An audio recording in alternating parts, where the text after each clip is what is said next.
Chapter 1. Defying the System. Blue Silvergrass, a worthless martial soul. Within a grand hall, a young man in his 20s, with striking sword-like brows and bright eyes, exudes an air of handsomeness.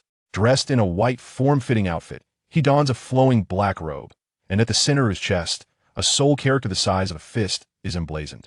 With a hint of disappointment, he gazes at the small boy with sun-kissed skin standing before him and softly calls out, "Next." "Uncle, you haven't tested my soul power yet."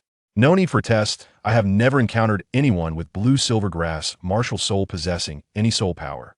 "Uncle, please test my soul power. It won't take long." "Very well. Let us proceed with the test." The scene unfolding before the hall mirrors the expectations of the small boy. This boy, with black hair and deep-set black eyes, is adorned in tattered garments, his skin a warm wheat tone, and his profound gaze seems capable of penetrating all layers of reality. His name is Yi Feng. He has entered this grand hall to awaken his martial soul. Your situation is quite unique. An innate full soul power is a rare talent, appearing only once in a century. What a pity it is. Even if your martial soul were merely a farming tool, it would far surpass the worthless blue silvergrass. In that case, I could. Su Yuntao shakes his head and sighs, casting a glance at the last participant, Yi Feng, and calls out, "Next."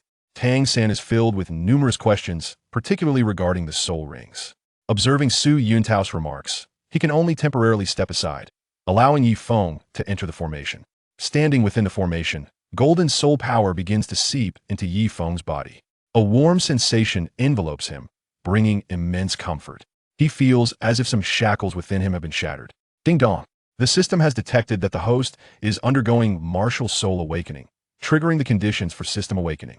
The system is now binding with the host. Binding progress, 10. Binding progress, 20. Binding progress, 30. A holographic progress bar materializes in Yi Feng's mind. System?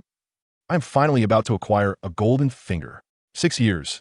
Oh, system, do you have any idea how I have endured these 6 years? I am finally going to possess my own golden finger. The desire to grow stronger has finally ignited hope. Yi Feng's emotions surge with excitement, almost prompting him to laugh joyously towards the heavens. Yet, his good temperament compels him to contain his exuberance. Binding progress, 100. At last, the martial soul is about to awaken. Yi Feng glances at Tang San, who obediently stands to the side, still digesting the knowledge imparted by Su Yuntao. Yi Feng pauses, curiosity bubbling within him as he muses. Tang San is not from Holy Spirit Village. According to Grandpa Jack, I am not from Holy Spirit Village either. My parents entrusted me to him just before their demise. Therefore, my martial soul shouldn't be a worthless one. Still, I can't help but envy Tang San for awakening dual martial souls. Truly, the child of fortune stands apart from others. Ding dong. The system has detected that the host envies Tang San for possessing dual martial souls. The system expresses its dissent and shall assist the host in awakening a triad martial soul. What? A triad martial soul? Yi Feng's heart races in astonishment, his eyes widening. Indeed, host, the system affirms. Are you jesting, system? Yi Feng questions. Throughout history, no one has ever possessed a triad martial soul. It is only a millennium later that a being with a triad martial soul emerges on the Douluo continent. The system does not jest. Host, please select your first martial soul. The system's voice resounds, and a holographic image appears in Yi Feng's mind. See Calming Divine Needle, Sun-Quenching Bow, Xianyuan Sword. For my first martial soul, I choose Xianyuan Sword. Yi Feng declares without hesitation. Are you certain? The system inquires. Absolutely. Yi Feng affirms. In the realm of Huaxia, swords are revered as the sovereign of all weapons. Congratulations, you have acquired your first martial soul, Xianyuan Sword. Please proceed to select your second martial soul. The system congratulates him. Another image materializes in the ocean of Yi Feng's consciousness. This time, the scene diverges from the previous one, no longer showcasing a powerful attack-type martial soul. 9 Treasure Glazed Tower, Blue Silver Emperor, 9-Hearted Xiantang, Ice God Staff. System, could you elaborate on 9-Hearted Xiantang? How does it differ from 9-Hearted Begonia? Yi Feng inquires with curiosity. 9-Hearted Xiantang is a variant martial soul of 9-Hearted Begonia, with a rank comparable to 9 Treasure Glazed Tower and Blue Silver Emperor. As a variant martial soul, it is not limited to healing abilities, but emphasizes the Xian character, signifying its infinite possibilities. The system elaborates. Very well. I shall choose 9-Hearted Xiantang as my second martial soul. Yi Feng decides, his heart stirred. As a transmigrator, Yifeng understands that martial soul mutations can occur in two directions. One can mutate unfavorably, akin to the martial soul of the Sure Yes Luo San Pao, while the other can mutate favorably, like Feng's Ocean's Gale, dual-headed demon wolf. Given that nine-hearted Xiantang's rank is on par with nine-treasure Glazed Tower and Blue-Silver Emperor, its mutation must surely be for the better. Unless Yifeng were foolish, not choosing this martial soul would be unthinkable. Are you certain? The system asks once more. Certainly, Yifeng affirms. Congratulations, you have acquired your second martial soul, nine-hearted Xiantang. Please continue to select your third martial soul. Yet another distinct image manifests in the ocean of Yifeng's consciousness. Shiras Eye, Golden Eye, Heavenly Golden Eye, Holy Light Eye, Hell Eye, Undying Eye. Yifeng notes that the third martial soul selection interface consists entirely of I-type martial souls. If Yifeng's conjecture holds true, the first martial souls are all powerful attack types. The second martial soul is auxiliary in nature, while the third martial soul pertains to spiritual types. The system's intent is evidently clear. It aims to guide Yifeng towards the path of a lone powerhouse, capable of standing against legions. I shall select Hell Eye, Yifeng states. Are you certain? The system inquires. Unsure of which to choose, I shall select at random. Hell Eye it is. Yifeng responds casually. Congratulations, you have acquired your third martial soul, Hell Eye. As the system's voice fades, Yifeng feels a warm glow enveloping his eyes, a soothing current nourishing them, while a similar sensation courses through his hands. Child, are you deaf? I instructed you to extend your right hand. Su Yintao's voice resonates in Yifeng's ears. Complying, Yifeng extends his right hand. A colorless begonia flower materializes. Though devoid of hue, its form is exquisitely beautiful, translucent and radiant. It resembles a piece of exquisite jade, shimmering with an extraordinary brilliance. However, Su Yintao shakes his head and sighs, remarking, Pear Blossom, without a hint of color, is yet another worthless martial soul. It seems our journey to Holy Spirit Village has been in vain once more. Very well, let us depart. Upon hearing this, Yifeng refrains from clarifying. He uses his will to retract nine-hearted Xiantang, believing that until he matures, the worth of his martial soul, be good or worthless, should remain his secret. Yifeng gazes at Su Yuntao, smiling as he reminds, Uncle, you haven't tested my soul power yet. Chapter 2. Yifeng, I surpassed Qianren Xue. No need for a test. I have never encountered a child with a martial soul of Pear Blossom, yet possessing soul power. Su Yuntao replies flatly, waving his hand to store the 6 jade stones used for awakening martial souls. All right, children, you may leave now. Uncle Blue Silvergrass is also a worthless martial soul, yet you tested him for soul power. It wouldn't take long, why not let me try as well? Yifeng insists. Having awakened 3 martial souls, one being Xianyuan's sword and another nine-hearted Xiantanghe, remains uncertain about the rank of Hell Eye. However, one thing is certain. The soul power possessed during martial soul awakening correlates directly with the quality of the awakened martial soul. Since one of Yifeng's martial souls is Xianyuan's sword, it stands to reason that he possesses soul power as well. Su Yintao meets Yifeng's gaze, sensing that apart from Tang San, he is encountering another child with a hint of uniqueness. Very well, testing your soul power won't consume much time. Su Yintao concedes, still harboring skepticism towards Yifeng. He touches his storage soul guide, flicking his finger to send a blue crystal ball floating before Yifeng. The method for testing soul power is straightforward. One merely needs to place their palm against the blue crystal ball for it to automatically sense the level of their soul power. Yifeng glances at Tang San before gently placing his palm against the blue crystal ball. The moment Yifeng's hand makes contact with the crystal ball, he feels an energy within him being stirred. Subsequently, the crystal ball illuminates with a brilliant blue light. The azure radiance intensifies, ultimately bathing the entire hall in its luminescence, bright enough to sting the eyes painfully. What is this? Su Yuntao is taken aback. Beside him, Tang San is equally stunned. The light emitted by the crystal ball surpasses even that of Tang San himself. Not only does the crystal ball emit blinding blue light, but it also trembles violently, as if Yifeng's soul power has reached its threshold. Boom! At long last, a deafening explosion reverberated through the air. The azure crystal orb had shattered. Such a thing. Su Yuntao was momentarily petrified. Tang San, equally astounded, stared wide-eyed at the boy beside him, whose raven hair and dark eyes mirrored his own. Uncle, what level is my soul power?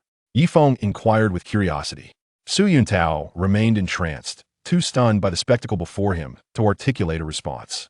The mere flicker of light from the crystal orb would suffice to confirm the awakening of a martial soul, indicating the presence of soul power. Just moments ago, when Tang San tested his soul power, the orb had radiated a brilliant glow, signifying his innate full soul power at level 10. Now, as Yifeng tested his own soul power, the orb had simply exploded. With a long exhale, Su Yuntao gazed down at Yifeng in astonishment.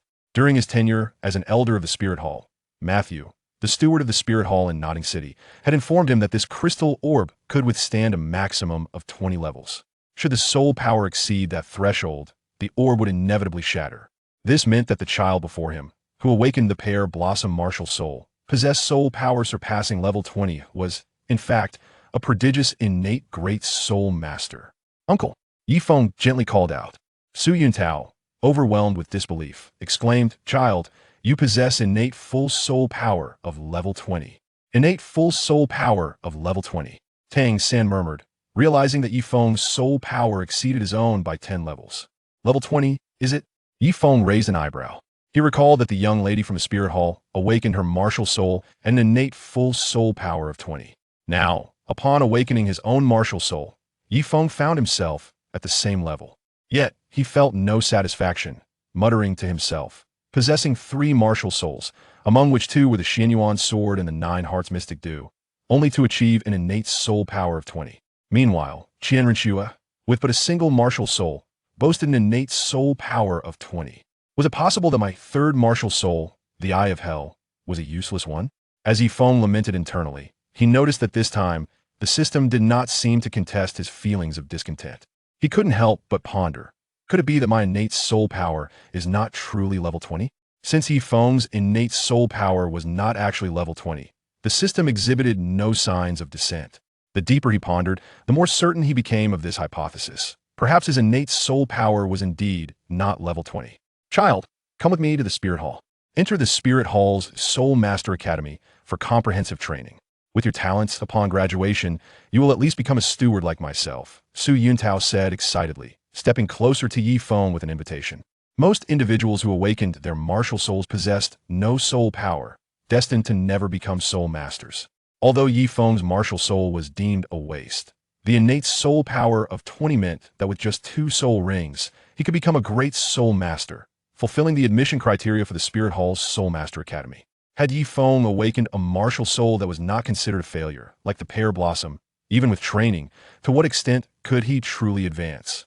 Otherwise, Su Yuntao would not have inquired if Yifeng wished to join the Spirit Hall. He would have insisted on bringing Yifeng regardless of his consent. The pear blossom martial soul, waste martial soul. Su Yuntao did not envision Yifeng obtaining 2 soul rings and advancing to the realm of soul respect. The Spirit Hall's Soul Master Academy? Is it also in Notting City? Yifeng feigned ignorance in his question. The Soul Master Academy is located in Spirit City, several hundred kilometers from here, Su Yuntao replied. Such a distance. Perhaps it is best to decline. I am still young and do not wish to study too far from home.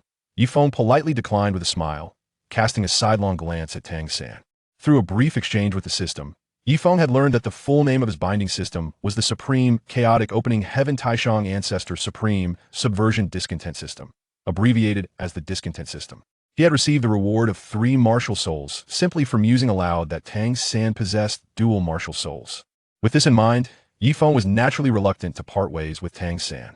Moreover, joining the Spirit Hall Soul Master Academy might lead to him being discovered by Bibi Dong, potentially resulting in her making him her direct disciple and granting him 3 soul bones.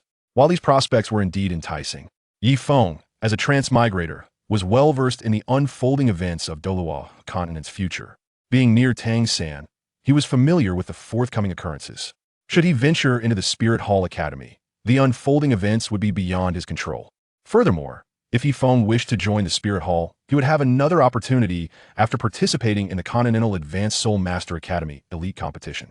That opportunity would allow him to join the Spirit Hall in a more illustrious manner, a significance far beyond the present moment.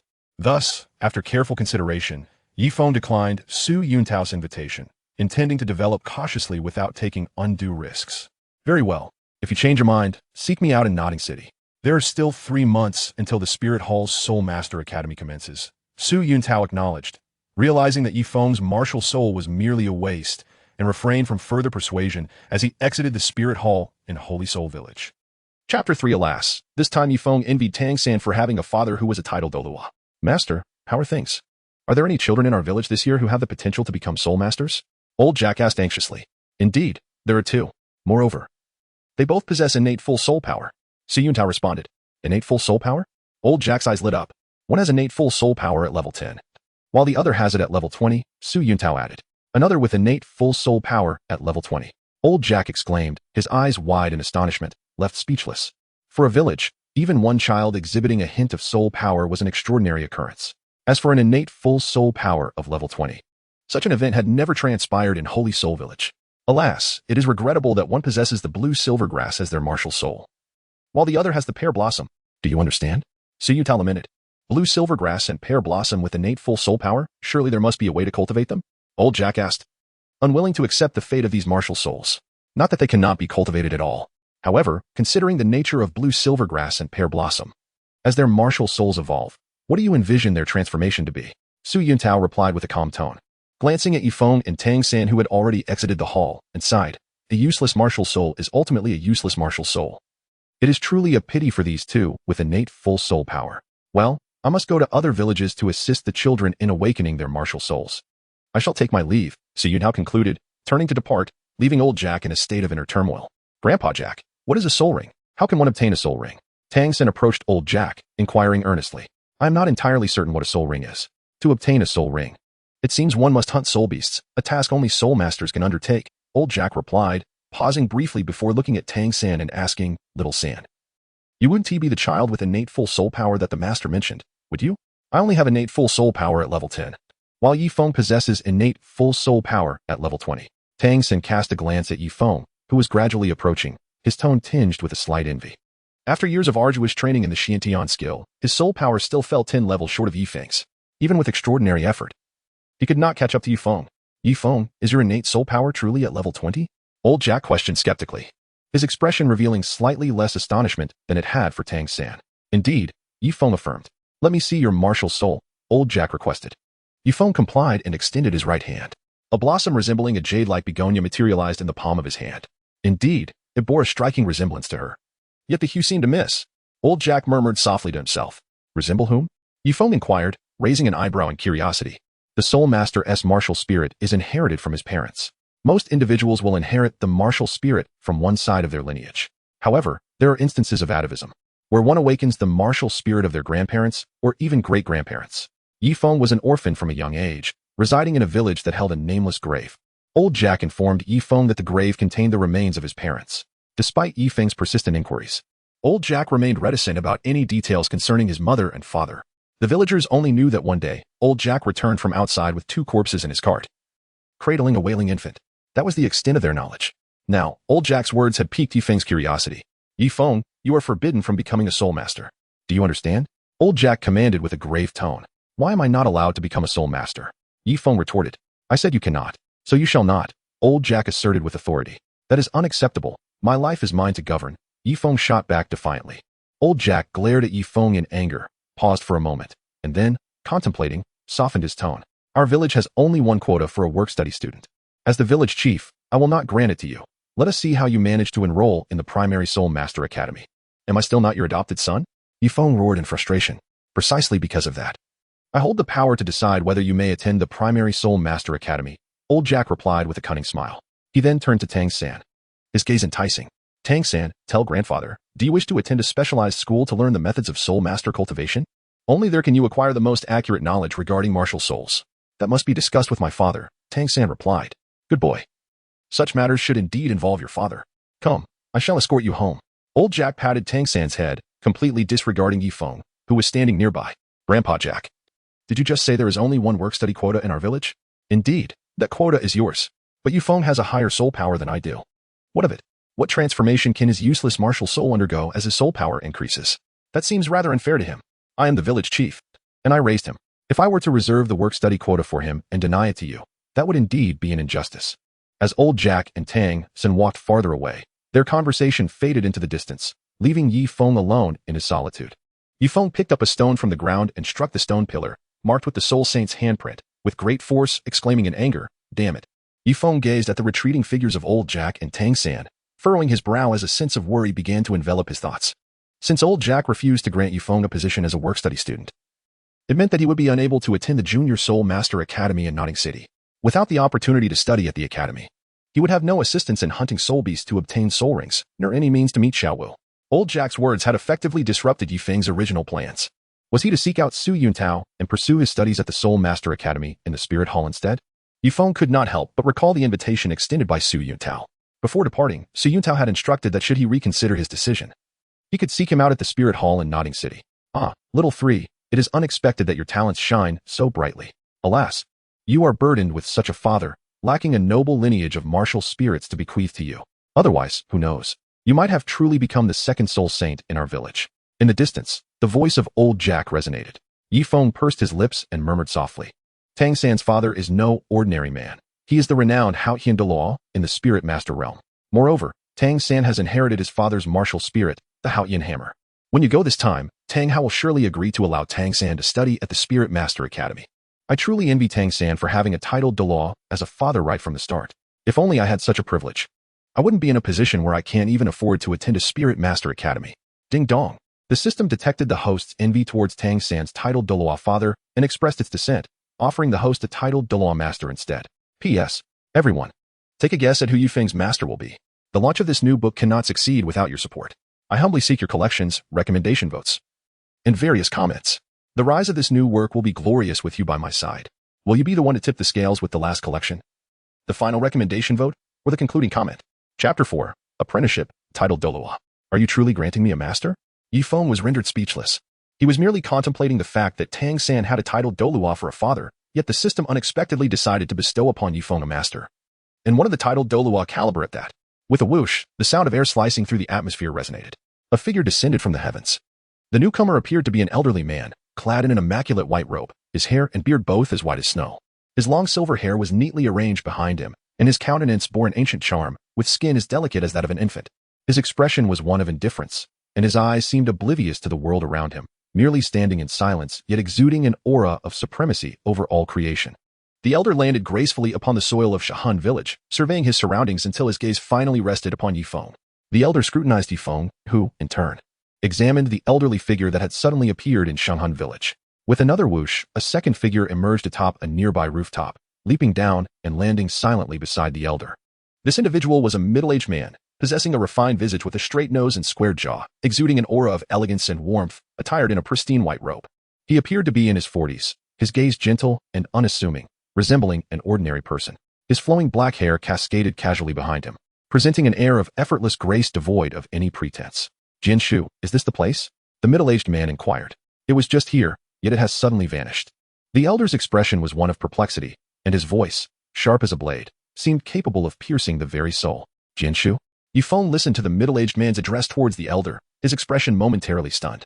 Throughout the realm of soul masters, individuals possessing such formidable cultivation, white hair, and the ability to soar through the skies on a sword, referred to as sword uncle, are exceedingly rare. A figure surfaced in Yifeng's mind, the guardian Douluo of the Seven Treasures Glazed Tile School, Jin Daochen Xin. Yifeng scrutinized the middle-aged man. Adorned in luxurious attire that exuded an air of nobility, he surmised that this must be Ning Fengji, the esteemed leader of the Seven Treasures Glazed Tile School. Considering the time, it was once again the period for the eligible children of the nearby village to awaken their martial spirits. Could it be that he had already departed? Ning Fengji, lost in thought, inquired. I believe he has not left, Jian Daochen remarked, his gaze fixed intently on Yifeng. Just moments before, as Jian Daochen and Ning Fengji passed through this area, Jian Daochen had suddenly sensed a peculiar fluctuation. This aura was formidable. As one who was fervently devoted to the sword, he could perceive that there were individuals nearby possessing formidable sword-type martial spirits. From the emanating waves of the opponent's martial spirit, Jian Daochen discerned that it was of a quality no less impressive than his own seven-killing sword. Driven by curiosity, Jian Daochen and Ning Fengji made their way to the martial spirit hall in Shahan village. Soul power at level 30. Ning Fengji exclaimed as he assessed Yifeng. 30 level? Yifeng responded, momentarily taken aback. Yifeng had just awakened his martial soul and was still oblivious to the ways of concealing his soul power. Under the scrutinizing gaze of Ning Fengji, he was instantly discerned regarding the level of his soul power. Yifeng has finally come to understand why he had not received any rewards from the system when he was complaining. It turns out that his innate soul power level exceeds that of Qian Ruxue by 10 levels. Naturally, he did not meet the prerequisite conditions to trigger any rewards. Child, what is your martial soul? Allow me to see it. Jian Daochen spoke in a tone that was calm yet filled with an undeniable authority. All right. Yifeng replied with a faint smile, flipping his empty right hand. The nine-heart lotus appeared in the palm of his hand.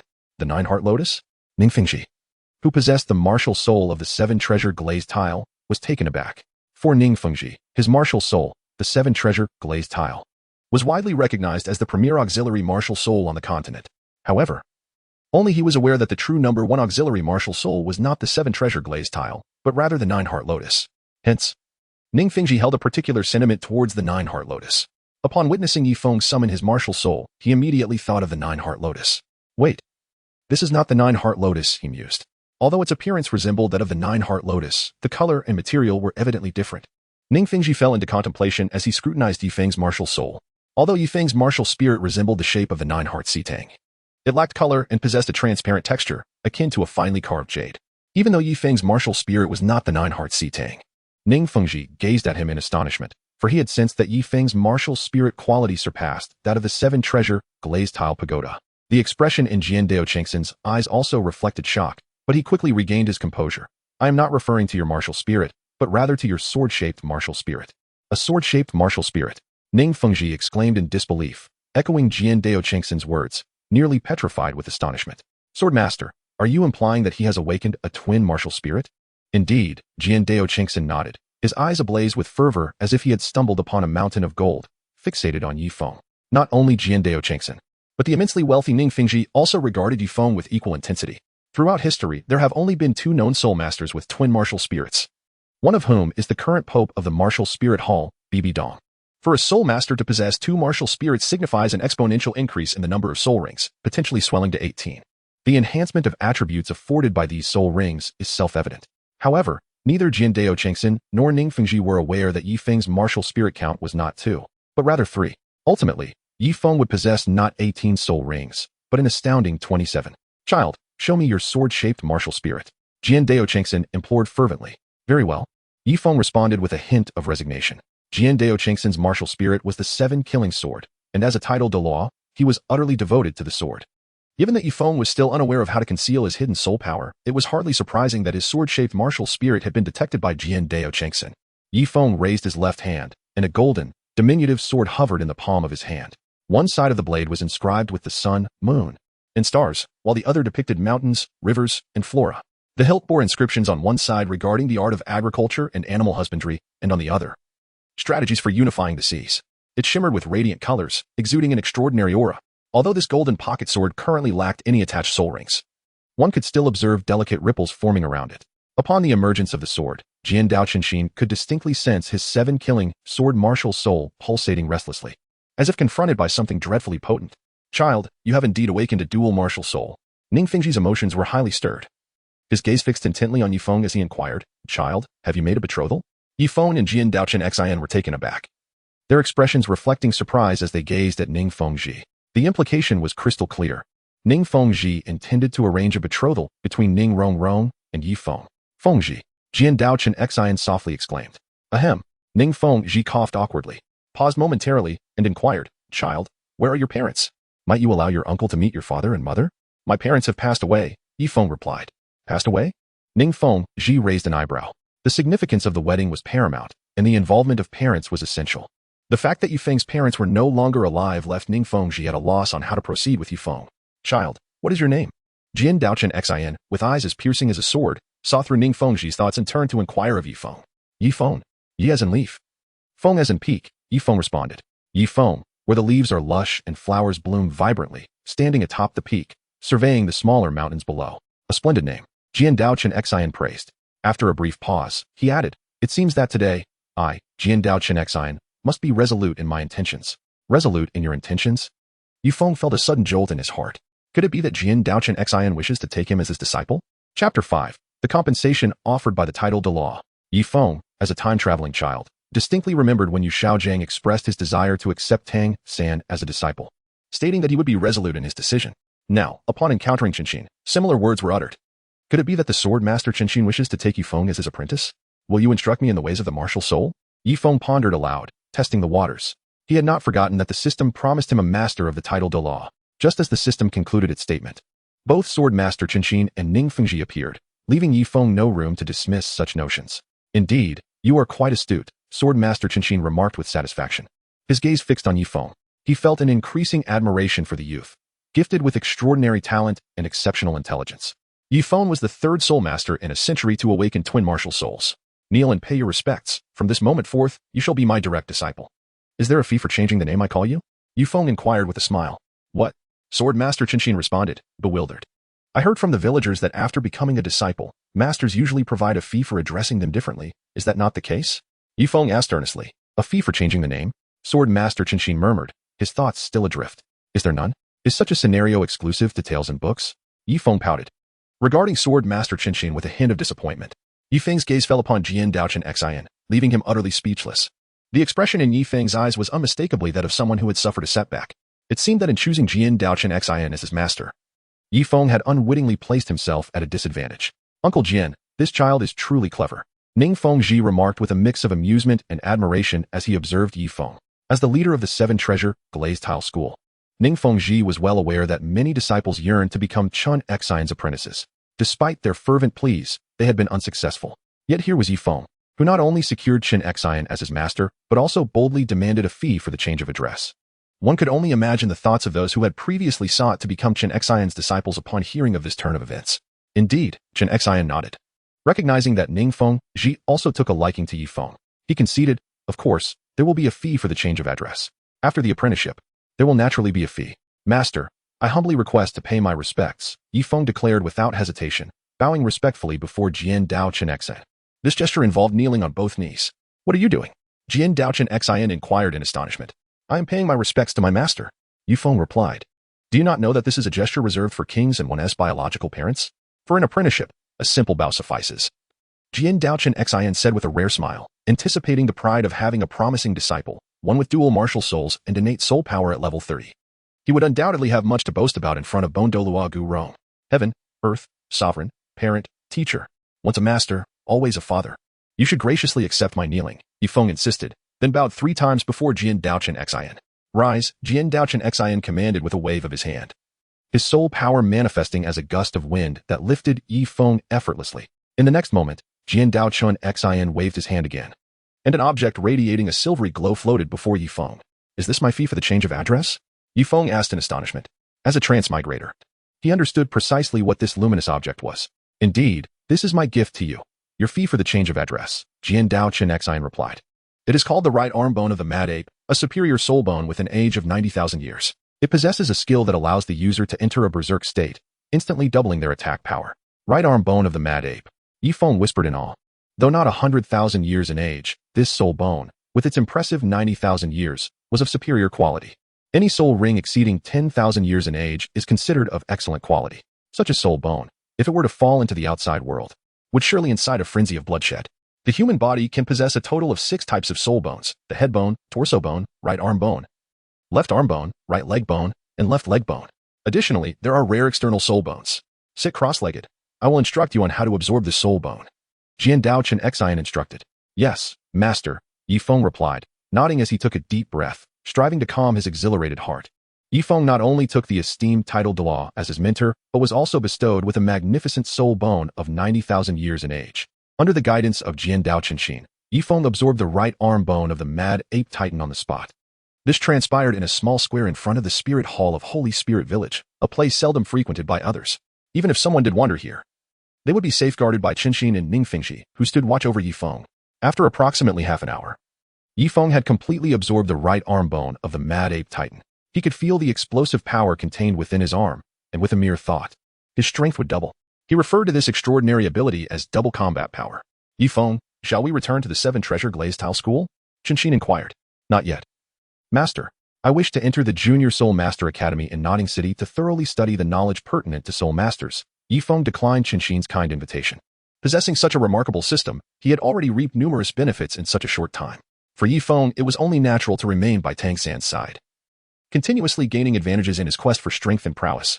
If Yifeng were to join the 7 Treasure Glazed Tile School, how would that differ from aligning himself with the Spirit Hall? Upon arriving at the 7 Treasure Glazed Tile School, the events that would unfold would be unfamiliar to Yifeng, who naturally would be reluctant to proceed. After engaging in conversation with Yifeng for a while, Chen Xin Witnessing Yifeng's unwavering determination, conceded, "Very well. However, you must promise me one thing." "What is it?" Yifeng inquired with curiosity. "Without my permission. You must not attach any soul rings to your second spirit until you become a titled Douluo," Chen Xian stated with a serious tone. "Understood, master." Yifeng replied without hesitation. Chen Xian's request stemmed from his desire for Yifeng's second spirit to be endowed solely with soul rings of 10,000-year age. Yifeng paused momentarily before playfully asking, "If I cannot attach soul rings to my second spirit, may I attach them to my third spirit?" Chen Xian, as Yifeng's mentor, understood that the cost of such a request would be the invaluable soul bone of 90,000-year age. Ning Fengji shared a deep bond with Chen Xian, who was the guardian Douluo of Ning Fengji's sect. Yifeng had no intention of concealing the secret of his three life spirits from these two significant figures in his life, provided he was aware of Chen Xian and Ning Fengji's character. "What? You possess a third spirit?" Chen Xian and Ning Fengji exclaimed in astonishment, their expressions reflecting sheer disbelief. "Indeed," Yifeng affirmed with a nod. "Wait, are you saying you have awakened a three-life spirit?" Ning Fengji questioned skeptically. "Yes," Yifeng confirmed with a nod. Exchanging glances, Ning Fengji and Chen Xian could see the shock mirrored in each other's eyes. "What is the name of your third spirit?" Ning Fengji asked, both curious and doubtful, unable to accept the notion that someone could possess three life spirits. A three-life spirit? The concept of a soul master awakening a three-life spirit, capable of harnessing 27 soul rings, was indeed terrifying. "My third spirit is called the Eye of Hell," Yifeng declared, summoning his third spirit as he spoke. Yifeng's eyes transformed entirely into an inky black hue. This eerie, somber color seemed to ensnare one's very soul if gazed upon for too long. The words, "Three lives martial soul, three lives martial soul," escaped the lips of Ning Fengji and Chen Xian, leaving them momentarily petrified, their attention fixated on Yifeng. It was only when Yifeng retracted his martial soul, the Eye of Hell, that they regained their composure. "Master Jian, you have truly stumbled upon a treasure this time," Ning Fengji exclaimed, his face alight with genuine joy as he congratulated Chen Xian. "Indeed, this journey to the kingdom of Barak has proven to be most worthwhile," Chen Xian replied, equally elated, his gaze fervently fixed on Yifeng, as if he were gazing upon a vast treasure trove. "Yifeng, you must remember this, from now on. You are not to disclose to anyone that you possess the three lives martial soul, to the outside world. You may only claim that your martial soul is the one certified by the Martial Soul Hall. Do you understand?" "Yes, master," Yifeng replied. After a brief pause, he playfully inquired, "Master, may I attach a soul ring to my third martial soul?" Chen Xian was taken aback for a moment.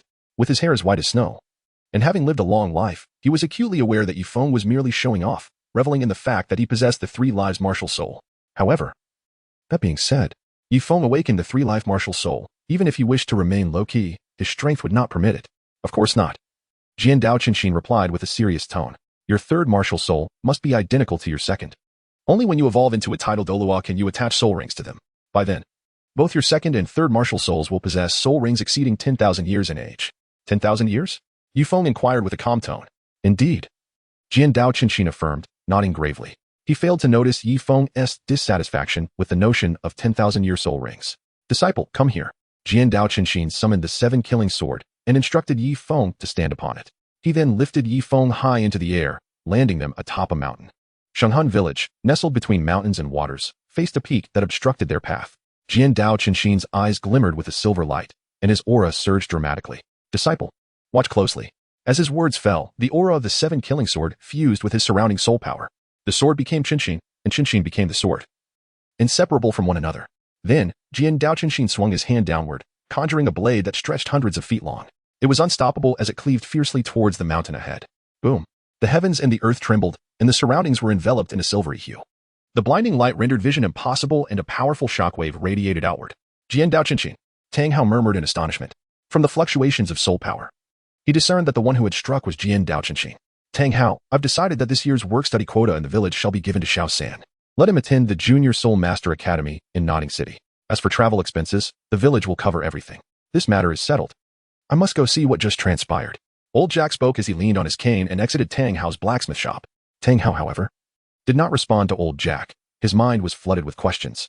He could not fathom what had compelled Jian Dao Qinshin to act in Shanghan village, especially since it did not seem to be due to his influence.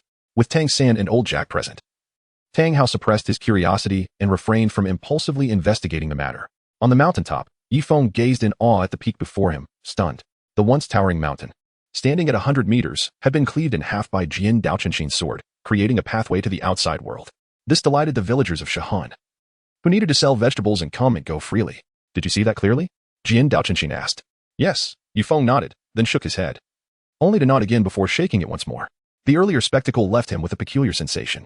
Although he vividly recalled Jian Daochenshin's movements, he found it elusive when attempting to grasp its essence, seemingly existent yet intangible. This extraordinary feeling was difficult to articulate. Do not rush, Jian Daochenshin said, stroking Yifeng's hair, his tone turning serious. That move is called Unity of Man and Sword, a family heirloom martial skill of the Qin family. It took me 10 years to comprehend it. Remember, this technique must not be shared without my permission. Yes, master, Yifeng acknowledged. At that moment, Ning Fengji also arrived. All right, I must take my leave. If you are determined to study at the Junior Soul Master Academy in Notting City, I will not force you. Fengji and I have some matters to attend to. Once we are finished, I will come to assist you in obtaining your first 3 soul rings. Jian Daochenshin's voice had the power to pierce through the heart. Okay, master, Yifeng responded obediently. Fengji, let us depart, Jian Daochenshin called. Wait, master. Yifeng exclaimed anxiously. Do you have something to say? Jian Daochenshin turned to face his newly accepted disciple. Nothing in particular, but, master. Do you have any money? Yifeng asked, a sheepish smile on his face. Money? Jian Daochenshin paused, seemingly taken aback that Yifeng had retained him for such a reason. Yes, Yifeng affirmed, explaining awkwardly, attending the academy requires a registration fee. It's not much. Only 5 gold soul coins. Rest assured, I will repay you once I have the means. Haha. Jian Daochenshin laughed heartily, followed by Ning Fengji. Ning Fengji flicked his fingers and retrieved a black card from his soul guide, smiling as he said, this contains 10,000 gold soul coins. Spend it as you wish. There is no need for repayment. Since Uncle Jian has already gifted you something, consider this a present from your Uncle Ning. Chapter 7. The grave of the Yi clan Shenghan village, with its picturesque mountains and flowing waters, was filled with the sounds of chirping birds and fragrant flowers. In the back mountains of Shenghan village, the ancestors who had passed away were laid to rest. According to burial customs, the gravestones were required to inscribe the dates of birth and death, along with information about their ancestors and descendants. However, 2 graves on the back mountains of Shenghan village were quite peculiar. They bore only 4 simple characters, grave of the Yi clan. Before these 2 tombs stood an elderly man, appearing to be in his 60s. The old man was slender yet spirited, dressed in clean and tidy clothes, his hair meticulously combed. As he gazed at the gravestone, he sighed, speaking to himself, my dear ones, I truly find myself at a loss. I have scolded and beaten him, yet he remains determined to become a soul master. Today, I know not to whom he has pledged himself. Brandishing a black card and declaring his intent to enroll in the academy in Notting City. Before you departed, I promised you I would not allow him to become a soul master. The developments have been utterly unexpected. I am powerless to stop him. I can only permit him to pursue his studies at the Junior Soul Master Academy in Notting City. His talent is indeed remarkable, innate full soul power at level 20. Perhaps, our Shenghan village shall witness the emergence of a second soul sage. Let me take charge this once. Should you wish to blame someone, lay the fault upon me. Old Jack grew increasingly agitated, unable to refrain from pointing at the gravestone with 2 fingers. You have finally acquiesced. A sudden voice startled old Jack, causing him to jump. Looking toward the source of the voice, he saw a child who had inexplicably climbed a large tree 7 meters away. Yifeng, come down. Old Jack commanded. I should have been allowed to pursue my studies long ago. Yifeng nimbly descended from the tree, standing beside old Jack. Grandpa Jack. Will you not tell me how my parents died? How did they die? Naturally, they succumbed to illness. Old Jack's gaze flickered, clearly concealing something. He then added, Yifeng, prepare your own lunch. I must make a trip to Notting City. What for? Yifeng asked, puzzled. To handle your enrollment, old Jack replied. This time, I hope to secure another work-study position. After all, our village has produced a soul sage in the past. Grandpa Jack, I have the money to enroll, Yifeng exclaimed, producing the black card given to him by Ning Fengji. The black card is a symbol of status, old Jack noted. Only those whose assets reach a certain level are granted such a savings card by financial institutions. Grandpa is aware that you possess wealth. Old Jack gently stroked Yifeng's head, his gaze warm and benevolent. Your life is still long, and there will be many occasions to spend money. Becoming a work-study student can save you 5 gold soul coins each semester. 3 months later, Tang San convinced Tang how to allow him to pursue his studies. Old Jack also secured 2 positions for work-study students. Together with Yifeng, they joyfully arrived in Notting City. Initially, Yifeng was adamant about not becoming a work-study student. But after much persuasion from the frugal old Jack, he reluctantly acquiesced to his request and entered the Junior Soul Master Academy as a work-study student. Zhao San, Yifeng. Once you enter the academy, do not leave without permission. I will come to pick you up at the end of the semester. Grandpa Jack, are you leaving so soon? We cannot afford to stay in a hotel like this, Yifeng replied. You two must strive to excel. When I see you again, I hope you will have become soul masters, old Jack said, reaching out to pat Tang San's hair with one hand while gently stroking Yifeng's hair with the other. Nearby stood a hotel that appeared quite upscale, indeed a notch above an ordinary inn. Wait for me, Yifeng said, breaking free from old Jack's touch and hastily entering the hotel. Moments later, he emerged again. Yifeng, what were you doing in there? Old Jack inquired with curiosity. Here. Yifeng said, extending a card to old Jack. What is this? Old Jack asked, intrigued. It's a door card for opening the hotel room, Yifeng explained. A door card? Did you book a room? Old Jack was momentarily taken aback, looking at Yifeng in astonishment. Of course. Did you not see the impending rain? If you catch a cold and fever, wouldn't it be a hassle for me to take care of you? Trust me. We should stay for the night and leave in the morning. Even if you rush, you won't return to the village before nightfall, Yifeng stated seriously. For a fleeting moment, old Jack felt that the 6-year-old before him was no longer a child, but a mature adult. This is absurd. This is a hotel. And I heard it cost 1 gold soul coin for a night, old Jack lamented. Not 1, but 2, Yifeng corrected him. 2, old Jack exclaimed in shock, hastily offering the door card back to Yifeng, who refused to take it. With a resigned tone, old Jack scolded, quickly return it. Think of how much food 2 gold soul coins could buy. It's too late. This hotel has a no-refund policy once payment is made. You cannot cancel now. Yifeng replied with a smile. Yifeng did not merely express a desire to withdraw. Rather, he intimidated the staff member, threatening that if anyone else attempted to refund their money with the room card, he would leave a negative review and file a complaint against them. You young man. Old Jack gazed at the room card in his hand, uncertain whether to feel elated or pained.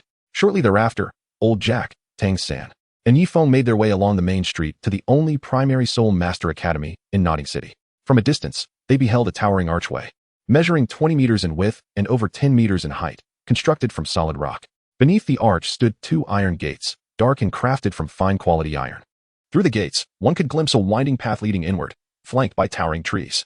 Prominently displayed at the center of the arch were 4 characters, Notting Academy. As old Jack, Tang San, and Yifeng approached the entrance, they were immediately halted by a young gatekeeper. What brings you here? Is this a place for country folk like you? Though old Jack's attire was neat, in the context of Notting City, he appeared wholly rustic. Good sir, we hail from Holy Soul Village. These 2 children are this year's work-study students from our village. Might we inquire if there are any further formalities we need to complete? Old Jack hastily smiled. A golden phoenix from a grass nest? Does a small village actually have individuals with soul power? I've been a gatekeeper for 4 years, and the academy has not had work-study students in many years. You can't possibly be imposters, can you? The young man questioned mockingly. This is a certification issued by the Spirit Hall. Old Jack presented 2 documents to the gatekeeper. Oh, the Spirit Hall's blue silver grass? And with innate full soul power? How amusing. Truly amusing. The Spirit Hall's pear blossom, innate full soul power at level 20. What a farce. In all my years as a gatekeeper, I have never heard of students with innate full soul power. Why not simply forge a document claiming an innate full title Douluo? The gatekeeper scrutinized the documents, his tone dripping with sarcasm, before callously tossing them onto the ground. Young man, might you take another look? Is there an issue with our documents? Yifeng stepped forward, producing a pouch and offering it to the gatekeeper. The documents from the Spirit Hall's branch could not possibly be counterfeit. Having served as a gatekeeper for 4 years, he would certainly be able to discern their authenticity. Each year, new students entered the primary Soul Master Academy in Notting City. As the saying goes, it is easier to cross the king of hell than to deal with troublesome spirits. With a little incentive, the gatekeeper would allow anyone to enter for registration. Old Jack, being from the countryside and of simple character, was unaware of such nuances. The gatekeeper accepted the pouch from Yifeng, opened it slightly to inspect its contents, and then weighed it in his hands. His demeanor transformed as he beamed, bending down to retrieve the documents he had just discarded. My apologies, old sir. I must have mistaken them earlier. Upon further inspection, both documents are indeed authentic. You may proceed inside. What? Old Jack and Tang San stared in astonishment at the gatekeeper, whose demeanor had undergone a complete turnaround. This truly exemplified the old adage, money can make the devil push the mill. If one fails, it is simply a matter of insufficient funds. Ding. Congratulations. You have overturned a narrative thread from the original storyline. Reward, 1 attribute point. Congratulations, as this is the host's first narrative alteration. The system grants an additional reward of 10 attribute points. Attribute points? System, what are attribute points? Yifeng inquired with curiosity. Attribute points possess effects akin to soul rings, enhancing various attributes of a soul master, such as strength, agility, spirit, and defense. Unlike soul rings, the attribute points awarded by the system can precisely augment specific abilities of the host. As the system spoke, a holographic display materialized. Name, Yifeng. Soul power, level 30. Martial soul, Xinyuan sword. 9 hearts mystic orchid, eye of hell. Soul rings, none. Soul skills, none. Human sword integration comprehension stage. Additional strength, 0. Additional agility, 0. Additional spirit, 0. Additional defense, 0. Distributable attribute points, 11. System, Do the additional strength, agility, spirit, and defense refer to enhancements acquired from the system, separate from my physical body? Yifeng pondered aloud. Your understanding is entirely correct. A gentle reminder. Once the host allocates points, they cannot be altered, the system replied. Offense is the best defense. Allocate all points to strength. Yifeng commanded resolutely. As Yifeng's voice faded, 11 streams of warmth cascaded over his entire being. Yifeng gazed at his hands, acutely aware of the significant enhancement of his strength. As for the extent of this improvement, there is no better measure than practical experience. Meanwhile, Tang San's expression shifted slightly. He sensed that Yifeng had undergone some change, though he could not articulate precisely what it was. You three may enter now, the doorman said with a smile. Grandpa Jack, Tang San, let us proceed, Yifeng replied with a smile. Wait a moment. A somewhat hoarse voice suddenly emerged from behind Tang San, Yifeng. And old Jack. The doorman was momentarily taken aback, quickly concealing Yifeng's pouch of money behind him, bowing respectfully to the newcomer as he said, Master, you have returned. Yifeng, old Jack, and Tang San scrutinized the middle-aged man before them. He appeared to be in his 40s or 50s, with black hair styled in a side part. His features were rather unremarkable, and he stood with his hands clasped behind his back, exuding a certain distinctive aura reminiscent of one who had received an aristocratic education. Yet, within the intermittent flutter of his eyelids, there lingered a trace of languor and despondency. Yifeng recognized this individual as the esteemed Yu Xiaojiang. Sir, may I take a glance at the proof from the spirit hall?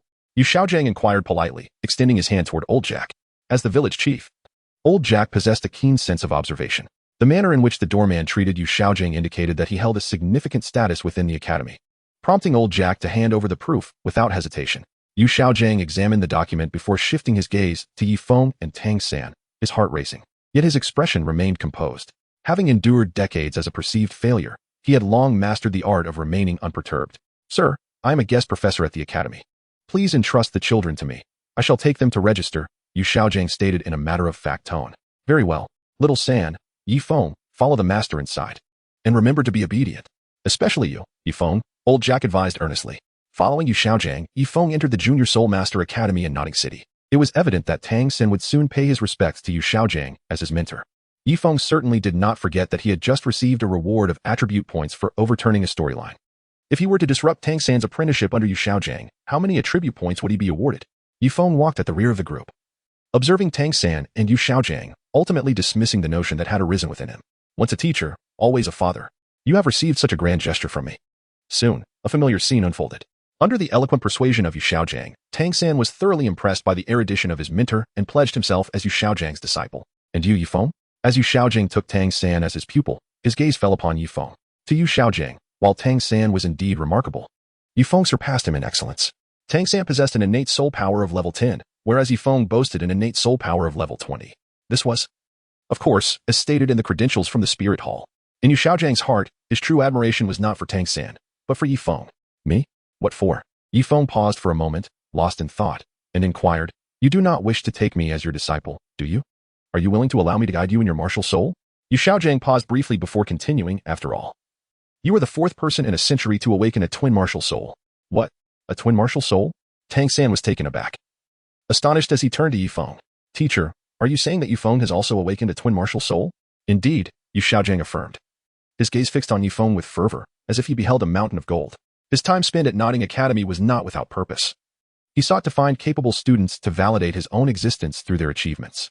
Little did he dream that he would encounter not one, but two promising individuals. He believed that Yifeng, like Tang San, would become his student. Faced with the words of Tang San and Yu Xiaojiang, Yifeng did not deny the implication, tacitly accepting it. However, he was not merely a wielder of a twin martial soul. He possessed a triple martial soul. Are you willing? Yu Xiaojiang asked. Not willing. Yifeng replied succinctly. May I inquire why? Yu Xiaojiang asked, his curiosity piqued. Because I already have a teacher, Yifeng responded. You already have a teacher? Yu Xiaojiang was taken aback. Yifeng, when did you take on a mentor? I was unaware, Tang San remarked, equally astonished. During the awakening of my martial soul. Yifeng replied candidly. Awakening your martial soul? Tang San paused to ponder, then exclaimed. Yifeng, you did not take Su Yuntao as your teacher, did you? Su Yuntao? Yu Xiaojiang's expression shifted. Does my choice of mentor require the approval of others? Yifeng retorted with a hint of impatience. Choosing a mentor does not necessitate external consent. It simply requires the mutual willingness of both parties, Yu Xiaojiang said, regarding Yifeng with a mix of pity and resignation. It is a shame. What a remarkable talent squandered. Yu Xiaojiang was aware that Su Yuntao's first spirit ring was a 10-year white spirit ring, a figure even more ineffectual than himself. Yet, Unbeknownst to Yu Xiaojiang, Yi Feng's true mentor was none other than the formidable sword Douluo, Jian Daochenshin, a title bestowed upon one who dared to disregard even the martial soul hall's pope. Accompanying Yu Xiaojiang, Yifeng and Tang San arrived at the academic affairs office to collect their respective uniforms. Tang San's decision to take Yu Xiaojiang as his mentor drew ridicule from the faculty. Naturally, Yi Feng's innate spirit power of level 20 and Tang San's level 10 also elicited murmurs of admiration from the instructors. Upon exiting the academic affairs office, Yi Feng and Tang San followed the guidance of the faculty towards dormitory number 7, where the work-study students resided. Yi Feng, I cannot quite place it, but I feel as though you have transformed into a different person, Tang San remarked as they walked, probing for insight into Yi Feng's demeanor. Why do you say that? Yi Feng asked. Earlier, at the gate, I had no idea. I simply needed to pay. Yet you seem to understand. You are far more perceptive than I. Tang San observed, scrutinizing Yi Feng's every facial expression for clues. Ultimately, he was left disappointed. It is nothing. Once you have heard enough stories, you begin to grasp the nuances. Yi Feng chuckled, guessing Tang San's intent. Tang San, a time traveler, possessed a maturity far beyond his years. In his mind, if he could traverse to this realm, perhaps others could as well. Both Tang San and Yi Feng bore twin martial souls, and while Tang San practiced the Shantian skill, his spirit power was at level 10 upon awakening his martial soul. Aside from engaging in agricultural labor, Yi Feng possesses no aptitude for cultivation. However, the disparity in soul power between the two stands at an astonishing 10 levels. In Tang San's mind, it is highly plausible that Yi Feng is also a transmigrator, which is why he probes for information from him. The door of the 7th dormitory stands ajar, leaving a narrow gap. At last, the moment has arrived. Yi Feng's heart swells with excitement, for he is about to receive a reward once more. Upon witnessing Tang San's intention to push open the door, Yi Feng, quick on his feet, swiftly intervened and opened the door to the 7th dormitory before Tang San could. With a whoosh, the sound of slicing air echoed as Yi Feng, anticipating the move, extended his hand and firmly grasped the assailant's incoming fist. The attacker, attempting to retract their fist, found it impossible to do so. As Yi Feng held on with an iron grip, left with no choice, the assailant resorted to swinging their left arm, unleashing a left hook towards Yi Feng. Yi Feng's lips curled slightly as he extended his left hand, grasping the assailant's left fist. In a fit of desperation, the attacker resorted to a vicious kick aimed at Yi Feng's groin, employing a ruthless technique. How merciless! Yi Feng raised an eyebrow slightly. Had the assailant's kick landed squarely in Yi Feng's groin, it would undoubtedly have elicited a prolonged wail of agony. A faint sound echoed as Yi Feng's knees came together, resulting in the assailant's foot colliding with his knee. A cry of pain escaped the assailant's lips, his features contorting in anguish, evoking a sympathetic wince from onlookers. Yi Feng exerted a slight force with both hands, sending the assailant crashing to the ground, a wave of triumph swelling within him. Ever since Yi Feng awakened his martial soul, although he had yet to acquire a soul ring, his innate ability to perceive far surpassed that of Wang Sheng, who currently lacked a soul ring.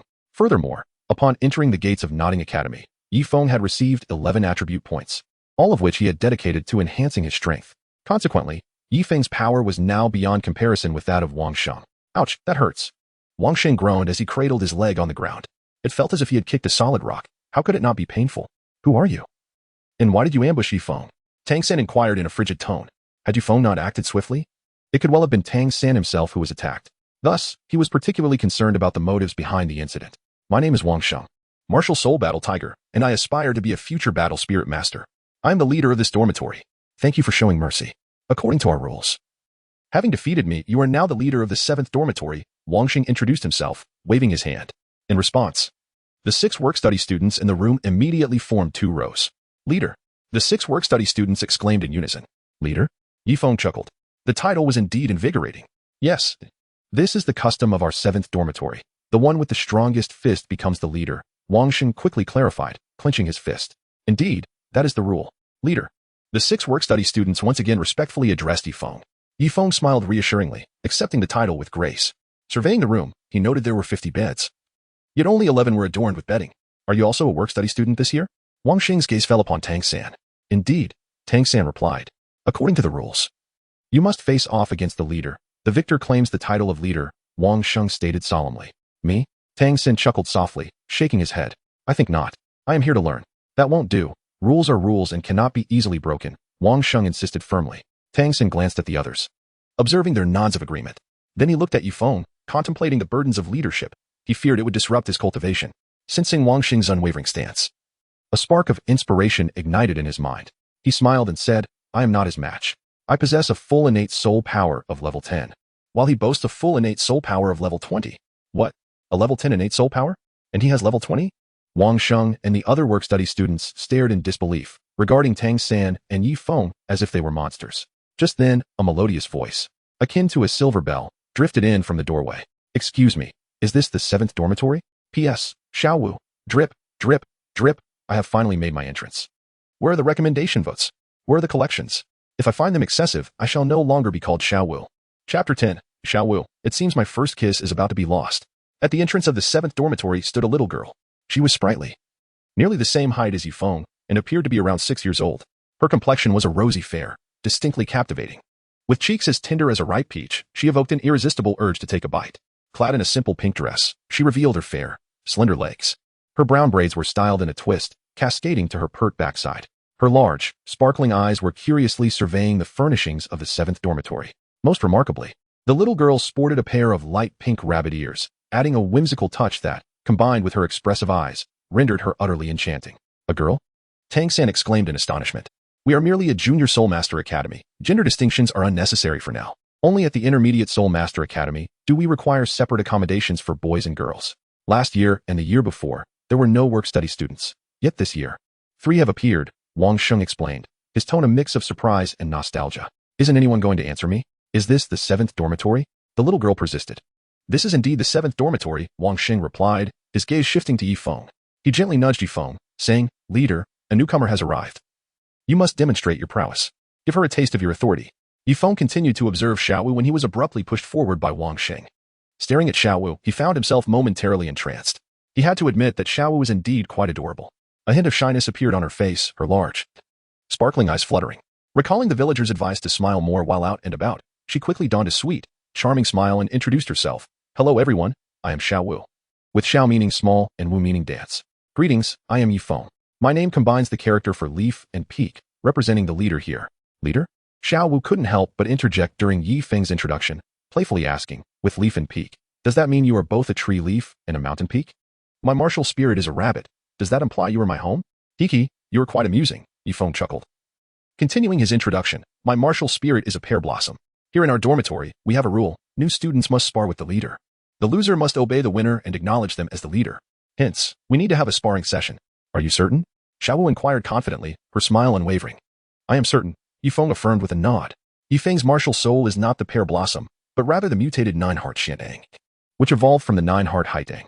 Since the martial soul hall has erroneously labeled Yi Feng's martial soul as the pear blossom, he wisely chooses to temporarily identify himself as possessing the pear blossom martial soul, thereby avoiding any unnecessary complications.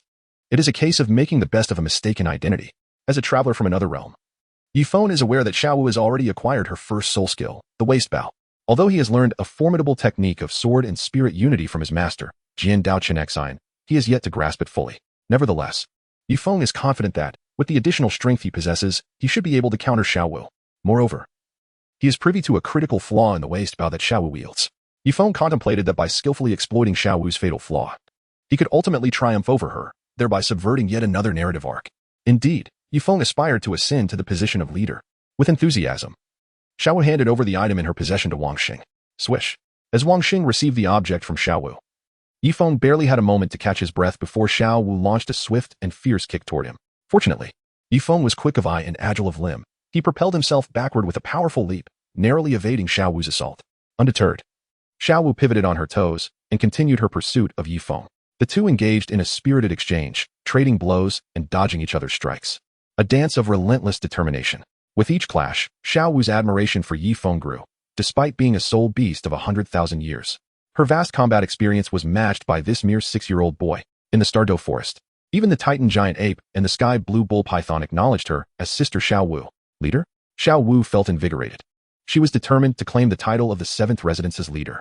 Suddenly, amidst their skirmish, a radiant glow enveloped Zhao Wu's form. Her first soul skill, the waist bow, allowed her to draw near Yi Feng, perceiving him as an imposing mountain.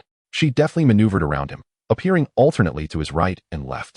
Just when one might think she was behind him, she gracefully glided to his front, seizing his wrists with a triumphant smirk while her legs aimed decisively at his waist. What a remarkable technique, akin to a rabbit kicking at an eagle. In an instant, as Zhao Wu grasped Yi Feng's wrist, victory seemed imminent. Yet, with remarkable swiftness, Yi Feng matched her confidence with a smirk of his own, waiting eagerly for this very moment. Bang! Yi Feng suddenly reversed his palm, gripping Xiao Wu's wrist with the same tenacity. With a powerful thrust of his foot, he lunged forward. It is noteworthy that Xiao Wu was positioned directly in front of him at that moment. Bang! Before Xiao Wu could glare at Yifeng's waist, he pounced on her like a fierce tiger leaping upon its prey, sending them both crashing to the ground. Ouch! She exclaimed, feeling the sting of pain. In the next instant, Xiao Wu's nerves were taut with tension. Due to the momentum of his fall, Yifeng's south lips were perilously close to hers. Oh no! Xiao Wu thought in alarm, fearing her first kiss was about to be lost. Her mind went blank, and she attempted to shield herself with her hands. But everything unfolded too swiftly for her to react. 1 second, 2 seconds, 5 seconds, Xiao Wu stared, dazed, at Yifeng, who was mere inches away. She couldn't help but exhale in relief. His nose was only a scant 2 or 3 centimeters from hers. Her first kiss was saved. Yifeng and Xiao Wu stared at each other, their eyes locked in an intense gaze. Why aren't you getting up? Xiao Wu glared at Yifeng. Her face flushed with embarrassment, for she had never experienced such a humiliation before. I concede, Yifeng replied. Yifeng released Xiao Wu and rose from the ground. Xiao Wu likewise got up, rubbing her sore rear that had nearly blossomed with pain. Casting a resentful glance at Yifeng, her cheeks flushed with embarrassment. She inquired, according to the customs here, must I henceforth refer to you as boss? Ding dong. Congratulations. You have subverted the storyline of Douluo. Ahead of Tang San, you defeated Wang Xing. Subsequently, you sparred with Xiao Wu, securing your position as the leader of the 7th dormitory. Reward, 3 attribute points to distribute as you wish. Chapter 11. Yifeng's unconventional approach to storylines have remarkably yielded 3 attribute points? Yifeng was taken aback. When he entered the gates of Nodding Academy, he had inadvertently altered a minor storyline, resulting in a reward of an attribute point that could be freely allocated. Now, having become the leader of the 7th dormitory, he was granted 3 additional attribute points. The advantages of these points were known only to Yifeng himself. Feel free to call me Yifeng, Yi Laoda, or simply boss, he said casually. Then I shall call you Yifeng, Xiao Wu replied, her eyes twinkling. After all, she was the sister of the Titan Great Ape and the Sky Blue Bull Python. Referring to a human as boss would be quite embarrassing if the soul beasts of the Star Doe Forest were to learn of it. That's fine. As long as you understand that I am the leader of the 7th dormitory, Yifeng smiled in response. Yifeng, could you tell me what soul skill you used just now? Xiao Wu inquired with curiosity. I haven't obtained a soul ring yet, hence I possess no soul skills. What I employed was merely a fighting technique, Yifeng explained. A fighting technique? Xiao Wu's interest deepened. Indeed, it's a style known as ruffian fighting, commonly utilized by idle delinquents. Yifeng nodded. Yes, indeed it is ruffian-like. Xiao Wu agreed, recalling the scene of her defeat at Yifeng's hands. Her cheeks flushing at the memory of being pinned beneath him. At that moment, Tang San cast a glance at Yifeng, feeling that he concealed a depth that was hard to fathom. After all, like himself, Yifeng had rarely ventured beyond Holy Soul Village, engaging only in playful scuffles with peers. How could he possess such a fighting style? Unbeknownst to Tang San, Yifeng's skills were a culmination of experiences from his previous life. He then turned to Xiao Wu and curiously asked, Xiao Wu, what about you? What fighting style did you just employ? I utilized a soft skill, Xiao Wu responded. A soft skill? Tang San repeated, intrigued. It is a technique that harnesses the softness and resilience of the body, Xiao Wu succinctly replied. Upon hearing this, Tang San fell into contemplation, pondering that if he were to face Xiao Wu, he might be able to defeat her just as Yifeng had, provided he seized an opportunity and reacted swiftly. Yifeng, what level is your soul power? I felt a great strength from you earlier. Xiao Wu shifted her attention back to Yifeng, her curiosity piqued. I am at level 20, Yifeng paused momentarily before revealing the information from his Spirit Hall certification. What? Level 20? Xiao Wu stared at Yifeng in disbelief. How old are you? She asked again. 6 years old, Yifeng answered truthfully. 6 years old? Xiao Wu was momentarily stunned. Then after a brief contemplation, she continued. I recall you saying that you have yet to acquire a soul ring. Yet your soul power is at level 20? Indeed. For I possess innate full soul power at level 20. Yifeng affirmed. Innate full soul power at level 20.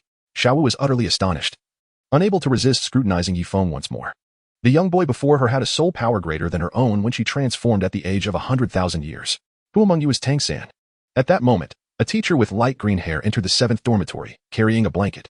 I am, Tang San replied. I am Teacher Mo. This is the bedding provided by the master for you, he stated.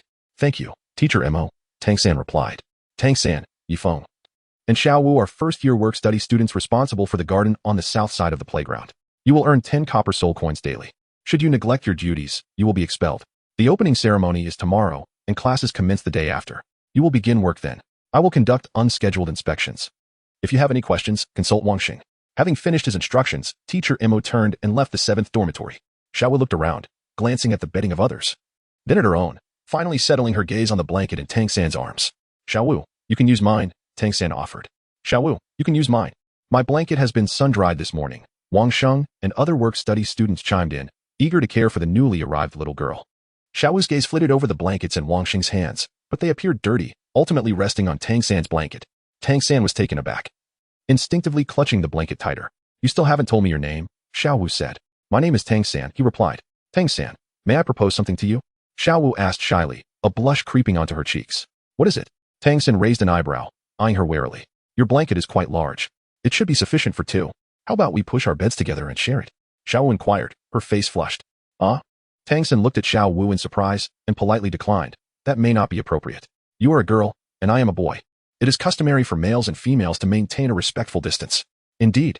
Yifeng interjected before Zhao Wu could respond, stating, Tang San is indeed correct. There should be a certain decorum between men and women. Though we are still young and our bodies do not yet display significant differences, should this matter become public, it would undoubtedly tarnish your reputations. He then recalled, however, I forgot to bring my bedding from home to the academy. Zhao Wu lowered her head. Memories of her mother surfacing, revealing a hint of sorrow in her eyes. I can give you mine, Yifeng declared, his fingers brushing against the bracelet on his wrist. With a flick of his finger, he produced a pristine white quilt. The quilt was adorned in shades of pink, intricately embroidered with exquisite patterns. It felt soft to the touch, far surpassing Tang San's in quality, crafted from luxurious silk. Zhao Wu accepted the quilt from Yifeng, her face brightening with a smile. After a moment, however, she composed herself and, with genuine concern, inquired, What about you? Do not worry, I have my own, he reassured her. Yifeng's fingers once again grazed the bracelet on his wrist, and with a flourish, he produced a blanket from within. Observing Tang San's astonishment, he smiled and elucidated. Neither Tang San nor I brought any bedding with us. While passing by the hotel, I purchased 2 blankets. Originally, the one for you, Zhao Wu, was intended for Tang San. Since you two have forgotten to bring bedding to school, this blanket serves its purpose perfectly. Thank you, Yifeng. Zhao Wu expressed her gratitude. There's no need for thanks, Yifeng replied with a smile. Yifeng gazed at Tang San, then turned his attention to Zhao Wu. He pondered how those fanfiction writers crafted their tales. Why must they insist on sharing a bed with Zhao Wu? Surely, sleeping alone on a spacious bed, free from disturbances, would be far more delightful. Ding. Congratulations. You have subverted the storyline of Douluo. You have prevented Zhao Wu and Tang San from sharing a bed and presented Zhao Wu with a set of bedding. Reward, distributable attribute points, 100 points.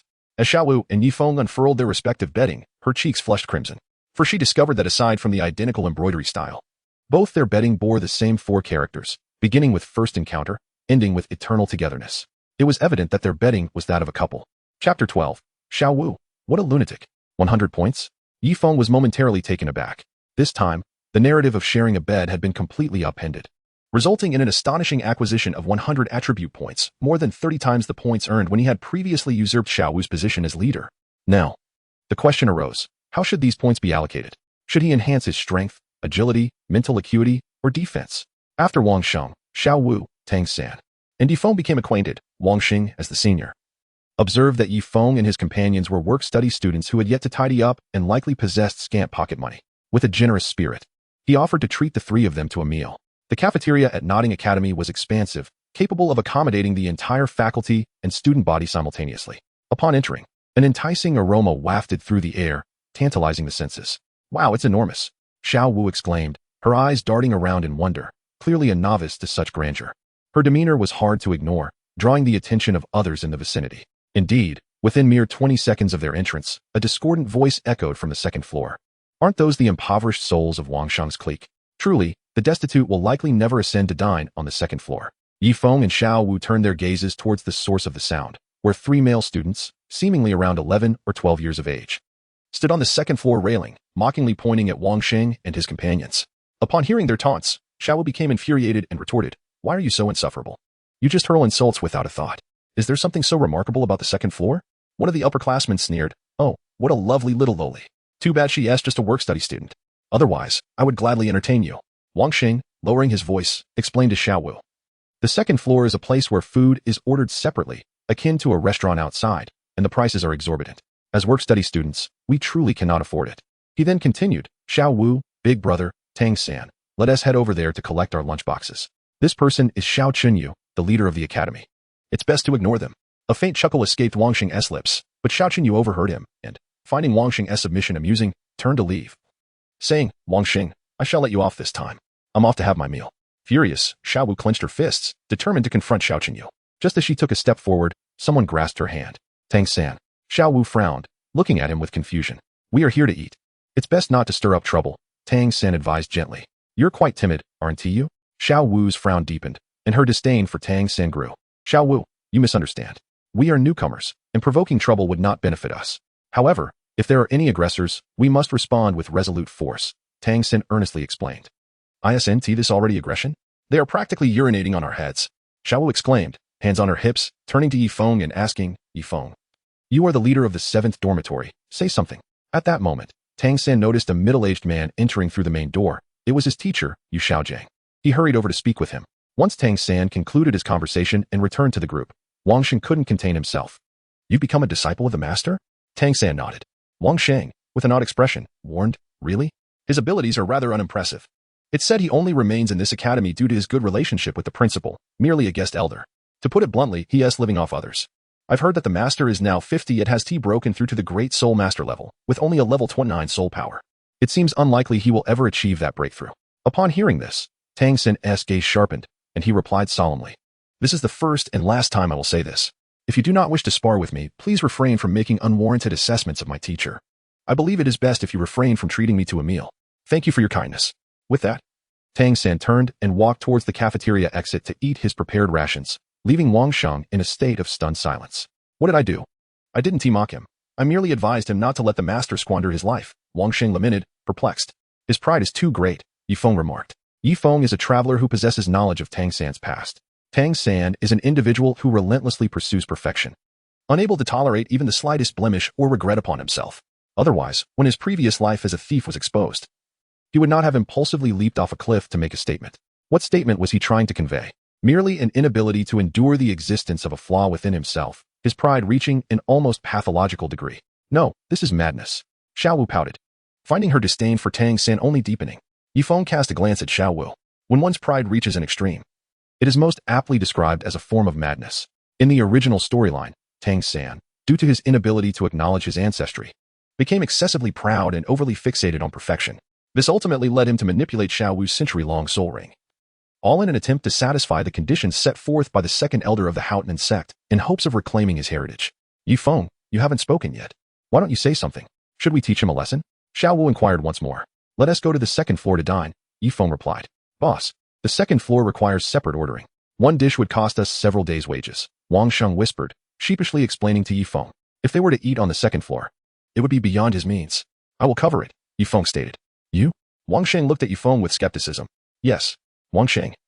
Go summon the others from the 7th dormitory to join us here. Yifeng nodded, already ascending the staircase to the second floor. Boss, you can't possibly intend to treat so many people to a meal, can you? Wang Sheng exclaimed, gazing in astonishment at Yifeng's retreating figure. When he received no response, he stood there, momentarily stunned. Zhao Wu, ever the lively rabbit, relished such occasions. Gently tapping Wang Sheng on the shoulder, she urged, hurry up and go. Wang Sheng nodded and began his search for the work-study students in the cafeteria and the 7th dormitory. With a smile gracing her lips, Zhao Wu moved lightly. And by the time she reached the second floor, Yifeng was already seated at a prominent table, directly facing Xiao Qinyu and 2 others. Yifeng's sharp eyes met Xiao Qinyu's gaze with calm composure. Chapter 13, A Confrontation. Second update, a few minutes later. Wang Sheng arrived with all the work-study students beside Yifeng, with the exception of Tang San. Xiao Qinyu, with a piercing gaze, inquired, Wang Sheng, what are you all planning to do? Didn't you say we could never come to the second floor to dine? I've come to show you otherwise. Yifeng replied. Well, look who is finally gracing us from the west. Work-study students can order now too. Xiao Qinyu laughed, his 2 companions joining in the mirth. He then called out, waiter. A server approached Xiao Qinyu, ready to take his order. Bring me your signature dish, the crispy, spicy chicken. Xiao Qinyu said with a smile, his eyes gleaming with pride. A serving of crispy, spicy chicken costs 10 silver coins, while the work-study students earned merely 10 copper coins per day for cleaning duties. Xiao Qinyu was eager to see how Yifeng would respond.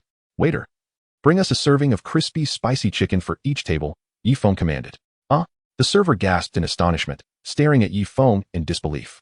Yifeng, Zhao Wu, Wang Sheng, and several other work-study students, a total of 9 individuals, occupied 3 tables. Each table was adorned with a dish of crispy and spicy fried chicken, costing 30 silver soul coins in total. Oh, have you decided to challenge me? Xiao Qinyu chuckled lightly, a hint of mockery gracing his lips. He had been seeking an opportunity to assert his superiority, and with Yifeng approaching him, he could hardly let such a splendid chance slip away. Raising his hand, he continued, waiter, bring us another serving of steamed 8 treasure pig. The steamed 8 treasure pig was the signature dish of the Nodding Academy cafeteria, priced at 15 silver soul coins per serving. Let us have a portion for each table, Yifeng commanded without hesitation. Boss. Wang Xing, upon hearing Yifeng's words, lowered his voice and cautioned, isn't that a bit extravagant?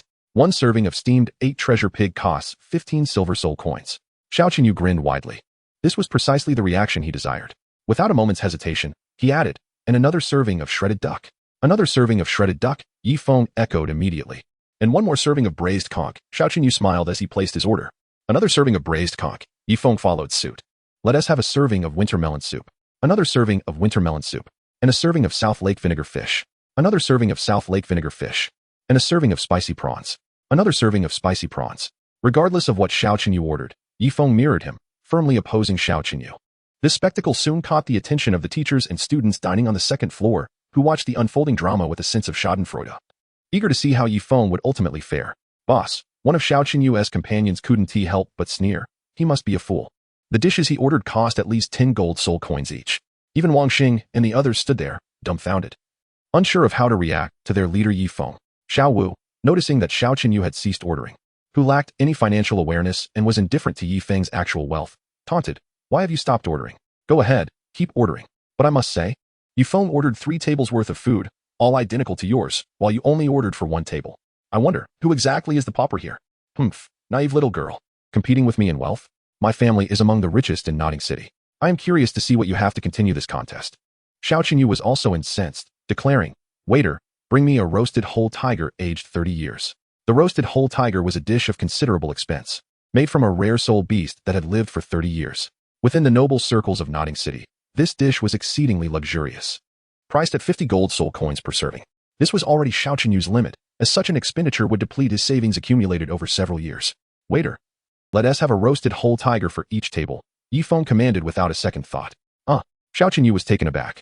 Wang Sheng and the others were equally stunned. Observers could hardly contain their derisive laughter. Even some of the teachers present could not afford such a dish, yet Yifeng, a work-study student, dared to order so extravagantly. It was akin to slapping oneself in the face. The onlookers could already foresee Yifeng's dismal conclusion. Bring out the dishes. I am eager to see how they manage to consume it all, Xiao Qinyu thought to himself. Confident that Yifeng and his companions would be unable to pay for their meal, and he was keen to witness Yifeng's downfall. Let the food be served, Yifeng said nonchalantly. The waiter hesitated for a moment, then realized the gravity of the situation. His expression darkened as he glared at Yifeng, asking, whose child are you? Are you trying to amuse yourself at my expense? Do you have any idea that your orders total at least 160 gold soul coins? How much money do you actually possess to flaunt your wealth here? What is 160 gold soul coins? You think you're so high and mighty? Yifeng retorted, flicking his fingers to produce a black card from his storage soul guide. The storage soul guide. A black card. Who was he to possess such an item? The teachers and students present gazed at Yifeng in astonishment. Compared to the storage soul guide, which itself was worth dozens of gold soul coins, they were even more shocked that Yifeng owned a black card. The black card was a symbol of status, often held by high-ranking officials, millionaires, and social elites. It represented not just financial power but also prestige. Even many nobles in Nodding City did not qualify for a black card. Xiao Qinyu, as a wealthy heir, clearly understood the significance of the black card. His eyes widened in disbelief as he stammered, fake. He could not fathom that Yifeng was worthy of possessing a black card. After a moment of shock, he derisively said, how could a work-study student possibly have a black card? It must be fake or stolen. Humph.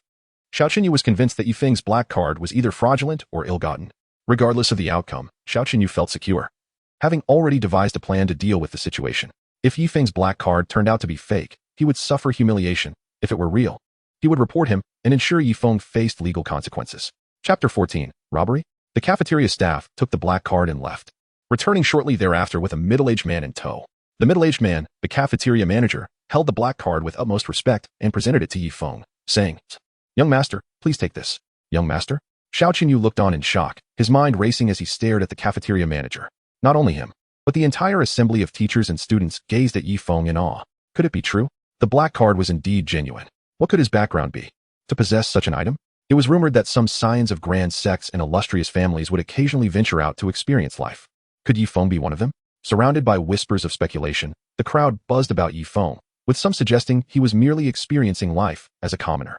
Today, due to the black card, Yifeng had become the focal point of attention. Xiao Wu, being a soul beast, was unaware of the significance of white and black cards. With her hands on her hips, she confronted Xiao Qinyu, demanding, so, Are you convinced now? Let us go. Xiao Qinyu waved his hand dismissively, unwilling to linger any longer, and departed with his two companions, their tails between their legs. As Yifeng finished his meal and exited the cafeteria, strolling along a quiet path, Xiao Qinyu and his associates suddenly sprang out, courageous yet foolish. Yifeng had just struck a blow against Xiao Qinyu with money, causing Wang Sheng, the work-study student who had long been bullied by Xiao Qinyu, to shed his previous timidity and respond with indignation.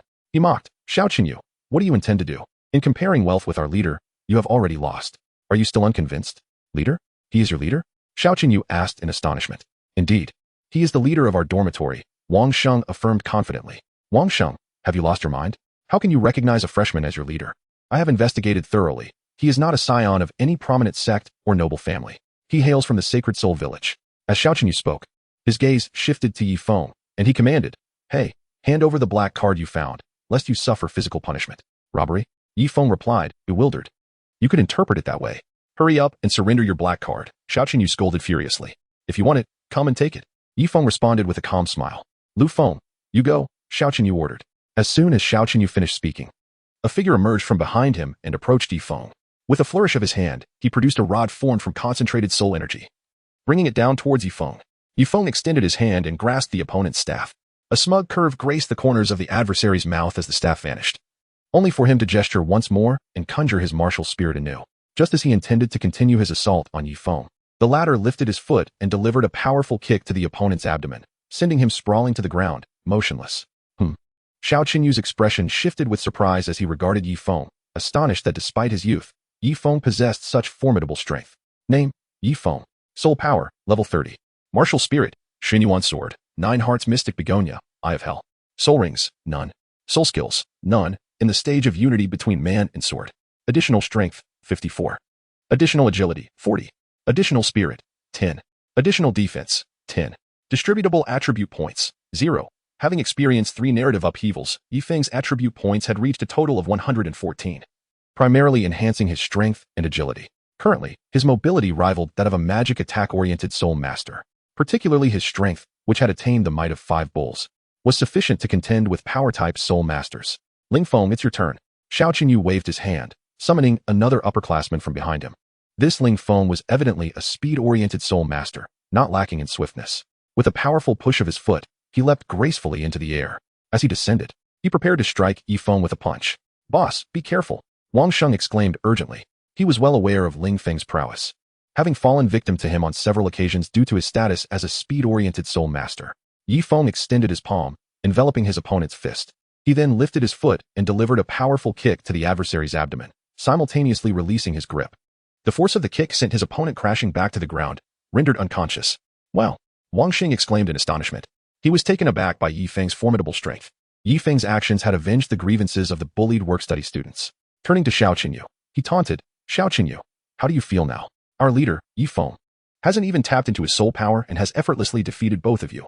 You might as well concede early to spare yourselves further pain." Xiao Qinyu frowned at these words. Taking a step forward, he stomped the ground, causing a white soul ring to manifest beneath him. A red soul power coalesced behind him, forming the illusory figure of a wolf. Xiao Qinyu, a 6th grade student, with a wolf martial spirit. An 11th level 1-ring battle soul master. "Come on," Yifeng replied confidently. "Why aren't you using your martial spirit?" Xiao Qinyu inquired. "There is no need to employ my martial spirit to deal with you," Yifeng answered, brimming with self-assurance. "How dare you underestimate me?" Xiao Qinyu seethed, his fists clenched tightly. As a 6th grade student with a soul ring, he felt empowered. Yet Yifeng's refusal to utilize his martial spirit infuriated him further. "Boss, go for it. Take him down." "Yes, boss. Defeat him and make him surrender that black card," urged Xiao Qinyu's lackeys, inciting him. Xiao Qinyu was truly enraged. He had thoroughly investigated Yifeng, discovering that he was merely a destitute villager from Sacred Soul Village. Casting aside all reservations, he charged towards Yifeng, his first soul ring glowing with white light as he swung his wolf claws in an assault against Yifeng. What a splendid opportunity! Yifeng did not shy away, swinging his fist to confront Xiao Qinyu head-on. "Haha, facing off with the boss, he is bound to lose," mocked Xiao Qinyu's lackeys. With a resounding thud, their fists clashed, leaving a vivid crimson scratch on Yifeng's hand. Yet he remained unscathed. In contrast, Xiao Qinyu was struck by an undeniable force, sliding across the ground and leaving a prominent mark. He spat blood, wiping the corners of his mouth. His gaze filled with trepidation as he looked at Yifeng. He had actually lost. "You win, we're leaving," Xiao Qinyu exclaimed. He turned, his eyes still sharp as they lingered on Yifeng, clearly unwilling to let go of the black card in Yifeng's possession. Just as he took a couple of steps to depart, a shadow flashed before him, blocking his path. In terror, Xiao Qinyu asked, "What do you want now?" Chapter 15. Xiao Wu, do you still want it? What do you think? Yifeng retorted. I don't know, Xiao Qinyu stammered, lost in thought. If I had lost today, my black card would have been yours. Now that you've lost, do you think you can just walk away? There is no such good fortune in this world, Yifeng taunted. What do you want from me? Xiao Qinyu pressed. Simple. If you wish to leave, hand over 500 gold soul coins, Yifeng stated. What? 500 gold soul coins? You might as well rob me, Xiao Qinyu exclaimed, unable to contain his anger. As a wealthy heir, he had never accumulated more than 100 gold soul coins in his allowance. Yifeng's demand was outrageous. Indeed, just a minute ago. You were attempting to do just that, Yifeng replied calmly, his piercing gaze carrying a lethal weight. Xiao Qinyu was struck silent, realizing the truth in Yifeng's words. I don't have that much money, he mumbled, avoiding Yifeng's gaze. This matter can be easily resolved. Just write an IOU and explain the circumstances. Yifeng smiled. Under Yifeng's insistence, Xiao Qinyu pinned an IOU, but the debtor was not Yifeng, it was Xiao Wu. To avoid any future disputes, Yifeng firmly demanded that Xiao Qinyu clarify the reasons behind the IOU, noting that it was due to his attempt to rob Yifeng of the black card. Can I leave now? Xiao Qinyu's hands were tightly clasped behind his back. If he simply let this go, he would no longer be Xiao Qinyu. Certainly. Yifeng nodded with a smile. Let us go. Wait. As Xiao Qinyu attempted to lead his lackeys away, Yifeng once again halted them. What do you want now? Xiao Qinyu inquired, puzzled. You may leave, but I never said they could, Yifeng replied with a grin. Huh? Are we going to write an IOU too? We didn't even lay a hand on him. We were merely cheering him on, one of the senior students behind Xiao Qinyu exclaimed, shocked by Yifeng's words. You're right. You were merely cheering him on. Thus, aside from the two who actually fought, the 6 of you will each pay 50 gold soul coins. The 2 who are unconscious will owe 100 gold soul coins. Wan Xing, go and splash some water on them to wake them up. As Yifeng addressed the bullying seniors, he also instructed Wang Sheng on what to do. What? 50 gold soul coins? One senior student looked at Yifeng with a face of despair. I've been quite merciful. Compared to your boss, I've given you a 10% discount. Yifeng smiled slyly. If he had lost today, not only would Xiao Qinyu benefit, but these seniors would also gain something. This situation echoed the ancient adage, those who engage in mischief will eventually pay the price. These seniors, who often bullied other students, never expected to be so thoroughly overpowered one day. Then you might as well just beat me up, one senior stubbornly retorted. Are you sure? Yifeng chuckled, continuing. Just a word of caution. If I do lay a hand on you, it won't be 50 gold soul coins, but 100. The senior, furious at Yifeng's taunts, momentarily lost his words. Under Yifeng's intimidating presence, Xiao Qinyu and his lackeys obediently wrote IOUs. After leaving, Jian Douluo and Xin sought out Yifeng, instructing him to prepare, as after the opening ceremony the next day, he would accompany Yifeng to the soul hunting forest to hunt soul beasts. That evening, Yifeng sought out Xiao Wu, only to discover she was not in the dormitory. When he finally found her, she was entering the dormitory with Tang San. Xiao Wu, it's settled then. I'll head in first, Tang San stated. Xiao Wu nodded and turned to Yifeng, asking, so, what do you need? Xiao Wu, I need to discuss something with you. Tomorrow, I must leave the academy. I'd like you to handle my duties as a work-study student in the meantime. When I return, I will take over the responsibilities for this semester, and the earnings will be split equally, Yifeng explained. You're leaving the academy too? Xiao Wu asked, her expression one of surprise. 2. Yifeng felt a sudden jolt in his heart, from Xiao Wu's choice of words.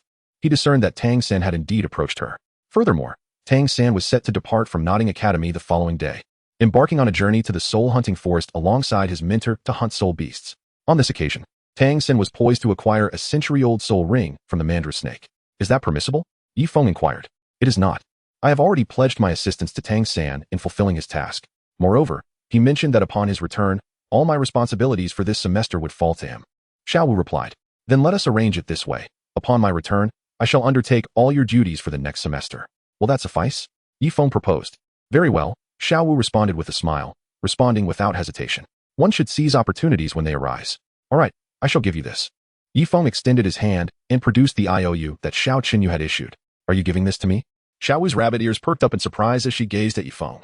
Having only recently entered human society, she understood that without money, one could hardly make headway. The sum Yifeng was offering amounted to 500 gold soul coins. Indeed, the debtor's name inscribed on it is yours. It was meant for you all along. Yifeng chuckled. Then I shall reluctantly accept it, Xiao Wu exclaimed joyfully, gratefully receiving the IOU from Yifeng. Now, it grows late. We ought to return. Yifeng suggested. Yet I still wish to engage you in another match, Xiao Wu insisted earnestly. Another match? Yifeng was taken aback. Had Xiao Wu not just encountered Tang San? Was she not to duel as they did in the narrative? Precisely. Is that acceptable? Xiao Wu inquired. Very well. Yifeng replied with a smile and a nod. Zhao Wu glided toward him with a lightness in her steps, gradually closing the distance until they were close enough to share each other's breath. What are you doing? Did you not say you wanted to spar? Yifeng asked. Zhao Wu giggled, drawing even closer to him. She leaned in, her lips brushing against Yifeng's ear, her warm breath sending a shiver down his spine. An unfamiliar sensation enveloping his soul. Did I not come here for that? As her words fell, her long scorpion braids suddenly lashed out, ensnaring Yifeng's neck. Yifeng lightly pointed his toes, using the momentum to leap gracefully into the air. As Zhao Wu propelled him forward, he landed elegantly, completing a half-turn to dissipate the residual force. In order to engage in a spirited exchange with Zhao Wu, Yifeng refrained from employing brute force to vanquish her once more. Instead, he utilized the Eye of Hell, playfully sparring with her. Chapter 16. Crisis. The revelation of Zhao Wu's soul beast identity at dawn. While the majority of the faculty and students of Notting Academy remained ensconced in slumber, Yifeng accompanied the sword master Chun Xin, riding upon Chun Xin's 7-killing sword, as they journeyed towards the soul hunting forest. Located 400 miles northeast of Notting City, this forest serves as a sanctuary for the imperial breeding of soul beasts, where the age of the beasts is relatively young, ensuring that no soul beasts of 10,000 years or more reside within. Yifeng sought to acquire his first 3 soul rings, making this location perfectly suitable for his needs. The soul hunting forest is vast, sprawling across a significant expanse, catering to the demands of various soul master academies from the Barak Kingdom and the Tiando Empire. Even esteemed soul master academies often opt to procure their requisite soul rings here, for who can truly predict the whims of fortune? A chance encounter with an extraordinary soul beast could very well occur. To cultivate Yifeng's abilities, Chun Xin deliberately positioned Yifeng before him, allowing him to experience the sensation of flying with the sword. In pursuit of the exhilarating rush of high-speed flight, Chun Xin skillfully maneuvered the sword close to the forest and the ground. Standing atop the 7-killing sword, the scenery rapidly receded behind him, and the thrill of soaring through the skies filled Yifeng with an urge to let out a triumphant roar. The 400 miles, if traversed by horse-drawn carriage, would consume at least 2 days. However, a tidal Douluo employing their soul power could cover the distance in a mere matter of minutes. After a quarter of an hour, Chun Xin guided the flying sword to gently descend to the ground. A multitude of voices clamored about, resembling a lively marketplace. Groups of soul masters organized hunts for soul beasts, requiring a hand signal to hunt powerful beasts, yet they were still short one member. They sought to hunt agile soul beasts of a century age, appealing to agile attack-type soul masters with a reward of 30 golden soul coins. I am Luluden. My martial soul is the steel cannon. I am a level 31 powerful attack-type, soul venerable. Do not be deceived by my short legs. I can run like the wind. 10 golden soul coins a day, pay me, and I'll go. Among the shouting soul masters, some sought to recruit others into their teams, while others were in need of being grouped. Besides these profit-driven soul masters, numerous merchants peddled their wares. The prices of these goods were exorbitantly high, easily double those found in Notting City. Yifeng, having a master known as the tidal Douluo, naturally did not require the assistance of others to form a team. Jian Daoqinshin led Yifeng to the vicinity of the towering iron fence that bordered the forest. Here, a formidable 10-meter-high barrier stood guard, accompanied by soldiers of the Empire clad in full armor. To gain entry into the soul hunting forest, one must possess a hand order issued by the Spirit Hall. Without such a decree, and lacking a robust background and formidable strength, one would face severe penalties if apprehended by the specialized enforcement team of the Spirit Hall within the forest. As Jian Daoqinshin spoke, he flicked his fingers, sending a token soaring toward the captain of the guards. The captain, taken aback, stared at the hand order in his possession. Approaching Jian Daoqinshin, he respectfully offered the hand order back with both hands, addressing him as Your Excellency. Jian Daoqinshin accepted the hand order and, together with Yifeng, entered the soul hunting forest. Yifeng, you have yet to acquire any soul rings. Remember, from this moment forth, you are not to stray more than 10 meters from my side. Do you understand? Jian Daoqinshin admonished with a serious tone. Yes, master, Yifeng replied. Subsequently, Jian Daoqinshin began imparting knowledge to Yifeng. He explained that a soul ring of 10 years is represented by white, one of 100 years by yellow, of 1,000 years by purple, of 10,000 years by black, and of 100,000 years by red. As for the legendary million-year soul ring, it is characterized by a divine aura and is a golden hue, among other fundamental knowledge pertaining to soul masters. In the discourse of Jian Dao Chun Xin, Yifeng sensed that his master possessed knowledge regarding martial souls, soul beasts, and soul rings that was on par with that of the esteemed Yu Shaojiang. Yifeng, what is the true origin of that child named Tang San whom you encountered yesterday? Jian Dao Chun Xin suddenly inquired as they walked. At that moment, when Jian Dao Chun Xin sought out Yifeng, Tang San was indeed by his side. Master, what is it? Yifeng asked with curiosity. I sensed the aura of the Haotian hammer within him. Jian Dao Chun Xin replied. The Haotian hammer? Surely not. Yifeng feigned surprise, deliberately probing Jian Daochen Xian. His martial soul is not the Haotian hammer, but rather the seemingly useless blue-silver grass. Could it be that he possesses a twin martial soul? Jian Daochen Xian halted his steps, instinctively gazing at Yifeng. However, while Tang San bore a twin martial soul, his disciple Yifeng was endowed with a triad of martial souls. Master, how can you be so certain that he possesses the Haotian hammer as his other martial soul? Yifeng questioned with intrigue. There is no mistake. Jian Daochen Xian momentarily paused, continuing to walk forward as he explained, martial souls are intrinsically linked to soul masters. When a soul master reaches a certain level of power, even without utilizing their martial soul or soul power, one can discern the type of martial soul they possess merely from the aura they exude. I have had the experience of sparring with a soul master who wielded the Haotian hammer, thus I have memorized its unique essence. Oh, Yifeng replied nonchalantly. Yifeng, I advise you not to become too close to that girl with rabbit ears. Jian Daochen Xian subsequently shifted the conversation to the topic of Zhao Wujie. Yifeng was taken aback. Yifeng suddenly recalled that his master was a titled Douluo. Certain transformed spirit beasts, prior to reaching the soul power level of 60, are distinct from humans. Only when their soul power surpasses 60 do they become indistinguishable from humanity. Ordinary soul masters are unable to discern the appearance of transformed spirit beasts that resemble humans. But those at the level of soul Douluo and titled Douluo can perceive their true identities through the aura they emanate. Yesterday, when Jian Daochen found Yifeng, he encountered not only Tang San, but also Zhao Wujie. With Jian Daochen's current remarks, Yifeng realized that his master had uncovered Zhao Wujie's identity as a spirit beast. Why was that? Yifeng feigned ignorance and inquired. Because she is a spirit beast with a lifespan of 100,000 years. Jian Daochen halted his steps and turned to face Yifeng. Is that so? Yifeng pretended to be astonished. Absolutely. She may have evaded your eyes, but she cannot escape the discerning gaze of a master. I never expected you to be so fortunate as to encounter a transformed spirit beast. Once your soul power reaches 80, we shall eliminate her, allowing you to obtain her soul ring and soul bone. Jian Daochen regarded Yifeng with a hint of envy. Despite being a titled Douluo, he himself did not possess a soul ring of such extraordinary longevity. As a titled Douluo, he understood the significance this would hold for Yifeng. Should Yifeng's 8th soul ring be one of 100,000 years, his combat prowess would soar dramatically. In that case, even as a soul Douluo, Yifeng would possess the capability to contend with a titled Douluo. What? Kill her? Yifeng exclaimed in astonishment. Have you developed feelings for her? Jian Daochen questioned.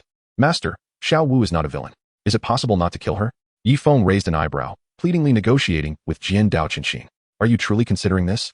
You must realize that even I do not possess a soul ring of 100,000 years. Such rings are rare and precious to us soul masters. Jian Daochen's tone turned serious as he earnestly questioned Yifeng. If I must choose between her soul ring and our friendship, I would unhesitatingly choose to be her friend, Yifeng asserted firmly, gazing intently into Jian Daochen's eyes. Very well.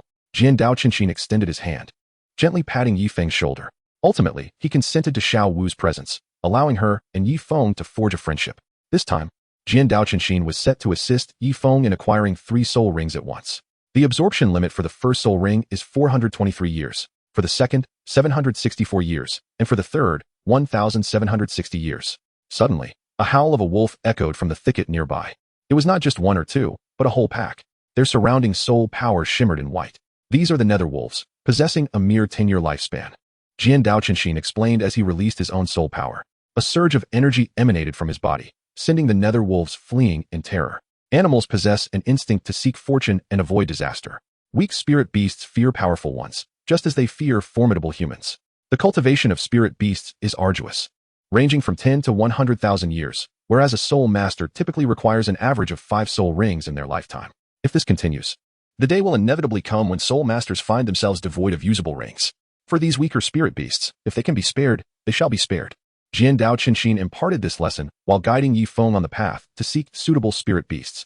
Master, there's a leopard over there. That won't do. Its age is too low, only 10 years. Master, there's a tiger that appears to be ablaze. That is a flame tiger. It is suitable for aggressive soul masters. Though it has a lifespan of 300 years, it is still not right for you. You need a soul ring that complements your 9-heart mystic lotus. If it were for your sword-shaped martial soul, it might just suffice. The flame tiger is a 100-year spirit beast, and in Jian Daochen's eyes, it is merely a modest option. I have already considered what type of spirit beast your sword-shaped martial soul requires. Those spirit beasts are rare, and Feng Zhi has dispatched individuals to seek them out. Before that, we shall add soul rings to your 9-heart mystic lotus. Once your first martial soul has acquired 3 soul rings, you can continue your cultivation without being hindered by the bottleneck. Jian Daochen elaborated. Understood, Master, Yifeng replied. Jian Dao Qinshin was devoted to the sword, holding the title of sword. As a titled Douluo, Yifeng felt assured in trusting his sword-shaped martial soul to Jian Dao Qinshin's guidance. Master, is that gorilla suitable? Yifeng pointed to a gorilla by the riverbank. Quenching its thirst, the gorilla crouched at the water's edge, cupping its hands to drink while remaining vigilant, glancing around its surroundings. It drank, then surveyed the area, drank again, and looked around. Yifeng pointed at the gorilla, which froze momentarily, also noticing Yifeng and Jian Dao Qinshin. The gorilla was covered in blood-red fur. And aside from that, it bore no significant differences from other gorillas. When it stood up, its height reached nearly 4 meters. In the center of its forehead, there was a peculiar pattern, consisting of 3 strokes. Upon discovering Yifeng and Jian Dao Qinshin, the gorilla clashed its fists together in a display of dominance. It was a savage gorilla. Jian Dao Qinshin assessed the creature and continued. Every century, the red markings on the savage gorilla's forehead increase by 1. With 3 strokes already present, the emergence of a 4th stroke indicates it is nearly 400 years old. You should select it as the first spirit ring for your 9 Hearts Black Orchid. Master, isn't it a spirit beast of the assault type? Yifeng questioned in confusion. Jian Dao Qinshin had previously suggested that Yifeng's martial soul, the Xianyuan sword, should lean towards auxiliary and control paths. The savage gorilla, being an assault-type spirit beast, seemed clearly unsuitable for Yifeng's 9 Hearts Black Orchid. The savage gorilla possesses a trace of ancient bloodline within it. This bloodline grants it the ability to unleash its latent power, temporarily enhancing its combat capabilities. This will greatly benefit your future development. Jian Dao Qinshin expressed his inner thoughts. All right, then it shall be. Yifeng nodded in agreement. Jian Dao Qinshin stepped forward, approaching the savage gorilla step by step. Roar. The savage gorilla roared defiantly at Jian Dao Qinshin. However, this warning was disregarded by the latter. Bang. Jian Dao Qinshin's fist struck the savage gorilla, sending it flying 10 meters away. Even without employing the 7-kill sword, Jian Dao Qinshin, as a titled Douluo, showcased formidable combat prowess. Bang, bang, bang. Jian Dao Qinshin landed successive blows on the savage gorilla, leaving it with no opportunity to retaliate. Roar. After receiving a barrage of punches, the savage gorilla became utterly furious. The red symbols on its forehead glowed with crimson light, and its red fur appeared to shimmer with a layer of red luminescence, as if enveloped in a sphere of crimson light. Upon unleashing the power within its blood, the savage gorilla's speed and strength noticeably increased. Yet, it was still facing a titled Douluo, and Jian Dao Qinshin continued to overpower it effortlessly. Approximately 10 minutes later, with a single punch, Jian Dao Qinshin sent the savage gorilla flying, landing precisely 1 meter in front of Yifeng. For a soul master to absorb a spirit beast's spirit ring, 2 conditions must be satisfied. First, the soul master must personally slay the spirit beast, instilling a strong sense of resentment within the beast. Second, the beast must be ferocious enough to abandon its resistance and seek death. As Jian Dao Qinshin spoke, he retrieved a dagger from his storage soul tool and tossed it to Yifeng, instructing, begin. Use this dagger to end its life. Then form your hands as I do to obtain its spirit ring. Understood, Master, Yifeng replied. Yifeng, wielding a dagger, approached the ferocious gorilla. He hesitated for a moment, for the creature he was about to slay was a soul beast, one that bore a striking resemblance to a human. Yifeng hesitated, and Jian Dao Qinshin did not urge him. In any endeavor, one must inevitably face their first experience. After a brief pause of 5 or 6 seconds, Yifeng swiftly drew his dagger across the neck of the raging gorilla. A heart-wrenching roar erupted from the creature's throat as blood gushed forth, splattering onto Yifeng's garments. The raging gorilla clutched its throat, struggling for a mere 10 seconds before falling utterly still. Yifeng imitated the gestures of the sword Dao's dust heart, forming seals with his hands. Subtle specks of light emanated from the corpse of the raging gorilla, coalescing into a luminous halo above its remains. Sit down and absorb it. With my protection, you shall not be disturbed, commanded Sword Dao's dust heart. Understood. Yifeng responded with a sound and sat cross-legged. The halo soared above his head, suddenly contracting rapidly until it diminished to the size of a bracelet, encircling the 9-heart mysterious lotus martial soul in the palm of Yifeng's right hand. Yifeng felt as though his right hand had plunged into scalding water, a torrent of searing energy surging into his being, causing his body to tremble involuntarily. He remained steadfast, as the gentle breeze caressed the mountain ridge, allowing the energy to flow freely into him, guarding his inner consciousness. In his ears, the guiding voice of the Sword Dao's dust heart resonated. Yifeng, adhering to the words of Jian Dao Qinshin, allowed the surging heat of energy to flow into his meridians and internal organs. His consciousness steadfastly guarded the sea of knowledge within his mind, ensuring he remained in a state of clarity. Time passed unnoticed as he cultivated, and when tranquility returned, Yifeng discovered that each petal of his 9-heart mysterious tangs had acquired a crimson vein in the center of the flower. One stamen had transformed into a vibrant red. He had succeeded. Yifeng was overwhelmed with joy within. Yifeng had not anticipated that acquiring a soul ring would be such an exhilarating experience. It is no wonder that everyone aspires to become a soul master. While soul masters yearn for additional soul rings, this delightful sensation is one that can only be comprehended intuitively, rather than articulated. As for soul skills, what is your first soul skill? Jian Daochen Xian inquired with curiosity. With a mere thought, Yifeng summoned the radiant glow of the yellow soul rings encircling him. Simultaneously, the crimson patterns on his 9 hearts mystic lotus martial soul illuminated brilliantly, particularly the flower petal among the 10 that had turned a vibrant red, which shone with remarkable intensity. At that moment, a scarlet light enveloped the figure of Jian Daochen. He closed and opened his eyes, murmuring to himself in a calm tone, "The flow rate of my blood has accelerated by 30%, and both my speed and strength have similarly increased by 30%. Indeed." Yifeng nodded with satisfaction and smiled. "I have named the first soul skill of the 9 hearts mystic tang as beast blood boiling. This is a growth-type soul skill.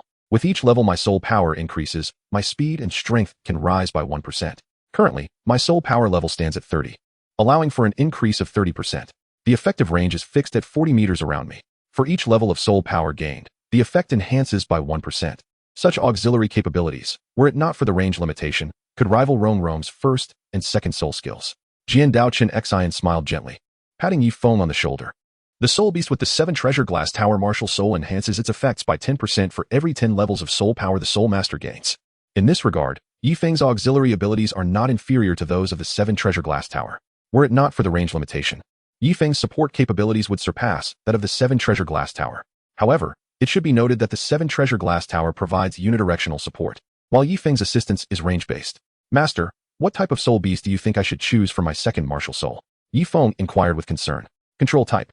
Jian Daochen Xian responded. "Is that really feasible?" Yifeng questioned skeptically. "Of course it is.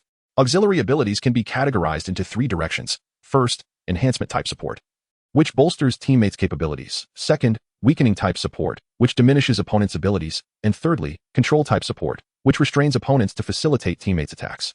Regardless of the type, the ultimate goal is to assist teammates in attacking enemies," Jian Daochen Xian explained. "But aren't soul masters divided into support and control types?" Yifeng countered. "To trust books blindly is less wise than to be without them. Support and control types indeed have intersections. They should not be viewed as entirely distinct. Moreover, you possess the powerful attack-type martial soul, Xinyuan sword.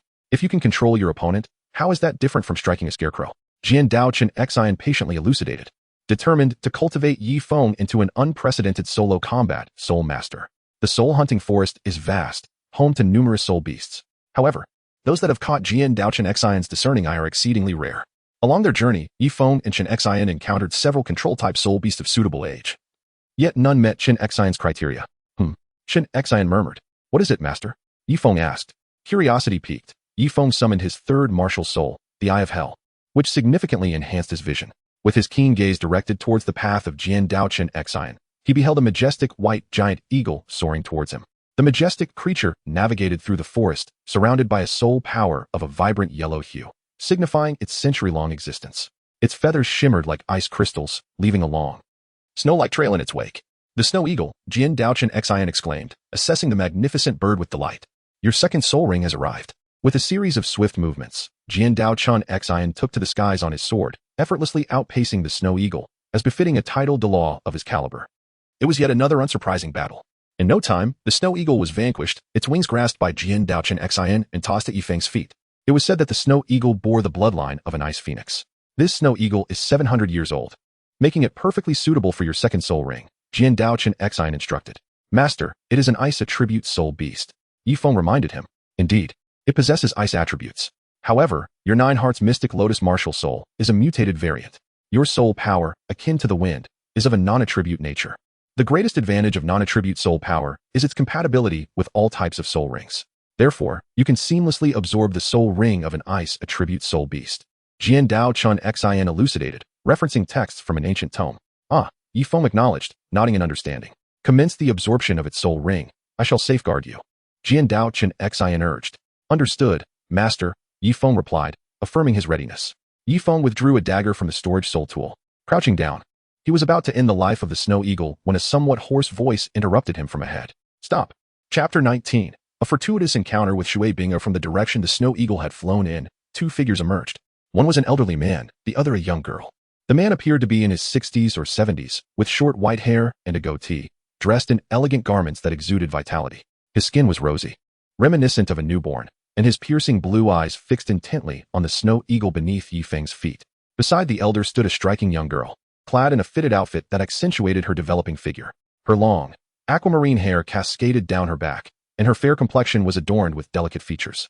At first glance, she might not seem exceptionally beautiful, but upon closer inspection, one would discover an ethereal charm about her. Her blue eyes also scrutinized the snow eagle at Yifeng's feet. Is there a problem? Jian Daochun Xian's tone was calm, yet capable of penetrating the soul. I am the Ancient One, Shui Ruhan, the elder introduced himself, revealing 7 soul rings beneath his feet, 2 yellow, 2 purple, and 3 black. Clearly, he was a soul sage. An aura of icy energy coalesced behind him, forming an ice phoenix, indicating that he possessed a top-tier ice attribute beast martial soul, the ice phoenix. Jian Daochun Xian remained silent, his gaze neutral as he quietly observed the elder. Esteemed sir, you cannot allow this child to obtain the soul ring of this soul beast. The elder, identifying himself as Shui Ruhan, insisted. Why not? Jian Daochun Xian inquired. Because we discovered the soul beast first, the elder replied. You discovered it first? Yifeng exclaimed, astonished as he gazed at the elder.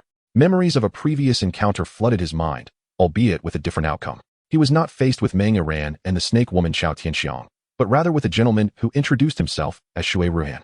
Ice Phoenix? Yifeng felt a chill in his heart as he noticed the exquisite beast martial soul possessed by the old man. Instinctively, he turned his gaze toward the young woman.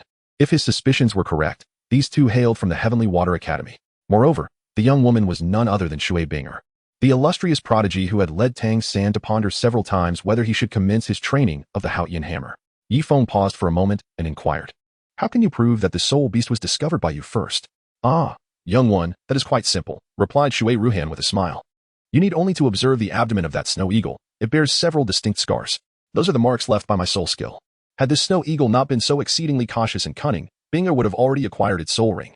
Yifeng extended his hand, gripping the wings of the snow eagle, revealing its abdomen to the eyes of the onlookers.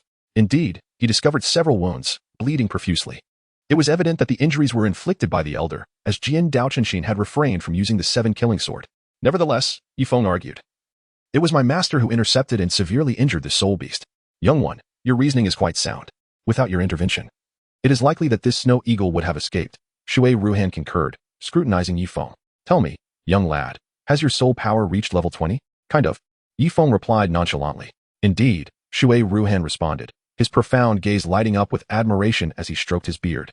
Astonished by Yifeng's remarkable achievement at such a young age, he continued, I, Shui Ruhan, am not unreasonable. We were the ones who discovered this snow eagle. Yet it was you who intercepted and wounded it. The soul beasts in the soul hunting forest are unclaimed entities. Without us, you would not have found the snow eagle. And without you, it might have eluded our grasp. How about this? You and my granddaughter shall spar, and whoever emerges victorious will claim the soul beast. Does that sound agreeable? Yifeng hesitated. Familiar with the storyline of Douluo, he knew that Shui Bing'er possessed exceptional talent, with her first soul skill being Ice Seal. Currently, aside from his unrefined fusion of sword and self, Yifeng only had a supportive soul skill, Beast Blood Boiling. Against Shui Bing'er, his chances of victory stood at a mere 50%. Are you certain you wish to proceed? Jian Daochun's voice resonated suddenly. As soon as he spoke, 9 soul rings appeared beneath his feet. The presence of 9 rings indicated that Jian Daochun was a title Douluo. With a configuration of 2 yellow, 2 purple, and 5 black rings, it was clear that he possessed a standard soul ring setup for a title Douluo. The 7-killing sword? Shui Ruhan's expression turned to one of shock, nearly petrified. The words escaped his lips. You are Jian Daochun? Leave. Jian Daochun commanded imperiously. Shui Ruhan gazed at Jian Daochun, utterly subdued by the overwhelming aura of his soul power exceeding 90. Faced with the latter's cold rebuke, Shui Ruhan displayed no signs of irritation. On the contrary, he respectfully inclined his body in a slight bow towards Jian Daochun. My apologies for the intrusion, Shui Ruhan said politely, exuding an air of scholarly grace. After bowing to Jian Daochun, he signaled for his granddaughter, Shui Bing'er, to turn and leave. Please, do not go just yet, Yifeng suddenly called out. Shui Ruhan turned, and Shui Bing'er followed suit. Yifeng gazed intently at Shui Bing'er. The sword master Chen Xian displayed such an imposing and arrogant demeanor towards Shui Ruhan, yet his granddaughter, Shui Bing'er, who had evidently lost her soul beast, remained remarkably composed as she regarded Yifeng. Yifeng could not help but regard Shui Bing'er with newfound respect. Despite her tender years, She possessed the remarkable ability to restrain herself, remaining unperturbed by her emotions and maintaining her rationality. Such a rare disposition. This was Yifeng's initial impression of Shui Binger. Her character, so distinct, destined her to achieve great things. As Yifeng's words came to an end, not only Shui Binger and Shui Ruhan, but even Jian Daoqianxin gazed at Yifeng in astonishment, perplexed by his intentions after having already acquired the Snow Eagle. Yifeng spoke with a gravity befitting an adult, affirming, "I accept your request." "Are you certain?" Shui Binger, still quite young, inquired anxiously. Her grandfather, Shui Ruhan, cast a glance at Yifeng before his gaze settled upon Jian Daoqianxin. To Shui Ruhan, Jian Daoqianxin was the only individual he regarded with trepidation. "I am certain," Yifeng replied. "Your Highness, is this truly acceptable?" Shui Ruhan questioned Jian Daoqianxin. "Since Yifeng has consented, let us proceed with it." Jian Daoqianxin responded without hesitation. He was also curious as to how Yifeng would defeat Shui Binger without offensive soul skills. Could it be that he intended to achieve a harmonious unity between man and sword? Jian Daoqianxin believed that only by employing the man-sword unity he had taught Yifeng could he possibly triumph over Shui Binger. Chapter 20. Yifeng's second soul skill. Jian Daoqianxin was eager to ascertain whether Yifeng had grasped the concept of man-sword unity. Naturally, he understood that such mastery was implausible. It was unlikely that anyone could comprehend man-sword unity within a mere span of 3 months. Nevertheless, he harbored a modicum of hope for Yifeng. Shui Binger, Spirit, Ice Phoenix, Level 20 Control System, First Ring Battle Soul Master. Please enlighten me. With a firm step, a yellow soul ring materialized around her. The icy force coalesced behind her into the form of an ice phoenix. Snowflakes danced in the air around the phoenix, and the temperature in the vicinity dropped several degrees upon its emergence. Yifeng, Spirit, 9 Hearts Mystic Begonia, Level 30 Control System, First Ring Battle Soul Master. Please enlighten me. With a thought, a yellow soul ring appeared beneath his feet. In the palm of his right hand, a begonia flower of jade-like quality emerged. What level is your soul power? Shui Binger asked, her expression one of astonishment. Level 30, First Ring, Battle Soul Master. Yifeng replied clearly. What? Level 30? First Ring? Shui Binger was utterly shocked. Child, are you truly a naturally full soul power at level 30? Shui Ruhan gazed at Yifeng in astonishment. Indeed, Yifeng affirmed. Yifeng possesses but a singular soul ring, yet his soul power stands at the esteemed level of 30. This can only lead to one conclusion. Yifeng awakened his martial soul with an innate soul power of 30. Typically, upon acquiring the first soul ring, a soul master experiences a significant enhancement in soul power. However, Yifeng's soul power, already at the pinnacle of 30, has reached an impasse. Until he obtains a third soul ring, his soul power cannot surpass this threshold. Zhou Xianang? Shui Ruhan murmured to herself. As the esteemed head of the Heavenly Water Academy, she was well-versed in the myriad martial souls within the realm of soul masters. She had heard of the Jiuxin Haidang, yet the Jiuxin Xiantang was unfamiliar to her. After a brief pause, she pondered aloud, could it be a variant of the Jiuxin Haidang? After all, he too bears the surname Yi. First soul skill, Ice Sealing. With a mere thought, Shui Binger summoned forth the power, encasing Yifeng in a layer of profound ice. It is over. Shui Binger smiled softly. Yifeng found himself encased in ice, rendered immobile and vulnerable to the onslaught. This signified the conclusion of the battle. Suddenly, a wave of spiritual energy surged within the icy confines, illuminating the ground beneath Yifeng's feet with a radiant yellow glow. The flow of his blood accelerated by 30%, enhancing both his speed and strength correspondingly. With a resonant thud, the ice that had ensnared Yifeng shattered, fissures radiating outward. Had he escaped? Shui Binger was momentarily taken aback, but her resolve quickly returned as she summoned her first soul skill once more, re-encasing Yifeng in ice. Yet, with a thunderous crack, the ice barely enveloped him before it erupted outward. A sharp whoosh pierced the air as Yifeng propelled himself forward with remarkable velocity, arriving before Shui Binger before she could react. His fist hovered perilously close to her nose, merely an inch away. You have lost, Yifeng declared. Are you truly a control-type soul master? Shui Binger inquired, skepticism lacing her tone. Yifeng claims to be a control-type soul master, yet his speed rivals that of an agility-type soul master, leaving Shui Binger with no choice but to question him. I am indeed a control-type soul master, Yifeng replied. Then how is it that your speed is so remarkable? Shui Binger inquired with curiosity. Perhaps it is due to the fact that I possess a mutated martial soul, Yifeng said, scratching his head, his gaze flickering momentarily. The swiftness of Yifeng can be attributed to his possession of a unique system. With the assistance of this system, Yifeng's agility has been enhanced by an additional 40 points, rendering his speed comparable to that of a soul master specializing in offensive spirit attacks at a much higher level. A mutated martial soul. 9 Hearts Mysterious Begonia. Shui Binger murmured to herself, seemingly striving to imprint Yifeng's martial soul upon her heart. This marked her first defeat at the hands of a peer. A mutated martial soul. Truly, he is a disciple of the sword Douluo. Shui Ruhan, stroking his beard, regarded Yifeng with admiration, then gently patted Shui Binger's head, saying, Binger, you have lost. The soul ring of the Snow Eagle rightfully belongs to him. It is time for us to depart. Grandfather will assist you in seeking another soul beast. Shui Binger nodded. As she followed Shui Ruhan for a few steps, she glanced back at Yifeng. The warmth in her azure eyes clearly indicated a favorable impression of him. Yifeng observed Shui Binger's expression closely. After his efforts, he finally succeeded in leaving a favorable impression on her. Are you infatuated with that girl? Jian Daochenshin inquired. What? Yifeng replied, taken aback. Yifeng, you are still quite young. Matters of seeking a girlfriend should be postponed until you attend a higher-level Soul Master Academy, Jian Daochenshin advised with utmost seriousness. Master. It's not as you imagine, Yifeng said, bemused as he looked at Jian Daochenshin. He was merely 6 years old. How could he possibly contemplate such matters? Is that truly the case? Jian Daochenshin asked, still unconvinced. Yes, Yifeng affirmed with a decisive nod. Isn't that preferable? Now, conclude the life of the Snow Eagle and acquire its soul ring, Jian Daochenshin commanded.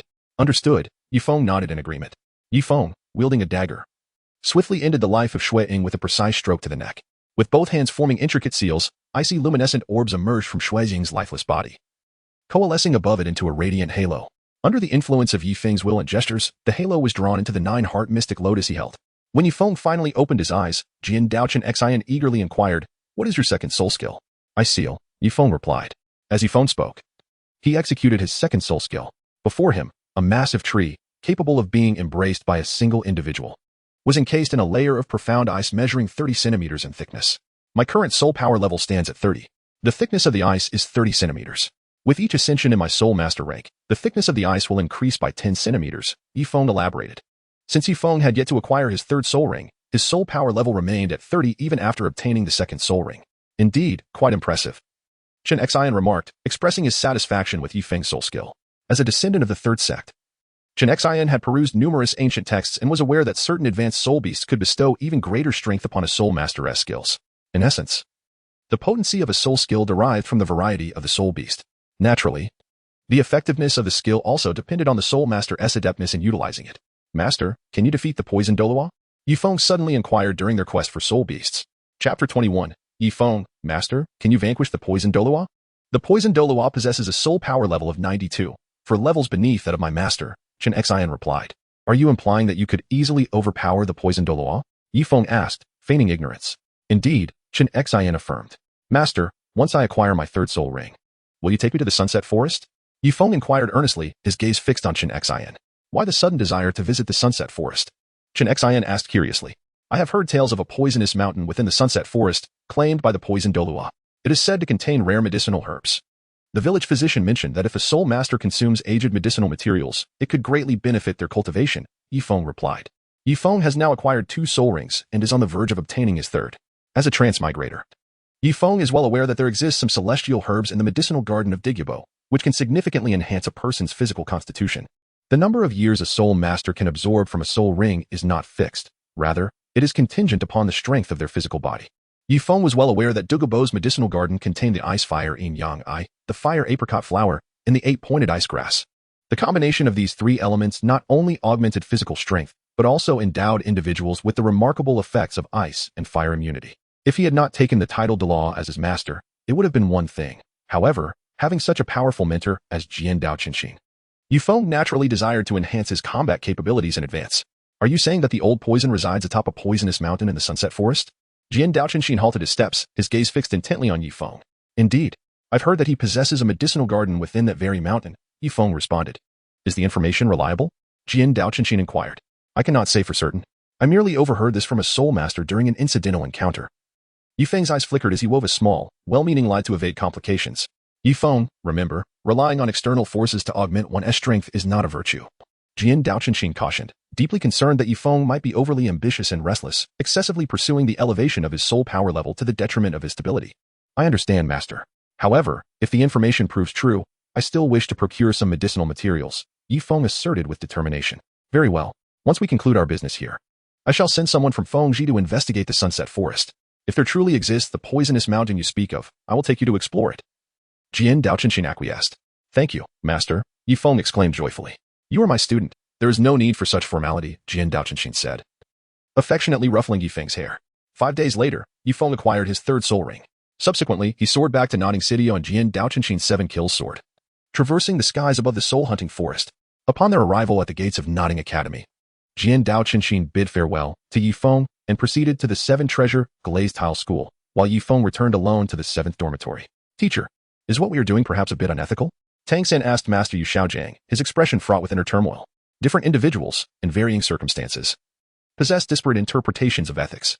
If we do not act as we are, we shall merely pack our belongings and depart like the others, Master Yu Xiaojiang replied. Before Tang San and Yu Xiaojiang, students who had meticulously gathered their belongings were departing the 7th dormitory, their arms laden with large and small bundles. Just as Yifeng returned to the entrance of the dormitory building, he witnessed this scene unfold. Yifeng, you have finally returned. Zhao Wu greeted him with a hint of sorrow in her eyes. Zhao Wu, what has happened? Yifeng furrowed his brow in curiosity. Zhao Wu, along with Wang Sheng and 7 other work-study students, not only bore bedding on their shoulders but also carried buckets filled with towels, toothpaste, and other essential items. We have been expelled from the academy, Zhao Wu said, her head lowered, her expression one of heartbreaking sadness. Expelled? Yifeng was taken aback. Yes, Zhao Wu nodded. What transpired? What could you have done to warrant expulsion from the academy? Yifeng's frown deepened, his curiosity piqued. In the original narrative, Zhao Wu graduated normally from the Notting City Junior Soul Master Academy. Now, faced with expulsion, Yifeng speculated that it might somehow be connected to him. Indeed. Through Zhao Wu's account, Yifeng uncovered that the matter was indeed linked to him. Before leaving, Yifeng provided a promissory note to the 9 work-study students of the 7th dormitory. This note originated from the senior students who had previously attempted to intimidate them. Zhao Wu received a promissory note valued at 500 gold soul coins from Xiao Qinyu, while Wang Sheng, Tang San, and others similarly acquired varying benefits. In their quest to shed their work-study identities, Zhao Wu, Wang Sheng, and their companions began to press Xiao Qinyu for repayment. Although Xiao Qinyu continuously promised to settle the debt, he persistently failed to do so. Today, upon witnessing Tang San successfully obtain a soul ring and noting that Yifeng had yet to return, Xiao Qinyu assumed Yifeng would not come back. Consequently, a confrontation ensued, leading to an altercation between the two parties. With her first soul ring, Zhao Wu proved to be far superior to Xiao Qinyu, effortlessly defeating him. However, matters escalated unexpectedly. Upon returning home for lunch, Xiao Qinyu's father discerned the situation. Out of concern, he pressed his son for the details of the incident. In a protective fervor, Xiao Qinyu's father leveraged his connections, resulting in the dismissal of the work-study students who dared to bully his son from Notting Academy. Is that so? Tang San? Yifeng inquired. Yifeng was well aware of the connection between Tang San's mentor, Yu Xiaojiang, and the dean of Notting Academy. If Yu Xiaojiang intervened, it was unlikely that Zhao Wu and the others would face expulsion. The incident had originated from the harassment of Yifeng and Wang Sheng, among other work-study students, by senior students like Xiao Qinyu. Don't ask him. He is not one of us, Wang Sheng remarked, casting a cold glance at Tang San. His tone and choice of words reflected his strong aversion towards Tang San. What is his problem? Yifeng inquired with curiosity. From Wang Sheng's response, Yifeng learned that Tang San had not been expelled. Initially, he was also at risk of expulsion, as he possessed an IOU that Yifeng had given him. However, thanks to his mentor, Yu Xiaojiang, the vice dean of the academy decided to grant Tang San a probationary status, ostensibly to keep him under observation, but in reality, it meant no punishment would be imposed on him.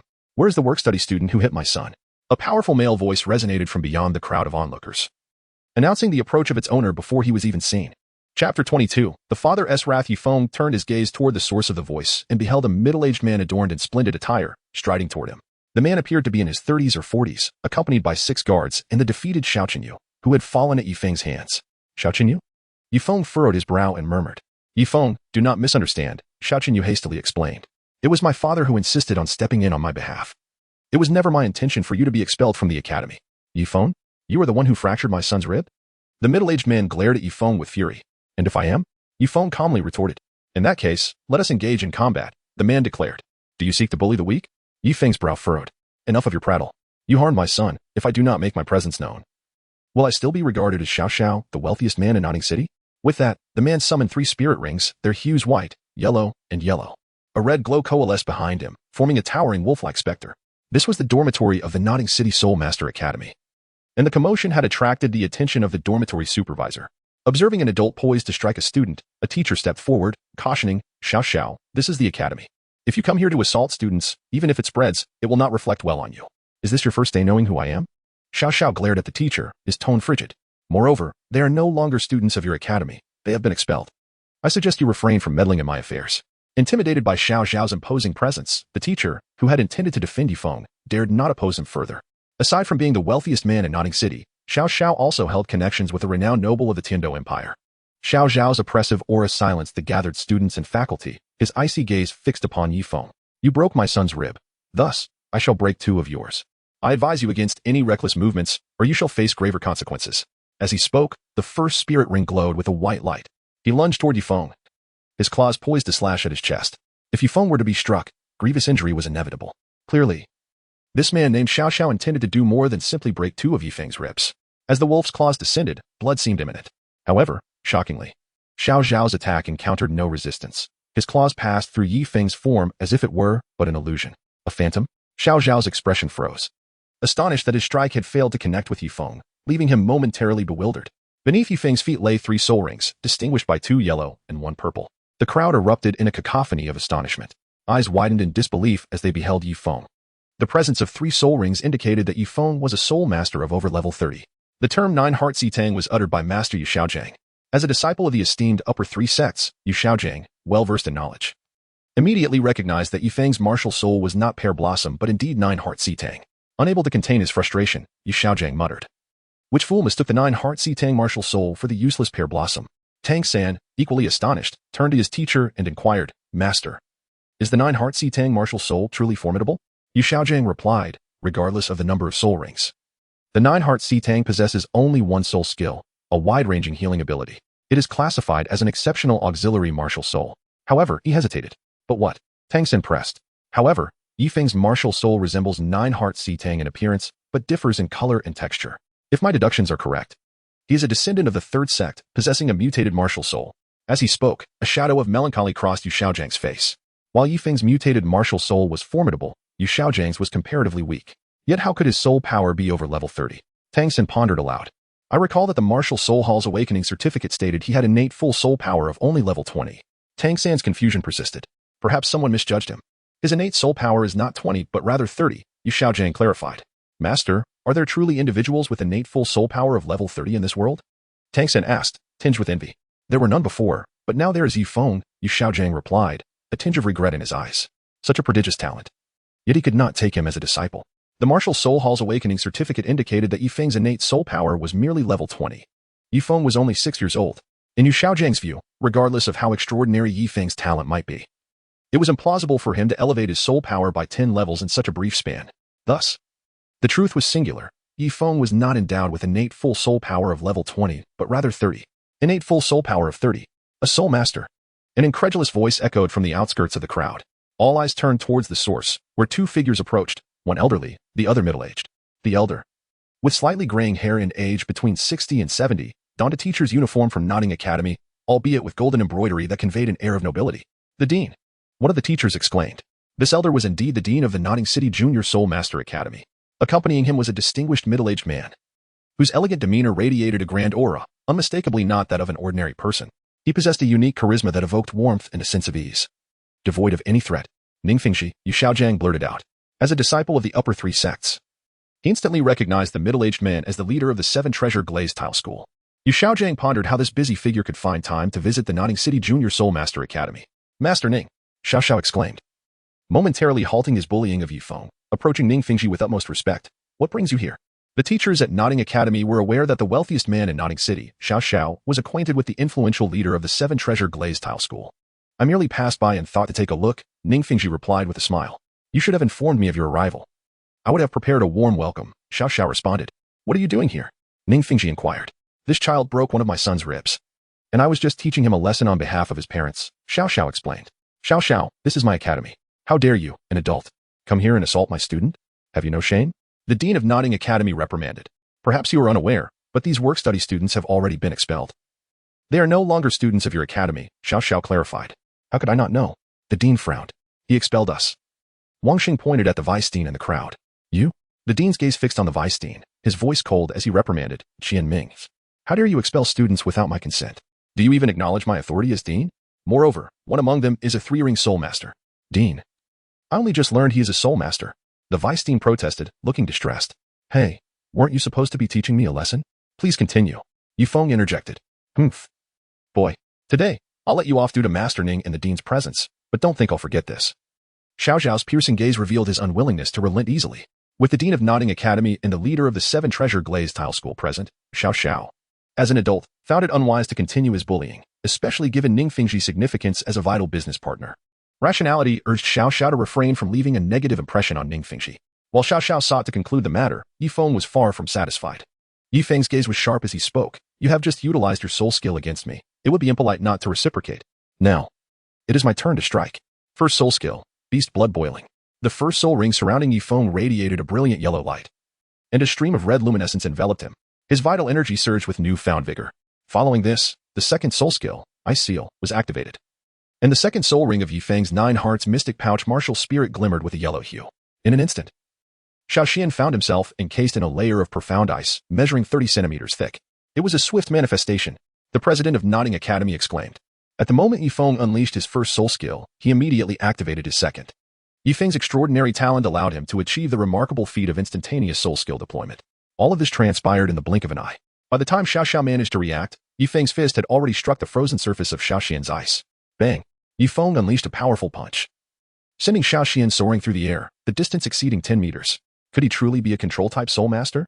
A teacher from Notting Academy could not help but exclaim in astonishment. Yifeng's recent punch could rival that of a soul master of over 30 levels. Remarkably, he is merely a child. A teacher from the Notting Academy gazed at Yifeng in astonishment, finding it hard to fathom that such a formidable blow came from the hands of a mere 6-year-old. Soul power at level 34. Ning Fingji exclaimed. Yifeng successively absorbed 3 spirit rings, elevating his soul power to the 34th level. By unleashing his first soul skill, Beast Blood Boiling, he augmented both his speed and strength by 34%. Thus, his punch could rival that of a soul master in their 30s. Vice Dean, do you comprehend the gravity of your actions? The Dean of Notting Academy chastised the Vice Dean in exasperation. 34. At the tender age of 6. He possesses soul power at the 34th level. Should Yifeng continue to develop, he is destined to become a titled Douluo. When that time comes, the name of Notting Academy will shine brightly on his illustrious academic record. Yet, this splendid future has been tarnished by the Vice Dean's reckless decision. I have expelled them. They were indeed the instigators. According to the Academy's rules, expulsion was warranted, the Vice Dean retorted with pride. Humph. I shall pursue accountability for this matter to the very end, the Dean declared, casting a furtive glance at Ning Fingji. If there is blame, I shall bear it alone. The Vice Dean shot back defiantly. One fears you may not be able to bear it, the Dean thundered. Meanwhile, Yifeng approached Xiao Xiao steadily. What do you intend to do? Xiao Xiao inquired, his tone grave, blood trickling from the corner of his mouth as he eyed Yifeng warily. As a 36th-level soul master, he found himself unable to withstand a single punch from Yifeng. Weren't you boasting about breaking 2 of my ribs? If my strength were lacking today, you would undoubtedly have succeeded. But now, you are no match for me, so I shall break 4 of your ribs instead. Consider it a lesson from your parents. Remember, being so arrogant in the world will eventually come back to haunt you. Yifeng continued to close the distance towards Xiao Xiao. Xiao Xiao was momentarily stunned. As an adult, he found himself reprimanded by a 6-year-old in such a condescending manner. In affront to his dignity, clenching his fists, Xiao Xiao activated the 3rd soul ring, enveloping him in yellow light. 3rd soul skill, Wolf Howl. Xiao Xiao unleashed a wave of sound waves aimed at Yifeng, halting his advance and pushing him back with a forceful impact. 2nd soul skill, Ice Seal. A wave of icy light expanded around him, encasing Xiao Xiao in a layer of frost. As Yifeng charged toward him, the ice erupted outward, enabling Xiao Xiao to evade Yifeng's punch. Trying to escape? It won't be that easy, Yifeng smirked, exuding confidence. 3rd soul skill, Essence of Water. With the activation of Yifeng's 3rd soul ring, a 5-meter radius of water materialized beneath Xiao Xiao's feet. This was no ordinary water, standing upon it. Xiao Xiao's speed was halved, while Yifeng remained entirely unaffected. I'm done for. There's no escaping this, Xiao Xiao exclaimed, overwhelmed by the impending danger. He could only watch as Yifeng's fist struck his chest. The sound of impact echoed, accompanied by the faint crack of several bones breaking. Silence enveloped the arena. A testament to the remarkable spectacle, a 6-year-old defeating a middle-aged man in his 30s. Xiao Xiao rose from the ground, wiping the blood from his lips while clutching his pained chest, his eyes blazing with fury. You little brat, I shall remember this day. I am always ready to settle the score. Yifeng, undeterred, replied with a smile. I apologize for making you the laughingstock, Ning Fingji. Xiao Xiao awkwardly approached Ning Fingji, the leader of the 7 treasure glazed tile sect. At the same time, Yifeng moved to stand before Ning Fingji. Uncle Ning, what brings you here? He asked with a smile. Uncle Ning? Xiao Xiao was momentarily stunned, as if turned to stone. Yifeng had just addressed his significant business partner as Uncle Ning. I happened to pass through and heard from the townsfolk that you and Uncle Jian were returning, so I came to see you, Ning Fingji replied, affectionately ruffling Yifeng's hair. Uncle Jian? Master Yu Xiaojiang, overhearing Ning Fingji's words, was taken aback. Is Yifeng's teacher truly Jian Daoqianxin? The Yu Xiaojiang spoke softly. Tang San caught every word. Master, is Yifeng's teacher more formidable than you? He inquired curiously. Yu Xiaojiang turned to Tang San, uncertain how to respond. Jian Daoqianxin was not merely stronger than him, he was simply incomparable. Chapter 24, Jian Daoqianxin Uncle Ning? The Vice Dean of Notting Academy was taken aback. stepping closer to the dean and lowering his voice. Dean, does he know Sect Master Ning? The dean nodded slightly. The vice dean, who had expelled Yifeng, was now flustered, unable to find the words to express his concern. Now you realize the gravity of the situation? The dean mocked. Please. You must speak well of me to Sect Master Ning, the vice dean implored, his face a mask of desperation. Sect Master Ning is magnanimous and will not hold you accountable. However, you might not be aware of who his teacher is. The dean replied. Who is his teacher? The vice dean inquired. Jian Daoqianxin. The dean declared. What? It's him? The vice dean's expression shifted to one of sheer horror, his eyes widening as if he were facing execution. Jian Daoqianxin was a renowned figure in the spirit master community. The vice dean's alarm stemmed from his awareness of Jian Daoqianxin's unpredictable nature, rivaling even the fearsome Tang Hao of the Spirit Hall. For Ningfengji, as long as Jian Daoqianxin had not engaged the Pope of the Spirit Hall, nothing he did would be considered an issue. Now, having expelled Jian Daoqianxin's disciple, if Jian Daoqianxin were to retaliate against the vice dean, the Heaven Do Empire would not pursue the matter further. The vice dean trembled in fear, realizing he had truly crossed a line he should not have. Meanwhile, Ningfengji listened intently to Yifeng recount the events. His gaze landed on the bully Xiao Xiao. His tone calm yet authoritative. Xiao Xiao, the Seven Treasure Glazed Tile sect will no longer conduct any business with you. Sect Master Ning, it's a misunderstanding. This is all a misunderstanding. We are like family, and this is merely a miscommunication. Xiao Xiao hurriedly explained. Enough. We are not family. I cannot afford such relatives as you. Within 3 days, you are to settle all debts owed to me, Ningfengji declared. Sect Master Ning, it was truly a misunderstanding. I implore you, be magnanimous and forgive me this once. I am willing to accept any punishment you deem fit, Xiao Xiao pleaded, his face etched with worry. Although his family was considerable, he owed Ningfengji a substantial amount. Ningfengji's business extended throughout the Heaven Do Empire, his wealth rivaling nations. Xiao Xiao was not overly concerned about repaying the debt. However, the repercussions of today's events would lead many to distance themselves from him, aligning themselves with Ningfengji. However, this situation will undoubtedly attract numerous suppliers demanding payment from him, leading to an inevitable bankruptcy. Enough. I am but an ordinary individual. How could I dare to punish you? In a moment, I shall instruct the representative of the Seven Treasures Glazed Tile School in Notting City to visit your residence and settle the outstanding balance. Ningfengji remarked coldly. This is the end. Everything is ruined. Xiao Zhao's expression changed dramatically, unable to withstand such a blow, and he collapsed onto the ground.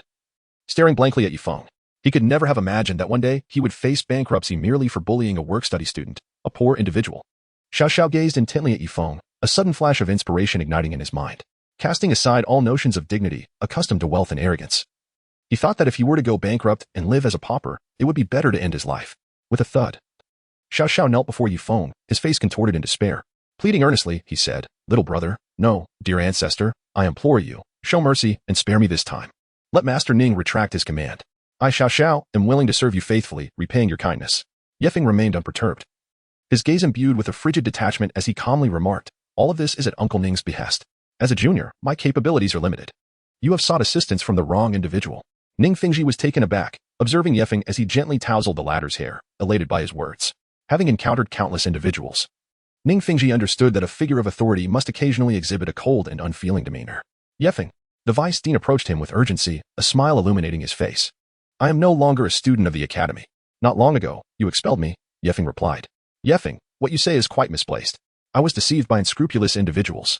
From this moment forth, I declare the reinstatement of your status as a working student, the vice dean asserted with a smile. You were the one who expelled us. And now you wish for us to remain? Do you consider us mere commodities? Yifeng retorted coldly. Yifeng, might I implore you to stay for my sake? I deeply regret the circumstances surrounding your expulsion, the president of Notting Academy stated, bowing slightly to Yifeng. President, what are you doing? Yifeng hurried forward to assist the president to his feet. Yifeng, please stay, the president of Notting Academy urged earnestly, glancing at the vice dean and continuing. I assure you that I will provide a just resolution for today's events. Those responsible will face severe consequences from Notting Academy. Yifeng hesitated for a moment, noticing the intense gazes of Wang Sheng, Xiao Wu, and others fixed upon him. It was evident that they were in dire need of systematic education regarding the knowledge of martial souls. Very well, Yifeng conceded. Yifeng, where is Uncle Jian? Ningfengji inquired curiously, why isn't he here with you? At that moment, Yifeng informed Ningfengji of Jian Daoqian's departure. Ningfengji bid farewell to Yifeng, expressing his intention to visit him when time permitted. Subsequently, Yifeng embarked on his journey to the Wuhuan Hall branch in Notting City. With some leisure time on her hands, Xiao requested to accompany Yifeng to the Wuhuan Hall for the Soul Master Advancement certification, to which Yifeng joyfully agreed. Before departing, Xiao did not forget to huff at Tang San, clearly expressing her dissatisfaction towards him for relying on his mentor, Yu Xiaojiang, to remain in the academy without interceding on behalf of the work-study students. Once Yifeng and the others had left, the vice principal, who had expelled Yifeng, breathed a sigh of relief and remarked, "Principal, I accept what transpired today. I am willing to face any punishment from the academy." The vice principal contemplated that Ning Fingji had not imposed any penalties upon him. At most, he would lose his position. The principal cast a discerning glance at the vice principal, his seasoned eyes perceiving the latter's thoughts, and cautioned, "Do not presume I am unaware of your inner musings. Do not blame me for failing to warn you. Yifeng's teacher is Jian Douluo, Jian Daochen. While Ning Zhongzhu has not held it against you, what about Jian Daochen?" Jian Daochen? The vice principal's expression faltered. His face paling as the image of Jian Daochen surfaced in his mind. "Indeed," the principal continued, "consider how you have treated the direct disciple of Jian Daochen. Do you truly believe he will let you off the hook? If I were in your position, I would be kneeling at the gates of the Seven Treasure Glazed Tile School, pleading for his leniency. Such an approach might just preserve your life." Chapter 25, Departure to the Sunset Forest across the Douluo continent. Whether in bustling metropolises or impoverished mountain villages, one could find branches of the Wuhuan Hall. Yifeng and Zhao Wujie swiftly located the iconic structure of Nodding City, the Spirit Hall branch. "Halt, young ones. This is not a place for reckless wandering. You are at the Spirit Hall." As Yifeng and Zhao Wujie ascended the steps of the Spirit Hall, they were halted by the vigilant gatekeeper. "Greetings. We are here for a spirit assessment," Yifeng replied with a smile. "Are you certain?" the gatekeeper inquired skeptically. "We are indeed certain," Yifeng affirmed. "Very well. Proceed inside and head to the reception area on the first floor to find Master Matthew. He specializes in assessing spirit master spirits. Remember, you are only permitted in the reception area. Once inside, do not roam about aimlessly." The gatekeeper continued to regard Yifeng and Zhao Wujie with a hint of skepticism. "Understood, esteemed gatekeeper," Yifeng responded with a smile. The Spirit Hall of Nodding City is a grand dome-shaped edifice, towering over 20 meters high, encompassing 3 levels. The entire structure is adorned in a rich brown hue, and the emblem of the Spirit Hall at the main entrance features a solitary long sword, indicating that this is the lowest tier of the Spirit Hall branches. "Wow, it's enormous!" exclaimed Zhao Wujie as she stepped through the grand entrance of the Spirit Hall. The vastness of the hall before her was thrice the size of the cafeteria at Nodding Academy. "Zhao Wujie, do you have a fondness for large things?" Yifeng inquired. "Of course. Who doesn't appreciate grandeur?" Zhao Wujie replied. "Does that include everything?" Yifeng teased. "Absolutely," she responded without hesitation, as the embodiment of a 10,000-year-old spirit beast. Zhao Wujie's eyes flickered, realizing that Yifeng's words might hold a deeper meaning. "Ha ha ha," Yifeng chuckled at her response. "What are you laughing at?" Zhao Wujie questioned. "Oh, it's just that I never knew you had a penchant for large things," Yifeng grinned. "What are you talking about?" Zhao Wujie's eyes darted, further confirming her suspicions that Yifeng's words hinted at something more. The thought of that possibility caused her cheeks to flush. Under Yifeng's gaze, she muttered softly. "What would you know, you little brat? Who are you calling little?" Yifeng retorted. Just as Yifeng and Zhao Wujie were exchanging playful banter, a voice familiar to Yifeng resonated from ahead. Yifeng turned his gaze towards the source of the voice and saw Su Yuntao approaching him. Out of respect, Yifeng called out, "Uncle Su Yuntao." "Yifeng, are you here to assess your martial soul as well?" Su Yuntao inquired thoughtfully. "Yes. Is there anyone else here today for the same purpose?"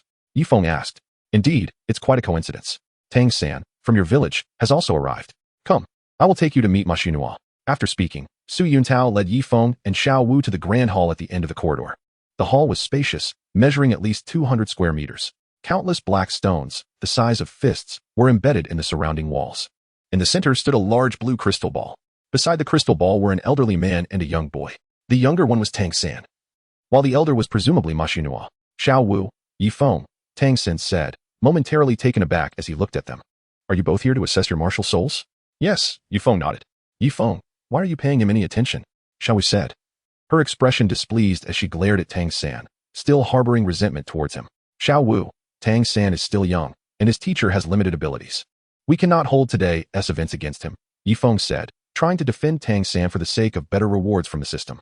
"Humph," Zhao Wujie huffed, clearly still disapproving of Tang San. "Ma Xunhua, this is the child I mentioned to you, possessing a natural full soul power of level 20. Yet with a martial soul of the pear blossom," Su Yu now interjected. "Yuntao, are you certain this child is here for advancement assessment and not for martial soul awakening?" Ma Xunhua questioned, looking at Yifeng with suspicion.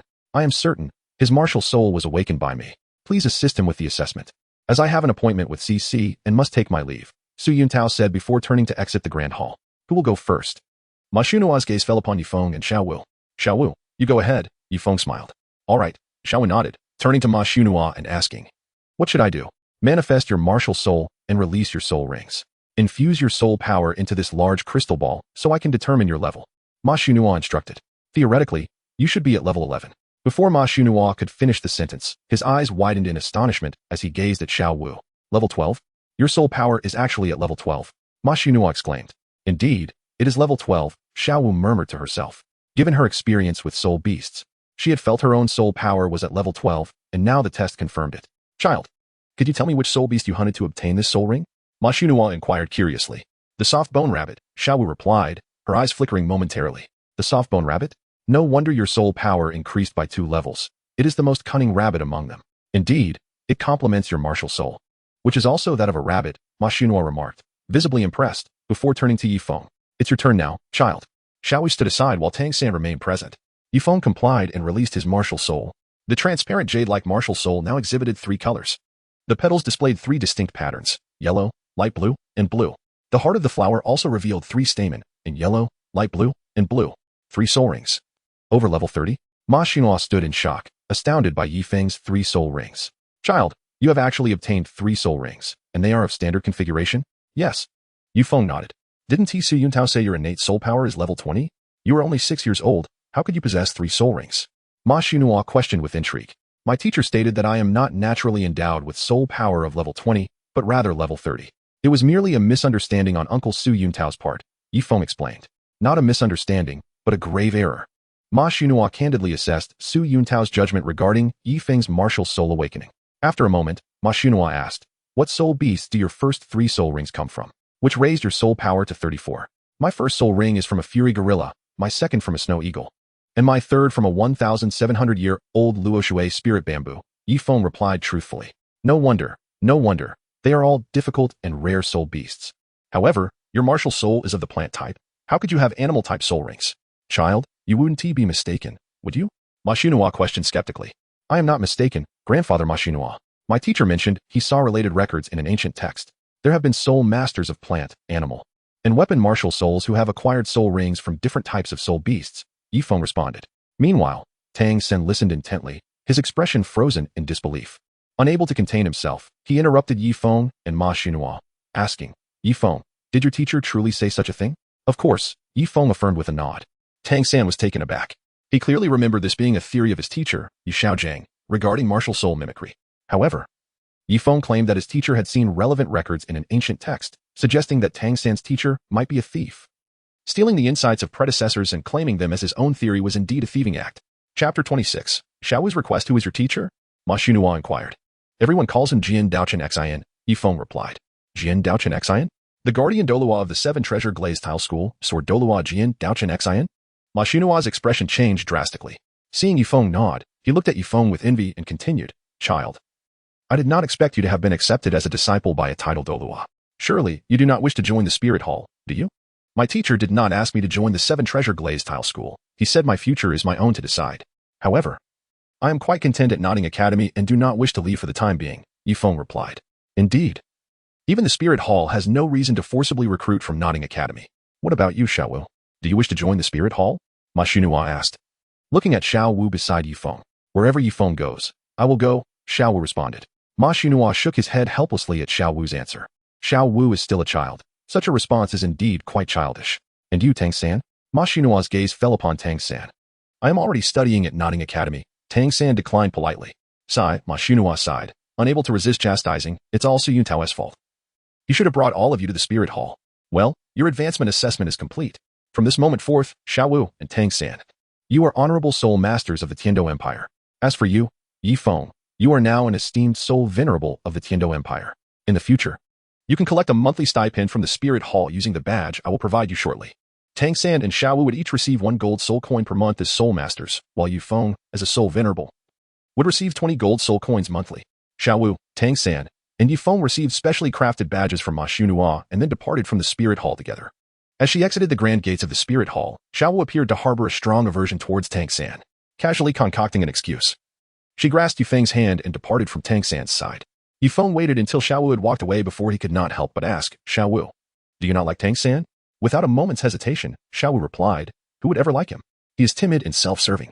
If it weren't for being a work-study student, I wouldn't want to stay under the same roof with him. She paused and added, by the way, Yifeng, we can now receive our soul master allowances every month, so we no longer have to be work-study students. That's not acceptable. You may choose not to be a work-study student, but I cannot, Yifeng asserted. Why is that? Zhao Wu tilted her head, looking at Yifeng in surprise. Pondering. Yifeng realized that with his black card, he did not need to be a work-study student, yet he still chose to remain one. After a moment, he asked, "You're not suggesting, as Wang Xing said, that you're a scion of a prominent family here to experience life, are you?" "That's about the gist of it.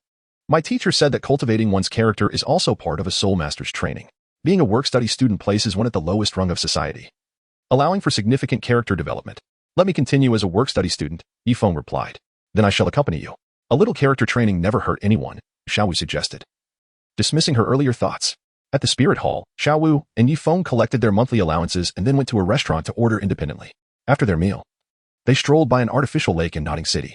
"Yifeng, I need to tell you something," Zhao Wu said suddenly. "What is it?" Yifeng inquired. Zhao Wu stopped and faced him, her expression becoming exceedingly serious. "Yifeng, thank you," she said gratefully. "Thank me for what?" Yifeng asked, puzzled. "Thank you for always being with me," Zhao Wu replied, her tone sincere. "Why the sudden appreciation?" Yifeng chuckled, reaching out to touch Zhao Wu's ear. It was soft and fluffy, a delightful texture.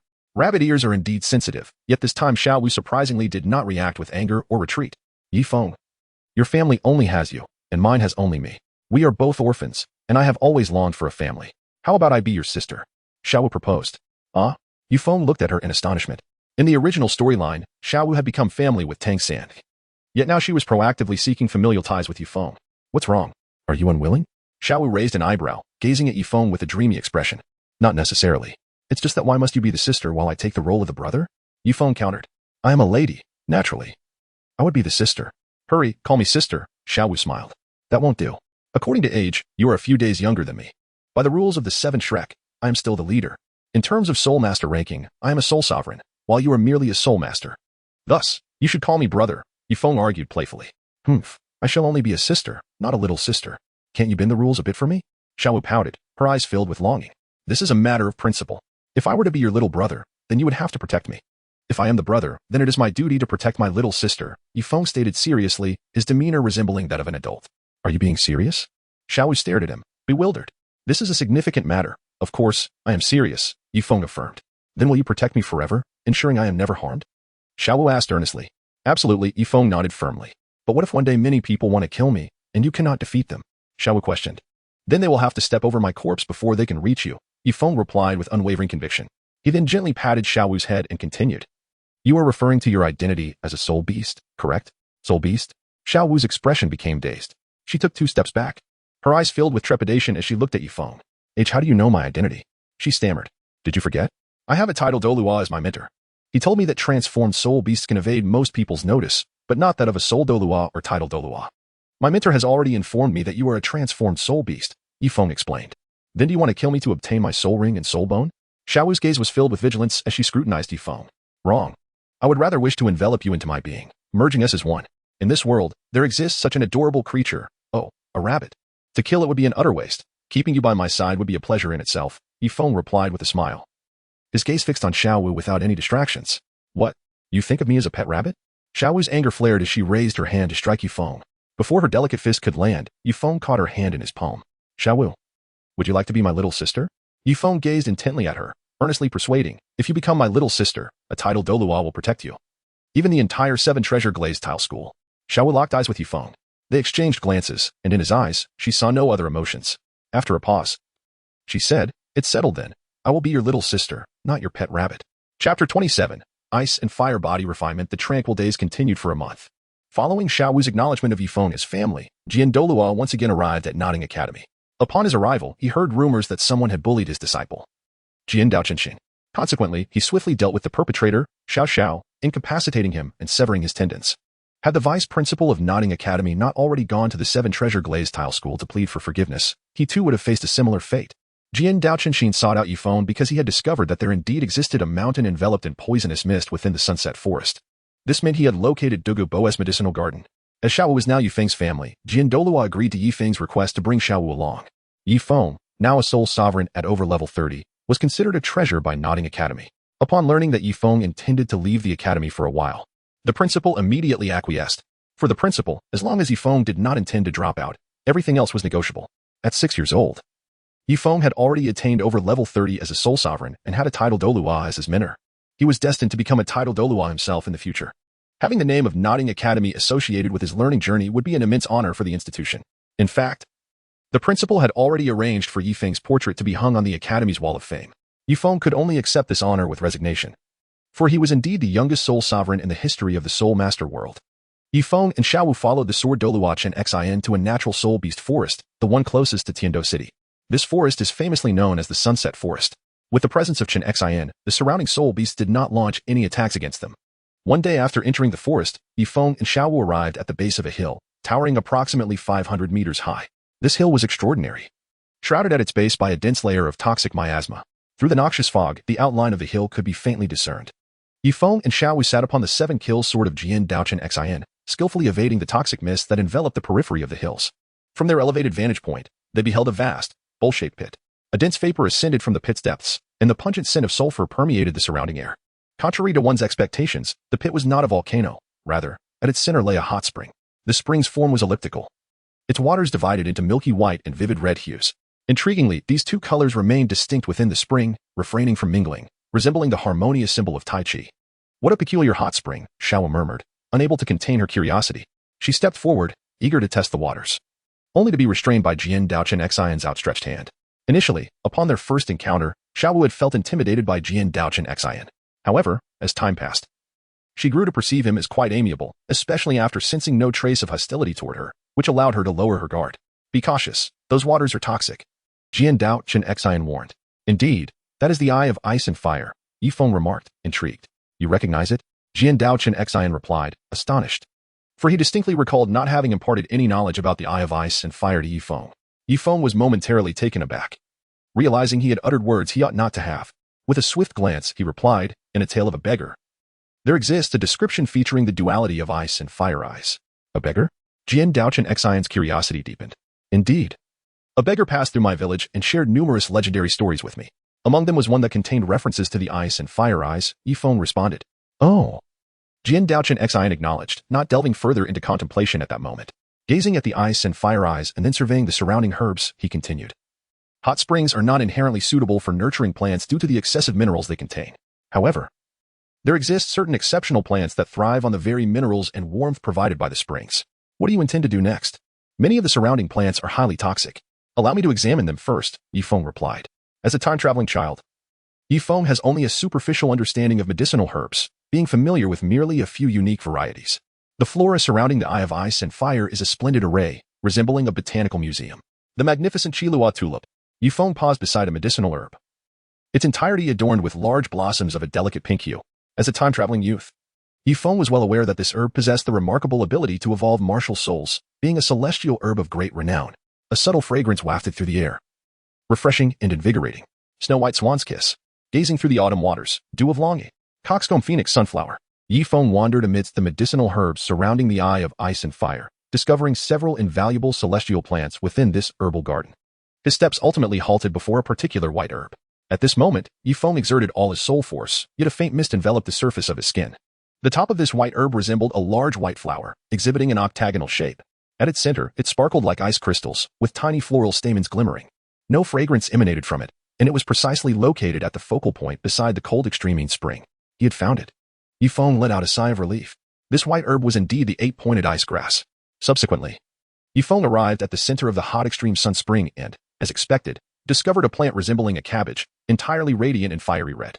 The fiery apricot blossom. Yifeng beamed with joy. Jian Dao Chen Xian, filled with concern, followed closely behind him, observing the medicinal herbs before Yifeng, and inquired, Disciple, you are not contemplating any ill intentions towards them, are you? Indeed, Yifeng replied with a smile and a nod. Are you certain? This particular herb exudes an intense heat. Prolonged exposure can lead to severe thermal toxicity, Jian Dao Chen Xian questioned with skepticism. Master. The beggar mentioned that consuming these two herbs separately would inevitably result in an inability to withstand the conflicting energies and lead to demise. However, if taken simultaneously, supplemented by the suppression of the ice and fire duality, it is entirely feasible. If successful, it would bestow upon me the abilities of fire and ice immunity. Yifeng explained. Another beggar? Do you know his name? Jian Dao Chen Xian inquired with unease. He claims to be the third young master of the Tang family. Yifeng responded with a smile. The third young master of the Tang family? I have never heard of such a figure, Jian Dao Chen Xian continued to question. Still apprehensive. Master, the two herbs he mentioned have been verified. I wish to give it a try. Yifeng clearly wished to divert the conversation away from the third young master of the Tang family. This is too perilous. The words of an unknown individual cannot be taken lightly, especially when it concerns your life, Jian Dao Chen Xian stated calmly, yet his tone was filled with undeniable gravity. He continued with concern, both of these are highly toxic substances. Should an accident occur, I would be powerless to save you. Chapter 28. Zhao Wu. Together? Master. Yifeng called out. No, this is not a jest. A slight misstep could result in life-threatening consequences, Jian Daochen Xin asserted firmly. Master. Please allow me to attempt it. The birth of every strong individual is forged through numerous trials. If successful, I shall undergo a profound transformation, Yifeng insisted. No means no, Jian Daochen Xin reiterated. How about this, then? You could capture a soul beast for us. We can use it for our experiment. If all goes well, you would permit us to proceed with the method I proposed, Yifeng suggested, presenting a more palatable solution. Very well, Jian Daochen Xin acquiesced. Before long, Jian Daochen Xin indeed managed to capture a soul beast, a rabbit that had only lived for 10 years. Subsequently, Yifeng instructed Jian Daochen Xin to employ his fifth soul skill, 10,000 swords return to origin, to combine the octagonal profound ice grass and the flame apricot blossom. The amalgamation of these two herbs, each possessing opposing attributes, resulted in a balancing of the extreme cold and heat. Even standing merely a meter away, one would not sense the overwhelming forces of frigidness or searing heat emanating from them. Yifeng simultaneously plucked the leaves of the eight-pointed frost herb and the fiery apricot blossom, grasping the rabbit's mouth to forcibly insert these two types of leaves within. Witnessing such a scene, Zhao Wu could hardly bear to watch. She gently urged, Yifeng, isn't this a bit too cruel? Yifeng smiled gently at Zhao Wu and reassured her, do not worry, it will be fine. After the rabbit was compelled to ingest the dodecahedron ice grass and the fiery apricot blossom, symptoms of cold and heat began to alternately manifest upon its body. Yifeng lifted the rabbit and approached the eye of ice and fire, casting the creature into the toxic depths of this mystical sight. A miraculous scene unfolded. The dodecahedron ice grass, fiery apricot blossom, and the eye of ice and fire were all laden with potent toxins. Yet, despite the rabbit's expressions of pain and struggle, it showed no signs of death. After approximately 20 minutes, Jian Daochen Xin retrieved the rabbit from the eye of ice and fire. Observing the rabbit's pristine condition, he turned his gaze to Yifeng and inquired, is that person known as Tang San truly just a beggar? Jian Daochen Xin could not help but acknowledge that even he was unaware of the fact that the combination of the eye of ice and fire, fiery apricot blossom, and dodecahedron ice grass could indeed counteract poison with poison. Jian Daochen Xin instinctively sensed that this individual, Tang San Xiao, was anything but ordinary. Yifeng's index finger grazed his nostril as he smiled and nodded. Master, can we begin the process of refining our physical bodies? Indeed, Jian Daochen affirmed. Zhao Wu. Let us commence, Yifeng urged. Are you suggesting we bathe together? Zhao Wu inquired, her face flushed with embarrassment and her tone peculiar. Yes. This is not a location we discovered first, and time is of the essence. It would be prudent for us to bathe together, thus conserving our time. Given your nature as a soul beast, the duration of the soul rings you obtain correlates with the strength of your physical form.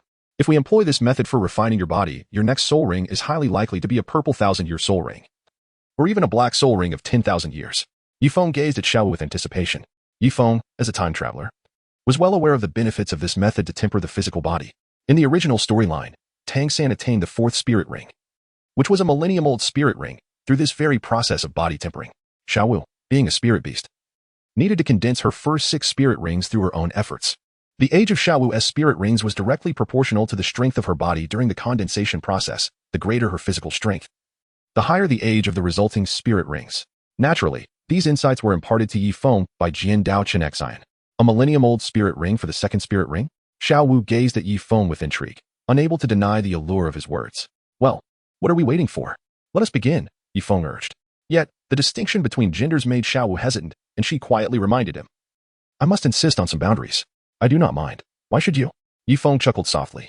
Besides, you are already my kin. We are still young. What harm is there in bathing together? With that, he turned away, ceasing his persuasion, and plucked the leaves of the 8-angled ice grass and the fiery apricot blossom, chewing them briefly before swallowing. As the leaves of these two remarkably contrasting herbs entered Yifeng's stomach, he felt as though he had swallowed a massive ice cube and taken a gulp of boiling water simultaneously. The cold. In the next moment, he wrapped his arms around himself, shivering uncontrollably as ice crystals began to form upon his skin. This state lasted only a second before the crystals vanished, and Yifeng's skin flushed a fiery red, akin to a searing iron. The intense heat erupted within him, prompting an instinctive response as he channeled his soul power, causing his clothes to burst apart, leaving him utterly bare. Ah, Zhao Wu gasped, her voice rising in surprise. Her gaze dropped in curiosity, only to turn crimson as she shielded her eyes with her hands. Yifeng's expression froze momentarily. The intense heat within him began to transform, morphing into a chilling coldness. A delicate layer of ice crystals emerged upon the surface of his skin. Frigid. Yifeng trembled uncontrollably. The abrupt transition between extreme cold and searing heat subjected his body to relentless torment. The sensation of pain gnawed at his consciousness, rendering him increasingly aware. Yifeng disregarded the gap created by his fingers, curiously stealing glances at the body of Zhao Wu. With a soft splash, he plunged into the waters of the ice and fire duality springs. The moment he entered the spring, the overwhelming extremes of cold and heat began to be significantly restrained. Although the pain did not vanish entirely, it had become manageable within the limits that Yifeng could endure. Zhao Wu, Jian Daochen Xian regarded her, saying, "The path of transformation rests solely in your hands."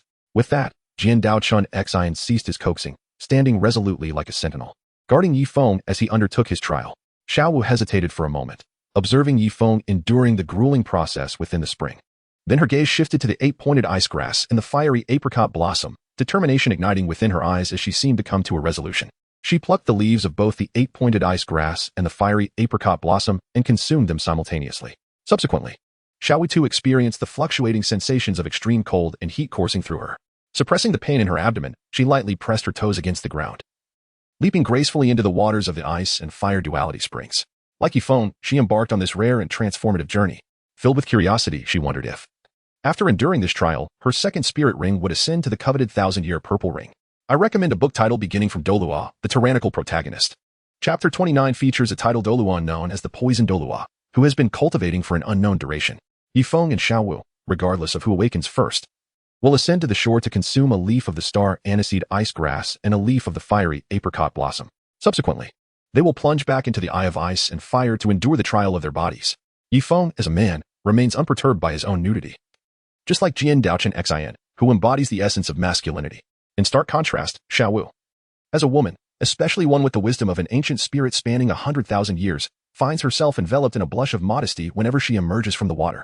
Even when Jian Daochen Xian turns his back to her, she cannot escape the warmth that spreads across her cheeks. The moment Zhao Wu consumes the leaves of the 8-pointed ice grass and the fiery apricot blossom and plunges into the sacred waters of the Yin-Yang spring, her gaze upon the bare form of the young boy reflected in the water causes her complexion to deepen in hue. Such days of delicate embarrassment and fleeting glances persisted for quite some time. Yifeng stepped ashore and turned to gaze at the naturally formed figure in the spring, adorned with rabbit ears, feeling a surge of warmth rising in his lower abdomen. Yifeng inwardly scolded himself. How sinful it is. Zhao Wu is still a child, and yet I have harbored such thoughts about her. Yifeng took a deep, steadying breath twice, calming the surge of heat and impulsive emotions within him. He retrieved a set of clothing from his storage soul guide and, having donned it, approached Jian Daochen. Upon opening his eyes, Jian Daochen inquired with surprise, "Aren't you going to continue?" At that moment, the octagonal profound ice grass and blazing fire apricot had only been utilized halfway. Yifeng was entirely capable of persisting and refining his physical form. Yifeng smiled and replied, "Master, allow me to protect you next. It's time for you to refine your physical form." Jian Daochen Xian shook his head and said, "No need. My soul power has now reached level 96. And refining my physical form holds little significance for enhancing my combat prowess. You may continue your cultivation." Yifeng did not deny it. Jian Daochen Xian had now reached the esteemed rank of title Douluo, having acquired 9 soul rings, and could no longer obtain further ones. Upon a soul master's spirit power surpassing the 95th level, each subsequent minor enhancement of their spirit power would trigger an evolution of their martial soul. For Jian Daochen Xian, the elevation of spirit power was of utmost importance, rather than the mere fortification of the physical body. "Who are you? How did you enter my medicinal garden?" A deep, raspy voice resonated from the heights of the hill. "He has arrived," Jian Daochen Xian remarked. Even before the owner of the voice appeared, Jian Daochen Xian had already discerned his identity from the sound. Shortly thereafter, the figure emerged before Yifeng and Jian Daochen Xian. Tall and slender, he resembled a javelin, with hair and beard both a striking shade of emerald green, and his eyes sparkled like precious gemstones. This individual exuded an ethereal aura, akin to a phantom, his movements almost imperceptible as he swiftly approached them. His expression was entirely rigid, with sunken cheeks and disheveled green hair, clad in a plain gray robe, though his hands were concealed within his sleeves. His serpent-like gaze fixated on Yifeng and Jian Daochen Xian. The elder uttered incredulously, "Jian Daochen Xian, it is truly you." His voice carried a hint of trepidation. He knew that there were only a handful of individuals in the soul master realm he could not provoke, one of whom was the renowned Jian Daochen Xian, often seen by the side of Ningfengji. The elder frequently frequented the Tian-Do royal family. Thus he recognized Jian Daochen Xian at a glance. His gaze fell upon the octagonal mystic ice grass and the flame apricot blossom, and he gasped in dismay. "My celestial herbs! You have pilfered my celestial herbs." Jian Daochen Xian replied coolly, "Dugabo, mind your words." Even if one were to claim ownership of the Sunset Forest, its true master is the Tian-Do Empire. Moreover, given your abilities, you could not cultivate these celestial herbs. They may be considered ownerless. Douluo, feeling indignant at Jian Daochen Xin's assertion, retorted, regardless, this is a place I discovered 40 years ago. For the past 40 years, I have meticulously tended to everything here. Thus, these resources rightfully belong to me. Jian Daochen Xin's gaze sharpened as he countered. And what of it? It is merely a matter of consuming 2 celestial herbs. Do you wish to spar with me? Spar? Douluo was taken aback, a wary expression crossing his face as he regarded Jian Daochen Xin. If a confrontation were to ensue, he knew he would not stand a chance against the combat fanatic that was Jian Daochen Xin. Old senior, I sincerely apologize for consuming 2 of your celestial herbs without your permission. However, I shall bestow upon you something of utmost necessity, Yifeng said with a sheepish smile. What could a mere child like you possibly offer me? Forget it, forget it. The herbs are already consumed, and in light of his presence, I shall overlook this incident. You may leave. Douluo waved his hand, dismissing the matter with Jian Daochen Xin and hastily urging Yifeng and Jian Daochen Xin to depart. Old senior, the night of the full moon is approaching. You are here to alleviate your own suffering, are you not? Yifeng inquired. Douluo's expression flickered as he turned to regard Yifeng, assessing him from head to toe, yet he remained unfazed as he urged Yifeng to leave. You child, what nonsense are you speaking? Hurry and depart. I have stated that I will not hold you accountable for the matter of the celestial herbs, Douluo insisted. Douluo, who had proclaimed himself as a master of poison and was revered in the Soul Master realm as the Poison Douluo, could not permit anyone to discover that he himself was afflicted by poison. Should the Soul Master world become aware, he would lose all semblance of dignity. Thus, even if Yifeng spoke the truth, Douluo would never concede. Yifeng firmly etched the gaze of Douluo into his memory. Were he merely a 6-year-old child, he would naturally refrain from continuing the conversation with Douluo. However, beneath his youthful exterior lies a mind far more mature than his years. With a gentle smile, he inquired, esteemed elder, do you not experience an itching sensation at your ribs on overcast, rainy days? Does it not flare up once at noon and again at midnight? Given your current condition, it must persist for over an hour each time. Furthermore, during the witching hour, do you not feel a prickling pain at the crown of your head and the soles of your feet? My dear elder, there is no need for you to conceal the truth from me. You are not only afflicted, but the poison has seeped into your very marrow. Poison? Jian Daochen exclaimed in astonishment, casting a bewildered glance at Douluo. It is indeed a cruel irony that one who has spent a lifetime mastering toxins would ultimately fall victim to their own craft. It appears that today, I must engage in a duel. Douluo's eyes narrowed with intensity. Yifeng's revelations compelled him to confront Shun and ensure that Yifeng remained at his side. What Yifeng had spoken were verities. Should these secrets fall into the hands of Douluo's enemies, and they exploit this knowledge to strike when the poison takes hold, the ramifications would be dire. Chapter 30. The acquisition of attribute points. Yifeng observed the expression of Douluo intently, perceiving the subtle calculations hidden within his heart. With a smile, he remarked, esteemed elder, there is no need for you to harbor animosity towards us. As I previously mentioned, having consumed 2 of your celestial herbs, we shall present you with a gift that is sure to please you. A gift? Douluo's expression faltered momentarily as he reined in the surging soul power around him. Deep in contemplation, he exclaimed in astonishment, are you suggesting that you possess a means to cure my poison? Not at all, Yifeng replied, shaking his head. Then what you say is mere folly. Douluo retorted coldly. Disciple, there is no need to engage in idle chatter with him. He is merely a title Douluo of the 92nd rank, hardly worth my concern. Come now, Douluo, let us spar, said Jian Daochen, interjecting. Jian Daochen, do you truly believe I fear you? Douluo declared, as he stepped forward, summoning 9 soul rings beneath his feet, colored in 2 yellow, 2 purple, and 5 black. The atmosphere in the arena grew palpably tense, the imminent clash of battle hanging in the air.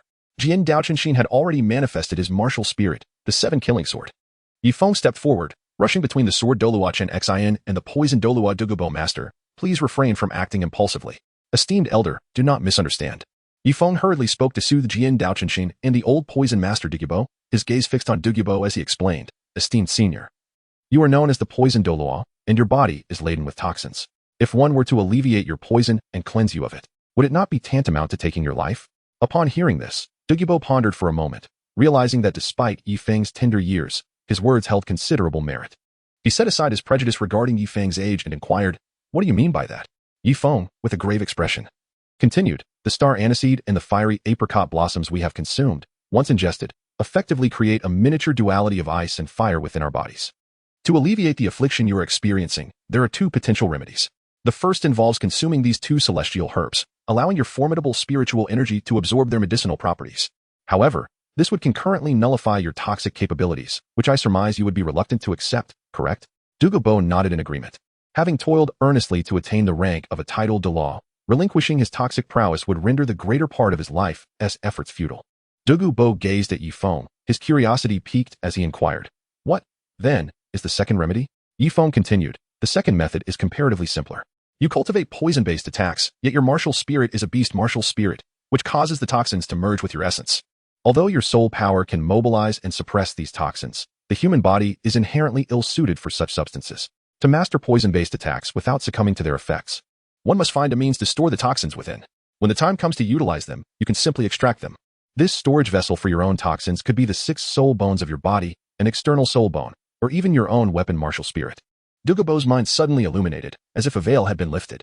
He exclaimed in astonishment, "Are you suggesting that I force my own toxins into my soul bones, thereby safeguarding myself from harm?"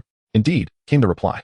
Yifeng nodded, a smile gracing his lips as he remarked, "However, in comparison to the first method, the second approach allows for the preservation of one's entire arsenal of poisonous attacks, albeit requiring a protracted period of time." Douluo pondered for a moment. Lost in contemplation, his gaze fixed intently upon Yifeng. He found it utterly inconceivable that such words could emanate from the mouth of a mere 6-year-old child. Yifeng spoke with great clarity, and Douluo found his words quite reasonable, truly warranting a trial. Douluo's attention was drawn to the presence of Jian Daochen Xin, and he suddenly realized that Jian Daochen Xin had referred to Yifeng as his disciple. He inquired, "Did he impart all these words to you?" Yifeng cast a glance at his master, Jian Daochen Xin, and shook his head, saying, "These words were not spoken by my master or myself. They were uttered by a beggar named Tang San. Tang San? Douluo's expression faltered momentarily as he murmured the name from Yifeng's words. Falling into a deep contemplation, he questioned, "Though I cannot claim to know the names of every soul master in the realm, I have no recollection of any soul master by the name of Tang San. Is he truly a beggar?" Yifeng's index finger brushed against his nostrils as he replied, a hint of embarrassment in his demeanor. "I am not quite sure about that. He lingered in my village for a while, during which I offered him a steamed bun, and he shared these words with me. Additionally, he recounted numerous tales." Douluo stroked his beard, contemplatively summarizing, "So, he is indeed a recluse of the world?" Yifeng smiled and replied, "Who knows? Perhaps." Douluo turned around to face Yifeng, his gaze softening considerably. "Little monster, you have rendered me a tremendous service. Speak, what is it that you desire in return?" Yifeng smiled and gestured towards the octagonal ice grass and the fire apricot blossoms along the shore, responding, "Esteemed elder, have I not already reaped benefits?" Without hesitation, Douluo shook his head and replied, "You have just enlightened me, thereby saving my life.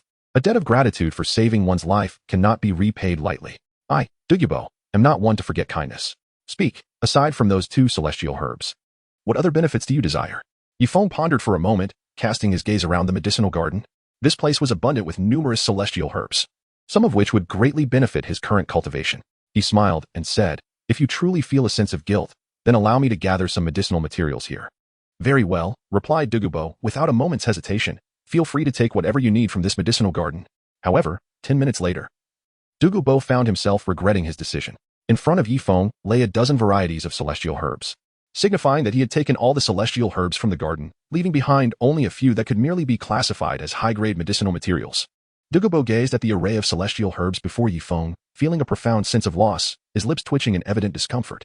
Yifeng etched the gaze of Douluo into his memory, gesturing towards the octagonal ice grass and the fiery apricot blossoms by the shore. "Esteemed elder, those celestial herbs are reserved for you. If consumed simultaneously, along with the suppression of the ice and fire duality, one could significantly enhance their physical strength, thereby attaining a soul ring of greater longevity. Furthermore, it would bestow the user with immunity to ice and fire." "What? Immunity to ice? Immunity to fire?" Douluo's eyes widened in astonishment as the image of his granddaughter, Douluo, surfaced in his mind. If what Yifeng spoke was indeed true, it could enable his granddaughter to possess immunity to both ice and fire. "Yifeng, have you ceased your cultivation?" A sudden voice, belonging to Zhao Wujie, broke the moment. Yifeng was momentarily taken aback, having nearly forgotten the presence of Zhao Wujie. Her voice captured the attention of Douluo, who widened his eyes in astonishment and exclaimed, "She is a soul beast? Ding dong." At that moment, the voice of the system resonated within Yifeng's mind. "Congratulations, you have subverted the storyline of Douluo. You informed Douluo of the method to cure his own poison and preemptively seized numerous celestial herbs that rightfully belonged to Tang San. Reward, 180 distributable attribute points." Chapter 31, The First Meeting with Dai Mubai 5 years later, in the Kingdom of Barak, Soto City. Soto City, the capital of the Barak Kingdom, one of the 4 major kingdoms of the Heaven Do Empire, was experiencing the sweltering heat of summer, with the sun blazing fiercely. The streets were sparsely populated, save for 3 teenagers strolling confidently along. 2 boys and 1 girl made up the trio.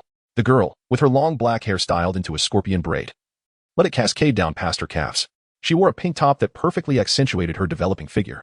Though her bosom was not yet ample, her waist was remarkably slender, evoking an irresistible desire to embrace her. One of the boys stood around 1.7 meters tall, adorned with a belt embedded with 24 gemstones, perpetually wearing a subtle smile. The other boy was taller, possessing dark hair and eyes. His appearance was undeniably handsome, and although he was a man, he sported a bracelet inlaid with golden threads. These 3 individuals were Zhao Wujie, Tang San, and Yifeng. I truly do not understand what your teacher was thinking, Tang San, sending you to a college without any ranking. Zhao Wujie pouted, casting a glance at Tang San, who was walking just a step away from her. Turning her gaze to Yifeng, she continued her lament, and you, Yifeng, with several mid-level colleges eager to enroll us unconditionally. Why on earth would you choose to accompany Tang San to that dilapidated Shrek Academy? Yifeng smiled gently, tilting his head to glance at Zhao Wujie. He understood that she was engulfed in unease and uncertainty. Deep within her, Zhao Wujie harbored a fear that Shrek Academy might possess soul Douluo, entitled Douluo level soul masters. Should that be the case, her identity as a soul beast would inevitably be exposed. Since Zhao Wujie and Yifeng had undergone a remarkable transformation together through the ice and fire yin-yang eye, an enigmatic metamorphosis had taken place. In Douluo's medicinal garden, he ultimately discerned Zhao Wu's true identity as a soul beast. However, influenced by Jian Daochenshin, Douluo felt a stirring of emotions but refrained from impulsively taking her life, allowing his granddaughter, Douluo Yin, the chance to acquire Zhao Wu's soul bone. Douluo's combat prowess paled in comparison to Jian Daochenshin's. Had he acted on his desires, the intricate ties between Zhao Wujie, Yifeng, and Jian Daochenshin would surely have resulted in dire consequences for him, especially concerning his granddaughter, Douluo Yin. There is a saying that goes, one can earn a life but cannot spend it. Even if Douluo had slain Zhao Wujie to obtain her soul bone, his granddaughter would be left without life to enjoy it. Thus, upon realizing Zhao Wu's identity as a soul beast, Douluo merely felt a flicker of desire, choosing not to act rashly against her. Now, as Zhao Wu prepared to enter Shrek Academy, a sense of trepidation filled her heart regarding the potential presence of soul Douluo and tidal Douluo level soul masters within its walls. Yifeng extended his hand, clasping the hand of Zhao Wu. Zhao Wu's rabbit ears stood upright, her face flushed with a rosy hue, as she gazed at Yifeng in a daze. Yifeng smiled and said, my master once mentioned that cultivation lies within the individual. Since we are uncertain about which academy to choose, it may be best to select one at random. Zhao Wu pouted, her heart still filled with unease as she replied, but we cannot simply choose an unranked Shrek Academy. We are entirely ignorant of its strength. Yifeng smiled, secretly acknowledging that he had indeed discerned Zhao Wu's concerns. He reassured her, rest assured. Tang San's mentor has informed me that there are only 5 teachers at Shrek Academy, 3 soul emperors and 2 soul saints. Zhao Wu murmured, repeating, 3 soul emperors and 2 soul saints. Are there truly only 5 teachers at Shrek Academy? Indeed. Yifeng nodded vigorously. Zhao Wu's eyes darted, and she felt a sense of relief within, conceding, very well, let us proceed to Shrek Academy. After such a long journey, I am weary. Let us find a place to rest. We shall seek out Shrek Academy on the morrow. All right. Yifeng responded with a smile, let's choose that hotel. Zhao Wu pointed toward a hotel at the end of the street. The establishment, though not particularly large, stood 3 stories tall and was adorned in a remarkably romantic fashion, resembling a colossal rose. The Rose Hotel? Yifeng was momentarily taken aback, as memories of related narratives flooded his mind. The Rose Hotel. Yes. It carries a subtle fragrance. I have made my decision. This shall be our choice.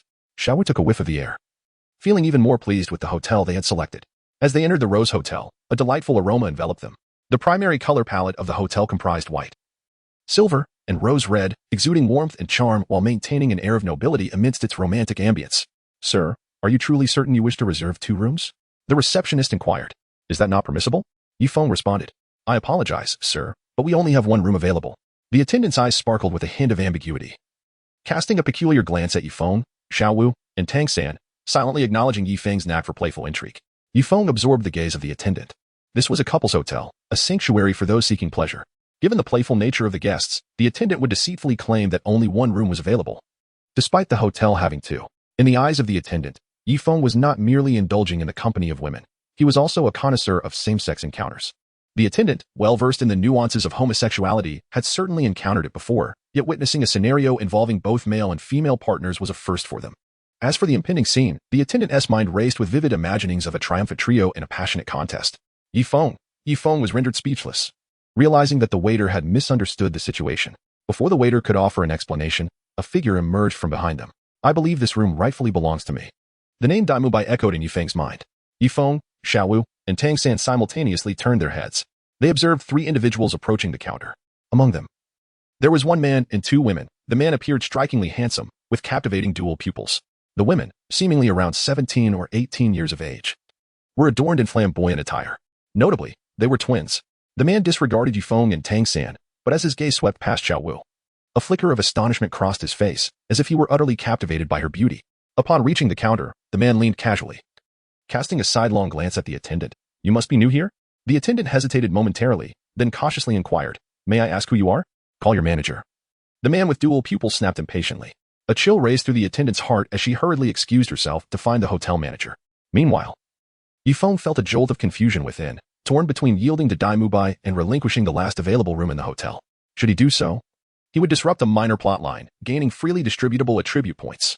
However, if Yifeng proceeded with this course of action, he would forfeit the rare opportunity to share a room with Zhao Wujie. "Excuse me, it seems we arrived first," Zhao Wujie interjected. "And what of it?" Dai Mubai retorted haughtily, his gaze not even flitting towards Zhao Wujie, clearly dismissing her presence. "Not much, so why don't you get lost?" Zhao Wujie shot back coldly. "Very well. It's rare for someone to speak to me so boldly. Come on, let us see you all try," Dai Mubai replied, turning with a disdainful look at Zhao Wujie, tauntingly suggesting they demonstrate the meaning of get lost. "Let me handle this, Zhao Wujie," Tang San interjected, stepping forward. Zhao Wujie had always harbored a bias against Tang San, her eyes filled with disdain as she regarded him. Tang San believed this was a result of his past reluctance to engage in conflict, painting him as timid in Zhao Wujie's eyes. This opportunity, he thought, could serve to alter her perception of him. Zhao Wujie stepped forward, shaking her head. "He told me to get lost. Allow me to take action this time." With a firm stomp, 3 spirit rings appeared around her, 1 yellow and 2 purple. A Millennium Spirit Ring? Dai Mubai was taken aback. Typically, a Soul Master would possess 2 yellow rings as their initial configuration, yet Zhao Wujie's second and third rings were of the Millennium variety, adorned with intricate purple patterns. This indicated that her second ring was 4 millennia old, while her third, also a Millennium ring, bore 8 patterns, suggesting it exceeded 8,000 years in age. As a soul beast, Zhao Wujie had cultivated her first 6 rings through rigorous training. After enduring the trials of the 8-fold mysterious ice grass, the blazing fire apricot, and the ice and fire duality eye, her second and third rings had evolved into Millennium purple rings. Noticing Dai Mubai's astonishment, Zhao Wujie gleefully taunted, "Are you scared? If you are, then perhaps you should show us the meaning of get lost." Dai Mubai's expression darkened at her words. Maintaining his composure, he glared at Zhao Wujie. As the third prince of the Douluo Empire, he would not simply retreat from the Rose Hotel. With a firm step, a brilliant pale light erupted from his body. Extending his arms, he puffed out his chest, and with a resounding crack, his muscles expanded. 3 spirit rings emerged from beneath him, 2 yellow and 1 purple. "Oh," Zhao Wujie mused, her tone contemplative as she chuckled. "So you're a spirit elder of over level 30. Come, let us battle. If I were afraid of you, I wouldn't be called Zhao Wujie." "Oh." Dai Mubai's eyes flashed with a glimmer, his tone teasingly inquiring. "So your name is Zhao Wujie." "I am Dai Mubai. Martial Soul, White Tiger, level 37 Battle Spirit Elder. I look forward to your guidance." "Zhao Wujie, Martial Soul, Rabbit, level 33 Battle Spirit Elder," she replied. As her second spirit ring glowed with a violet light, her eyes gleamed with a pink hue. Dai Mubai, locked in her gaze, immediately fell under her enchantment, his expression blank and motionless. It is worth noting that Zhao Wujie's second spirit ring, aged 4,000 years, granted her a controlling spirit skill with far greater potency and duration than a 100-year ring. With a swift motion, Zhao Wujie propelled herself towards the dazed Dai Mubai, unleashing her first spirit skill and delivering a powerful kick that sent him crashing backwards. Her first skill, Waist Bow, instantaneously doubled her lower back strength and enhanced her flexibility by 50%. With her spirit power at level 33, the effect of her skill reached an impressive 123%. Bang! Dai Mubai was launched like an arrow, embedding himself into the hotel wall, which fractured around him. Even onlookers felt a twinge of pain witnessing the scene. Zhao Wujie, with a triumphant flick of her bangs, declared with a slight smile that essay rap. Dai Xiao. Dai Xiao. The twin sisters exclaimed in shock, snapping back to reality as they hurried to extricate Dai Mubai from the wall, glaring at Zhao Wujie with clenched teeth. Dai Mubai seethed. "Let's go." Yet, as Dai Mubai attempted to leave, Tang San utilized his ghost shadow misty steps to block his path. "What do you want?" Dai Mubai glared at him. "I seek nothing. Had we lost today, we would have been the ones to leave. But now that you've lost, it's only fitting you demonstrate the meaning of role," Tang San replied clearly, glancing towards Zhao Wujie, who appeared slightly more approving of him. "Do not get too cocky. Had it not been for her surprise attack, I might not have lost. If you insist on pursuing this, I won't hesitate to make you regret it." Dai Mubai warned angrily. "If you wish to continue, I shall gladly oblige," Tang San replied with a smile, determined to reshape Zhao Wujie's impression of his character. "You are Dai Mubai, correct?" "You are not our match," Yifeng interjected. Yifeng observed Tang San's actions keenly, having already discerned the true intentions harbored within his heart. He would not allow Tang San to have his way. After all, Yifeng had painstakingly endeavored to gain Zhao Wu's affection, and he would never permit her to develop any feelings for Tang San, thus averting the possibility of her sacrificial act. Buzz. Yifeng's mind stirred, and beneath his feet appeared 4 soul rings, their colors a vivid display of yellow, purple, and black. 4 soul rings? A soul sect? The 4th soul ring is of the 10,000-year level? Daimu Bai's countenance paled, his gaze becoming vacant, as he stood there, completely petrified. Yifeng is 3 or 4 years younger than Daimu Bai, yet he has already attained the rank of a soul master in his 40s. Furthermore, Yifeng's 4th soul ring surpasses the standard 10,000-year limit. Do you want me to leave as well? Daimu Bai clenched his fists. His gaze filled with apprehension as he looked at Yifeng. As the 3rd prince of the Douluo Empire, despite his current disheveled state as a playboy, he still possesses his own pride. Daimu Bai has resolved within himself that he will never leave the Rose Hotel alive, even if it means death. He will fight to the end. You may go. Yifeng waved his hand to retract his martial spirit, speaking in a calm tone. Remember, there is always a higher mountain. When venturing beyond your home, do not act with such arrogance. Daimu Bai remained silent, gazing at Yifeng for a moment. Ultimately, with the support of the twin sisters, he departed from the Rose Hotel. Ding dong. At this moment, the system's voice resonated once more. Congratulations. You have subverted the original storyline. You have successfully intimidated the malevolent-eyed white tiger, Daimu Bai. Reward, 10 distributable attribute points. Chapter 33, Yifeng, My First Love, Zhao Wu. Yifeng settled matters with Daimu Bai. As the Rose Hotel had only one room available, Tang San proposed to relinquish it to Yifeng. Considering that Yifeng was the leader of the 7th dormitory, Tang San and Zhao Wu would seek accommodations elsewhere. However, this suggestion was promptly declined by Yifeng. He argued that the hotel room was sufficiently spacious to comfortably accommodate both 2 and 3 people. Yifeng stated that he would not prevent Tang San from finding another hotel if he wished.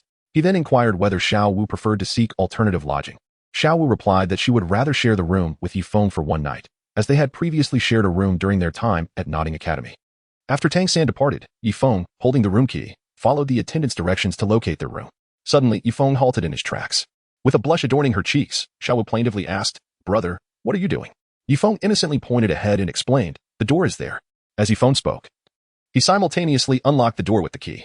The moment the door swung open, Zhao Wu was taken aback.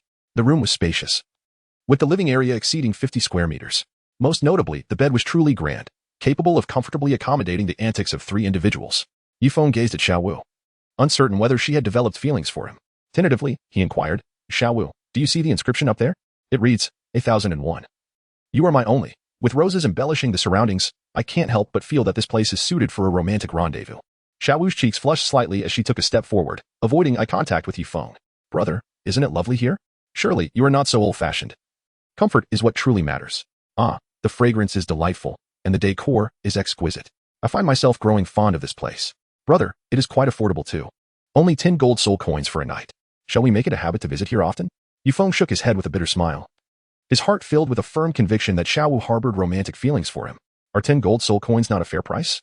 If you must insist on coming, you could simply stay alone," he suggested. Zhao Wu turned around, her brows raised in exasperation, resembling someone who was frustrated by a lack of progress. She pointed a finger at Yifeng's chest and admonished, "I was referring to us. What is the point of living alone? Brother, you can be quite foolish at times. With your current demeanor, how do you expect to find a wife in the future? To be honest, I sometimes genuinely question whether you are even a man." Yifeng was momentarily taken aback, rubbing his nose before retorting, "What are you saying?"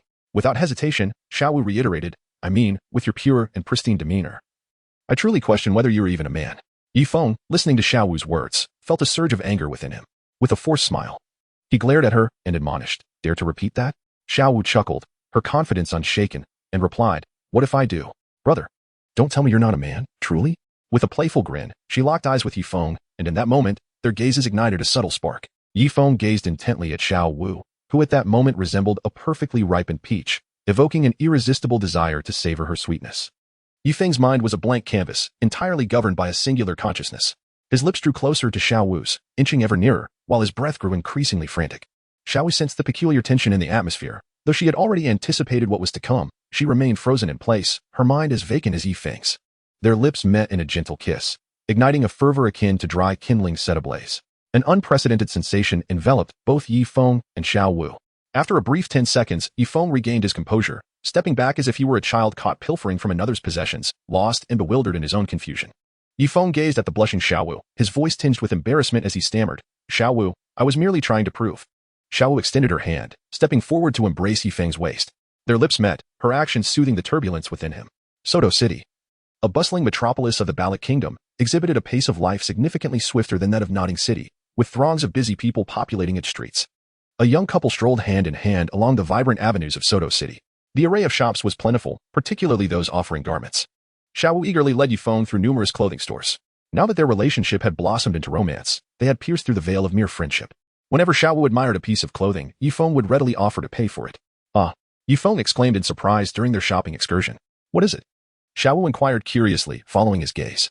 Before them stood a shop with a sign featuring a circular emblem adorned with several distinctive symbols, a sword, a hammer, and a blue lightning tyrannosaurus. This indicated that the establishment specialized in wares essential for soul masters. Let us go inside, Zhao Wu suggested, linking her arm with Yifeng's, guiding him into the store. The interior was dimly lit, suffused with peculiar energy fluctuations, a consequence of the soul-guiding devices housed within. In the center of the shop sat a rocking chair, upon which reclined a bespectacled middle-aged man. He appeared to be in his 50s, eyes closed, gently swaying in the chair that creaked under his weight. Yifeng recognized that this individual was none other than Flandra, the soaring corner of the Golden Triangle. Yifeng surveyed the shop, having arrived late due to his unfamiliarity with its location. At present, he was separated from Tang San and Zhao Wu. Yifeng could not ascertain whether Tang San had already visited this place. In the previous narrative, Tang San had acquired the invaluable dragon whisker needle here, worth 10,000 gold soul coins. Curiously, Yifeng scanned his surroundings, his gaze landing upon a nondescript crystal, roughly the size of a human head, positioned against the wall. A board crystal? Yifeng's expression momentarily froze, his heart nearly bursting with joy. The presence of Banjing within the shop indicated that Tang San had yet to arrive and claim his fortune here. Yifeng gazed at Zhao Wu, engaging in purposeful conversation. Zhao Wu, shall we head to Shrek Academy for registration this afternoon? No, Shrek Academy is located on the outskirts of Soto City. It is said that it takes several hours to walk there. These days are dedicated to registration, we need not rush. Let's go tomorrow morning instead, Zhao Wu replied. Very well then. We shall register at Shrek Academy tomorrow, Yifeng chuckled, casting a sidelong glance at Flinder, who was reclining in a rocking chair. Although Flinder kept his eyes closed, Yifeng distinctly noticed a momentary pause in the rocking motion while he conversed with Zhao Wu. Chapter 34. Freeloading Flinder, Yifeng approached the corner of the wall and picked up the board crystal that he had long since set his sights on. Zhao Wu curiously followed him, arriving at the corner, and inquired, Yifeng, what do you intend to do with this worthless crystal? It holds no value. Only purple crystals are deemed precious. Surely, you do not wish to purchase it? Well, I am uncertain of its worth, Yifeng replied with a smile, nodding his head. Take it. It's free, Flandra interjected. Free? Zhao Wu exclaimed, momentarily taken aback. Although the crystal in Yifeng's hand lacked luster and was not of the purple variety, it certainly wasn't without value. Such a crystal could fetch a price of several gold soul coins. Are you certain? Zhao Wu asked, her surprise evident. I've stated it's free. It's not worth anything significant to begin with. Flandra waved his hand dismissively. Then we can truly take it? Zhao Wu's eyes sparkled with intrigue as she sought further confirmation from Flandra. Indeed, he nodded. Flandra did not even open his eyes. Continuing to rest in his rocking chair, Zhao Wu gazed at Flandra in astonishment, then, without a hint of worry, took Yifeng's hand and led him out of the shop. Yifeng was pulled out of the shop and paused, smiling as he said, Zhao Wu, why the hurry? Zhao Wu, glancing at the crystal in Yifeng's arms, explained, this crystal could fetch at least a dozen gold soul coins. It's rare for him to offer it without asking for payment. If we don't leave now, what if he changes his mind later? Ding dong. Congratulations. You have altered the original storyline. You seized the opportunity to acquire the natural hidden weapon, the dragon whisker needle, before Tang San. And you also managed to outsmart the unscrupulous merchant, Flinder. You are awarded 15 distributable attribute points. Yifeng and Zhao Wu hurriedly returned to the hotel, brimming with excitement. Yifeng eagerly instructed Zhao Wu. Zhao Wu quickly shut the door. Huh? Close the door? Zhao Wu looked at Yifeng in bewilderment. Yes, Yifeng nodded emphatically. Is that appropriate? It's still daytime, isn't it? You don't mean to sleep now, do you? Zhao Wu's cheeks flushed, casting a shy glance at Yifeng. What are you talking about, Zhao Wu?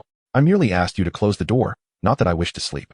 Yifeng replied, gently touching the jade bracelet on his wrist, a storage soul guide left to him by his mother. He then retrieved a crystal he had just acquired from Flinder's shop. Upon understanding Yifeng's intent, Zhao Wu promptly shut the door. Yifeng gazed intently at the crystal resting upon the table, his fists clenched tightly, veins bulging with intensity. Name, Yifeng. Soul power, level 48. Martial soul, Xianyuan sword.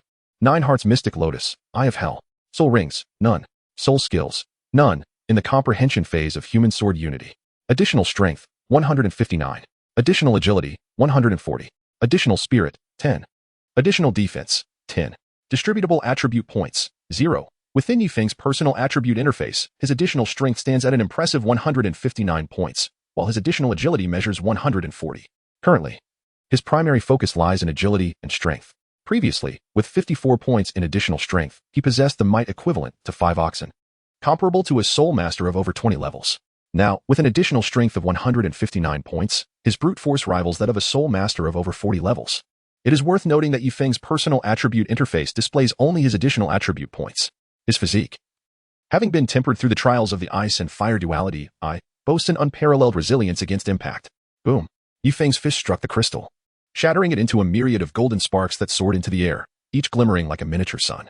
Quickly, Zhao Wu, assist me in gathering them, Yifeng instructed. Brother, what are these golden objects? They certainly do not appear to be gold. Why are you so excited? Zhao Wu inquired, as she began collecting the floating golden orbs. These are not mere golden beads. They are a form of crystal known as Fa Jing. Hidden within the Banjing, Yifeng elucidated. Banjing? Fa Jing? Zhao Wu's curiosity deepened. Certain crystals, influenced by external factors, develop resilient golden threads within. When the crystal is compromised, these threads manifest as golden beads. Crystals containing such threads are termed Fa Jing, with Banjing being the most exquisite variety, Yifeng elaborated. What purpose do they serve? Zhao Wu asked, intrigued. The Fa Jing that transforms into golden beads can, upon the infusion of soul power, revert to threads finer than hair. Their purpose is to penetrate the protective aura of soul masters who possess beast martial souls. Upon striking an opponent, they will revert to their bead form, causing the affected body part to contract. Yifeng explained, gesturing as he demonstrated. With a swift motion, he directed a Fa Jing towards the bed, causing the sheets to crumple and tear. Zhao Wu dashed to the bed, retrieving the Fa Jing that had embedded itself within.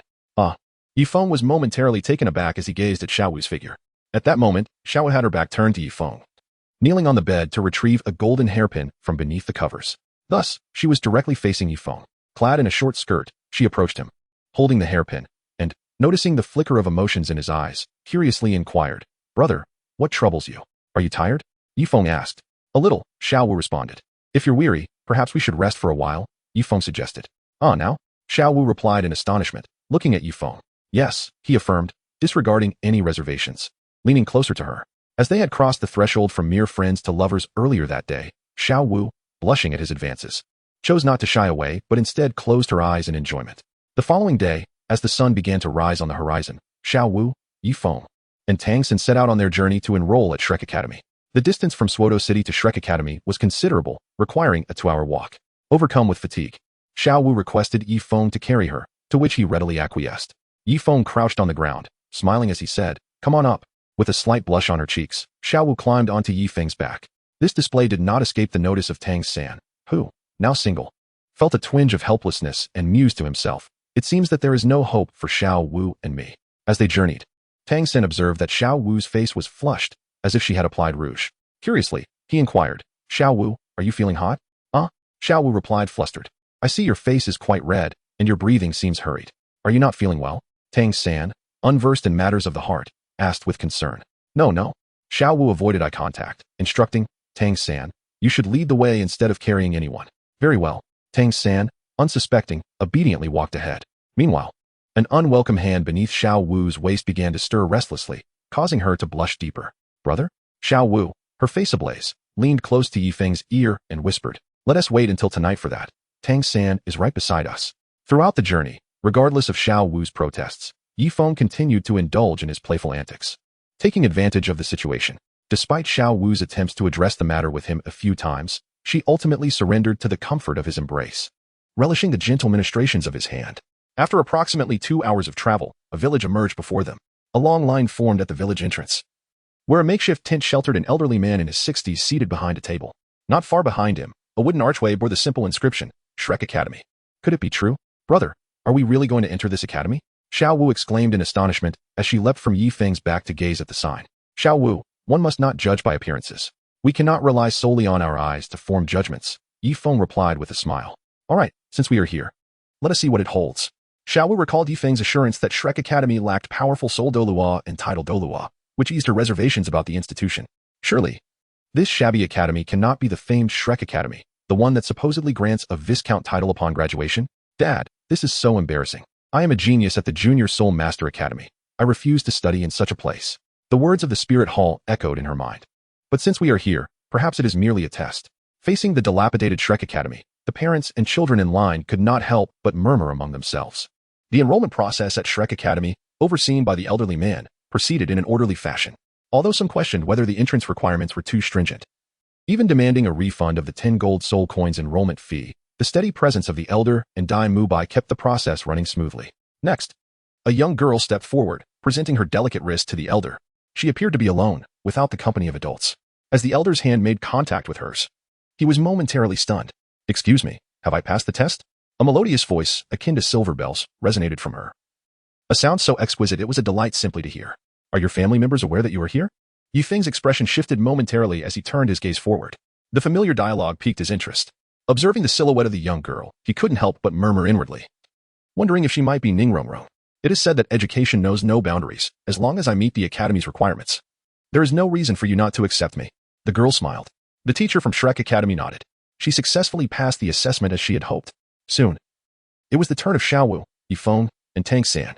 "Teacher, the three of us are here to register." Yifeng tossed the money into the box, and the teacher began to examine the bone age of Yifeng, Zhao Wujie, and Tang San. "Ah, your muscular development is quite impressive, especially you, young one. What is your name?" The teacher's gaze focused on Yifeng. "Yifeng," he replied. "Yifeng." The girl who had passed the assessment was taken aback and began to scrutinize him. "Yifeng." The teacher from Shrek Academy murmured to himself. Aside from the soul master with the 9-heart sea buttercup martial soul, he could not fathom any other family bearing the surname Yi. He commanded, "Very well. Your muscular development is indeed commendable. Release your martial soul." Tang San, Zhao Wujie, and Yifeng complied, each unleashing their respective martial souls. Tang San and Zhao Wujie each manifested their soul rings beneath their feet. However, Zhao Wujie possessed 3 soul rings, with her second and third soul rings displaying the 1,000-year-old purple hue, one being over 4,000 years old and the other over 8,000 years old. 1,000-year soul ring? The teacher from Shrek Academy was momentarily stunned, gazing at Zhao Wujie in astonishment. When his eyes shifted to Yifeng, he appeared completely petrified. A few incredulous words escaped his lips. Soul sect? 10,000-year soul ring. Beneath Yifeng's feet lay 4 soul rings, with the 4th ring being a black 10,000-year variety.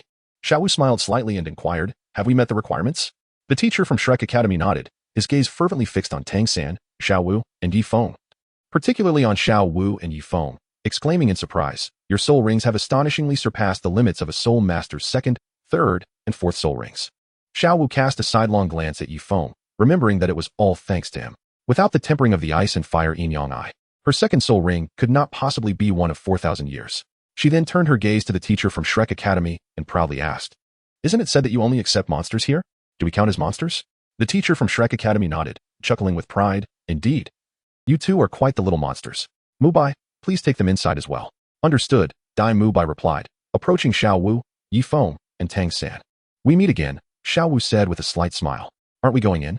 "Follow me," Dai Mubai said, casting a wary glance at Zhao Wujie. Despite being a level 29 Great Soul Master, he dared not engage in combat with her.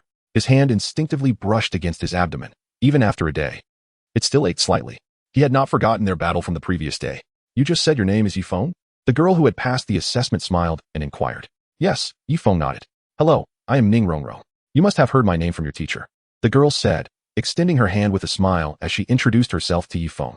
Yifeng observed Ningrongrong, who was adorned in a flowing white gown that exuded a sense of purity. Her long, lustrous hair cascaded casually over her shoulders, imparting an alluring femininity to her appearance. Her complexion was remarkably fair, with a delicate rosy hue that set her apart from others. Though still quite young, it was evident that she would blossom into a breathtaking beauty in the years to come. Yifeng extended his hand and amicably shook hands with Ningrongrong. With a smile, he greeted her. "Hello, little junior sister." "Little junior sister?" Ningrongrong was taken aback, looking at Yifeng with a look of astonishment. Yifeng smiled and elucidated. "You refer to the teacher as sword grandfather, and I am the teacher's disciple. If we were to consider the hierarchy of our relationships, you ought to address me as Sherbois. However, in terms of age, I do not wish to take advantage of you, so calling you little shimmy seems entirely appropriate, does it not?" Upon hearing this, Ningrongrong, much like Zhao Wujie, became incensed. With her hands on her hips, she retorted, "I will only acknowledge you as my senior sister, not as my junior sister. Moreover, considering our ages, we were born on the very same day. Who is older and who is younger remains uncertain." Chapter 36. The system is unyielding. Yifeng smiled and said, "Then I shall not judge by age. Call out Master Uncle quickly, so he can listen." "You wish." Ningrongrong retorted without a moment's hesitation. "So, would you prefer to call me Master Uncle or Senior Brother?" Yifeng inquired with a playful glint in his eyes. "I think I shall just call you Senior Brother," Ningrongrong replied. "Very well, Later, I shall certainly present you with a gift, Yifeng remarked with a smile. A gift? What kind of gift? Ning Rongrong asked with curiosity. You will know once you enter Shrek Academy, Yifeng replied with a smile. All right, Ning Rongrong responded without hesitation. Following Dai Mubai, Ning Rongrong arrived at Shrek Academy. The second assessment at Shrek Academy tested the student's soul power. Zhao Wu's soul power level was 33. And Ning Rongrong's reached 26, while Yifeng's soul power level was an impressive 48, granting him unconditionally entry into the fourth round of assessments. During the evaluation, Dai Mubai brought Zhu Qing to the assessment venue, and Oscar appeared midway selling sausages. Fortunately, Yifeng was well-versed in the storyline and did not pay attention to Oscar's sausages. When Zhao Wu asked Yifeng why he did not buy a sausage to eat, he explained that Oscar's martial soul was sausages, and all sausages were sold by him. According to Shrek Academy's rules, any student with soul power exceeding 25 could bypass the second and third assessments. After demonstrating their soul power, Yifeng, Oscar, Zhao Wu, Tang San, and Ning Rongrong smoothly advanced to the fourth assessment. Along the way, Dai Mubai introduced the relevant details about Shrek Academy to Yifeng, Zhao Wu, and others, eventually leading them to a small square of merely 200 square meters. A middle-aged man in his 50s sat in a chair, dozing off. Teacher Zhao, I have brought the candidates for the fourth assessment, Dai Mubai said respectfully. This year we have students who can participate in the fourth assessment. And 5 have come at once. The middle-aged man opened his drowsy eyes, looking at Yifeng, Zhao Wu, and Ning Rongrong in astonishment. These 5 have been exempted from the second and third tests, Dai Mubai explained. Zhao Wujie's eyes brightened as he stood up from his chair. Although his stature was not tall, his appearance was quite ordinary. He looked robust, slightly shorter than the 12-year-old Yifeng, yet emanating a sense of strength. The solid muscles were a testament to his power. All 5 possess soul power exceeding 25. Not bad, not bad. It seems there are quite a few little monsters this year. I am Zhao Wujie. Since you have bypassed the second and third assessments, I shall personally have some fun with you. I will give you a stick of incense's time to get to know each other and strategize. After the incense burns out, you must withstand my attacks for another stick of incense's duration. As long as one of you can endure until the end, you will pass. However, my final assessment is not easy, Zhao Wujie said with a smile. Teacher Zhao, this may not be appropriate, Dai Mubai cautioned. What is inappropriate? The dean is not in the academy. I am the highest authority here. What I say goes, Zhao Wujie insisted firmly. Teacher Zhao, no need to say more. Dai Mubai, please inform them of my soul power and combat characteristics. I will give them a stick of incense's time. I hope you understand that trying to take shortcuts is futile. No one can escape my attack range with speed. I also remind you that it is impossible to defeat me alone. Coordinated teamwork is your only means to triumph over me. Zhao Wujie interrupted Dai Mubai, kindly advising Yifeng and the others. Dai Mubai approached Zhu Qing, Ning Rongrong, and Yifeng, explaining helplessly, originally, for the fourth round, defeating me would suffice. I did not expect Teacher Zhao to take action personally. You must be cautious. Is this Teacher Zhao also a powerful soul emperor like the one at the entrance? Zhao Wu inquired. Not quite, Oscar replied. In that case, we need not fear. After all, our average soul power exceeds 30, Zhao Wu responded calmly. No, you do not understand, Zhao Wu. Teacher Zhao is not a soul emperor. He is a 7-ring soul sage, known as the Unmoving King, Dai Mubai clarified. What? A soul sage? Zhao Wu and the others exclaimed in surprise. Indeed. Teacher Zhao's soul power level is 76, with a beast martial soul, the great strength diamond bear, leaving him nearly without flaws. Speed is his only weakness, Dai Mubai elaborated. What?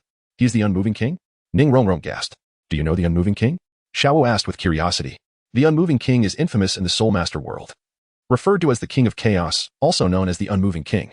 Once, the Martial Soul Hall dispatched 20 soul emperors to capture him, but he managed to escape.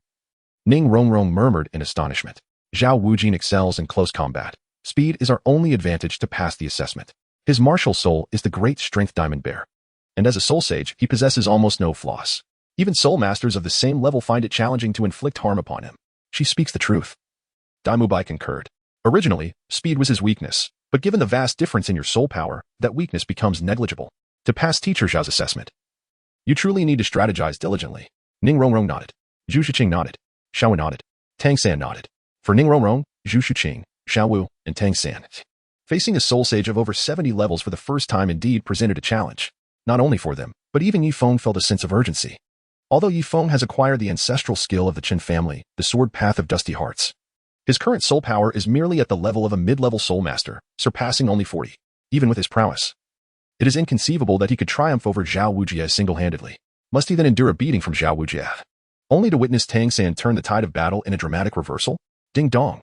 As such thoughts swirled within Yifeng's mind, the system's voice resonated as anticipated. The system detected that the host was about to be soundly thrashed by Zhao Wujie and, expressing its discontent, rewarded the host with a Soul Douluo experience card. P.S. Relatives visited at noon, and I accompanied them in consuming a bottle of 52-degree Luzhou Laojiao. My head is a bit hazy, so there will only be one update today. My apologies, everyone. Chapter 37, Soul Douluo Experience Card. Soul Douluo Experience Card. Upon use, it grants the ability to possess the soul power of an 89th level Soul Douluo for 30 minutes. The Soul Douluo Experience Card? Yifeng's expression froze in surprise. Yifeng had not anticipated that he would acquire the Soul Douluo Experience Card. This card granted him a temporary infusion of soul power. Not at the mere level of 80, but rather at the pinnacle level of 89, the zenith of Soul Douluo. A step further would elevate him to the esteemed rank of a title Douluo at level 90. With the Soul Douluo Experience Card in hand, Yifeng could swiftly conclude battles. However, he pondered how to elucidate this astonishing development to his companions, considering that his current soul power stood at a mere level 48. The sudden surge to level 89 would undoubtedly arouse suspicion among them. Perhaps you should discuss strategies for combat, suggested Daimubai, shaking his head. Without a seamless collaboration, you will struggle to withstand even a single wave of attacks under Master Zhao's onslaught. Despite Zhao Wu's soul power reaching level 33 and Yifeng's at level 48, he remained skeptical about the capabilities of Zhao Wu, Yifeng, Zhu Qing, Ning Rongrong, and Tang San. What he says holds merit. We indeed need to work together effectively. I have an idea. Everyone gather around to hear me out, Tang San chimed in, echoing Daimubai's sentiments. His heart leaped with joy. An opportunity to shine had presented itself. Astute in strategy, Tang San had already devised a plan to counter Zhao Wujie's tactics.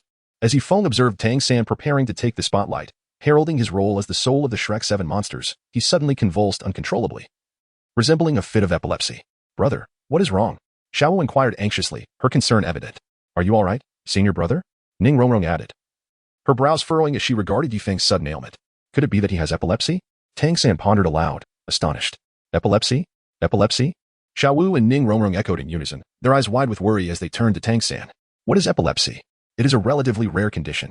During an episode, one may lose consciousness, experience convulsions, gaze upward, drool, lose control of bladder function, and have a lapse in awareness lasting seconds or minutes. Some may even experience brief consciousness disturbances known as petit mal seizures, Tang San elucidated. At that moment, Yifeng lay on the ground, merely unconscious. His limbs twitching and his eyes rolled back, yet he did not exhibit drooling or incontinence. Suddenly, Yifeng ceased convulsing, performing an agile maneuver to spring back to his feet. No need, Yifeng stated resolutely. Brother, are you truly all right? Zhao Wu asked with genuine concern. I'm fine. Yifeng replied. Yifeng, Zhao Wu, hurry over. We only have a short time to discuss our strategy, Tang San urged. No need, Yifeng reiterated. Yifeng? Tang San's brow furrowed in confusion. Against a soul sage of over level 70, why should we all engage? In the face of absolute power, any strategy is futile. Zhao Wujie, you truly have the audacity to bully the young, Yifeng remarked sternly, his gaze unwavering upon Zhao Wujie. This is an assessment, Zhao Wujie retorted. Glancing at Yifeng with a dismissive tone, you should hasten to strategize. Soon there will be no opportunity left. No need. I can handle you alone, Yifeng asserted. Alone? Yifeng, do you intend to face teacher Zhao by yourself? Are you certain? Daimubai, Zhao Wu, and Zhu Qing stared at Yifeng in astonishment. Tang San regarded him with skepticism, while Ning Rongrong, who referred to Jian Daochen as Grandpa's sword, looked at Yifeng with a mix of belief and doubt. To rally the entire arena is my responsibility. I shall demonstrate to Shrek Academy that not everyone can trample upon Yifeng. Yifeng's tone shifted, evoking the impression that he had transformed into a different person altogether. Are you sure? Zhao Wujie queried. Let us begin, Zhao Wujie, Yifeng declared without hesitation. Are you truly certain? Zhao Wujie asked once more. As his words fell, 7 soul rings appeared beneath Zhao Wujie, colored in 2 yellow, 2 purple, and 3 black. A radiant light coalesced behind him, forming a towering, powerful golden titan bear. With the bear's manifestation, Zhao Wujie appeared even more imposing, exuding a fierce and primal aura. I am certain, Yifeng responded with unwavering composure. As Yifeng's words faded, 4 soul rings appeared beneath his feet, their hues comprising 2 yellow, 1 purple, and 1 black. Ah, a soul sect. The dean will surely be overjoyed upon learning this. Yet, even if you belong to a soul sect, you shall not prove to be my match. As Zhao Wujie spoke, his eyes widened in astonishment, as if he had just encountered a ghost, fixating intently on Yifeng. Soul King, Soul Emperor, Soul Sage, Soul Douluo. Zhao Wujie stood in stupefied silence, the names of 3 formidable beings tumbling from his lips. Yifeng's soul power surged rapidly, ultimately reaching the realm of Soul Douluo. How is your soul power over level 80? Zhao Wujie gazed at Yifeng in astonishment. Yifeng possessed merely 4 soul rings, and his soul power could at most reach level 50. However, at this moment, Yifeng's soul power had astonishingly ascended to over 80 levels. This was undeniably contrary to reason. Why should it be so? Did you not intend to bully a few juniors earlier? Today, I shall turn the tables and exert my influence over you, the immovable king of enlightenment. A hoarse voice drifted from Yifeng's lips. Old man? Zhao Wujie's expression shifted in surprise as he gazed at Yifeng, finally taking note of Yifeng's self-reference. Yifeng refers to himself as an old man. Yet he is merely 12 years old. What on earth is happening here? In Zhao Wujie's mind, a multitude of questions arises. Why? Why does Yifeng possess only 4 soul rings while his soul power exceeds the 80th level? Yifeng extended a single finger. What does this mean? Zhao Wujie asked. His expression grave. Just one strike. With a single blow, I shall surely defeat you. Prepare yourself, Zhao Wujie. With that, Yifeng's soul rings vanished. And the 9 hearts mystic lotus martial spirit in his right palm disappeared.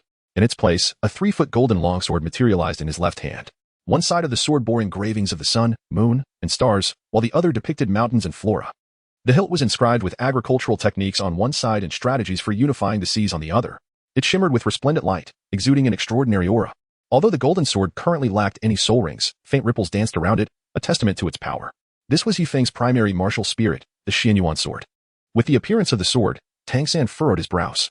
He could distinctly sense his hammer martial spirit quivering as if confronted by something formidable.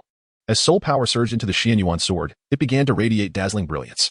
Zhao Wujie's expression grew increasingly severe as the 7th soul ring around him ignited with a dark glow. 7th soul skill, true body of the giant golden bear. Zhao Wujie's height surged beyond 5 meters, his muscles swelling in an exaggerated manner, transforming him into a true giant bear. His brown fur bristled. And as his form solidified, it turned a brilliant gold. Martial spirit true body? Dai Mubai was taken aback. His combat instructor had unleashed his true martial spirit. 4th soul skill, position tracking. Once Zhao Wujie's true body was activated, he could utilize all soul skills below the 7th ring, excluding his true body. Unlimitedly for 30 minutes, with power amplified to 150% and defense increased by 200%. However, each use would diminish his attributes by 50%. Requiring 7 days for recovery, Zhao Wujie's 4th soul skill was almost instantaneous. Yet, his target was not Yifeng but a large tree 150 meters away. He was not attempting to attack Yifeng. Rather, he sought to escape. With a swift leap, Zhao Wujie propelled himself off the ground, aiming to evade Yifeng's assault. As this occurred, Yifeng executed the technique of merging man and sword. The sword descended from above, cleaving Zhao Wujie, who was airborne, as he had yet to land. The domineering sword aura erupted from the Xianyuan sword, transforming into a fierce gale that spread outward. The arena was engulfed in chaos, with dust swirling, rendering visibility nearly impossible.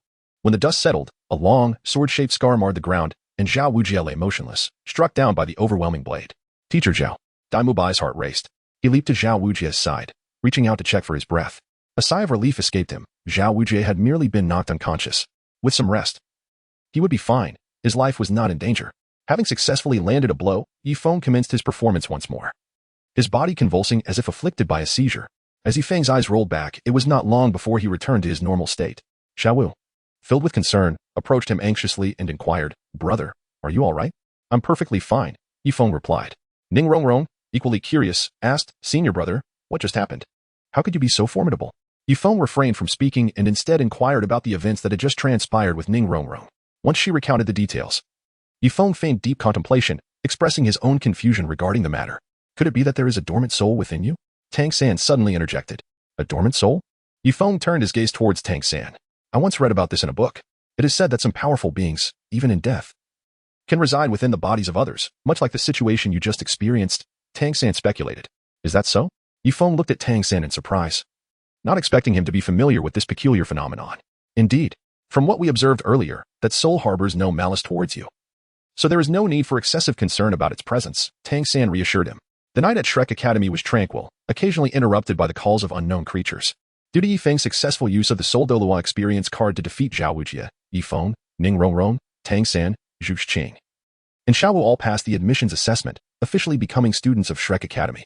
As for Yifeng, although he had altered the original storyline and prevented Tang San from taking the spotlight, he had utilized the system-rewarded Soul Douluo experience card, which meant that despite the deviation from the established narrative, he ultimately did not receive any system rewards. Just as Yifeng was preparing to retire for the night, a voice suddenly drifted in through the window of his room. Disciple, come forth. The voice did not belong to Haotian Douluo Tang Hao but rather to Sword Douluo Jian Daochen. Since Zhao Wujie had not bullied Tang San, Haotian Douluo Tang Hao had not emerged to confront Zhao Wujie this night. Following the direction of the voice, Yifeng arrived at the Academy's small plaza, where he indeed encountered Jian Daochen. Grandfather Jian. Yifeng was not alone in his arrival. Ning Rongrong, the young lady of the 7 Treasures glazed tile school, was also present. Rongrong, are you still awake? Jian Daochen inquired with a smile. Grandfather Jian, you are quite biased. Now that you have a disciple, do you no longer care for Rongrong? Ning Rongrong pouted, casting a jealous glance at Yifeng. How could that be? Grandfather Jian would never forget Rongrong, Jian Daochen replied, affectionately patting Ning Rongrong's head. Grandfather Jian, why haven't I seen Grandfather Gu and Father? Ning Rongrong looked around, noticing the absence of Bon Douluo, Gu Rong, and Ning Fingxi. This time, Grandfather Jian primarily came for Yifeng, so your father and Old Bone did not accompany me, Jian Daochen explained. You see, I told you. You didn't come here to see me. Ning Rongrong pouted again, casting another envious look at Yifeng. Rongrong has grown up and knows what jealousy is, Jian Daochen chuckled, helplessly ruffling her hair. Grandfather Jian, did you come here for something urgent regarding my senior brother? Ning Rongrong inquired curiously. It is getting late, and most people have already retired for the night. I am quite curious about why Grandfather Jian has come to see Yifeng, she mused. If you wish to know, follow me, Jian Daochen replied, summoning the 7-kill sword. As Ning Rongrong prepared to step forward to ride Jian Daochen's 7-kill sword, she was halted by him. She looked at Jian Daochen in confusion. Jian Daochen clarified, Yifeng is now capable of flying with his sword, so you should ride with him. This is a good opportunity for him to hone his skills. Ning Rongrong was momentarily taken aback. Although she had the temperament of a young lady, she was not foolish.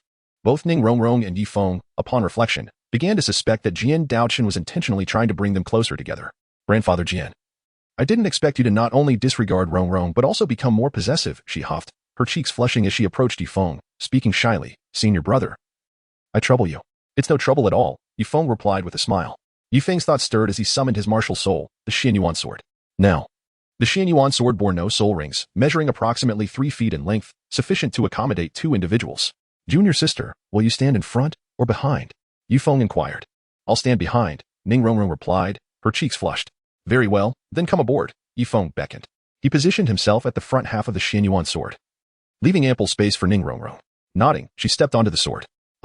As Yifeng soared through the skies on the sword, Ning Rongrong could not suppress a shriek. The inertia of the movement caused her to lean back, nearly toppling off the Xianyuan sword. Instinctively, she reached out, wrapping her arms around Yifeng's waist from behind. This intimate gesture resembled that of a couple. Junior sister, are you all right? Yifeng asked. I'm fine, Ning Rongrong responded, her face crimson as she shyly released her hold on his waist. Just as she let go. Another startled scream escaped her lips as her hands instinctively returned to embrace Yifeng's waist. The proximity was not merely physical. The fluctuating speed of Yifeng's flight imparted a palpable sensation, causing her to distinctly feel the compression of 2 forms. Junior sister, are you okay? Yifeng repeated. I'm fine, but could you not fly so erratically? Ning Rongrong retorted with a hint of reproach in her tone. She wished to accuse Yifeng of deliberately taking advantage of her, yet lacked the proof to substantiate her claim. Junior sister, I wish it were otherwise. Perhaps you ought to consider shedding a few pounds, Yifeng replied in a lowered voice. Indeed, the responsibility could hardly be laid at Yifeng's feet. Since mastering the art of sword flight, he had never carried another with him. This was his inaugural experience of sharing the flight. Perhaps it was a form of training imparted by the sword Douluo, Chen Xin. What did you say? Ning Rongrong's expression froze, her countenance shifting dramatically. What is Yifeng discussing? Yifeng actually suggested that Ning Rongrong should lose weight, believing that she is rather overweight. Yifeng was also momentarily taken aback, realizing that he had stirred up a hornet's nest. After pondering for a brief moment, he said, Junior sister, I haven't said anything at all. You clearly just remarked that I am overweight and ought to lose some pounds. Ning Rongrong retorted earnestly. Indeed, as your senior brother. I am merely concerned that if you remain too heavy, you may struggle to find a suitable husband in the future, Yifeng replied with a smile. You can't expect wisdom from a dog's mouth. If I fail to marry, I'll hold you accountable, Ning Rongrong exclaimed, her voice rising in pitch. Suddenly, the Xianyuan sword shook violently, startling Ning Rongrong, who instinctively clung tightly to Yifeng from behind. Junior sister, it seems you are not just plump. You may also be a bit slow-witted, Yifeng teased with a chuckle. How am I slow-witted? Ning Rongrong inquired, puzzled. Consider this, a dog is a dog. And an elephant is an elephant. How could a dog possibly produce ivory? Isn't that asking the impossible? Yifeng continued to jest with a grin. Ning Rongrong, annoyed, bit her lip in frustration. She felt an overwhelming urge to strike Yifeng a few times, but alas, as they soared through the skies on the sword, she found her hands quite occupied. Gazing ahead, all she could see was the back of Jian Daochen, who was flying at a pace and strength that could easily leave both Yifeng and Ning Rongrong behind, or even carry Ning Rongrong along with him. Yet, Jian Daochen continued to fly ahead, indifferent to the situation behind him. Ning Rongrong suspected that her sword grandpa might be intentionally trying to matchmake her with Yifeng, though she had no evidence to support this theory. As this thought crossed her mind, her cheeks flushed slightly. According to the rules of the 7-treasure glazed tile school, her future partner must be a battle-oriented soul master. She recalled the events of the day when Yifeng single-handedly defeated Zhao Wujie, leaving a profound impression on her. Particularly, Yifeng's intriguing personality suggested that life with him would certainly not be dull. With this in mind, Ning Rongrong, already embracing Yifeng's waist, leaned her face against his back, a bashful smile appearing on her lips as she reminded him, "Senior brother, Grandpa Jian has already flown quite far ahead. We should hurry." Yifeng replied affirmatively. Yifeng and Ning Rongrong chatted and laughed as they made their way together. After approximately 10 minutes, they followed the sword Douluo to the summit of a mountain. The peak was rather unremarkable, primarily composed of rocky formations, with scarcely any vegetation in sight. As long as the soul beasts ascended the mountain, they could be easily spotted under the illumination of the moonlight. Upon Yifeng's arrival, Jian Daochen Xin was already standing atop the mountain peak. "Grandpa Jian, you have yet to tell us what we are to do," Ning Rongrong inquired with curiosity. "Naturally. We are to facilitate Yifeng's second awakening of his martial soul, thereby unlocking the martial soul domain," Jian Daochen Xin responded. "What? The martial soul domain? The martial soul domain?" Yifeng and Ning Rongrong gazed in utter astonishment at Jian Daochen, who had declared his intention to unlock Yifeng's martial soul domain. In the realm of soul masters, only a select few possess such a domain, which unequivocally offers the advantage of augmenting one's capabilities with an ability akin to a soul skill. The powers of these domains vary from individual to individual, with the most renowned being the Killing God domain. However, the attainment of such a domain necessitates a journey to the City of Slaughter, traversing the Hell Road, before one can enhance their martial soul in this manner. Domains are categorized into innate and acquired types, with the Killing God domain being an acquired one. Only a small fraction of soul masters awaken with an innate domain upon the awakening of their martial soul. Yet, there are exceptional methods that can lead to a second awakening of a martial soul in the later stages, resulting in a domain that lies between innate and acquired. At this moment, Jian Daochen revealed to Yifeng and Ning Rongrong that his purpose in seeking Yifeng was to assist him in unlocking his martial soul domain. With a flick of his hand, countless silver lights erupted from his storage soul tool, cascading down the mountainside in a number that likely exceeded 10,000. These silver lights were no ordinary phenomena. They manifested as an assortment of swords, each uniquely shaped. The appearance of these swords infused the surrounding space with a distinct energy fluctuation, one that transcended the basic elements of water, fire, earth, wind, lightning, light, and darkness. While Ning Rongrong may not have felt the depth of this energy, Yifeng, possessing the Xianyuan sword martial soul, sensed it keenly. He recognized the energy emanating from the swords. Luo Shui sword, Qian Ming sword, Yin sword, Ning Rongrong exclaimed as she approached the swords with astonishment. "Grandpa sword. When did you develop a penchant for collecting swords?" As the young lady of the Seven Treasures Glazed Tile School, she was aware of the origins of these blades, all of which were exceedingly sharp, some capable of cleaving a hair. She had not anticipated that her grandpa's sword would possess such rare treasures. Though these swords were indeed extraordinary, the brilliance of these weapons had been overshadowed by the soul masters who wielded them.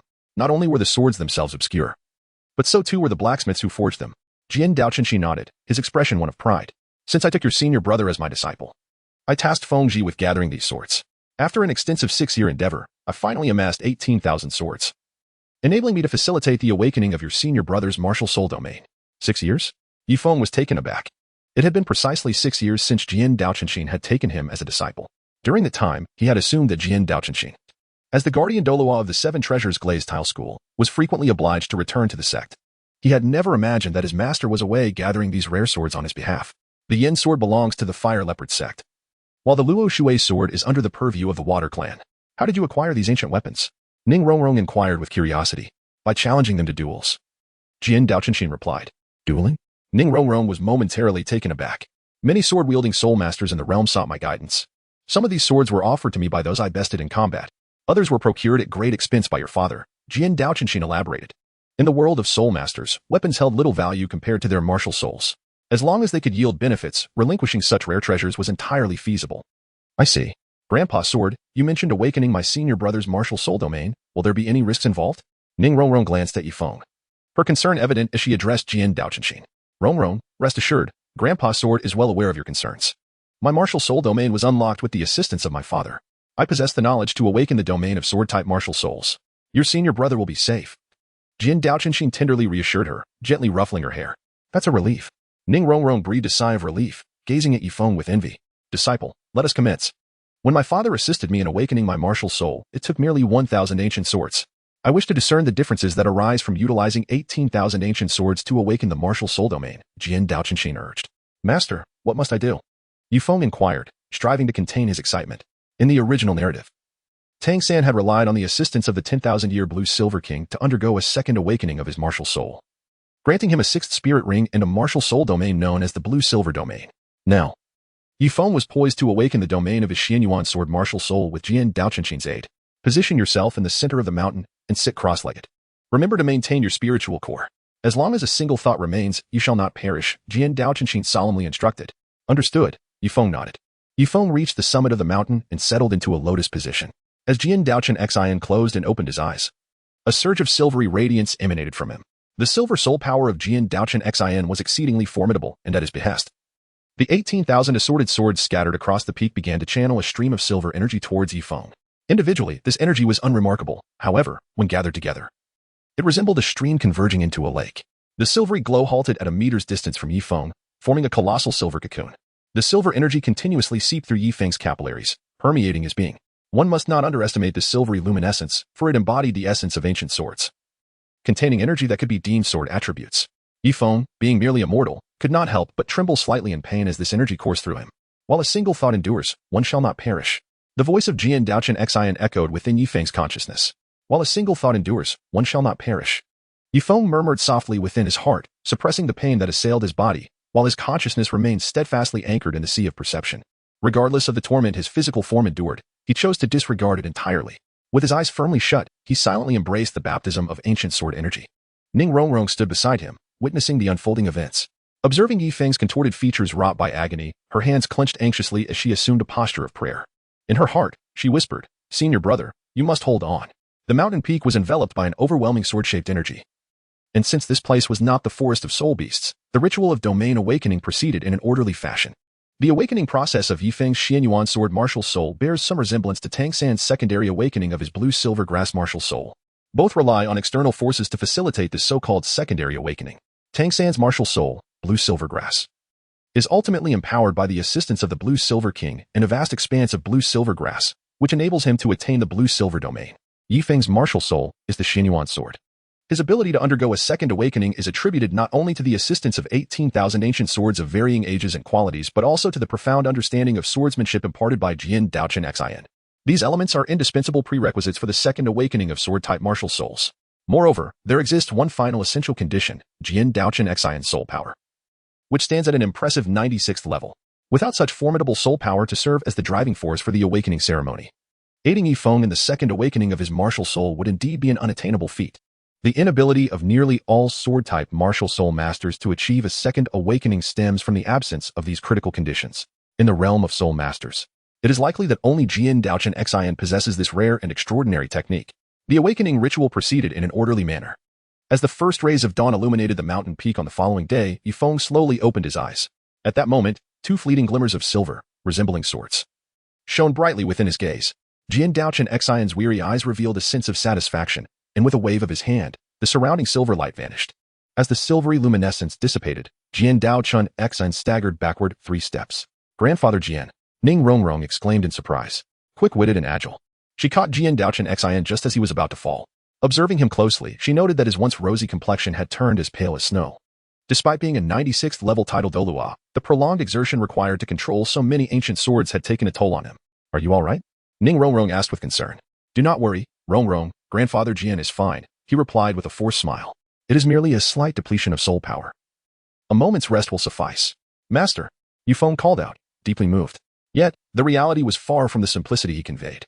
After such an extended period leading the awakening ceremony, Jian Daochen Xian's soul power was likely nearing depletion. Not only his soul power but even Jian Daochen Xian appeared to have aged 5 or 6 years in an instant. "Disciple, quickly allow me to see the domain of your Xianyuan sword martial soul," Jian Daochen Xian urged with curiosity. Chapter 41, Xianyuan Domain, the Might of the Sword Emperor. Yifeng nodded, extending his right hand, from which emerged a golden ancient sword. Although the sword spirit bore no soul rings, an extraordinary wave of energy radiated outward. Suddenly, a distinct golden fluctuation spread around him, enveloping a radius of 50 meters in a soft, golden light that encompassed both Ning Rongrong and Jian Daochen. With a thud, Ning Rongrong knelt on one knee, her face pale and her expression one of profound shock as she gazed at Yifeng. At that moment, even Jian Daochen, the title Douluo known as the Sword, appeared even more ashen, resembling a specter. Coughing softly, Jian Daochen acutely felt the oppressive aura emanating from Yifeng's domain. Were it not for his indomitable spirit, he too would have knelt before Yifeng, his soul power utterly depleted, much like Ning Rongrong. "Teacher," Yifeng exclaimed with concern, hastily retracting his domain. "Soul Master domain." Ning Rongrong rose, gazing at Yifeng with envy. Jian Daochen, placing a hand on Yifeng's head, revealed a look of satisfaction, remarking, "Indeed, your Xianyuan sword spirit's domain surpasses my 7-killing sword. I have a strong premonition that the title of the continent's foremost weapon spirit will soon change hands. For a long time, The Haotian hammer has been regarded as the apex of assault-type weapon spirits on Douluo continent, a bane to all others of its kind. Despite Jian Daoqianxin wielding the 7-killing sword and possessing the 7-killing domain, even a peak-level soul master with the 7-killing sword spirit finds themselves outmatched by an equal-level soul master with the Haotian hammer spirit. Why is that? Because the Haotian sect boasts 3 unparalleled secret arts: the chaotic wind hammer technique, the Haotian 9 absolutes, and the great samurai hammer. Yifeng has been imparted the profound art of the Qin family's ultimate technique, the unity of man and sword, by the sword path Qin Xin, and has already crossed the threshold into this realm. Now, Yifeng has awakened a martial soul domain that surpasses even that of Qin Xin. Qin Xin believes that Yifeng possesses the potential to elevate his Xianyuan sword to become the most formidable weapon martial soul on the continent. Senior brother, please tell me, what powers does your martial soul domain possess? Ning Rongrong inquired with curiosity.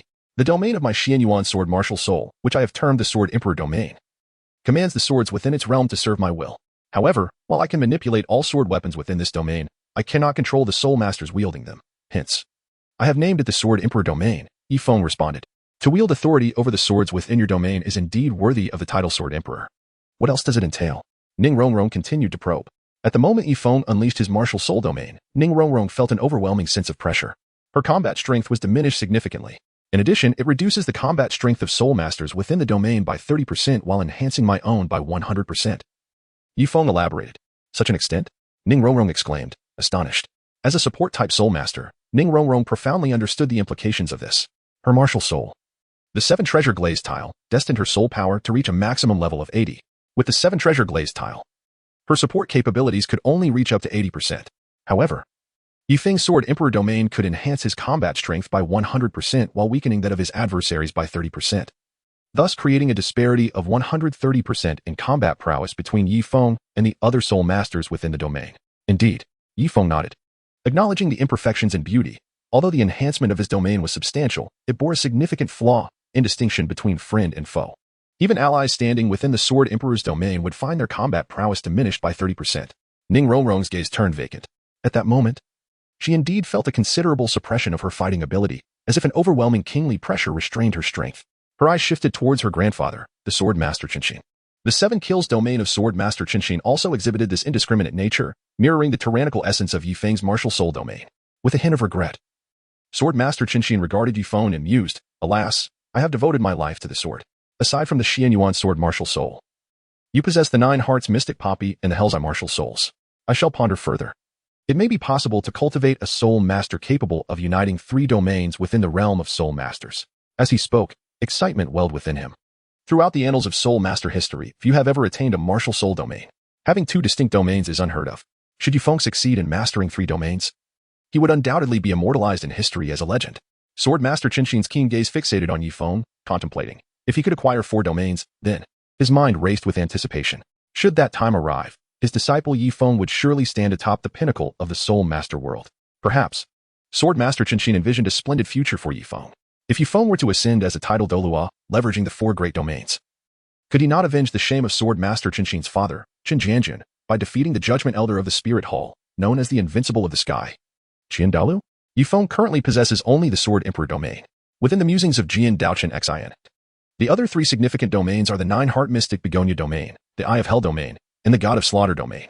The God of Slaughter domain necessitates a journey to the city of Slaughter, traversing the Hell Road. The 9-heart mystic begonia is a mutation derived from the 9-heart begonia. Jian Daoqian Xin is uncertain whether a soul master of merely the 80-level Soul Douluo realm possesses the capability to unlock a martial soul domain for others. As he does. As for the Eye of Hell martial soul, Jian Daoqian Xin, having navigated the soul master world, has yet to hear of any soul master in the current realm possessing such a martial soul. Awakening Yifeng's Eye of Hell martial soul domain is an exceedingly formidable challenge. Jian Daoqian Xion's fragmented words have captured the attention of Yifeng and Ning Rongrong, who are concerned for him. Yifeng furrowed his brows, expressing concern as he inquired, Master, what are you saying? Jian Daoqian Xion extended his hand, instinctively patting Yifeng's shoulder gently, and replied, Disciple, dawn has arrived. I must take my leave. So soon? Yifeng asked reluctantly. Indeed. Please gather these ancient swords. Your Sword Emperor domain allows you to command all sword-shaped weaponry within it, and these ancient swords will prove invaluable to you, Jian Daoqian Xion instructed. Understood. Yifeng nodded in agreement. Jian Daoqian Xion summoned the 7-killing sword, channeling the scant amount of soul power within him to soar into the sky on the blade, departing from the mountaintop. Chapter 42. The third update. Ning Rongrong and Yifeng were bustling about energetically. dedicating half an hour to finally secure all the ancient swords within Yifeng's storage soul guide. As the 18,000 ancient swords were deposited into Yifeng's storage soul guide, the bracelet was nearing its capacity. Brother, your storage soul guide possesses an impressive capacity. Ning Rongrong could not help but exclaim. Indeed, Yifeng nodded in acknowledgement. Yifeng extended his right hand, gently caressing the jade bracelet adorning his left wrist.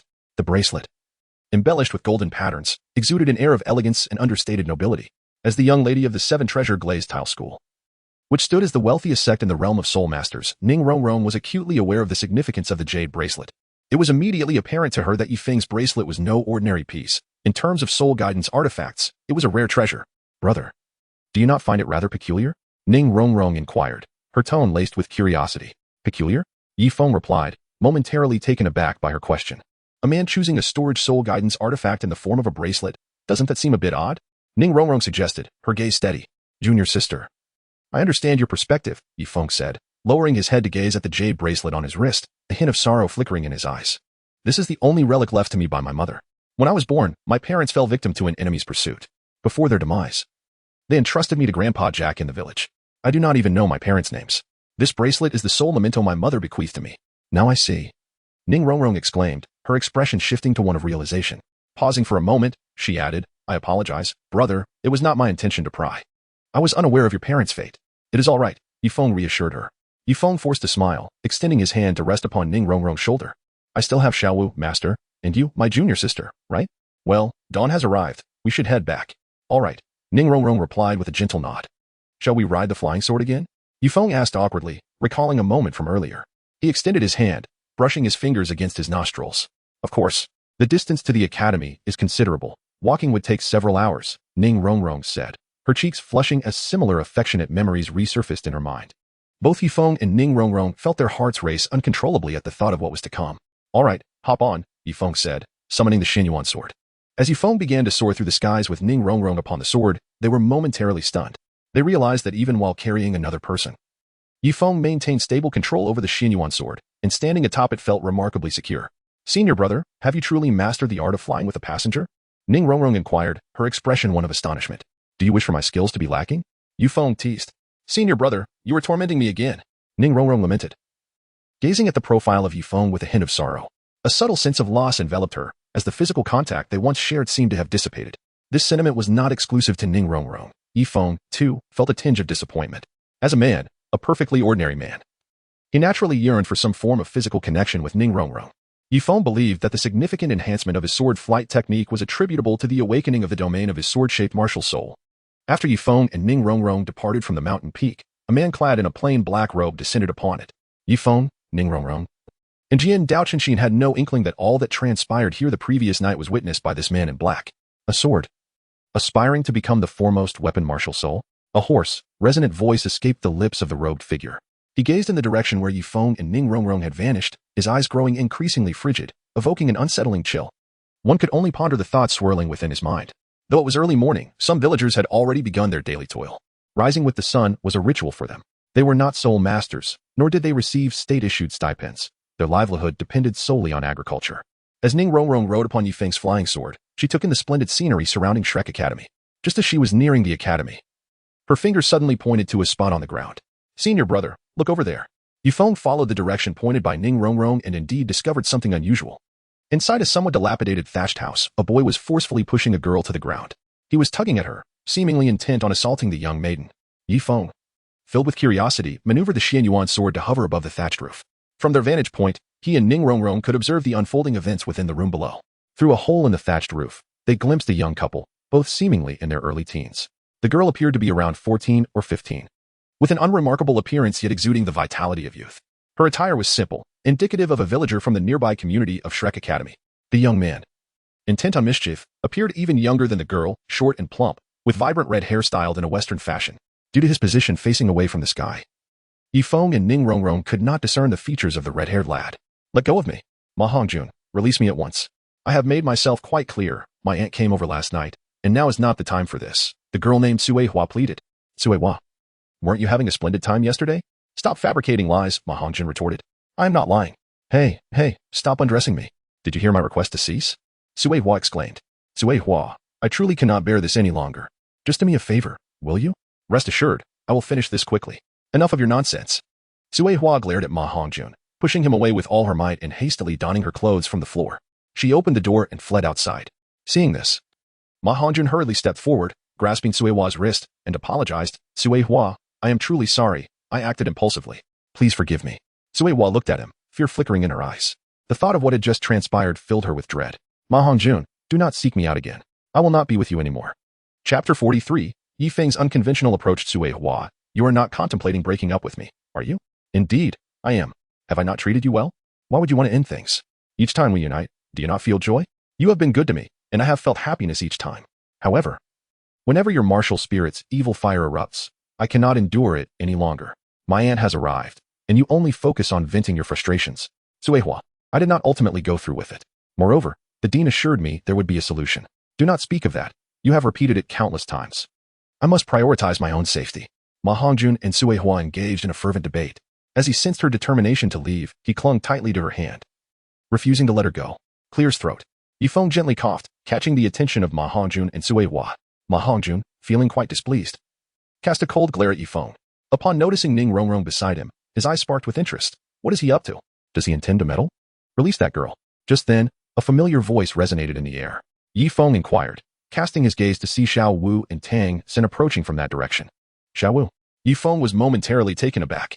In the original narrative, Zhao Wu had reprimanded Ma Hongjun, eventually leading to Tang San intervening and even clashing with Ma Hongjun. Now, with Zhao Wu alongside Tang San, could it be that Tang San's protagonist aura was at play? Had Zhao Wu developed feelings for Tang San? Brother, I knew you would be here. Zhao Wu left Tang San's side and rushed over to Yifeng. I had intended to find you to have breakfast together, but I couldn't find you in your room. On my way, I happened to run into Tang San. He mentioned that you hadn't returned all night, and out of concern for your safety, he accompanied me to search for you. Please, do not misunderstand. Yifeng understood in his heart that he had overthought the situation. He reached out his hand and gently stroked Zhao Wu's head, saying, It was my fault. I did not inform you when I went out last night. Zhao Wu, with a hint of subtle jealousy in her gaze, turned to Ning Rongrong and curiously inquired, Brother, where did you go last night? Yifeng candidly responded, The master has arrived. I went out with my master last night. Oh, so it is the esteemed sword elder who has come? Zhao Wu responded, her expression revealing her understanding. As a soul beast, Zhao Wu held a profound respect for the sword Douluo, who was a title Douluo. However, the sword Douluo, valuing Yifeng's standing, did not regard Zhao Wu with disdain due to her being a soul beast. This consideration greatly enhanced Zhao Wu's favorable impression of the sword Douluo.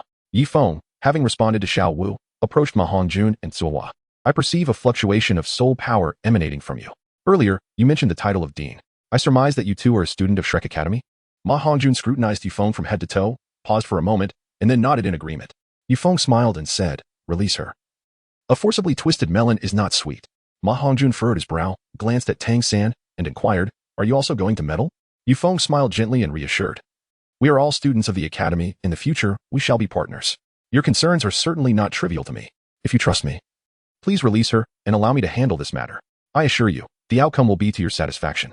Ma Hongjun fell silent for a moment, regarding Yifeng with a mixture of suspicion and contemplation. After a brief hesitation, he finally released Sui Hua's hand.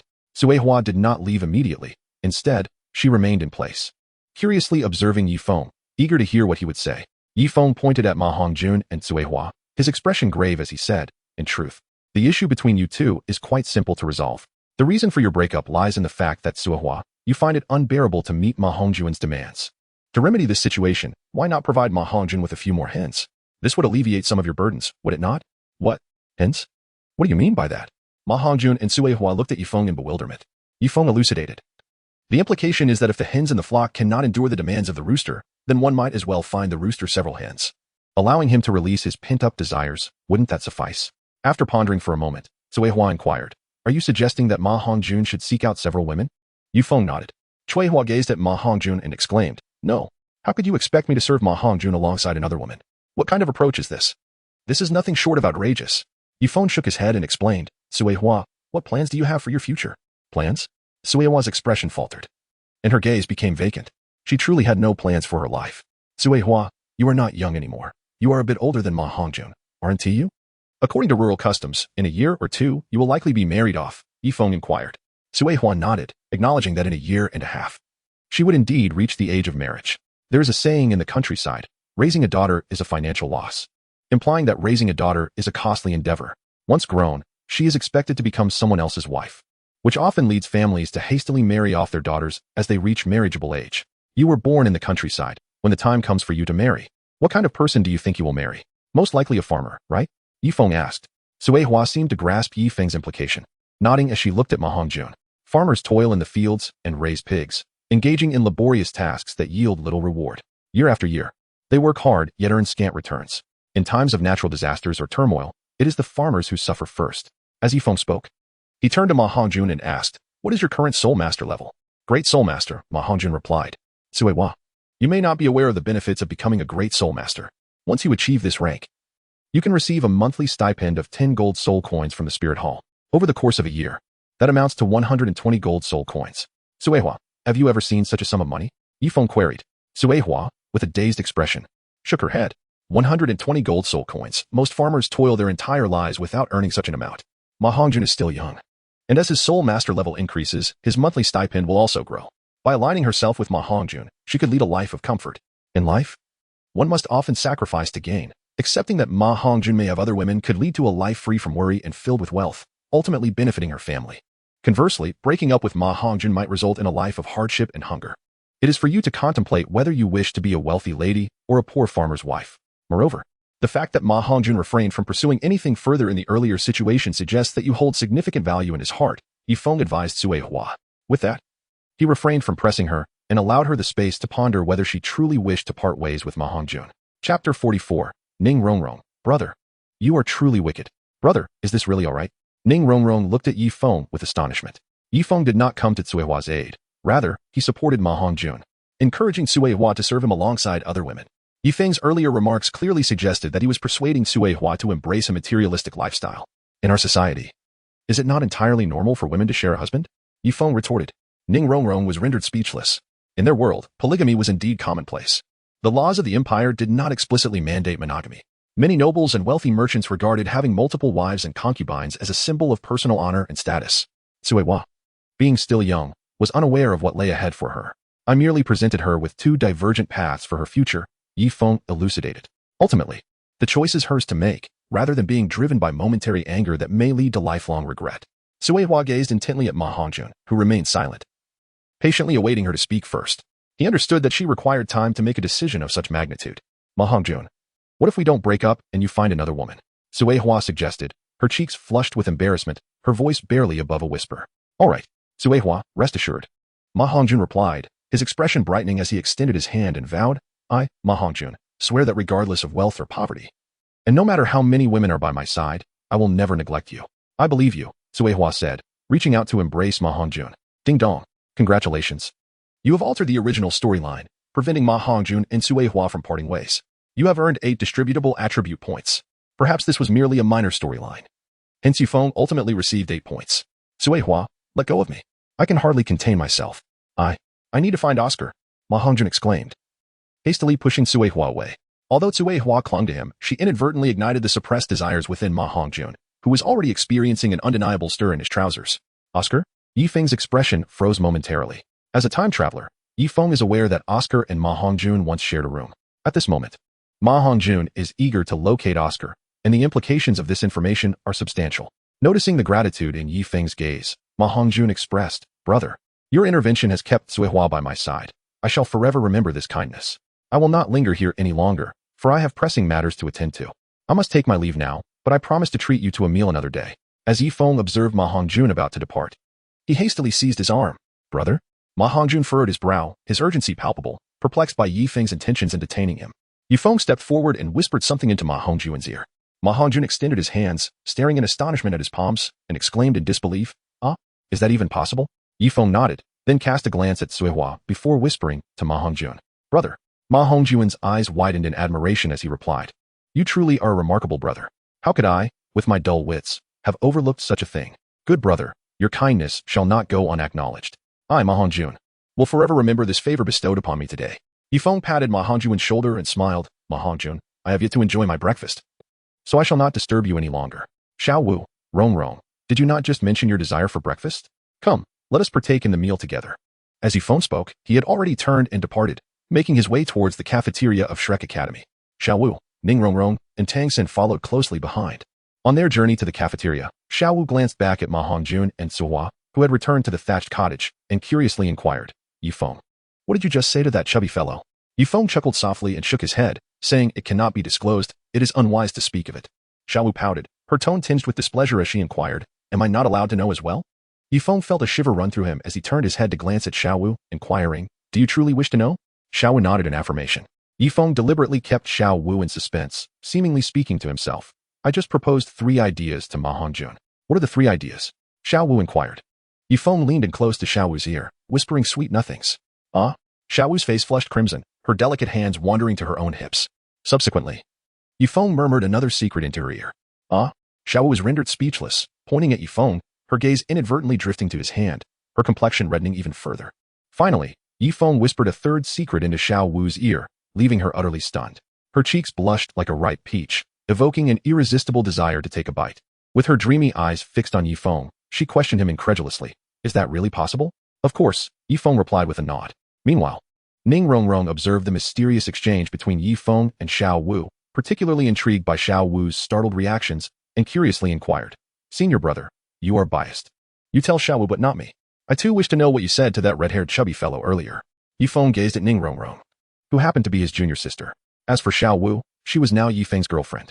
Given that Zhao Wu held that title, it was entirely reasonable for Yifeng to share sentiments of a more opaque nature with her, rather than inciting anger. Such exchanges would only serve to deepen the bond between them. However, the situation with Ning Rongrong was markedly different for Yifeng.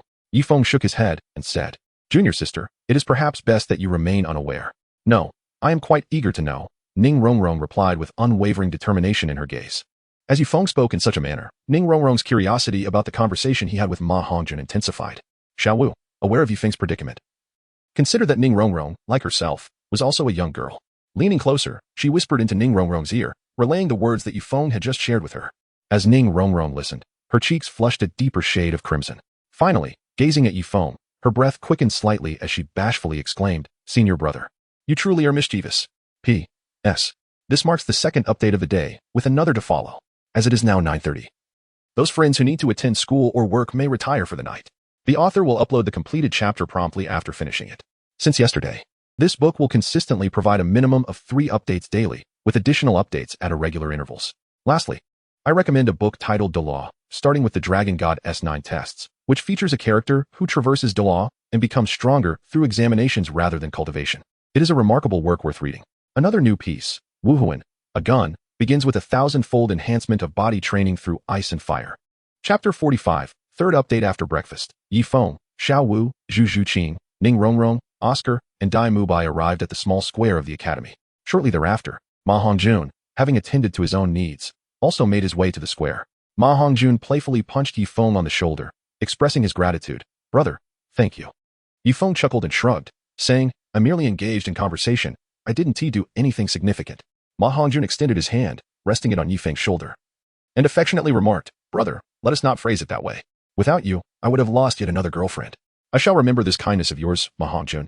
By the way, what is your name? I still do not know it. Yifeng, came the reply. Yifeng. Ah, I shall remember that. From now on, I shall call you Brother Yi-san. Were it not for Douluo and Oscar, I would certainly call you Douluo. Ma Hongjun nodded in agreement. All right, fatty. You may as well refer to him as Douluo, Dai Mubai interjected suddenly. Is that acceptable? Ma Hongjun inquired. Dai Mubai had always prioritized his own enjoyment, seldom considering Ma Hongjun's feelings. Initially, he had taken Ma Hongjun out a few times to indulge in fleeting romances. However, after witnessing Ma Hongjun's remarkable prowess, Dai Mubai had grown somewhat intimidated, resulting in him rarely inviting Ma Hongjun on such escapades lately. Yifeng, however, is distinctly different.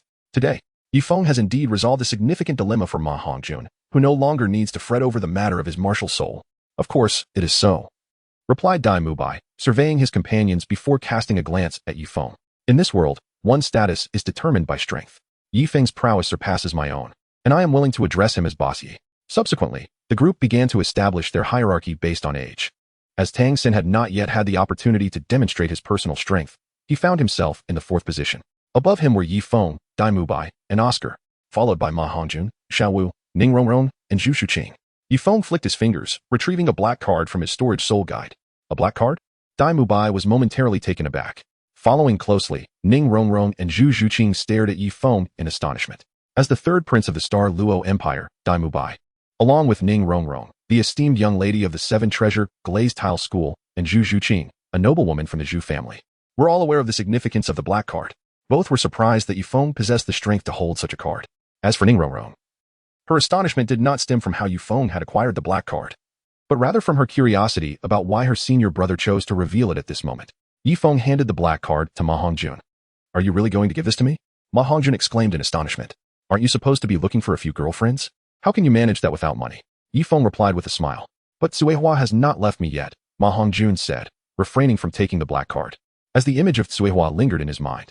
That may be true, but are you not aware of your own issues? I heard from Mu Bai that you sometimes require 4 encounters in a single day. Tsuehua is not made of steel, without good friends to share with her. Do you wish for her to be utterly exhausted and to suffer an early demise? Yifeng inquired. This made Ma Hongjun hesitate. Indeed. Tsuehua could not fulfill all his needs. Take it. You call me bossy, so your affairs are my affairs, Yifeng said, grasping Ma Hongjun's hand and placing the black card firmly in his grasp. Bossy, when I have money, I will certainly repay you, Ma Hongjun declared. His hands tightly clenched, his gaze resolute. Since we are brothers, there is no need for formality between us, Yifeng chuckled softly. Yifeng gazed at Ma Hongjun, fully aware that Ma Hongjun was inherently a good person. It was merely due to the nature of his martial spirit that he often felt compelled to seek solace in the company of women. Yifeng's unwavering support for Ma Hongjun stemmed from his belief in Ma's worthiness of such assistance. You are not saving him, you are harming him, a voice, slightly hoarse and indicative of age, echoed from ahead. As everyone turned to face the source, a middle-aged man approached from the opposite side of the playground. He appeared to be in his 50s, robust in stature, with a distinctive long face, a protruding chin, a broad forehead, a flat visage, and a slightly hooked nose. Brother. It's him, Zhao Wujie whispered. Indeed, Yifeng nodded in acknowledgement. The approaching figure was none other than Flander, the headmaster of Shrek Academy. Zhao Wujie and Yifeng had previously visited Flander's shop when they enrolled at the academy, thus they were acquainted with him. Teacher, Ma Hongjun exclaimed. Flander's martial soul was that of a cat eagle, while Ma Hongjun's was the evil fire phoenix. Upon Ma's entrance into Shrek Academy, Flander had taken him under his wing, making him Flander's direct disciple. Have you truly made up your mind? Flander inquired. Why do you claim Yifeng is harming him when he is clearly offering help? Zhao Wujie interjected, defending Yifeng. As a newcomer, you should focus on your studies. It will benefit you, Flander advised. Zhao Wujie. What he means is that he fears Ma Hongjun may eventually become an evil soul master. Yifeng interjected. Evil soul master? Zhao Wujie's expression faltered, her face flushing as she blurted, he always seeks women. Could it be due to his martial soul? The words hung in her throat, unspoken. She gazed at Ma Hongjun in astonishment, realizing he could potentially elevate his soul master level through the union of man and woman. Indeed, Flander affirmed with a nod. How can this be? How could such a bizarre martial soul exist? Zhao Wujie questioned skeptically. That is precisely why I say he appears to be helping him while, in truth, he is causing harm. Flander fixed his gaze on Ma Hongjun. He had explored numerous methods in ancient texts, yet was still unable to resolve the issues surrounding Ma Hongjun's martial soul. Flander felt a sense of relief, as he had received word that his esteemed friend, Yu Xiaojiang, was to arrive at Shrek Academy soon. Perhaps then, a solution to Ma Hongjun's dilemma would present itself. Headmaster, are you also unable to escape the prejudices of society?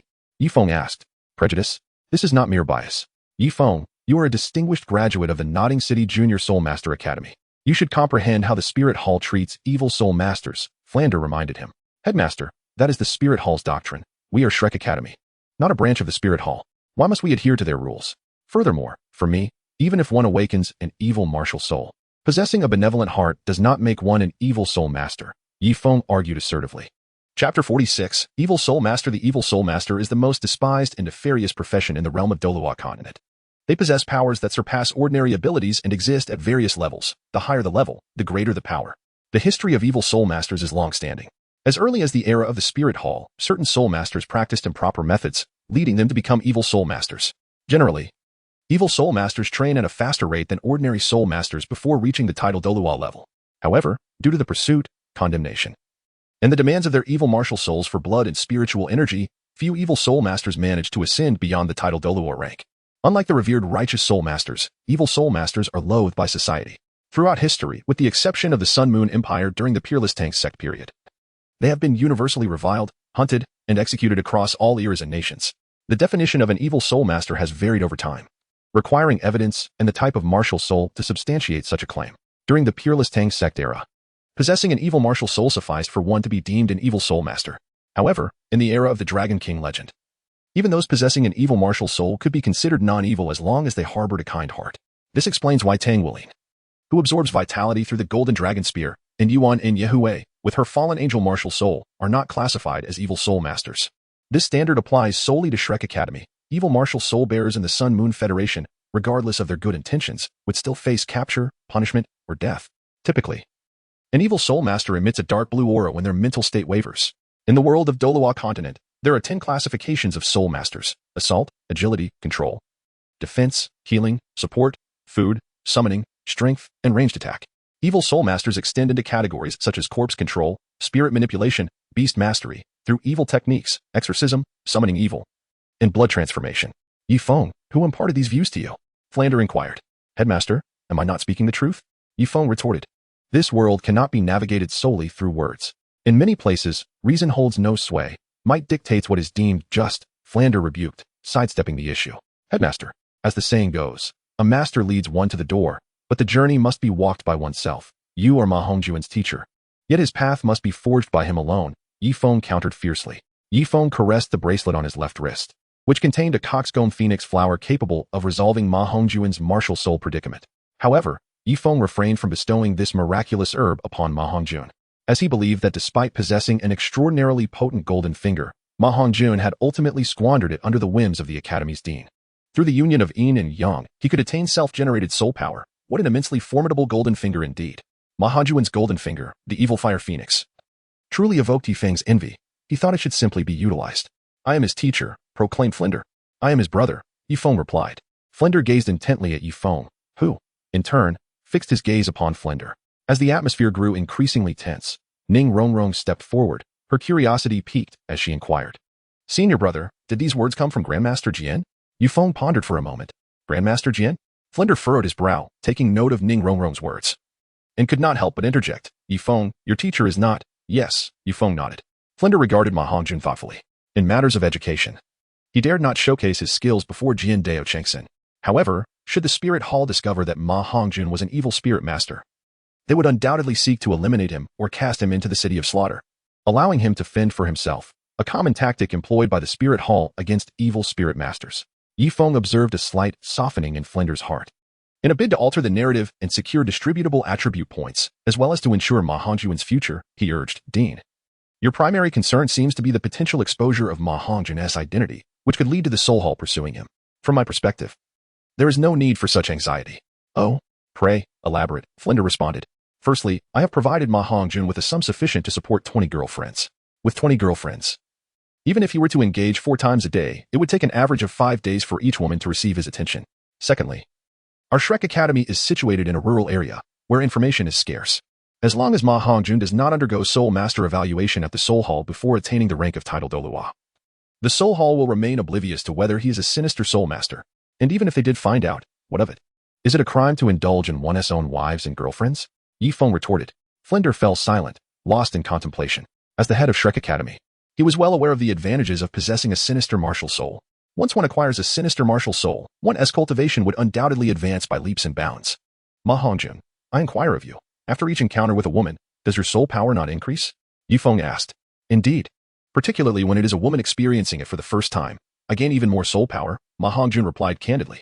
Ma Hongjuan, I pose another question. If you were to have 20 wives, would you still seek other women? Yi Feng continued. Your dilemma is not a matter of your martial soul, but rather of your mindset. If your heart is kind, then you are not a sinister soul master. There is no need to worry about your martial soul, Yi Feng asserted. The teacher, Ma Hongjuan, gazed at Flinder with longing. Ma Hongjuan, should I discover that you have harmed innocent women, I shall personally ensure your demise. Flinder stated with a grave tone. Teacher, I will remain steadfast in my principles and will never commit heinous acts, Ma Hongjuan declared resolutely, meeting Flinder's gaze. Return to your place, Flinder commanded. Yes, teacher, Ma Hongjuan replied joyfully. Ding dong. Congratulations, you have successfully subverted the original storyline. With your eloquence, you persuaded Flinder and Ma Hongjuan to abandon efforts to improve Ma Hongjuan's martial soul, creating a profound impact. Reward, distributable attribute points, 100 points. 100 points? Yi Feng was momentarily taken aback. This time, he had unexpectedly acquired 100 attribute points. Yi Feng cast a curious glance at Ma Hongjuan, pondering the latter's possession of the golden finger, the evil fire phoenix, which enabled him to absorb yin and supplement yang, thereby rapidly enhancing his soul power. He wondered if Ma Hongjuan's future achievements would remain confined to that of a mere second-level deity, the Phoenix God. Subsequently, as the esteemed dean of the academy, Flander delivered a welcoming address to the new students. Since the first class of the day would commence only after nightfall, everyone dispersed to engage in their own activities. Ma Hongjun, true to form, did not disappoint Yifeng. He sought out his former girlfriend, who had left him due to her inability to tolerate his martial spirit. In a gesture of promise and financial assistance to the families of those ex-girlfriends who were neither married nor in a relationship, Ma Hongjun ultimately garnered the affection of 12 partners. This initial compensation addressed his pent-up frustrations stemming from the evil fire. As for Yifeng, he approached Dean Flander with the intention of acquiring additional distributable attribute points. Flander had aptly stated today that in this world, the one with the strongest fist holds the most reason. Chapter 47. To break a pair is to form another. Upon Yifeng's arrival at Flander's office, he found Tang San exiting. Their conversation was brief, inevitably centering around Yu Xiaojiang. Although Yifeng did not eavesdrop, he was still able to discern the content of the conversation. He suddenly realized that he relished this sense of control. Everything was within his grasp. Yifeng, do you have something to discuss with me? Flander inquired. Dean, I heard from Dai Mubai that the academy is facing financial difficulties, Yifeng stated, clarifying his purpose. If you intend to sponsor the academy, you might as well return. Has Dai Mubai not informed you that Shrek Academy has a rule against accepting any private funding from students? Flander replied in a nonchalant tone. He was aware of Yifeng's wealth, given that Yifeng's mentor was the renowned Jian Daochen Xin of the Seven Treasure Glazed Tile School. Yet he held no hopes that Yifeng and Ning Rongrong would resolve Shrek Academy's financial woes. Dean, you misunderstand. I wish to engage in business with you. Yifeng smiled as he explained. Engage in business? Partner with a 12-year-old child? Haha. Flander could not restrain his laughter, chuckling several times. And what of it, Dean? Is it not true that your academy recruits prodigies? Yifeng replied with an unflinching demeanor, unaffected by Flander's derision. Very well. I shall grant you 10 minutes to present your case, Flander stated, still unimpressed, as he doubted Yifeng had any worthwhile ideas. At that moment, Yifeng began to elucidate various cutting-edge industries from the 21st century to Flander, including food delivery, express shipping, supermarkets, and particularly the real estate model that had brought prosperity to Su Jiayin. Yifeng spoke from morning until noon, while Flander listened with great interest. Can these truly be profitable? Flander inquired with astonishment. In every industry, when the majority becomes aware of its profitability, it is precisely then that it is on the verge of incurring losses. Dean, consider this. If a place offers a plethora of essential goods, would you prefer to wander there or scurry about aimlessly on the streets? As you ponder my question, do not forget that the prices in supermarkets are relatively lower compared to the market, Yifeng reminded him. If this venture succeeds, Yifeng, you will undoubtedly be the savior of our Shrek Academy. Flander exclaimed with excitement. Are you willing to give it a try? Yifeng asked. Let us begin with the supermarket you mentioned, Flander replied after a moment of contemplation. After Yifeng departed from Flander's office, he inquired with a sense of perplexity, System. Did I not just subvert a storyline? Why have I not received any distributable attribute points? In the original narrative, Shrek Academy was on the brink of closure due to financial constraints, lacking the funds to navigate the intricacies of relationships. Shrek Academy was ultimately unable to attain a rating and was compelled to borrow resources from the Royal Academy of the Heavendo Empire.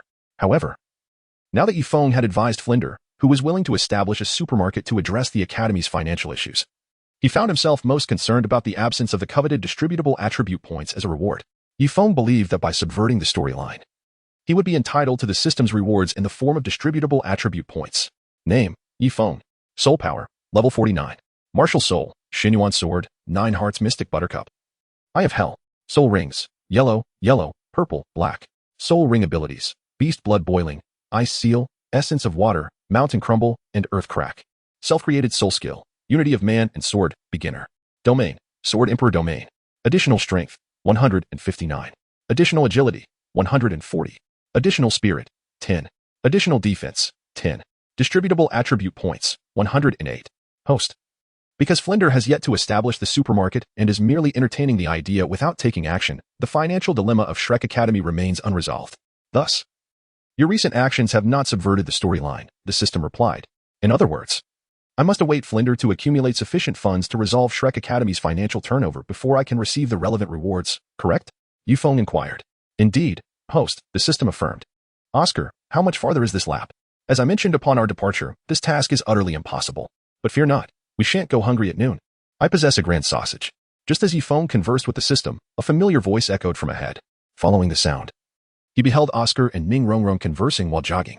Oscar even produced a sausage to offer to Ning Rongrong. Being support-type soul masters, both Ning Rongrong and Oscar possess the essential skill of running, which is why Flinder had instructed them to complete 20 laps, all before lunch. Failure to do so would result in missing their midday meal.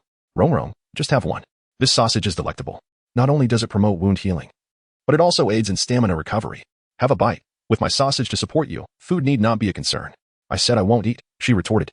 Just eat one. It's my sausage. You'll regain your strength. Your sausage. You may have a sausage. But I have 2 thick slices of bread to quench my thirst. I'll not eat yours. Ning Rongrong cast an odd glance at Oscar's sausage. Unable to suppress a curse. Noticing Yifeng, she trotted over to him, seemingly forgetting her fatigue, and smiled. Senior brother, what brings you here? Yifeng extended his hand, gently caressing Ning Rongrong's head, and smiled. It was merely a chance encounter. Senior brother, could you please keep an eye on him? He constantly bullies me, Ning Rongrong said. Casting a glance at Oscar, her eyes pleading for Yifeng's assistance. What is it? Yifeng inquired with curiosity. Senior brother, you have no idea. When he runs, he gazes at me with those eyes of his. He even insists that I eat his sausages. Ning Rongrong's cheeks flushed slightly, her expression revealing a complexity of emotions. Though her words expressed disdain for Oscar, a hint of pride lingered in her demeanor, for she sensed that Oscar might harbor feelings for her. As a young woman, how could she not feel delighted by someone's affection? Yet, Ning Rongrong's heart belonged to another. Oscar, have you developed feelings for Rongrong? Yifeng asked. Oscar stared blankly at Ning Rongrong, his eyes brimming with emotion, conveying everything without words. Oscar, don't say I didn't warn you. My junior sister is the esteemed daughter of the 7 Treasure Glaze Tile School, and her martial spirit is the 7 Treasure Glaze Tower. The school has a stipulation. Any disciple who awakens the 7 Treasure Glaze Tower must choose a partner who is not a support-type battle soul master. Do you still wish to pursue my junior sister? Yifeng remarked in a calm tone. What? The 7 Treasure Glaze Tile School has such a rule? Oscar exclaimed, gazing at Ning Rongrong in astonishment. Ning Rongrong was undeniably beautiful, with her stylish short hair, skin as tender as lychee, a delicate face, and a harmonious figure standing approximately 165 centimeters tall, exuding an ethereal charm. Oscar vowed that this time, he genuinely liked Ning Rongrong. Indeed. Ning Rongrong replied without hesitation. All right, I understand. Rongrong, you loud I shall go for a run now, Oscar said. His spirits dampened as he turned to leave. At last, I've managed to shake him off. Senior brother, thank you, Ning Rongrong said. Her relief palpable as she looked gratefully at Yifeng. No need for thanks, it was but a small matter, Yifeng smiled, then teasingly asked, Junior sister, isn't it wonderful to be admired? Why the haste to distance yourself from him? Silly, I simply do not want others to misunderstand, Ning Rongrong replied. Her cheeks tinged with pink as her gaze lingered on Yifeng. It was evident that she harbored feelings for him, and her eagerness to clarify her relationship with Oscar stemmed from a desire to avoid any misconceptions. Misunderstand whom? Surely you don't already have someone you fancy? Yifeng queried with intrigue. Who is it? I shall act as your matchmaker. Senior brother, sometimes you are quite perceptive, yet at other times you seem as foolish as a pig, Ning Rongrong pouted, her eyes glistening with a hint of sorrow as she looked at Yifeng. After a pause, she continued. Senior brother, what do you think is going on with Flander? He made me run 20 laps. That is simply an impossible task. As she spoke, Ning Rongrong walked over to a stone by the roadside and sat down. Yifeng stood while Ning Rongrong sat nearby, their proximity evident.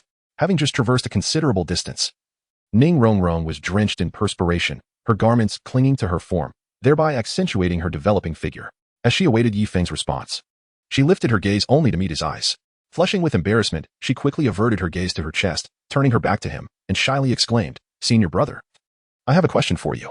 Ahem. Yifeng awkwardly cleared his throat and inquired, Junior sister, what did you ask me earlier? I asked you what on earth is going on with Flinder, making Oscar and me run 20 laps. We have only completed 12 laps, and it's already time for lunch. It is utterly impossible to finish this task. Forget it, I won't run anymore. If he doesn't allow me to go to the cafeteria, can I simply go into the city to buy food?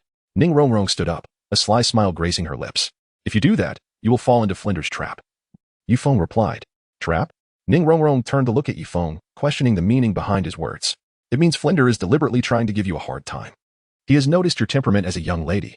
Among the 5 students entering Shrek Academy this time, he has chosen to target you to establish his authority. Yifeng elaborated. What an audacious Flinder, bullying my 7 Treasure Glaze Tile School like this. Ning Rongrong exclaimed, hands on her hips, pouting in indignation. He is also attempting to temper your spoiled disposition. If I am not mistaken, he must have investigated our personalities and backgrounds just last night, Yifeng speculated. So that's how it is. I thought it was odd that he would choose Oscar and me to run. He really did intend to set me up, Ning Rongrong said, her tone simmering with anger. Therefore, if you truly refuse to run, you will have fallen right into Flinder's scheme. When you return from Soto City, he will certainly seize the opportunity to make a fuss. He might even be lurking in the shadows watching you right now. Do not forget, his martial soul is the 4-eyed cat eagle, Yifeng cautioned once more. Am I supposed to just meekly acquiesce? Ning Rongrong retorted angrily. Junior sister, there is something I am uncertain whether I should say, Yifeng chuckled awkwardly. Speak, Ning Rongrong urged. I believe you ought to heed his words. If you do not complete the laps, you shall not have your meal. To be frank, you are a bit plump. It would be wise for you to lose some weight, Yifeng smiled. Plump. Ning Rongrong's expression faltered, recalling the previous night when Yifeng had carried her while flying on his sword. At that time, he had remarked that she was overweight and needed to slim down. Hearing Yifeng call her plump once more, Ning Rongrong raised her delicate fist, ready to strike him. How dare you? You are my senior brother. Yet you say I am fat. Upon witnessing the formidable presence of Ning Rongrong, Yifeng dared not linger any longer. Ha ha ha, junior sister. You may take your time to flee. I shall take my leave first. Yifeng swiftly evaded Ning Rongrong's punch, disappearing in an instant.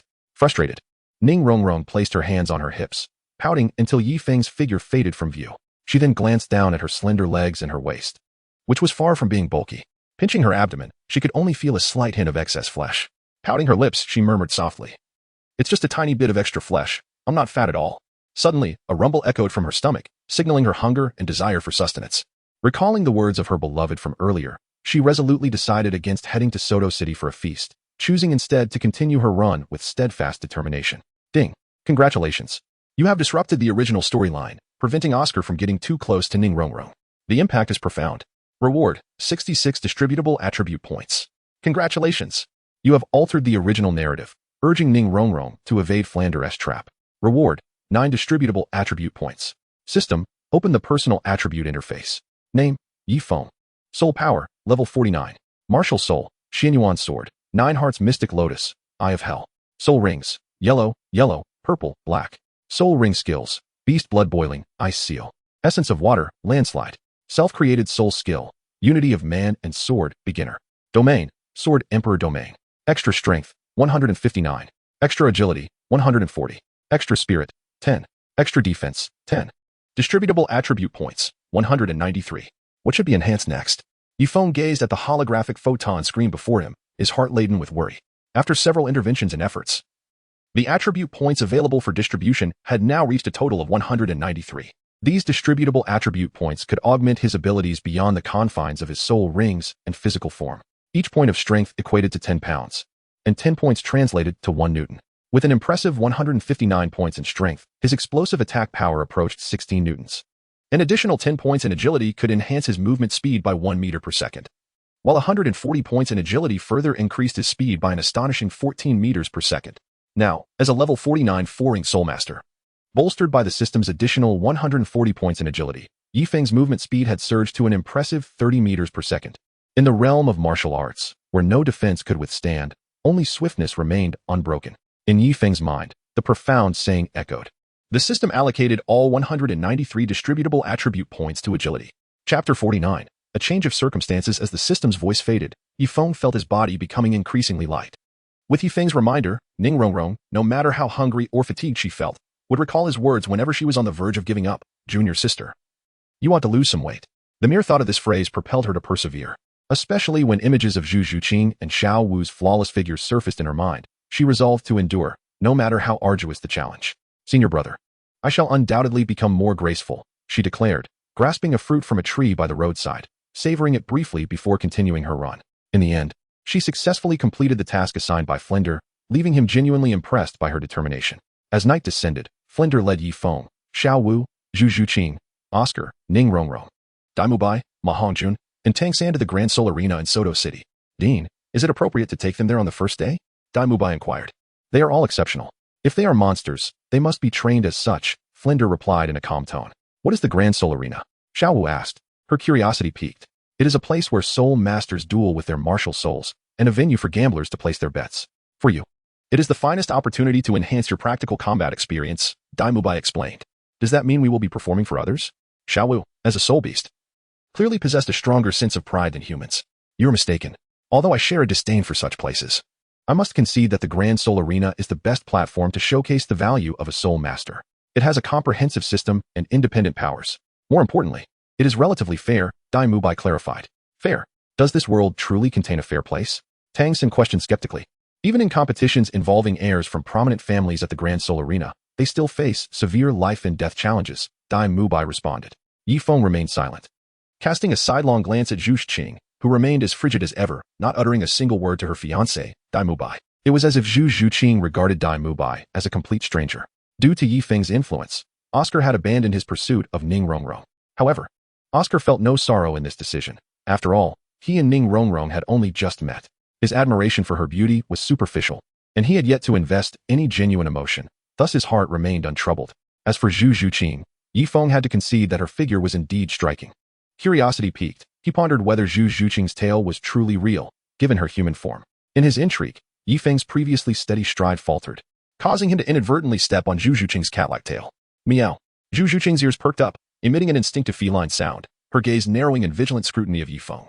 Her cry captured the attention of everyone present. The eyes of Flinder, Dai Mubai, and others followed Zhu Zhuqing's gaze, landing squarely on Yifeng. Ahem. Yifeng cleared his throat awkwardly and apologized. I am truly sorry for inadvertently stepping on your foot. Yifeng, having verified the truth, was now certain that Zhu Zhuqing's cat tail was indeed genuine, just as Xiao Wu's rabbit ears were. Listening to Yifeng's apology, Zhu Zhuqing ceased her fierce glare and followed Flander as they proceeded towards the grand soul fighting arena ahead. Yifeng walked at the rear, lost in contemplation. It is said that when humans awaken their martial souls, some soul masters exhibit characteristics related to their martial souls, particularly those who awaken beast martial souls. Xiao Wu, being the embodiment of a 10,000-year-old soul beast, possesses a pair of rabbit ears. In the Douluo continent, there exists no reproductive isolation between humans and transformed soul beasts. As for Zhu Zhuqing, she astonishingly has cat ears and a tail. Could it be that her ancestors were once a shape-shifting nether spirit cat? After each participant registers, they will receive an iron fighting badge. Victories grant 1 point, while defeats incur a deduction of 1 point. Accumulating a total of 100 points will allow for an upgrade to the Copper Fighting Soul. Before graduation, I expect each of you to attain at least a Silver Fighting Soul badge, Flander stated with a grave tone. Yes, Dean, came the reply. Yifeng, Tang San, Xiao Wu, Zhu Zhuqing, Ma Hongjun, and Dai Mubai responded in unison without a moment's hesitation. Dean, do I also need to acquire the Silver Spirit badge? Ning Rongrong inquired. Indeed, Flinder affirmed with a nod. However, I am an auxiliary spirit master, Ning Rongrong reminded him. In the original storyline, Ning Rongrong was not present at this moment. Due to Yifeng's intervention, she accomplished the task assigned by Flinder. Thus not only was Ning Rongrong here, but even Oscar had joined them.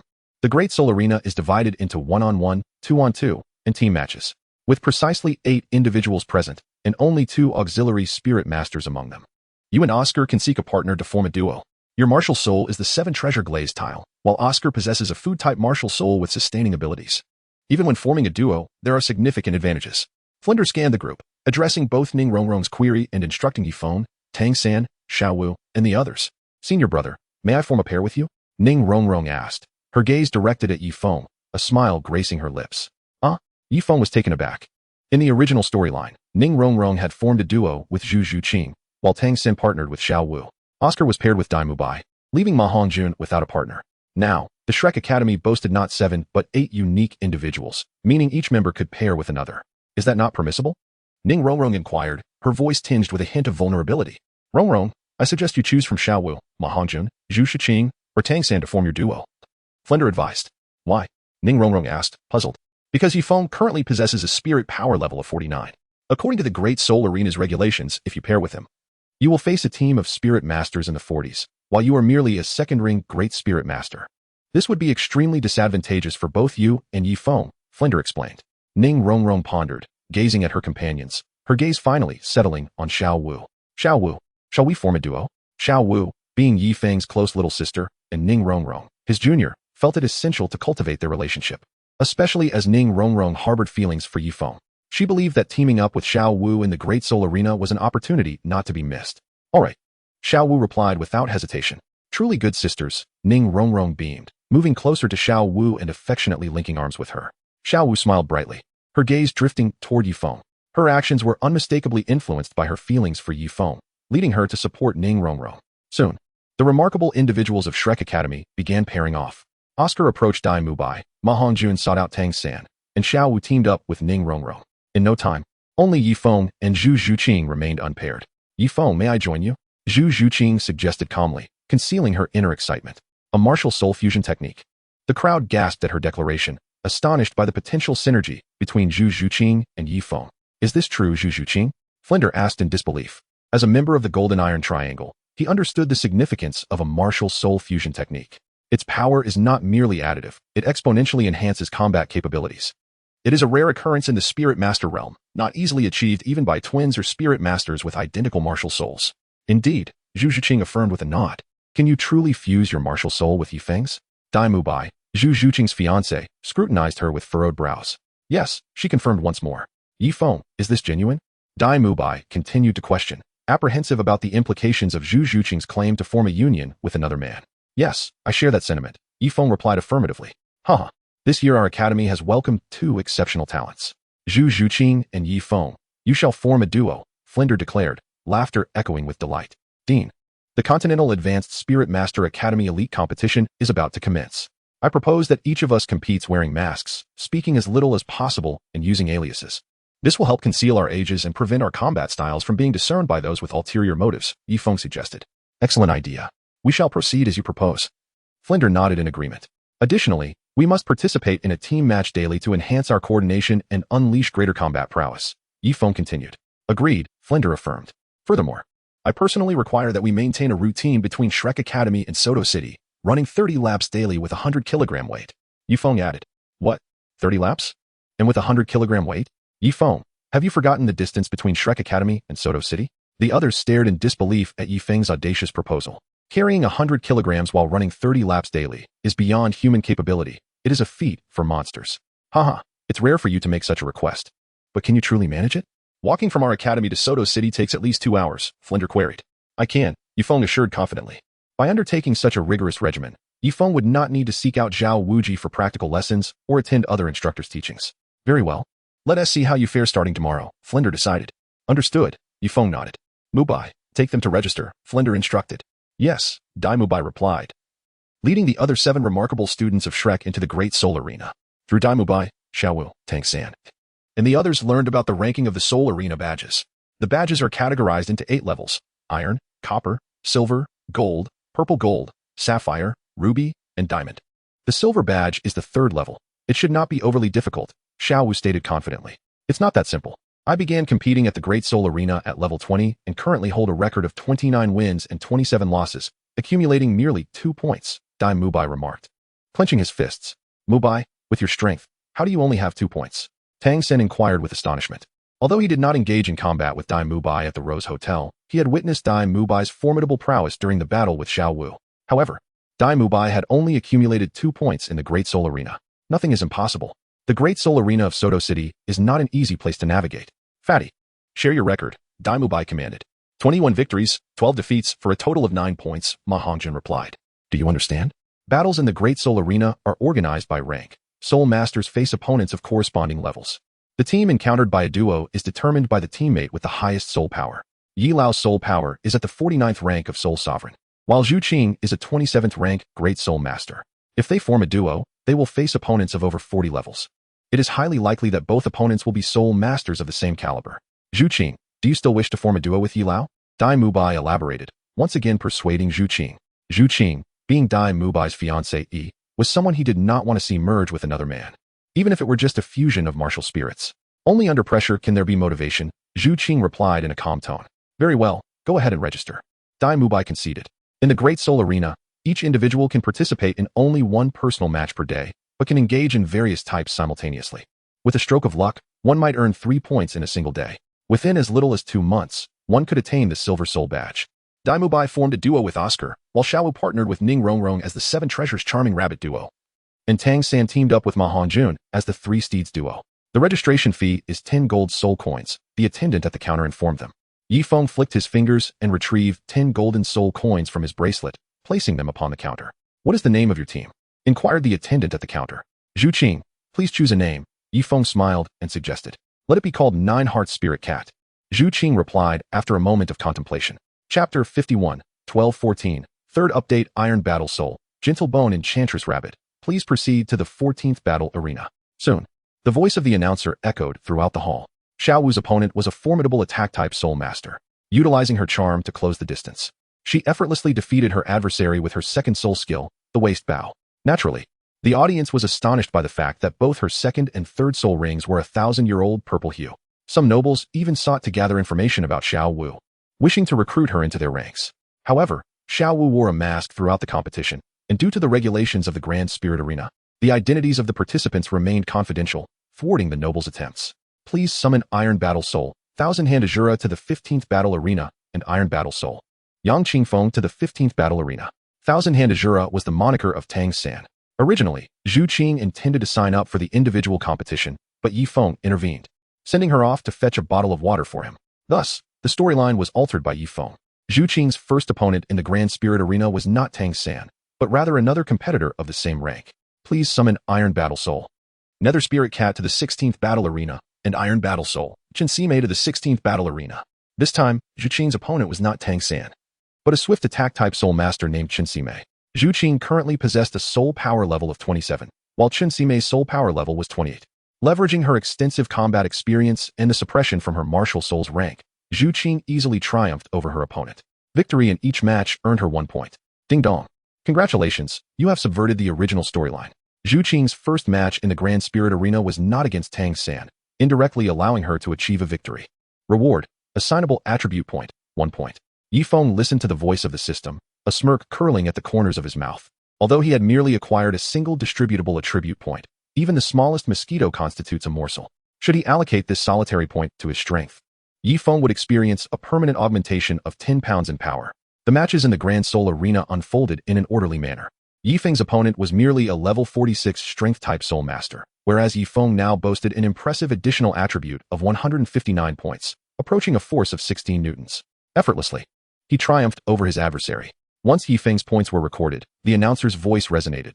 The third match, a 2-on-2 contest, features the Qingfeng team against the Jiuxin Lingmao team. Please prepare yourselves. It's our turn, Yifeng remarked. Indeed, Zhu Juqing nodded. Following closely behind Yifeng, Zhu Juqing made her way toward the arena for the duo's match. Tang San observed Yifeng's retreating figure and called out, "Shall we go take a look?" Dai Mubai, Xiao Wu, Ning Rongrong, Oscar, and Ma Hongjun all nodded in agreement. Trailing behind Yifeng and Zhu Juqing, they were eager to witness the true strength of the most formidable monster from Shrek Academy, particularly Tang San, who believed that with the Tang sect's unparalleled skills, he could match Yifeng's prowess. After 6 years together at the Nodding City Junior Soul Master Academy, Tang San had diligently practiced every day, yet he discovered that his soul power level still fell short of Yifeng's. Yifeng now stood at a soul power level of 49, while Tang San languished at a mere 29, an alarming disparity of 20 levels. Tang San clenched his hands gently, feeling a twinge of discontent at this sense of subordination. Yifeng and Zhu Juqing stepped onto the arena together. Due to their masks and their considerable stature, it was nearly impossible for others to discern their exact ages. In the center of the arena stood a man and a woman, both possessing tall and harmonious physiques. They were aptly named the Qingfeng duo, as they were not power-type soul masters.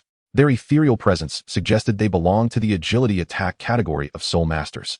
As Yifeng surmised. Indeed, Zhu Juqing affirmed, though she was not one for conversation. Since Yifeng had met her, she had spoken fewer than 5 sentences. Her cold demeanor made her difficult to approach. "Let the match commence," announced the female combatant. "I am Yang Qingqing, and my martial soul is the White Crane. I am a level 46 agility attack soul master. Please guide me." As she spoke, 4 soul rings materialized beneath her feet, colored 1 white, 2 yellow, and 1 purple. "I am Lu Feng, and my martial soul is the 4-winged hummingbird. I am a level 47 agility attack soul master. Please guide me." Similarly, 4 soul rings appeared under his feet, matching the colors of Yang Qingqing's. For most soul masters, finding a capable teacher or familial support was a rare fortune. Often, they had to rely on their own merit to obtain soul rings. Although they might receive assistance during their time at junior soul master academies to acquire their first 2 soul rings, the majority of instructors there lacked the prowess to help students secure the soul rings they desired. The current situation with Yang Qingqing and Lu Feng illustrated this perfectly. Zhu Juqing refrained from introducing herself, as Yifeng had instructed her to remain silent during the duel. Beneath her feet appeared 2 soul rings, both yellow, imbued with the dark power of the wind attribute. Her hair flowed gracefully, enhancing her allure. 2 soul rings? A great soul master? Yang Qingqing and Lu Feng exclaimed in astonishment. Lu Feng, unable to contain his skepticism, interjected, "This must be a mistake. We are soul masters in our 40s. How can we be matched against a great soul master in her 20s? As he spoke, Lu Feng's gaze grew vacant, for he noticed that Yifeng had summoned his martial soul, the 9-hearted Xiantang. 4 soul rings, distinctively colored 2 yellow, 1 purple, and 1 black, shimmered beneath his feet. A 10,000-year soul ring? Yang Qingqing gasped.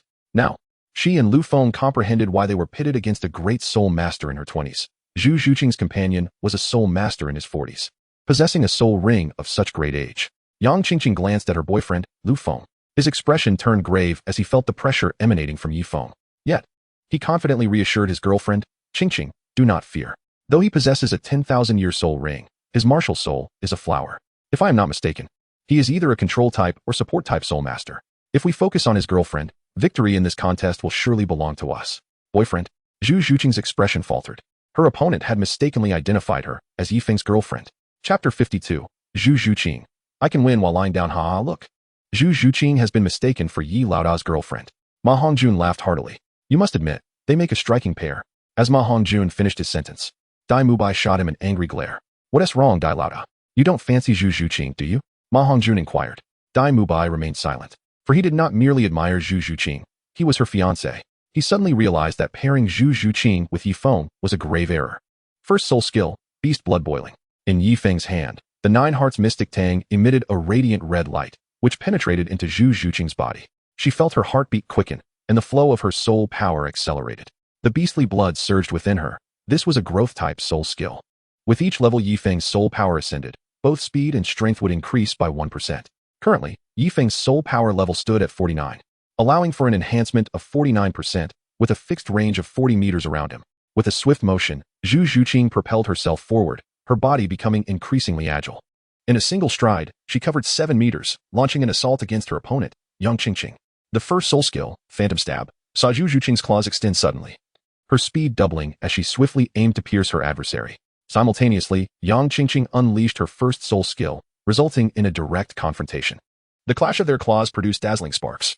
Despite Yang Qingqing's soul power exceeding 40 levels, she found herself unable to contend with Zhu Zhuqing.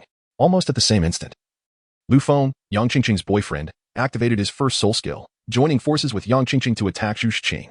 As Lu Feng's foot was about to strike Zhu Zhuqing, he was abruptly encased in a block of profound ice. Not only Lu Feng, but Yang Qingqing was also similarly frozen by Yifeng's intervention. Zhu Zhuqing's second soul skill, Phantom 100 Claws, illuminated the second soul ring around her as she executed rapid spins, unleashing a flurry of strikes upon Yang Qingqing's position in mere moments. The speed was astounding, and the destructive power immense. Her claws not only shattered the ice enveloping Yang Qingqing, but also left a multitude of wounds upon her.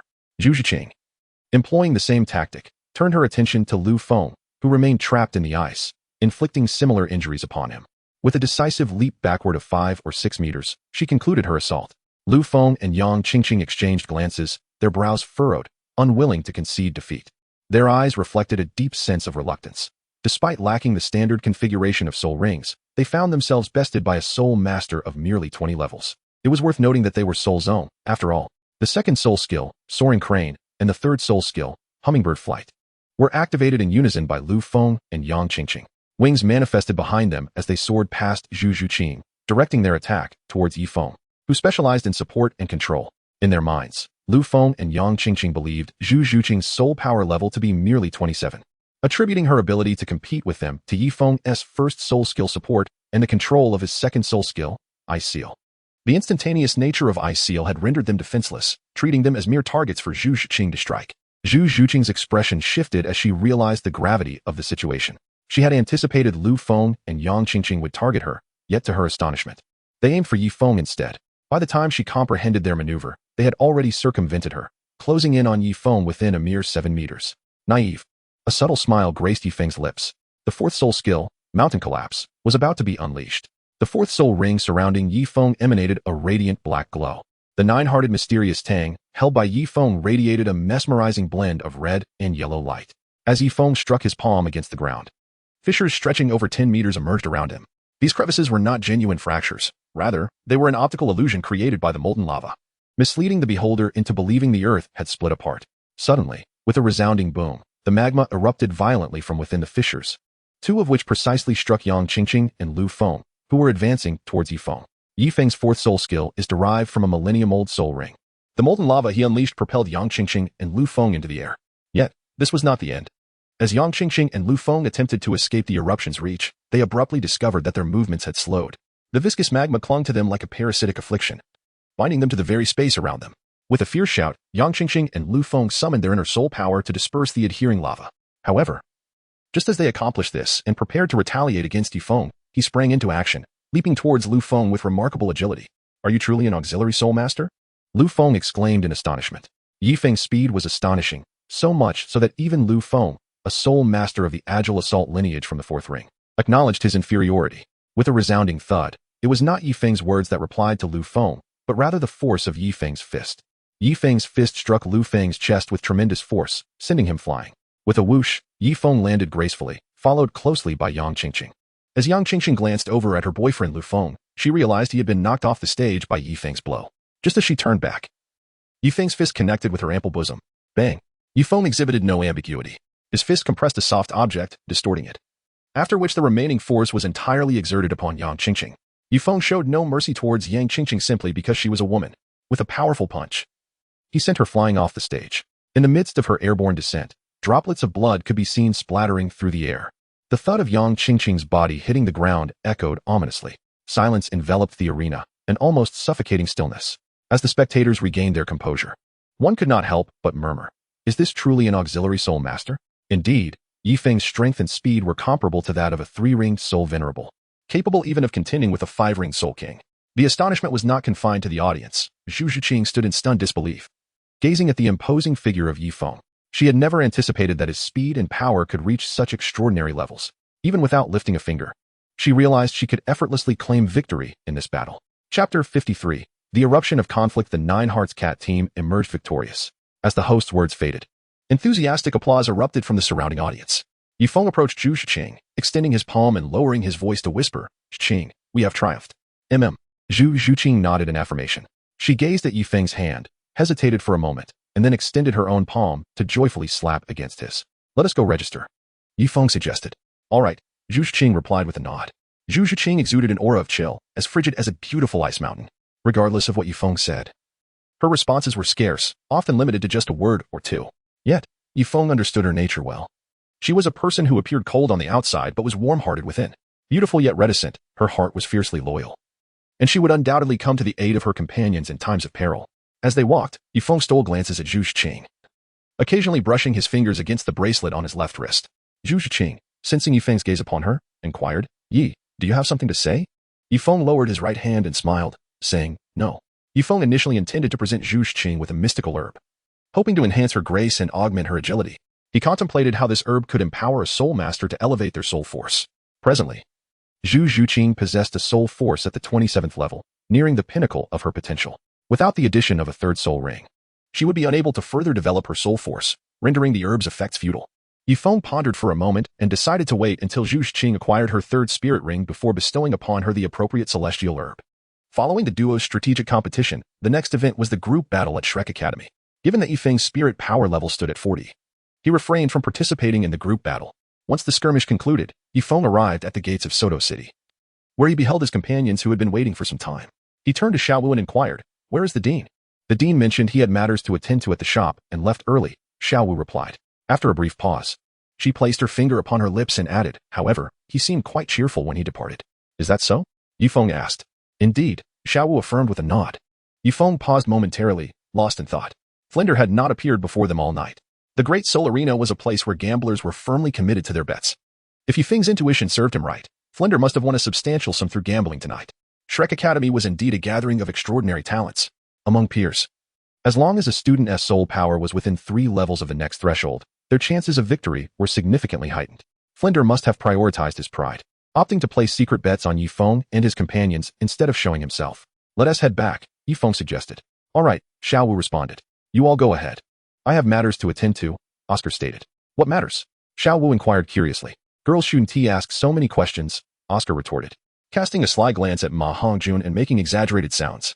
"I'm not going." "You and Diergu can go," Ma Hongjun firmly declined. "Fatty, what is going on? You're not turning into a girl, are you?"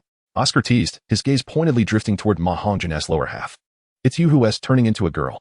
I already have Cuihua, Aluo, Yanyan, and Huamei. I promised Boss Yi, and I must be responsible for them." Ma Hongjun replied resolutely. Thanks to Yifeng's generous gifts, Ma Hongjun had accumulated many girlfriends. He no longer felt the need to seek out external distractions. "Fine then," Oscar said, shifting his attention to Daimubai with a knowing wink. "Take care," Daimubai advised. "Are you not going either?" Oscar asked in a hushed tone. Daimubai glanced at Zhao Wujie, memories of the twin sisters flooding his mind, a warmth blossoming in his lower abdomen. However, he noticed a cold gaze directed at him. With resignation, he replied, "I'm not going." "Let us go together," Oscar suggested. "Just go away. I don't have such poor taste as you," Daimubai reprimanded, eager to distance himself from Oscar. If you're not going, then don't act so fierce," Oscar grumbled, turning to stroll toward the vibrant district of Soto City alone. Zhao Wujie turned away, not sparing Daimubai a glance. As she passed him, her lips moved slightly. If Yifeng were correct, she had uttered the words filthy and disgusting. "Hey, stop right there," Daimubai bellowed in fury. Zhu Shiqing ignored him completely, striding confidently toward the city gates of Soto, leaving Dai Mubai clenching his fist in frustration. Let us head back as well, Yifeng called. Boss Yi, aren't you going to have some fun? Ma Hongjun asked. Not interested, Yifeng replied flatly. Sometimes I really want to ask you, with all your wealth. Have you never been with a woman? Ma Hongjun joked quietly. Though his voice was low, it was still heard by Zhao Wu, Tang San, and Ning Rongrong, all of whom were soul masters. Yifeng nodded in acknowledgement. Ah, you're really still a virgin? Ma Hongjun exclaimed in surprise. Isn't that how it should be? Yifeng countered. No, Boss Yi, you've misunderstood me. I mean, with your wealth and age. How have you never been with a woman? You seem quite unusual, like Tang San, so unromantic, Ma Hongjun praised. Fatty. If by unromantic you mean having only one partner in a lifetime, then you are mistaken. The reason I don't indulge in casual encounters is that not every woman is worthy of being Yifeng's woman, he declared with pride. Ma Hongjun was taken aback, staring at Yifeng in astonishment. Not only Ma Hongjun, but even Zhao Wu and Ning Rongrong were momentarily stunned. When Yifeng, Zhao Wu, Ning Rongrong, Ma Hongjun, and Tang San caught up with Dai Mubai and Zhu Shiqing, they found the pair embroiled in an argument. Shiqing, what do you mean by that? Don't touch me. Tell me what you really mean. Have you forgotten who I am? Filthy. You. Dai Mubai pointed at Zhu Shiqing, attempting to seize her. But she deftly evaded his grasp. P.S. I recommend a book titled Starting from Douluo, Tyrannical Protagonist. Chapter 54, Soothing the Little Kitty, third update. Life proceeded in tranquility, day after day. Every morning, after breakfast, Yifeng and the Shrek 7 monsters would commence their training for the day. Yifeng bore a 100-kilogram load, carrying a basket, with heavy iron plate strapped to his legs, tirelessly traversing between Shrek Academy and Soto City, making 30 trips daily. As for Zhao Wu, Tang San, Zhu Shiqing, Ning Rongrong, Oscar, Ma Hongjun, and Dai Mubai, each would carry a weight of 30 pounds, running 5 laps. Particularly for Ning Rongrong, whenever she felt she couldn't go on, Yifeng's words would echo in her mind. Junior sister, you need to lose weight. Whenever this occurred, she would summon her spirit and push through. Tang San, spurred on by Yifeng's example, gradually increased his load each day. He had resolved to set Yifeng as his goal, vowing to catch up and eventually surpass him. For days had passed, and Zhao Wu had hardly spoken to Yifeng, troubled by his assertion that he might not only have one woman in his life.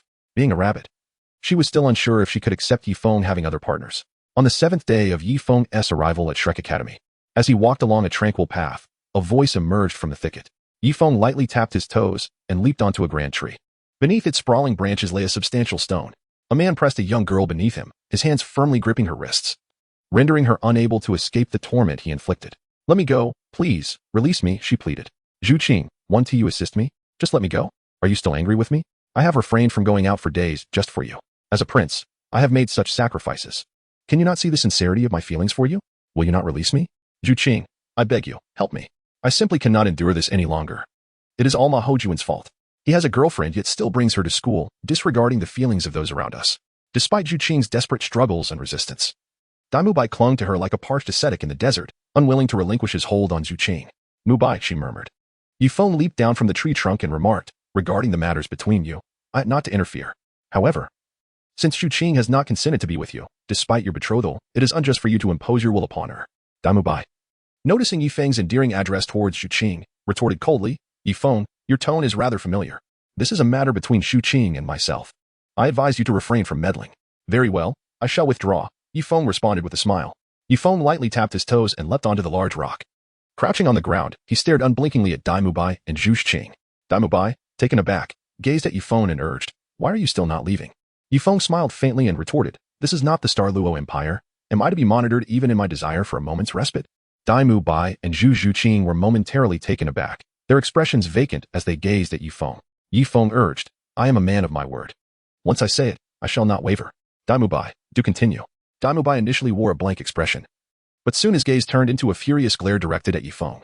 Did he truly expect him to deliver a live performance of a brutal confrontation? Dai Mubai glared at Yifeng for a considerable time before ultimately conceding. Rising from Zhu Qing, he clenched his fists tightly. Although he yearned to strike Yifeng, he knew he was no match for him, despite being a level 49 soul master skilled in both support and control. Yifeng's strength and speed surpassed that of even agility-focused soul masters. You're quite something. Dai Mubai stared at Yifeng for a while longer, uttering this phrase before turning to leave. After Dai Mubai departed, Zhu Qing curled up on the ground, hugging her knees tightly.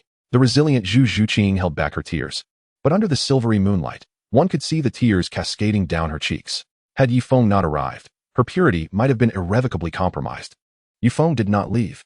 After Zhu Zhuqing shed tears for a while, she touched her bracelet, took out some paper from within, and handed it to Zhu Zhuqing. After a moment of hesitation, Zhu Zhuqing accepted the paper from Yifeng and wiped her tears. Zhuqing, there is something I wish to ask. Though I'm uncertain if I should, Yifeng suddenly spoke. Go ahead, Zhu Zhuqing replied. If you set aside Dai Mu Bai's identity, would you still harbor feelings for him? Yifeng inquired. Zhu Zhuqing paused, contemplating Yifeng's words. If Dai Mu Bai were not the prince of the Douluo Empire, nor betrothed by the emperor's decree, would she still hold affection for him? Zhu Zhuqing admitted she had never pondered such a question.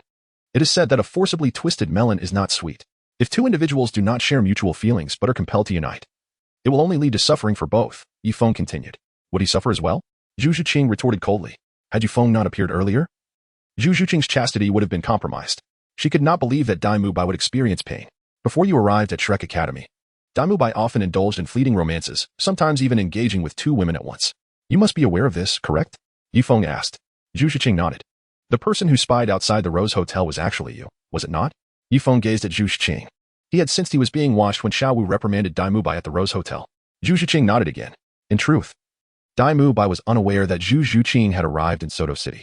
She had witnessed several instances of him entering the Rose Hotel with women. But she chose to ignore it, harboring resentment towards him for abandoning the competition upon leaving the Douluo Empire, deeming him a coward. Witnessing his self-indulgence further fueled her anger, prompting her to refrain from intervening in his escapades. Dai Mu Bai had been at the academy for quite some time, engaging in such pursuits for an extended period. According to Ma Hongjun, Dai Mu Bai would venture into the city every other day to seek companionship. His ability to refrain from such activities for 6 days after your arrival is a testament to his feelings for you, Yifeng asserted. He attempted to strike you. And yet you speak in his defense? Zhu Zhuqing asked in astonishment. I merely state the facts. That said, tonight's incident is partly my fault. Had I not assisted Ma Hongjun in finding numerous women, he would not have brought them to the academy's dormitory to vent his desires. Dai Mu Bai's pent-up frustrations would not have been provoked, and tonight's events would not have transpired. Yifeng gazed up at the sky, observing the luminous moon. Since his arrival, he had noticed many unforeseen changes unfolding. Some of his past actions were now producing unexpected ripple effects. The future of the Shrek 7 monsters remained uncertain in Yifeng's mind. As the night deepened, it was time to return and rest. Indeed, Zhu Zhuqing nodded. Fearing that Dai Mu Bai's lingering desires might lead him to unleash his frustrations upon her, she followed closely behind Yifeng, not straying from his side as they returned to Shrek Academy. After Yifeng and Zhu Zhuqing departed, Dai Mu Bai emerged from the shadows. His eyes, filled with astonishment, gazed at Yifeng's retreating figure, their flickering gaze betraying the turmoil within his thoughts. Chapter 55, The Journey to the Douluo Forest on the 8th day. As all gathered at the Shrek Academy training grounds, Oscar joyfully announced his soul power had surpassed the 30th level. Consequently, Flinder declared that Zhao Wujie would accompany them, embarking early the next morning to the Douluo Forest so Oscar could acquire the soul ring he required. Upon hearing this news, Zhao was overcome with excitement. She sensed her own soul power approaching the 40th level and was eager for an opportunity to leave the academy and cultivate her own soul ring. The Douluo Forest stands as one of the most renowned gathering places for soul beasts on the Douluo continent. Its vast expanse nearly equal to that of the Barak Kingdom, spanning the borders of the Tiando Empire and the Xinglua Empire. 2/5 of its territory lies within the Tiando Empire, while 3/5 resides in the Xinglua Empire. Within the Xinglua Empire, the Douluo Forest is a primeval woodland characterized by its intricate terrain, which includes wetlands and marshes. The soul beasts residing there are formidable, growing increasingly powerful as one approaches the center, with legends of soul beasts exceeding 100,000 years in age. Situated in the southeast of the Barak Kingdom, the Douluo Forest shares a small border with it, being a mere 500 kilometers from Shrek Academy. With the aid of Oscar's sausages, the 9 members of Shrek Academy reached the nearest town to the Douluo Forest in just one day. As the saying goes, those who depend on the mountains eat from the mountains, and those who rely on water benefit from the water. The town, located close to the Douluo Forest, frequently sees passing soul masters, which has spurred its economic development. The town scale resembles that of a small city, boasting a variety of shops, from weaponry to poisons. Upon entering the town, Zhao Wujie guided Yifeng and the others to a shop before heading upstairs to rest. As the leader, Yifeng deliberated with the group and ultimately secured 5 rooms, one for himself and Oscar, another for Xiao Wu and Ning Rongrong, a single for Zhu Zhuqing, one shared by Tang San and Dai Mu Bai, and a separate room for Ma Hongjun, whose evil fire instilled fear in everyone. Ma Hongjun had previously unleashed his evil fire, sparing even Oscar, thus he remained alone. After a day of travel, the others, except for Yifeng, lay sprawled on the table, fatigued. Yifeng, aren't you tired? Tang San inquired. Not particularly, Yifeng replied. Although Yifeng is the leader of the Shrek 8 monsters, Tang San never refers to him as boss. This clearly illustrates the uniqueness of Tang San's inner pride. Before Yifeng arrived at Shrek Academy, Dai Mu Bai was regarded as the leader among the students. However, Upon Yifeng's arrival, Dai Mubai acknowledged his own inferiority in strength compared to Yifeng, coupled with Ma Hongjuan's playful teasing. Dai Mubai now affectionately refers to Yifeng as Big Brother Yi. Yet, Tang San does not share this sentiment. Order your food, quickly. I've been stuffed with sausages all day, and I can hardly bear it any longer. Big Brother Yi, please make your selection swiftly, Ma Hongjun exclaimed. All right. Yifeng nodded in agreement. Yifeng waved to summon the waiter.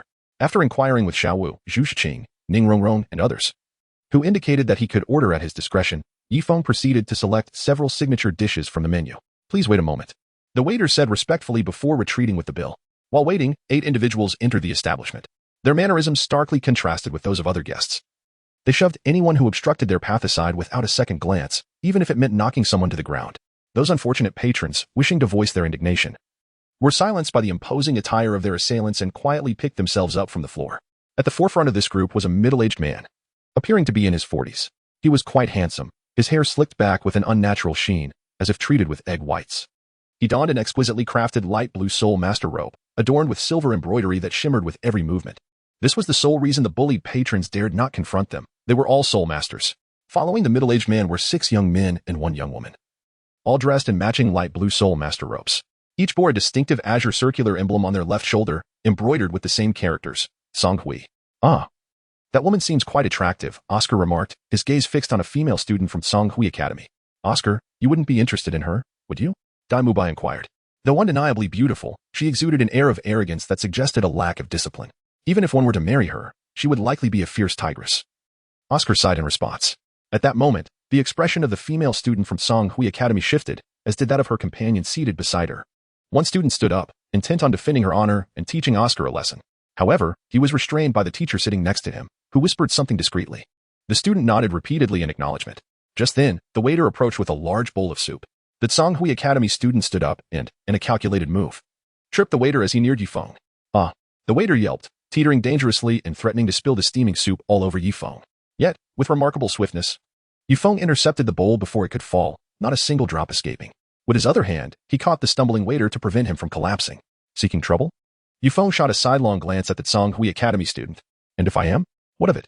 The student retorted defiantly, raising his foot to kick at Yifeng. Bang! Yifeng did not evade. He allowed his opponent's foot to strike against his own. Ah! A student from Song Hui Academy. Clutching his leg in agony, gasped in pain, exclaiming, ouch, that hurts. Tears nearly brimmed in the eyes of the Song Hui student. For that single kick had felt akin to striking a block of iron. With a gaze filled with astonishment and bewilderment, he stared at Yifeng, clearly unable to comprehend how it was that, despite being the aggressor, he suffered so acutely while Yifeng remained utterly unfazed. Bang! Yifeng struck out with a palm, landing forcefully upon the chest of the Song Hui Academy. Apart from the sound of the slap, there was an ominous crack that echoed, hinting at broken bones. These individuals were doomed today, Xiao Wu remarked, shaking her head and sighing as she gazed at the faculty and students of Song Hui Academy. Well acquainted with Yifeng's style of action, Xiao Wu understood that his intervention signified these people would not leave the hotel upright. Chapter 56, A Soul Master Who Dares Not Cause Trouble Is Not an Excellent Soul Master. The leading teacher from Song Hui Academy stood in stunned silence, eyes wide as he beheld the student sprawled on the ground. Yifeng's palm struck at just the right angle, sending the troublemaking student from Song Hui Academy crashing onto the table before his teacher, shattering it into smithereens. A female student from Song Hui Academy crouched down, attempting to lift the bloodied student. Gently caressing his ribcage, she gasped in astonishment. It's broken. All the ribs are shattered. As her words fell, all present were left in stunned silence. Even the supervising teacher from Song Hui Academy knelt beside the fallen student, inspecting his ribcage, his expression darkening progressively. He soon discovered the catastrophic fractures of all the ribs, indicating the end of the injured student's career as a soul master. You. The supervising teacher from Song Hui Academy glared fiercely at Yifeng, rebuking him. You have rendered him useless. Seize him at once and bring him back to our academy. The students of Song Hui Academy summoned their martial spirits, ready to unleash their soul skills, only to be swiftly defeated by Yifeng. Unsurprisingly, all 7 arrogant students from Song Hui Academy were incapacitated by him. Will you be coming again? Yifeng asked with an indifferent tone, addressing the supervising teacher from Song Hui Academy. I am Yi Zhiqiu, the director of the Foreign Affairs Department of Song Hui Academy. Which academy do you belong to? Call forth your teacher. We demand an explanation from Song Hui Academy today. The supervising teacher regarded Yifeng with caution, sensing his formidable prowess. Yifeng had not even summoned his martial spirit. Yet he vanquished all his students merely with his physical strength, leaving the impression that Yifeng was of extraordinary origin. Thus, he was eager to meet the esteemed individual who had accompanied Yifeng here. Defeat me first if you wish to meet our teacher. Yifeng replied with a smile playing on his lips. What an arrogant little brat! Yu Zhiqiu seethed. Xian Gui manifest. With a stomp of his foot. 5 soul rings appeared around him, colored 1 white, 2 yellow, and 2 purple. A verdant glow coalesced around him, forming a sturdy tortoise shell. Wow, 5 soul rings. Is he a soul king? Yu Zhiqiu revealed his martial spirit, eliciting gasps of astonishment from the patrons within the establishment. As he felt the fervent gazes of those around him, a surge of pride surged within his heart. He cast a mocking glance at Yifeng, only to find himself momentarily taken aback. For he noticed that Yifeng remained remarkably composed. Esteemed soul masters, I implore you. Please refrain from engaging in combat within my humble establishment. This is but a small business. I beg you to show mercy. The proprietor was compelled to emerge from behind the counter, attempting to mediate between Yu Zhiqiu and Yifeng. If he delayed any longer, it was likely that a month's worth of business would be jeopardized. Kid, I'll be waiting for you outside. If you have the courage, come out. Or perhaps, summon your teacher, Yu Zhiqiu declared before striding out of the hotel. Upon hearing this, Yifeng likewise stepped out of the hotel, followed closely by Dai Mubai, Zhu Xing, Zhao Wu, Ning Rongrong, and others. Yu Zhiqiu furrowed her brows and continued to inquire, what about your teacher? Yifeng remarked, you, unworthy as you are, do not possess the merit to meet my esteemed teacher. Yu Zhiqiu's expression darkened as he said, very well. Today I shall teach you a lesson on how to conduct yourself in place of your teacher. The second soul skill, Xian Shui Bing Feng, unleashed a torrent of icy water that surged towards Yifeng with ferocity. With a swift step, Yifeng found himself beside Yu Zhiqiu in the blink of an eye. Yu Zhiqiu inwardly lamented the unfortunate turn of events. The first soul skill, Mystical Turtle Embodiment. Yu Zhiqiu sensed a fierce gust of wind approaching from behind and instinctively activated his first soul skill for protection. Bang! Yifeng's fist struck Yu Zhiqiu, sending him flying 10 meters away, where he landed heavily on the ground. Yu Zhiqiu spat out a mouthful of fresh blood and struggled to rise from the ground. Yet, scarcely had he regained his footing when Yifeng's fist descended upon him once more. Crack! The carapace upon Yu Zhiqiu shattered with a resounding crack. The individual was once again sent flying by Yifeng, a mouthful of crimson blood bursting forth. He collided with 5 trees along the roadside before finally descending to the ground. Yu Zhiqiu spat out another mouthful of fresh blood, struggling to rise but failing thrice.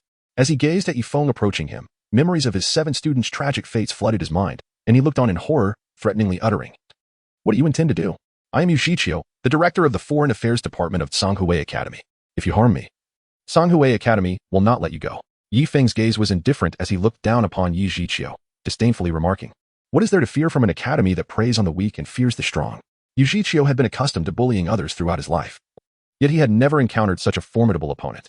In a state of trepidation, he exclaimed, what are you planning to do? Please, do not act recklessly. Yifeng remarked, Yu Zhiqiu, my surname is Yi, and yours is also Yi. While it could be excused that you bear the same surname and exhibit a tyrannical disposition, it is utterly deplorable that you are so lacking in worth. Do you comprehend? This is your gravest transgression.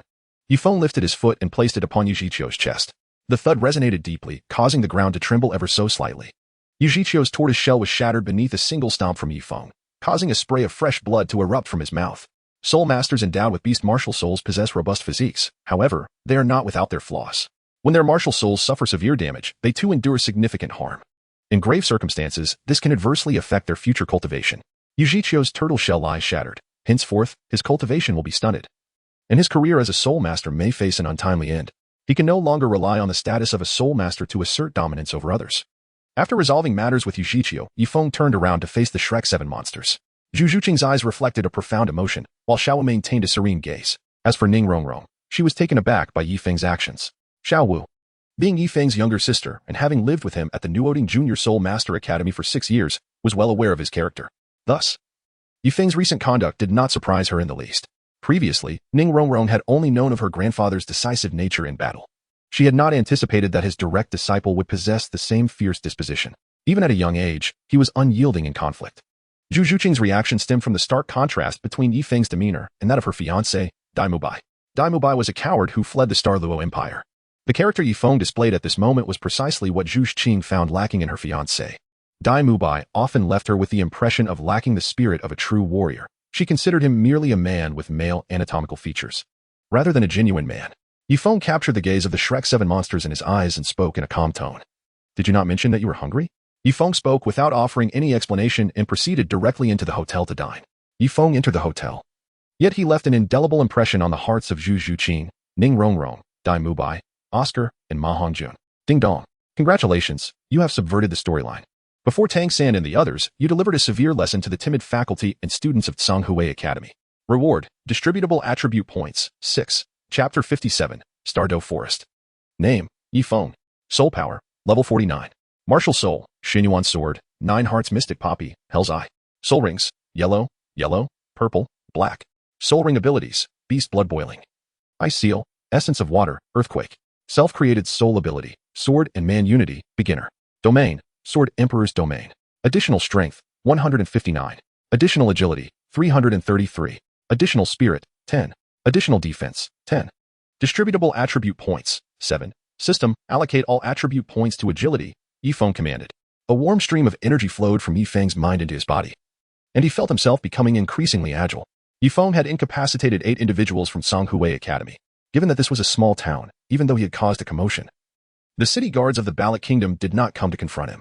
However, the following day, when Yifeng intended to depart, the hotel manager regarded him with a peculiar expression, hesitating as if he had something to say. Yifeng discerned the demeanor and expressions of the hotel manager. Songhui Academy has always been known for its propensity to bully the weak while fearing the strong. When the faculty and students of Songhui Academy return to their institution and find Yifeng missing, they are likely to unleash their wrath upon the hotel manager. Thus, before departing, Yifeng approached a stone beside the hotel, extending his finger as if it were a pin, inscribing several prominent characters. Attacker, Yifeng. The sun slowly rose from the east, casting a gentle glow, while the eastern sky was merely a pale hue. Under the guidance of Zhao Wujie, the Shrek 8 monsters hastily ventured into the densely wooded Stardow Forest, as one of the 3 major gathering places for soul beasts. This forest is undoubtedly a coveted destination for soul masters, as each visit signifies a step towards their advancement. Of course, on the outskirts of the Stardow Forest, soul masters frequently lurk, specializing in hunting soul beasts. Their pursuits not only facilitate the acquisition of soul rings for the soul masters, but also serve to provide high-priced meat to the nobility of the 2 great empires. The flesh of soul beasts, enriched by their soul power during their cultivation, particularly that of high-aged soul beasts, is said to extend the lifespan of ordinary individuals. For the aristocracy, the meat of these ancient soul beasts represents the finest of supplements. Upon entering the Stardow Forest, one must remain vigilant not only against the soul beasts that may appear at any moment, but also against other human intruders. Sometimes, the most lethal threats do not originate from the soul beast within the forest. Once inside, I shall refrain from taking action unless confronted by a soul beast of a millennium's age. Therefore, exercise caution. As soon as they enter the forest, Zhao Wujie made his intentions clear. He regarded aiding Oscar in hunting soul beasts within the Stardow Forest as a valuable training opportunity for the Shrek 8 monsters. Zhao Wujie admonished them not to stray more than 20 meters from his side. Oscar, Ningrongrong, stay closely behind me. The Stardow Forest is not like the Imperial enclosures. One can encounter soul beasts of a millennium or even 10,000 years at any moment. Zhu Xuqing and Xiaowu, you will head to the right. Damobai and Tang San, proceed to the left. Yifeng, being the strongest among them, you will follow behind to ensure their safety. Soul beasts particularly favor launching attacks from the rear, so remain vigilant. As Zhao Wujie's words fell, everyone sprang into action. Should they encounter an attacking soul beast, they were prepared to protect the support and food-type soul masters without hesitation. The flora within the Stardow Forest exuded a captivating fragrance, creating an atmosphere that was both comforting and delightful. Upon entering this place, Yifeng had already activated his martial soul, the Eye of Hell. His vision became increasingly clearer. The towering trees here exceed 50 meters in height. As he walked, Tang San cast a glance over his shoulder, his eyes reflecting a sense of superiority, seemingly reveling in his possession of the purple extreme magic eye. However, when his gaze fell upon Yifeng's eyes, which had transformed into a peculiar shade of black, he was visibly taken aback. Tang San's heart skipped a beat at the sight. He never anticipated that Yifeng possessed a capability akin to his own purple extreme magic eye. Could it be an external soul bone? Tang San pondered thoughtfully. Yifeng's master is the sword Douluo, Chen Xian. As the guardian Douluo of the 7 treasure, glazed tile school, Chen Xian's identity as the sword Douluo indeed grants Yifeng access to extraordinary treasures such as external soul bones. Tang San mused that Yifeng's Helleye must have been bestowed upon him by Chen Xian. The sense of superiority in his gaze dissipated, and he could not help but feel a twinge of envy, remarking that Yifeng truly has an excellent master. Under the guidance of Zhao Wujie, the faculty and students of Shrek Academy advanced cautiously but steadily. Among the 9, Xiaowu possessed the most buoyant spirit, prancing along with uncontainable joy, seemingly oblivious to the dangers surrounding them. Suddenly, the trees ahead began to tremble. Something was amiss. They were approaching. Yifeng and Tang San exclaimed simultaneously. They exchanged a glance, both noticing the commotion ahead. Be cautious. Something is approaching rapidly. Oscar, Ningrongrong, come closer to me, Zhao Wujie commanded gravely. Once Oscar and Ningrongrong reached Zhao Wujie's side, he continued, Zhu Xuqing, climb the tree and assess the situation. Zhu Xuqing nodded and ascended the tree. Can you see clearly? It appears to be a flying snake. A flying snake? What does its tail look like? The tail is fan-shaped, and it has a bright red fleshy crest on its head. It's not high off the ground, only about 3 to 4 meters. It's a phoenix-tailed coxcomb snake. Oscar. Haha, you are indeed fortunate. The question remains, how old is the snake? Zhao Wujie said, lightly punching Oscar's shoulder in excitement. Yu Qing. Check its length and the color of its wings, Tang San instructed. The length is between 6 to 8 meters, and its wings are a light red, Zhu Qing replied. Its age ranges from 800 to 1300 years, which is within the age limit for a third spirit ring that a spirit master can absorb. Its attributes also align with Oscar's. A 1,000-year-old phoenix-tailed coxcomb snake is quite rare. Oscar, Teacher Zhao is right. Your luck is exceptional. Tang San smiled. Is it really?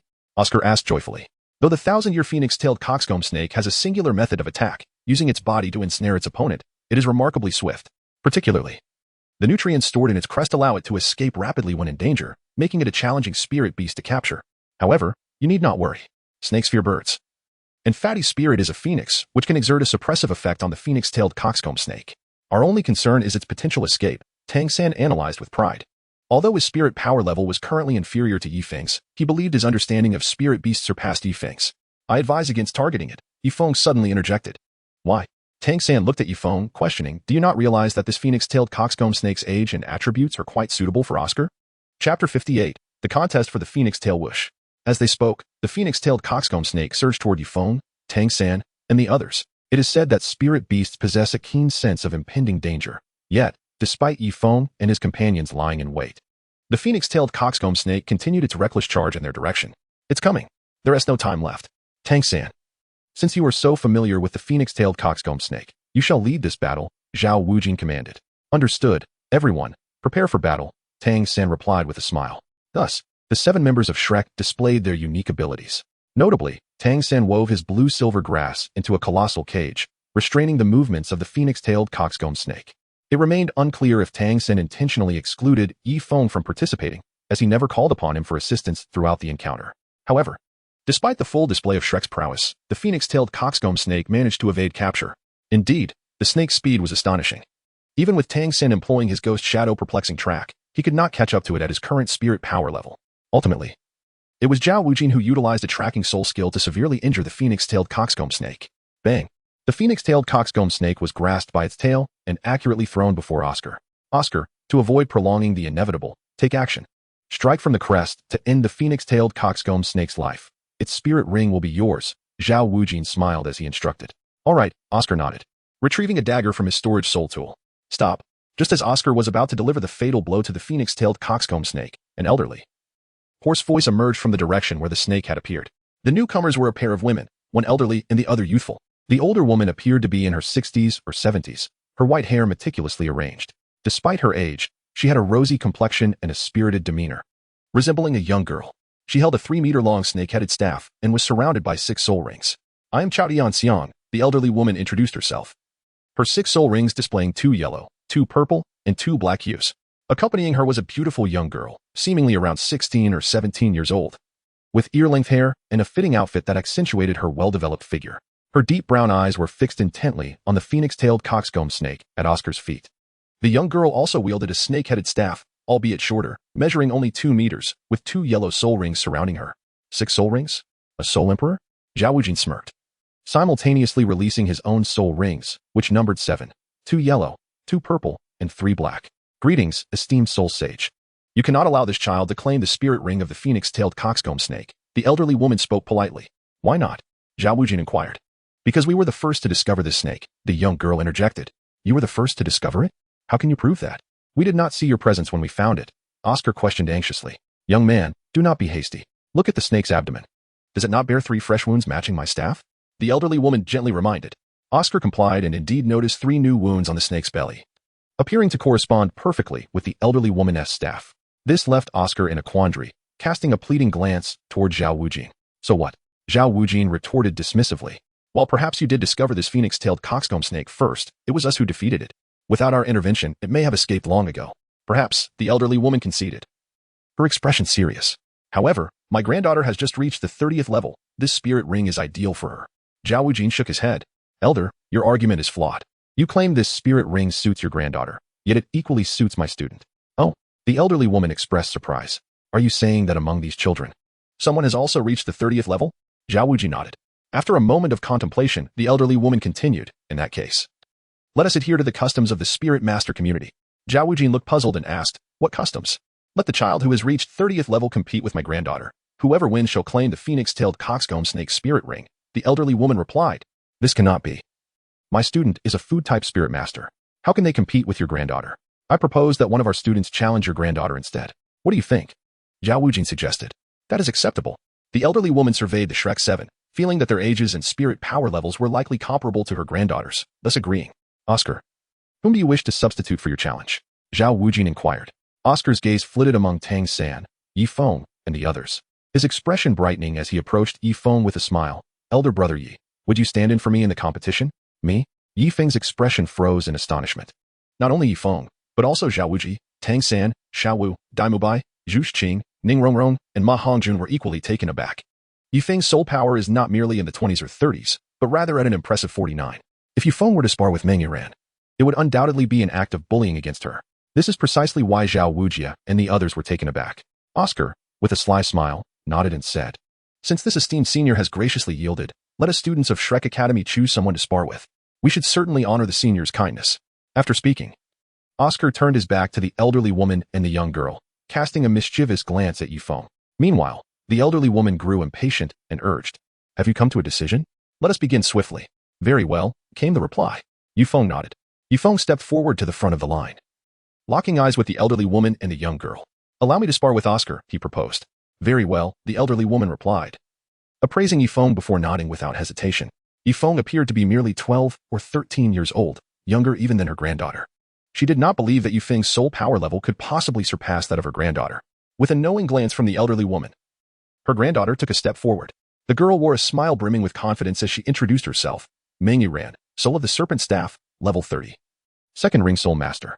Chapter 59, Subverting the Narrative. Yi Feng, I welcome your guidance. Yi Feng responded to Meng Yiran succinctly. Yi Feng, a formidable soul master of the 49th rank and the 4th circle, refrained from disclosing his soul power level, for it would undoubtedly intimidate Meng Yiran. What of your martial spirit? Why have you yet to summon it? Meng Yiran urged. There is no need. I can handle you without resorting to my martial spirit. Yi Feng replied confidently. Are you certain? Meng Yiran inquired, her brow furrowing in concern. I am indeed certain, Yi Feng asserted. In a swift motion, Meng Yiran, incensed, brandished her serpent staff and lunged towards Yi Feng. Yi Feng's abstention from utilizing his soul skills does not lead Meng Yiran to believe that he is showing her any leniency. Instead, she perceives Yi Feng's actions as an affront to her dignity. Yi Feng is younger than Meng Yiran. When Meng Yiran awakened her martial soul, her soul power level was at rank 9, just one step shy of innate full soul power. Meng Yiran has always regarded herself as a genius. Now, unexpectedly, Yi Feng challenges her to a duel, asserting that he need not resort to using soul skills. With swift movements, Meng Yiran repeatedly wielded her serpent staff to strike at Yi Feng, only to realize that all her attacks were deftly evaded by him. Utilizing her first soul skill, the serpent staff, Meng Yiran was determined to harness the might of the phoenix-tailed coxcomb snake soul ring. After a prolonged assault without success, she summoned her first soul skill. Her soul power surged, coalescing into multiple serpent staffs, which she then hurled towards Yi Feng with fervor. Yi Feng lightly tapped his toes and leaped effortlessly to a height of 3 to 4 meters, gracefully evading Meng Yiran's first soul ring. Whoosh! Yi Feng's toes barely touched the ground. Yet, on Meng Yiran's face lingered a hint of triumphant curvature. With a flick of her serpent staff, several snake staffs that had already soared away curved back, launching an assault towards Yi Feng's back. It is worth noting that Yi Feng had just evaded Meng Yiran's attack. Under ordinary circumstances, a soul master would solely focus on countering Meng Yiran's strike, entirely unaware that the distant serpent staffs could curve back to initiate an attack from behind. Be careful, Xiao Wu exclaimed urgently. Yi Feng lightly tapped his toes and swiftly approached Meng Yiran. So rapid was his speed that by the time Meng Yiran comprehended the situation, he had already reached her side and seized the serpent staff from her grasp. Startled, Meng Yiran instinctively exclaimed as the serpent staff, which she controlled, was wrested from her hands. With the loss of her staff, her first soul skill was rendered ineffective. The once threatening serpent staffs aimed at Yi Feng's back dissipated into a gust of wind, vanishing entirely. Meng Yiran gazed at Yi Feng in astonishment, marveling at his extraordinary swiftness. Observing his grip on the staff, she felt compelled to caution him. Are you seeking death? My staff is laced with deadly poison. Yi Feng smiled faintly and calmly remarked, unfortunately, your poison is ineffective against me. I possess immunity to toxins. Immunity to toxins? Meng Yiran exclaimed in surprise. Immunity to toxins? The serpent woman Tianxiang echoed in astonishment. Immunity to toxins? Tang San, Zhao Wujie, Ning Rongrong, Oscar, Xiao Wu, Zhu Qing, Ma Hongjun, and Dai Mubai all echoed in shock.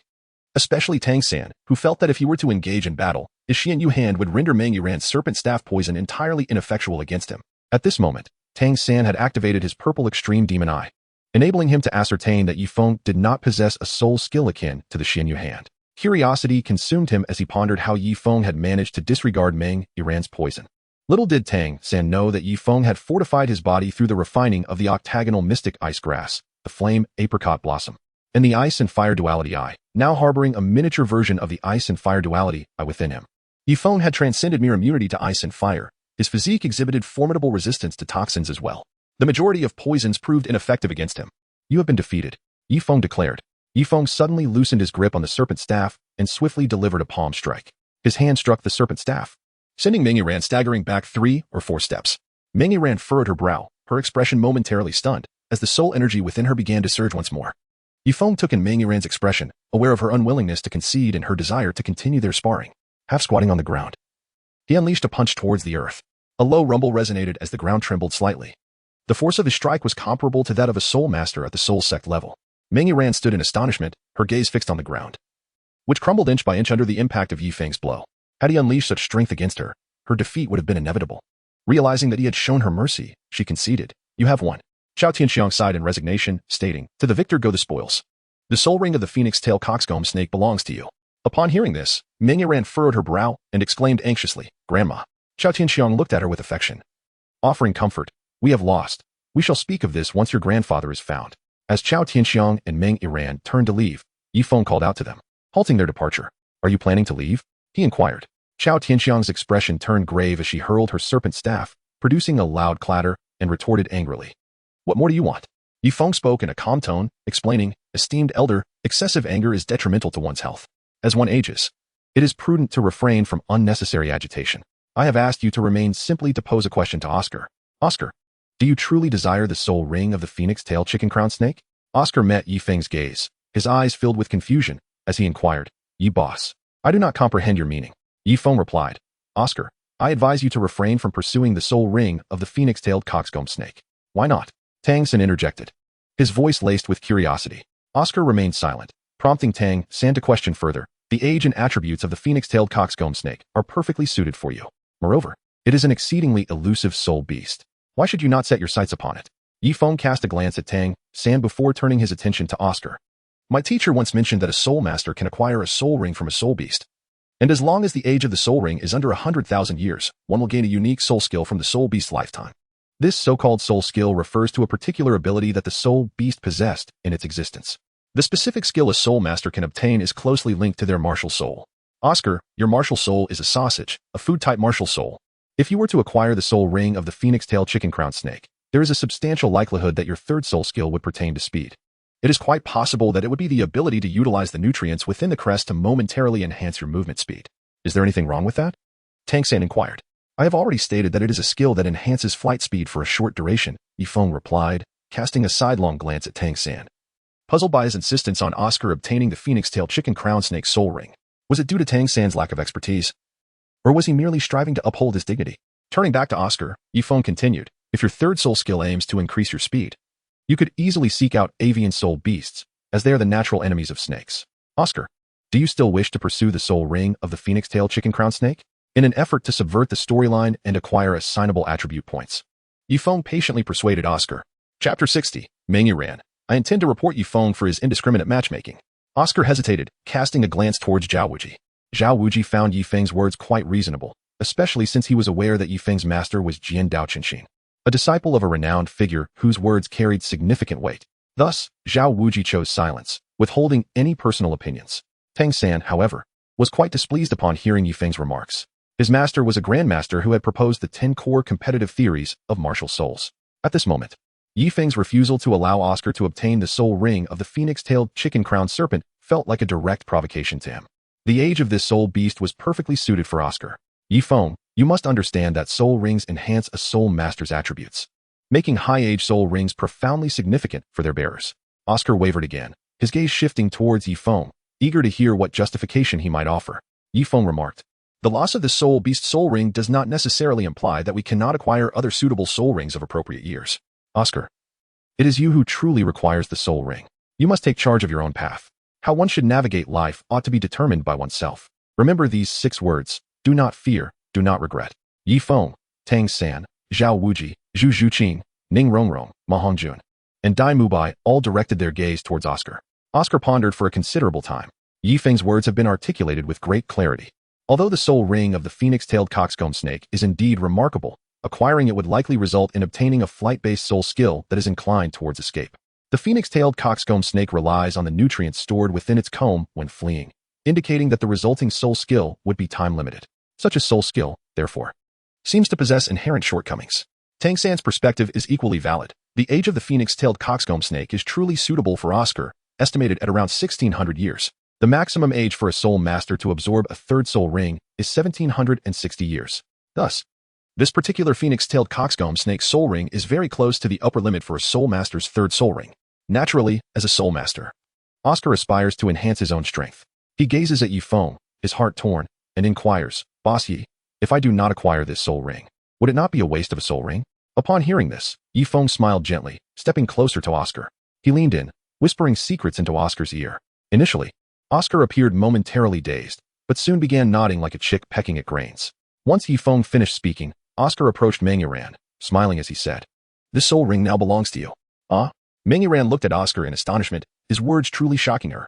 She questioned, "Are you really giving this soul ring to me?" Oscar nodded earnestly. "Why?" Meng Yiran inquired, puzzled. "If you do not want this soul ring, why did you compete with me for it earlier?" Oscar replied with a smile, "Competing for this soul ring was simply my duty, as it was indeed us who ultimately intercepted and subdued it. Bestowing the soul ring upon you is my genuine intention." Meng Yiran found herself at a loss for words. Realizing the validity of Oscar's reasoning, Madame Snake stepped forward, her expression one of astonishment. She had not anticipated such a significant turn of events. Observing Oscar intently, she kindly asked, "Young man, what is your name?"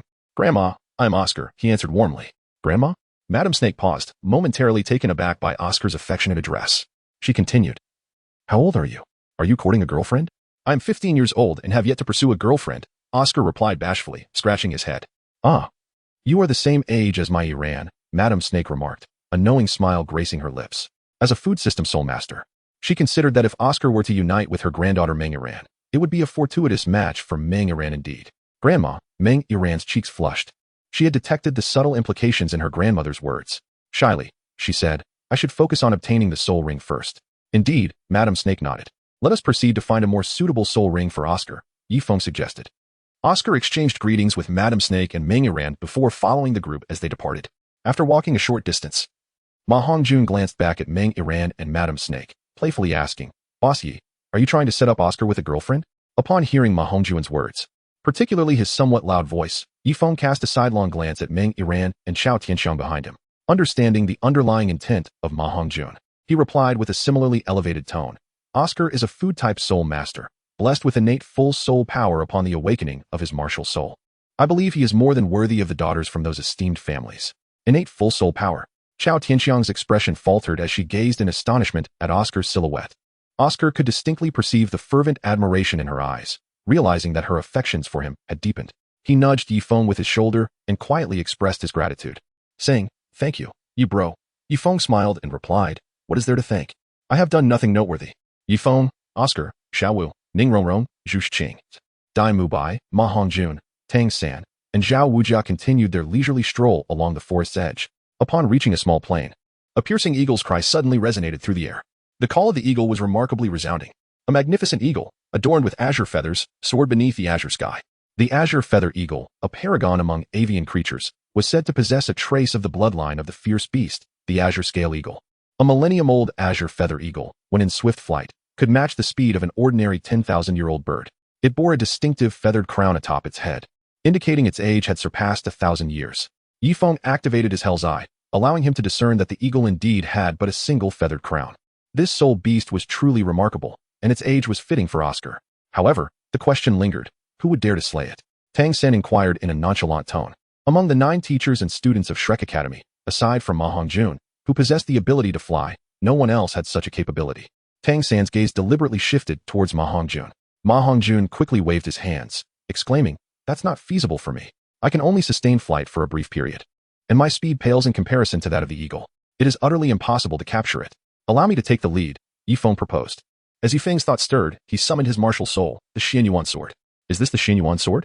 Tang San was momentarily taken aback, nearly forgetting that aside from the 9 hearts mystic lotus, Yi Feng possessed another martial soul, the Xianyuan sword. Like him, Yifeng was a soul master who had awakened dual martial souls. However, Tang San was unaware that Yifeng had not merely awakened 2 martial souls, but rather 3. Yifeng ascended the Xianyuan sword, soaring through the skies with unparalleled grace. He ascended rapidly, reaching a terrifying speed of 37 meters per second at full throttle. P.S. I recommend a book by my wife. The protagonist is the Silver Dragon King, where men among humans are subjugated as slaves and women as courtesans. The title is The Ancestral Dragon's Annihilation of the World. Chapter 61, A Splendid Performance. 37 meters per second marks the zenith of Yifeng's capabilities. Yifeng currently possesses a soul power level of 49, complemented by 4 soul rings. In addition to the ice and fire dual vision, he has undergone a rigorous physical enhancement through the use of the blaze apricot flower and the octagonal mystic ice grass, alongside a system-imposed augmentation of an additional 340 points in agility, enabling him to achieve a velocity of 37 meters per second, which translates to an impressive speed exceeding 120 kilometers per hour. In contrast, avian creatures typically reach a speed of only 80 kilometers per hour. Thus, Yifeng's current flying speed surpasses that of ordinary birds of prey. However, the challenge he faces is not an ordinary avian adversary, but rather a paragon among them, the azure feather eagle, whose flight speed, honed over a century, rivals that of a common 1,000-year-old bird. In the skies, Yifeng relentlessly pursues the azure feather eagle, maintaining a consistent distance between himself and the magnificent creature. On the ground, Ning Rongrong manifests 2 martial spirits around her, wielding the 7 treasures glazed tower. Gazing upward at Yifeng, she smiles and declares, "Senior brother, allow me to lend you my assistance." The 7 treasures, renowned for their second ability, speed, emanates of brilliant azure light. As Yifeng pursues the azure feather eagle, he becomes enveloped in a similar azure glow. With her soul power now at 27, Ning Rongrong's first soul skill can enhance the movement speed of the assisted by 20%. The distance between Yifeng and the azure feather eagle begins to diminish. With a piercing cry, the azure feather eagle emits a resonant screech, sensing the threat posed by the human behind it. Its crowned feathers ignite with azure radiance, and the shimmering light envelopes its form. Suddenly, its flight speed surges by 30%, creating an increased gap between it and Yifeng once more. "It seems I must take this seriously," Yifeng exclaims. Yifeng suddenly propelled himself forward, his toes barely grazing the air beneath him. In an instant, his speed surged several-fold. Almost simultaneously, he sheathed his martial soul, the Xianyuan sword. The force generated by his toes catapulted him into an even swifter ascent. However, in executing such a maneuver, Yifeng found himself devoid of any support beneath him. At that moment, he was soaring high above the ground, an act tantamount to self-destruction for any mortal. "Senior brother, Yifeng," Ning Rongrong, Zhao Wu, and Zhao Wujie exclaimed in unison, their voices laced with concern for Yifeng's precarious situation. At this moment, Yifeng hovered several hundred meters above the earth, and should he descend, death would be inevitable. Buzz. As Yifeng ascended to the pinnacle, just as his body was about to plummet downwards, he once again summoned his martial soul, the Xianyuan sword. With a deft push of his toes, he utilized the force of his physical strength to propel himself forward swiftly for a considerable distance. After several such maneuvers, the gap between him and the azure feather eagle diminished significantly. Observing that Yifeng was unharmed, Ning Rongrong felt a wave of relief wash over her anxious heart. "Senior brother, allow me to lend you my strength once more." With that, the first soul ring surrounding Ning Rongrong shimmered with a radiant yellow light, enveloping Yifeng in an aura that symbolized power. Instantly, Yifeng's strength surged by 20% from its original state. With Ning Rongrong's renewed assistance, the distance between Yifeng and the azure feather eagle continued to shrink. "Well done, my boy," Zhao Wujie exclaimed, captivated by the spectacle unfolding in the sky. To think that one could utilize sword flight in such a manner, truly a marvel. At a certain moment, as the distance between the azure feather eagle and Yifeng narrowed, the eagle abruptly ceased its retreat. It drew its wings together before abruptly extending them wide, unleashing a torrent of soul power that manifested as 2 razor-like wind blades hurtling towards Yifeng. Although the azure feather eagle was renowned for its speed among avian creatures, its method of attack was rather singular. The wind blades constituted its sole means of offense. This particular azure feather eagle had reached the age of a millennium, while Yifeng possessed the formidable strength of a level 49 spirit power. The eagle's assault paled in comparison to Yifeng's capabilities. Yifeng confronted the incoming blades of wind without flinching. He continued to propel himself forward, utilizing the force of his toes to swiftly cover a considerable distance. Upon reaching his zenith, he grasped the Xianyuan sword firmly in his hand. A surge of soul power began to flow into the Xianyuan sword, and under the infusion of this energy, a blade extending 49 meters materialized along its edge. The unity of man and sword was achieved. Yifeng swung his sword with a decisive flourish, the golden blade descending from the heavens to intercept the 2 gusts of wind unleashed by the azure feather eagle. The residual force of the blade struck the azure feather eagle, sending it plummeting from the heights. The battleground lay in the skies. Should the severely wounded azure feather eagle reach the ground, it would undoubtedly perish at Yifeng's hands. In such a case, Oscar would be deprived of the opportunity to acquire the soul ring of the Azure Feather Eagle. Yifeng soared through the air, gliding gracefully to the side of the Azure Feather Eagle. Swiftly switching his martial soul, he summoned the 9 hearts mysterious tangs in the palm of his hand. As the second soul ring around him radiated a brilliant yellow light, the severely injured Azure Feather Eagle was instantly encased in a thick layer of mysterious ice. After employing his second soul skill, Ice Seal, Yifeng transitioned once more to his martial soul, invoking the Xinyuan sword. He soared after the plummeting Azure Feather Eagle.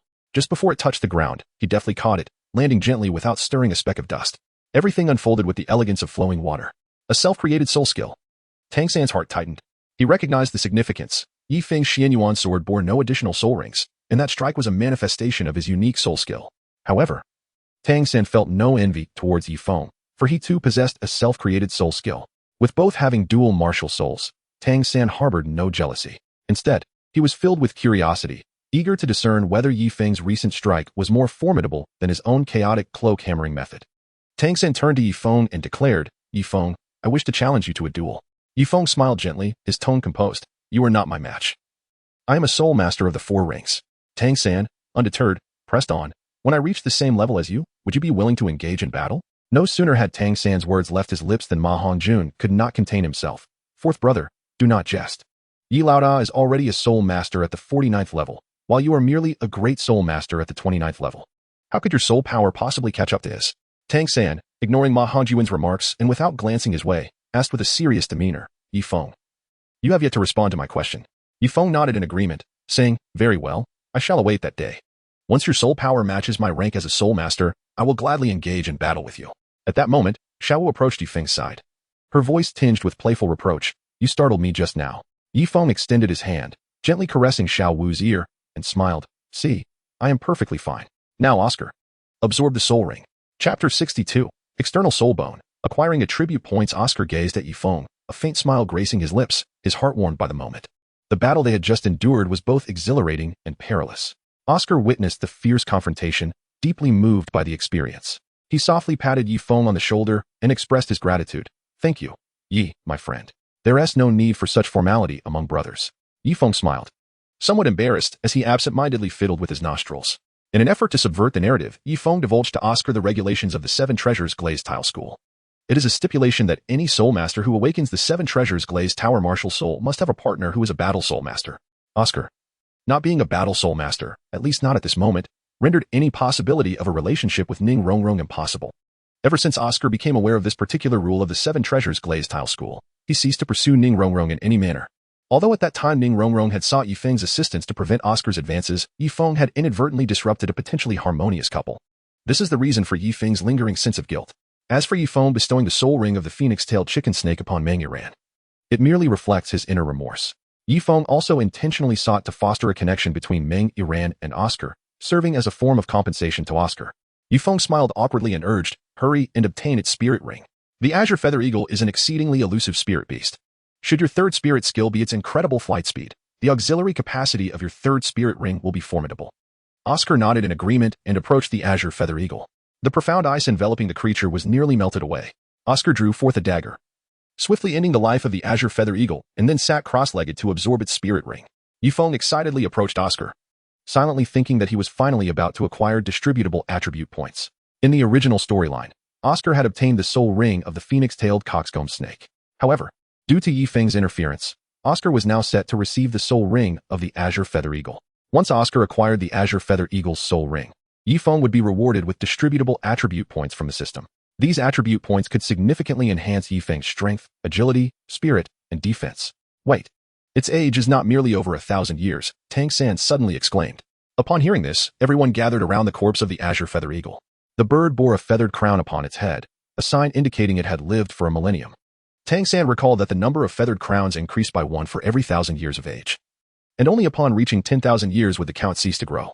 "Indeed, it has only a single crown," Xiao remarked, puzzled by Tang San's astonishment. "No." Xiao observed closely, Tang San urged, pointing to a specific area on the head of the Azure Feather Eagle, next to the solitary feathered crown. There was a noticeable small protrusion. If not for careful observation, one would easily overlook this anomaly. "What is that?" Xiao inquired. From the base of this tiny protrusion and the crown, it was evident that this was the remnant of a destroyed feathered crown. Tang San's gaze turned reproachful as he looked at Yifeng, implying that, had it not been for Yifeng's meddling, Oscar would not be in any mortal peril at that moment. In other words, Yifeng's well-intentioned interference had led to unintended consequences. This indicated that the true age of the Azure Feather Eagle was not merely over 1,000 years, but was likely approaching 2,000 years, or even more. Daimubai, following Tang San's lead, cast a worried glance at Oscar. What? 2,000 years? Zhao Wujie stood frozen, his expression vacant.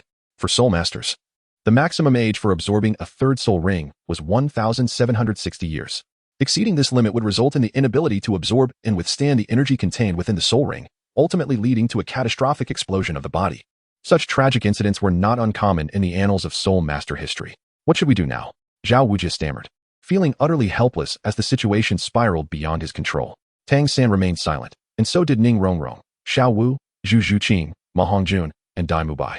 Even Yifeng chose to remain quiet, not out of a lack of desire to speak, but because Tang San had articulated the undeniable truth. The actual age of the Azure Feather Eagle was either nearing 2,000 years or had already reached that milestone. Yifeng's heart now only fervently prayed for Oscar to endure, and for the true age of the Azure Feathered Eagle to be nearly 2,000 years. If that were the case, Oscar might still possess a glimmer of hope. Amidst the anxious anticipation of everyone, Oscar let out a wretched scream. The surrounding soul energy began to ripple, becoming exceedingly unstable. Just as concern for Oscar filled the air, a new anomaly emerged. A blue radiance blossomed from Oscar's back. The Eye of Hell. Yifeng summoned his third martial soul, the Eye of Hell, and perceived the situation within the radiant light. Two slender branches were forming on Oscar's back. Being merely a mortal vessel, Oscar's physical form was forcibly distorted by the energy of the soul ring, resulting in the agonizing emergence of these branches. Ding dong. Simultaneously, the voice of the system resonated in Yifeng's mind. Congratulations, you have altered the original storyline. Oscar's third soul ring approaches 2,000 years in age, granting him not only a more potent third soul skill, but also an external soul bone, with far-reaching implications. Allocated attribute points, 66. Congratulations, you have also transformed the original narrative, allowing Meng Yiran to acquire the soul ring of the phoenix-tailed coxcomb snake. Allocated attribute points, 11. Perhaps the storyline in which Meng Yiran obtained the soul ring of the phoenix-tailed coxcomb snake pales in comparison to Oscar's acquisition of the Azure Feathered Eagle's soul ring and the external soul bone, as the former yielded only 11 distributable attribute points, while the latter offered a bountiful 66. Before long, the two branches on Oscar's back ceased their expansion. A cerulean light radiated from his back, coalescing into a pair of azure wings. Wings? Ma Hongjun exclaimed, his astonishment evident. Is Oscar turning into a birdman? In the face of the azure wings emerging from Oscar's back, Tang San and Zhao Wujie shared a similar expression of bewilderment, unsure of the nature of these wings. As Ma Hongjun's words left his lips, Yifeng playfully tapped him on the back of the head. Ma Hongjun turned to Yifeng, a look of grievance crossing his face as he asked, Boss Yi, why did you hit me? Yifeng corrected, Oscar does not aspire to become a birdman. Those azure wings are merely his external soul bone. Chapter 63, System. Yifeng felt envious once more. External soul bone? Oscar opened his eyes just in time to hear Yifeng's words. Boss Yi, are you saying that the object on my back is an external soul bone? Indeed.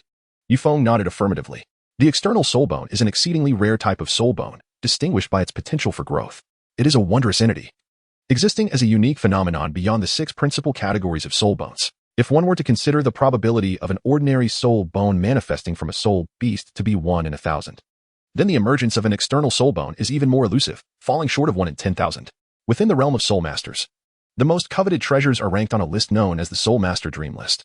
On this list, the external soul bone consistently holds the esteemed second position, surpassed only by the nearly mythical 10,000-year soul ring that occupies the top spot. Yifeng gazed enviously at Oscar, inwardly marveling at the unexpected acquisition of an external spirit bone by him, despite Oscar's soul power level still being merely in the 30s.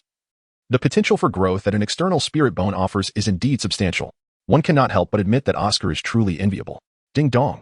The system, sensing the host's admiration for Oscar's possession of an external spirit bone, expressed its discontent and rewarded the host with an external spirit bone, the purple cloud wings.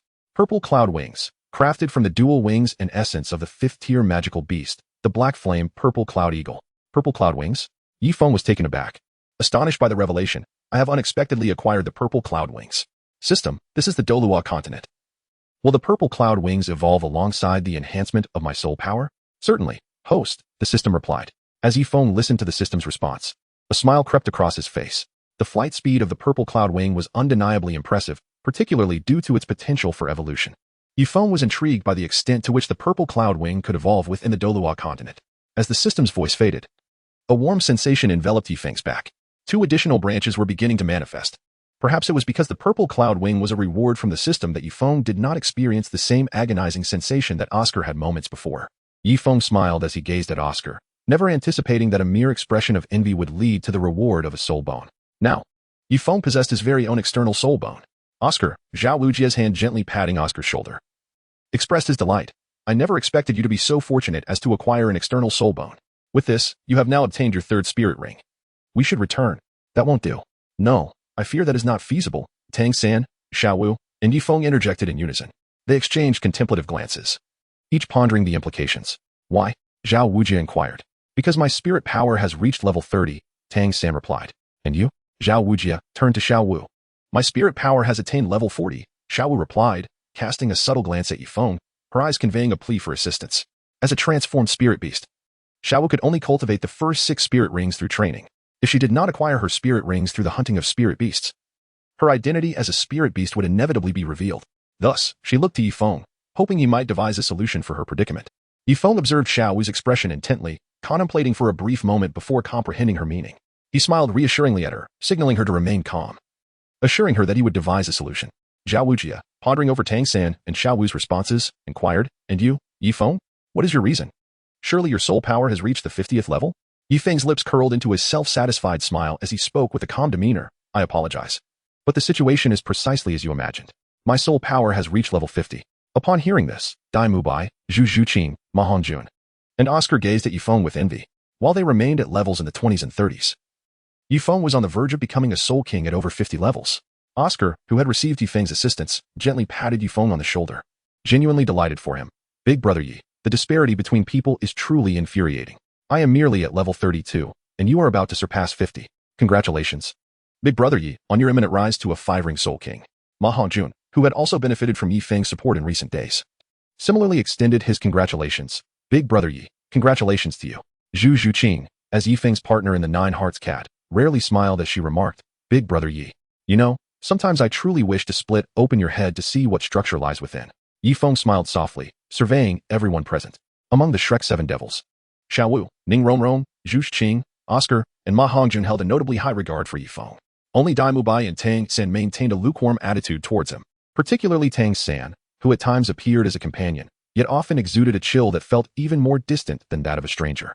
Yifeng smiled and said, Wait until I acquire my 5th spirit ring before you congratulate me. All right, Oscar replied without a second thought. Although it appeared that Ning Rongrong harbored feelings for Yifeng, Oscar accepted it. After all, he was not a battle spirit master. Oscar held Yifeng in high regard and sincerely wished for the happiness of Ning Rongrong and Yifeng. In that case, let us assist Tang San, Zhao Wu, and Yifeng in obtaining the spirit rings they require. The journey continues, Zhao Wujie declared. Under Zhao Wujie's guidance, the students of Shrek Academy continued to wander the outskirts of the Stardow Forest. As they walked, Zhao Wujie inquired, Tang San, what is the age of the 3rd spirit ring you seek?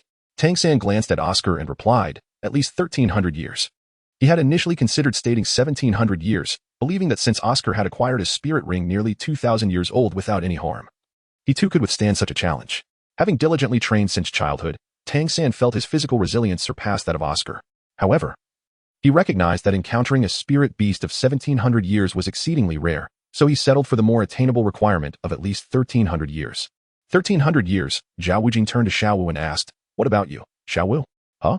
Zhao Wu, momentarily taken aback, responded in astonishment, Me? Zhao Wujie nodded, Yes.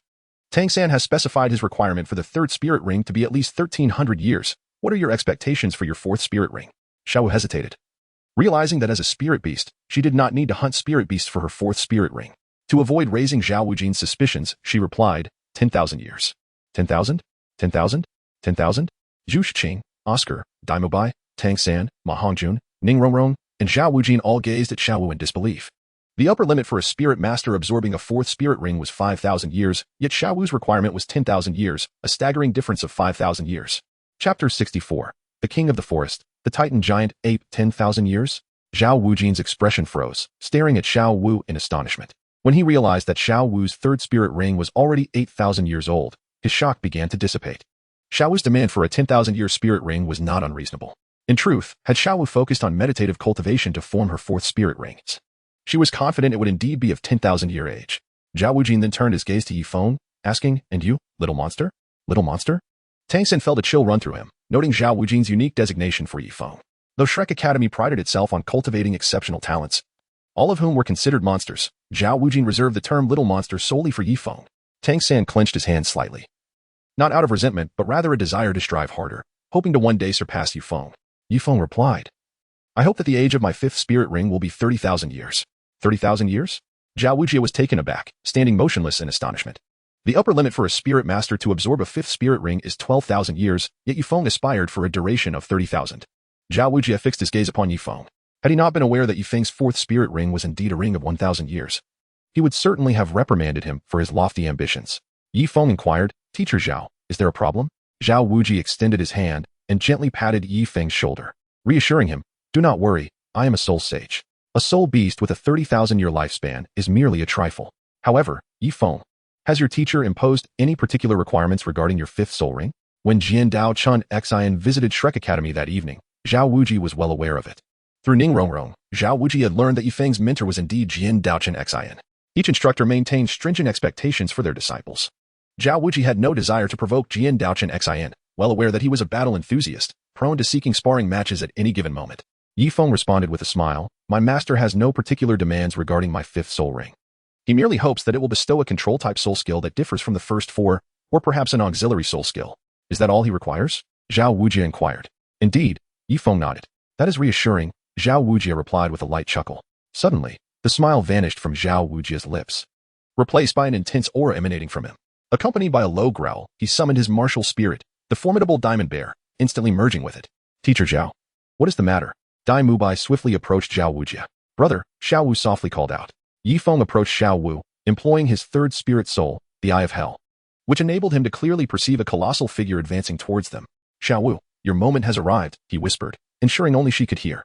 Brother, she replied, understanding the implication behind Yifeng's words. Life is akin to a performance, reliant solely on one's acting skills. Be sure to deliver a splendid performance. Yifeng smiled reassuringly. Indeed, Xiao Wu nodded. She had long awaited an opportunity to leave the group and cultivate her fourth spirit ring. With the Titan Great Ape approaching, this was her chance. Before long, in the direction observed by Zhao Wujie, Tang San, Xiao Wu, and Yifeng, two towering trees slowly parted. A massive silhouette emerged silently from the divide. The sight of this behemoth left all but Yifeng and Xiao Wu in a state of astonishment, nearly forgetting to breathe. This entity resembled a mountain, its dark fur shimmering faintly under the light. Though it was on all fours, its shoulders surpassed 7 meters in width. If it stood upright, its height would likely exceed 15 meters. Its appearance bore a resemblance to both a monkey and a gorilla. Its eyes, the size of lanterns, glimmered like yellow crystals, rendering it nearly invisible in the night unless in motion. This was the Titan Great Ape, the king of the Stardow Forest. The Titan Great Ape was immensely formidable, its vast body brimming with muscles more terrifying than granite, each muscular bulge resembling a small hill. The Forest King, the Titan Great Ape, Tang San's voice trembled, laced with anxiety. The Titan Great Ape was undoubtedly a dominant force. Even a century-old Titan Great Ape could contend with thousand-year spirit beasts, possessing unparalleled strength and speed, with nearly no weaknesses in attack or defense. Most alarming was their ability to execute skills akin to spirit techniques. Zhao Wujie, despite being a level 70 soul sage, felt trepidation before the Titan Great Ape, his gaze flickering with respect. Noble king of the forest, we harbor no intentions of offense.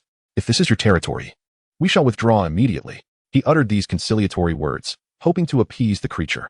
With a thunderous roar, the Titan Great Ape unleashed a powerful cry directed at Zhao Wujie and the others. The sound manifested as a fierce gust of wind, nearly toppling Zhu Shiqing, Ning Rongrong, and Ma Hongjun. Witnessing the Titan Great Ape's imposing presence, Zhao Wujie gritted his teeth and declared, I will hold it off. Oscar, utilize your third spirit skill immediately to assist our companions in escaping. I fear I cannot endure for long. You must act swiftly. With a firm resolve, Zhao Wujie activated his seventh spirit skill, the true body of the mighty diamond bear, significantly enhancing his attributes. The Titan Great Ape, comprehending Zhao Wujie's intent, became agitated as it saw Xiao Wu preparing to flee. It directed its fury towards Zhao Wujie, who stood little chance against its might. With a single punch, the Titan Great Ape sent Zhao Wujie staggering backward. We cannot leave Teacher Zhao, Ma Hongjun shouted. In an instant, as Ma Hongjun's words fell, Yifeng, Tang San, Zhu Shiqing, Dai Mubai, Oscar, Ning Rongrong, and Xiao Wu united their efforts against the Titan Great Ape. However, the Forest King was not an adversary they could match. It swiftly sent them all flying with ease. Now, Yifeng urged Xiao Wu softly. With a deft leap, Xiao Wu propelled herself toward the Titan Great Ape. The creature instinctively reached out, capturing Xiao Wu in its grasp. Xiao Wu, Yifeng cried out urgently, soaring into the air on his sword. The Titan Giant Ape raised a mighty hand, forcefully striking Yifeng back along his original path, sending him crashing heavily to the ground. Meanwhile, Zhao Wu whispered something to the Titan giant ape. Without lingering in battle, the Titan obediently departed from the scene. Yifeng expelled a mouthful of fresh blood, gazing at the silhouette of the Titan giant ape. Soon after, a wave of dizziness enveloped him, and he fell towards the ground. In that fleeting moment before his descent, Yifeng's heart uttered in disbelief. The farce has turned real. Chapter 65. Tang San. I know it is false, but alas, there is no evidence. The night was tranquil. Beneath the canopy of the Star-Do forest, Zhu Xing, Ma Hongjun, Oscar, Dai Mubai, and Tang San encircled Zhao Wujie, Ning Rongrong, and Yifeng. Zhao Wujie, having awakened from his cultivation, stood and, with concern in his voice, asked, "Is Yifeng still unconscious?" Ning Rongrong shook her head. Her eyes filled with worry as she looked at Yifeng. Half a day had elapsed since Zhao Wu was taken away. During this time, Ning Rongrong had exhausted every means at her disposal, yet she could not rouse Yifeng. Zhao Wujie approached Yifeng, grasping his wrist with a steady hand. Eyes closed as he intently felt Yifeng's condition. His brow furrowed as he remarked, he endured a blow from the Titan giant ape. His internal organs have only sustained a slight tremor. There is no reason for him to remain unresponsive. Could it be that his mind has suffered a concussion? Zhao Wujie had articulated a potential reason for Yifeng's continued unconsciousness. Upon hearing this, Oscar became alarmed and worriedly exclaimed, "Teacher Zhao, do you mean to say that Yi Laodao might become an idiot?" An idiot? Ning Rongrong's expression faltered, her gaze vacant as she stared at the prostrate form of Yifeng. Zhao Wujie's expression grew grave as he replied, "We cannot dismiss this possibility. There have been precedents in the realm of soul masters where some have suffered brain injuries and subsequently became imbeciles." What? Ning Rongrong's face turned anxious, her brows knitting as she gazed down at Yifeng, repeatedly calling out, "Impossible. My senior brother could never become an idiot. Absolutely impossible." Meanwhile, Zhu Xuqing and Ma Hongjun shared the same concerns regarding Yifeng's injuries. Strangely, Tang San and Dai Mubai, for reasons unknown, felt a subtle thrill within their hearts, seemingly wishing for Yifeng to become incapacitated. Tang San approached Ning Rongrong, gently patting her shoulder in a comforting manner, saying, "Rongrong, do not despair. The situation is not yet resolved. We lack definitive evidence that Yifeng will truly become an idiot. If he were awake, he would certainly not wish to see you so heartbroken." Ning Rongrong paid no heed to Tang San's words, affectionately clutching Yifeng's hand, persistently calling, "Senior brother, please wake up. It's me, Rongrong, Ning Rongrong, your junior sister. You must awaken." Regardless of her entreaties, Yifeng offered no response. "Brother." Suddenly, a voice pierced through the air. Tang San, Ning Rongrong, Zhao Wujie, and the others turned to see the source of the voice. It was Zhao Wu, returning unharmed, her eyes fixated on the unconscious Yifeng. "Zhao Wu, you're back," Tang San exclaimed, filled with joy. "Yes," Zhao Wu nodded. "The Titan giant ape did not harm you?" Tang San inquired with a hint of skepticism. "Do you wish for it to have harmed me?" Zhao Wu retorted. "Zhao Wu, you jest," Tang San replied with a sheepish smile. As he looked at the motionless Yifeng, a sense of glee welled up within him. Yifeng and Zhao Wu had always been exceedingly close, and whenever Tang San sought to approach Zhao Wu, Yifeng would invariably interfere. Now, however, an opportunity presented itself. With Yifeng's demise, Zhao Wu would be left to choose anew, a chance that Tang San could not overlook. Perhaps this was one reason behind Tang San's concealed delight at Yifeng's state of unconsciousness. "Zhao Wu, how did you escape the clutches of the Titan giant ape?" Zhao Wujie inquired with curiosity. "I'm not quite sure. The Titan giant ape grabbed me and ran deep into the forest. Not long after, I heard a resounding bellow. The Titan giant ape seemed agitated and simply tossed me aside," Zhao Wu recounted, having prepared her explanation for the return journey. "A bellow? What kind of roar could cause the Titan giant ape to feel threatened?" Zhao Wujie asked, puzzled. "I don't know. All I remember is that before it left, it let out a roar that stunned me. When I came to, it was nowhere to be found. Coincidentally, there were many soul beasts around that had also been stunned by the Titan giant ape, and among them was a 1,000-year soul beast suited for me. Thus, I killed it and obtained its soul ring," Zhao Wu explained. "Ah?" Zhao Wujie stared at Zhao Wu in disbelief. "This is possible?" Ma Hongjun echoed, equally astonished. Zhao Wu's extraordinary experience seemed almost implausible. "I initially thought I was doomed. To my surprise, I escaped, and once I absorbed the soul ring and regained my strength, I immediately came to find you," Zhao Wu continued. "Zhao Wu, you truly are fortunate," Oscar remarked enviously. "Perhaps this is the blessing that comes after surviving great peril." Zhao Wu smiled, her gaze shifting to the still form of Yifeng as she asked with concern, "What is wrong with my brother?" "Zhao Wu, do not fret." Zhao Wujie reassured her, sorrowfully stating, "Since Yifeng was attacked by the Titan giant ape, he has remained in a deep coma. There is a chance he might become an idiot." "What?" Zhao Wu's eyes widened in shock, and she rushed to Yifeng's side, crouching down as she called out, "Brother, please wake up. It's me, Zhao Wu. Open your eyes and look at me." As her words fell, Yifeng's eyes slowly began to open. Cough, cough. Yifeng coughed twice. "Senior brother, you are awake," Ning Rongrong exclaimed with great joy. Cough, cough. Yifeng coughed lightly twice. feeling a twinge of guilt as he gazed at Ning Rongrong. In truth, he had already awakened. He was merely feigning slumber. No matter how fervently Ning Rongrong called out, it was impossible to rouse someone who was pretending to be asleep. Yifeng had heard every word exchanged among the faculty and students of Shrek Academy. His decision to remain in this state was solely because Xiao Wu had yet to return, to prevent her from losing her way in the forest. He felt compelled to maintain the charade of unconsciousness. Xiao Wu, are you all right? Yifeng inquired. I'm fine, Xiao Wu replied with a smile. What a peculiar situation. Rongrong called out so many times, yet Yalauda remained unresponsive. The moment you utter a single word, he awakens, Ma Hongjun marveled. Perhaps it's just a coincidence. Xiao Wu chuckled, harboring an inkling that Yifeng's apparent unconsciousness was indeed a ruse. Meanwhile, Tang San felt a chill run through him as he observed the interaction between Xiao Wu and Yifeng. He sensed an oddness in their behavior, though he could not articulate what exactly felt amiss. An intuition nodded him, suggesting that both Xiao Wu's capture and Yifeng's feigned unconsciousness were mere facades. Unbeknownst to the speaker, the listener was attentive. Ning Rongrong, catching Ma Hongjun's words, cast a glance at Yifeng before shifting her gaze to Xiao Wu. Her brows furrowed slightly, and jealousy flickered in her eyes, revealing her envy of the bond shared between Yifeng and Xiao Wu. All right, Zhao Wujie exclaimed joyously. Everything has transpired without peril. By a twist of fate, Xiao Wu has acquired her 4th spirit ring. Next, we must assist Yifeng and Tang San in obtaining their 5th and 3rd spirit rings, respectively. The journey continues.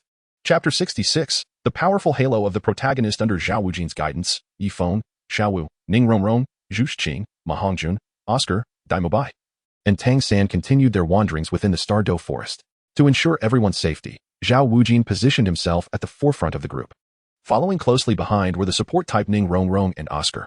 To their right stood the assault-type Dai Mobai and the control-type Tang San, while to their left were the assault-type Xiao Wu and the agility-type Zhu Xing. Yifeng, as the most formidable member of the Shrek 7 monsters, brought up the rear of their formation. Yifeng cast a glance at Tang San, who stood before him, a subtle smirk of satisfaction gracing his lips. In the original narrative, Tang San pursued the Titan giant ape, encountering an ambush from the face-devouring spider along the way. Ultimately, he vanquished the arachnid and acquired its soul ring, fortuitously obtaining the external soul bone, the 8 spider lances. However, with Yifeng's intervention, Tang San would now be deprived of both the soul ring and the soul bone. As Yifeng and his companions pressed onward, they unexpectedly encountered familiar faces, Oscar and Meng Yiran. Both Meng Yiran and Yifeng exclaimed in unison. Yifeng unexpectedly encountered an old acquaintance, Meng Yiran, along with her grandmother, the snake lady, Chao Tianxiang. Meng Yiran had previously received the soul ring from Oscar, which filled her heart with gratitude. Thus, the name she exclaimed was not Tang San or Yifeng, but Oscar. Haven't you already obtained your 3rd soul ring? What are you doing here? Oscar inquired, perplexed. My grandmother and I are searching for Grandpa, and we have ended up here, Meng Yiran explained. Long Gong Mingshu, Oscar exclaimed in surprise, scanning the surroundings but failing to spot the figure of Long Gong Mingshu. Suddenly, a series of attacks echoed in front of them. Moments later, an elderly man dragged a bound figure, the face demon spider, using chains. The face demon spider, Tang San gasped. His mentor, Yu Xiaojiang, had advised him that if he encountered the face demon spider and its age was appropriate, he must obtain its soul ring. Tang San cast a glance at Long Gong Mingshu, whose tall and slender frame bore white hair, yet his complexion was rosy and he appeared vigorous. He contemplated how to acquire the face demon spider from Mingshu. Yiran, who are these people? Mingshu inquired. The snake lady whispered something in Mingshu's ear, then turned her gaze towards Oscar, smiling as she spoke a few words. Oh, so it's him. Long Gong Mingshu assessed Oscar from head to toe, stroking a small tuft of beard on his chin, and smiling, remarked, indeed, quite handsome. Yiran, you have good taste. Meng Yiran was momentarily taken aback, looking at Oscar. Oscar mirrored her surprise, gazing back at Meng Yiran. Their eyes met, and a shy blush crept across Meng Yiran's cheeks as she bashfully remarked, Grandpa. What nonsense are you talking about? Haha. Long Gong Mingshu merely smiled, recognizing the affection his granddaughter harbored for Oscar. Tang San stepped forward, respectfully addressing Senior Mingshu. May I inquire why you are capturing the face demon spider? Hasn't your granddaughter already obtained her 3rd soul ring? Long Gong Mingshu replied with a smile, indeed. Yiran has acquired her 3rd soul ring. The reason I am capturing the face demon spider is for my kin. Your kin? Tang San was taken aback, his brow furrowing. He silently doubted his chances of obtaining the face demon spider's soul ring. The face demon spider is an exceedingly rare soul beast, with an age exceeding 1,000 years. Obtaining its soul ring would greatly benefit my kin. I intend to gift it to them, explained Long Gong Mingshu. Senior, I have a humble request, Tang San said, clasping his fists. You wish for the face demon spider? Long Gong Mingshu asked thoughtfully. To be candid, my soul power has reached level 30. My martial soul is blue silver grass, and the soul ring from the face demon spider would be perfectly suited for me. If you would grant me this favor, I, Tang San, shall forever be grateful and will repay this kindness in the future, Tang San stated earnestly. Take it, Long Gong Mengshu declared. Without hesitation, he forcefully yanked the chains binding the face demon spider, tossing it at Tang San's feet. Thank you, senior. Tang San exclaimed joyfully. Hold on, Yifeng interjected. Tang San furrowed his brow, his expression shifting dramatically as he cautiously regarded Yifeng and asked, Isn't the age of your fifth soul ring meant to be 30,000 years? Tang San, you misunderstand. I do not seek the soul ring of the face demon spider. I merely wish to remind you that this face demon spider's age is not below 1,700 years. It has surpassed 2,000 years, Yifeng advised. Yifeng harbored no desire for Tang San to acquire the soul ring of the human face demon spider. Should Tang San obtain this soul ring, he would subsequently gain the external soul bone, the 8 spider lances. Throughout Tang San's life, the 8 spider lances would shine brilliantly. However, it was not that Yifeng was intent on targeting Tang San. He held no particular animosity towards him. The reason Yifeng sought to impede Tang San was the chilling aura that Tang San exuded, which made Yifeng feel as though they were separated by an insurmountable distance, despite their physical proximity. Thus, Yifeng was determined to prevent Tang San from obtaining both the soul ring of the human face demon spider and the 8 spider lances. 2,000 years? Tang San murmured. Activating his purple extreme demon eye to scrutinize the creature, exclaiming in astonishment, Indeed, the age surpasses 2,000 years. In that case, you cannot absorb its soul ring. Zhao Wujie remarked. No, Teacher Zhao, I wish to give it a try, Tang San declared resolutely. Tang San, you yourself have acknowledged that the human face demon spider exceeds 2,000 years in age. Are you truly willing to take such a perilous risk? Zhao Wujie admonished sternly. Yes, Teacher Zhao, Tang San replied, glancing at Oscar. He believed that his physical prowess surpassed Oscar's and continued. Since Oscar was able to absorb a soul ring of 2,000 years, I am confident that I can as well. Are you certain? Zhao Wujie inquired. I am certain. Tang San affirmed. Very well. You must take responsibility for your own choices in life, Zhao Wujie conceded. Thank you, Teacher Zhao. Tang San touched the surface of the 24 bridges on a moonlit night, drawing forth a dagger. He approached the human-faced demon spider and slashed fiercely at its abdomen, ending its life. Finally, he sat cross-legged to meditate and began the process of absorbing the soul ring of the human-faced demon spider. Yifeng let out a faint sigh. Yifeng found himself at a loss, having exerted considerable effort, yet still unable to withstand the radiant aura of the protagonist. In the end, Tang San secured the soul ring of the human-faced demon spider. Reflecting on this, Yifeng could not help but lament. Tang San truly possesses extraordinary fortune. Despite my deep interference, he has still obtained the soul ring of the human-faced demon spider. Subsequently, not only did Tang San acquire the soul ring, but he would also obtain the external soul bone, the 8 spider lances. In comparison, my external soul bone, the purple cloud wings, pales in capability against his 8 spider lances. The purple cloud wings merely grant me the ability to fly, while the 8 spider lances can absorb the opponent's soul power and completely replenish one's own consumption, possess toxic absorption, enhance all states by 50, exhibit formidable jumping ability, climbing prowess, and deliver sharp, barbed attacks. It is truly enviable. No wonder he is the favored child of destiny in the Douluo realm. Ding. As Yifeng was lost in his thoughts, the system's voice echoed once more. The system sensed the host's envy towards Tang San's possession of the 8 spider lances and expressed its discontent, rewarding the host with the ancient wings of the dragon phoenix. Chapter 67. Ning Rongrong. Senior brother, are you a soul beast? Ding. Given that the host possesses the external soul bone, the purple cloud wings, the system, adhering to its selection criteria, will automatically choose to bestow the ancient wings of the dragon phoenix upon the host. The purple cloud wings will automatically detach. The detached soul bone will be stored in the host's storage soul guide. If the host does not express any objections within 3 seconds, the system will proceed with this execution. 3, 2, 1. Yifeng silently counted within himself. 3 seconds later, a warm sensation enveloped his back. Following this warmth was a refreshing feeling, as though his back had been caressed by a fragrant oil. Soon after, another wave of warmth radiated from his back. Yifeng sensed that the soul bone on his back had grown even more powerful. Unbeknownst to those around him, a black light emerged from Yifeng's back, coursing down his arm and into the jade bracelet adorning his left wrist. Yifeng closed his eyes, peering into the storage soul guide within the jade bracelet. He discovered that a scroll had been added inside. Yifeng opened his eyes. After a period of adjustment, Tang San had already acquired his 3rd spirit ring and an external spirit bone. Little San, you should gather the external spirit bone using your will. Zhao Wujie said with a broad smile, clearly delighted that 2 students from Shrek Academy had obtained external spirit bones. Following his advice, Tang San endeavored to incorporate the external spirit bone, the 8 spider lances, into his body, resulting in 2 protruding bumps on his back, which detracted from its aesthetic appeal. Xiao Wu, Ning Rongrong, and Zhu Zhuqing furrowed their brows, evidently aware of the issue. Although Tang San had gained the external spirit bone, the beauty of his back had consequently diminished. Yifeng gazed at Tang San, a subtle smile gracing his lips, devoid of any lingering envy. The abilities of his external spirit bone, the dragon phoenix ancient wing, were by no means inferior to Tang San's 8 spider lances.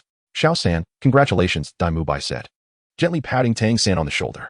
Thank you, Tang San replied with a triumphant smile, his gaze shifting towards Oscar and then back to Yifeng.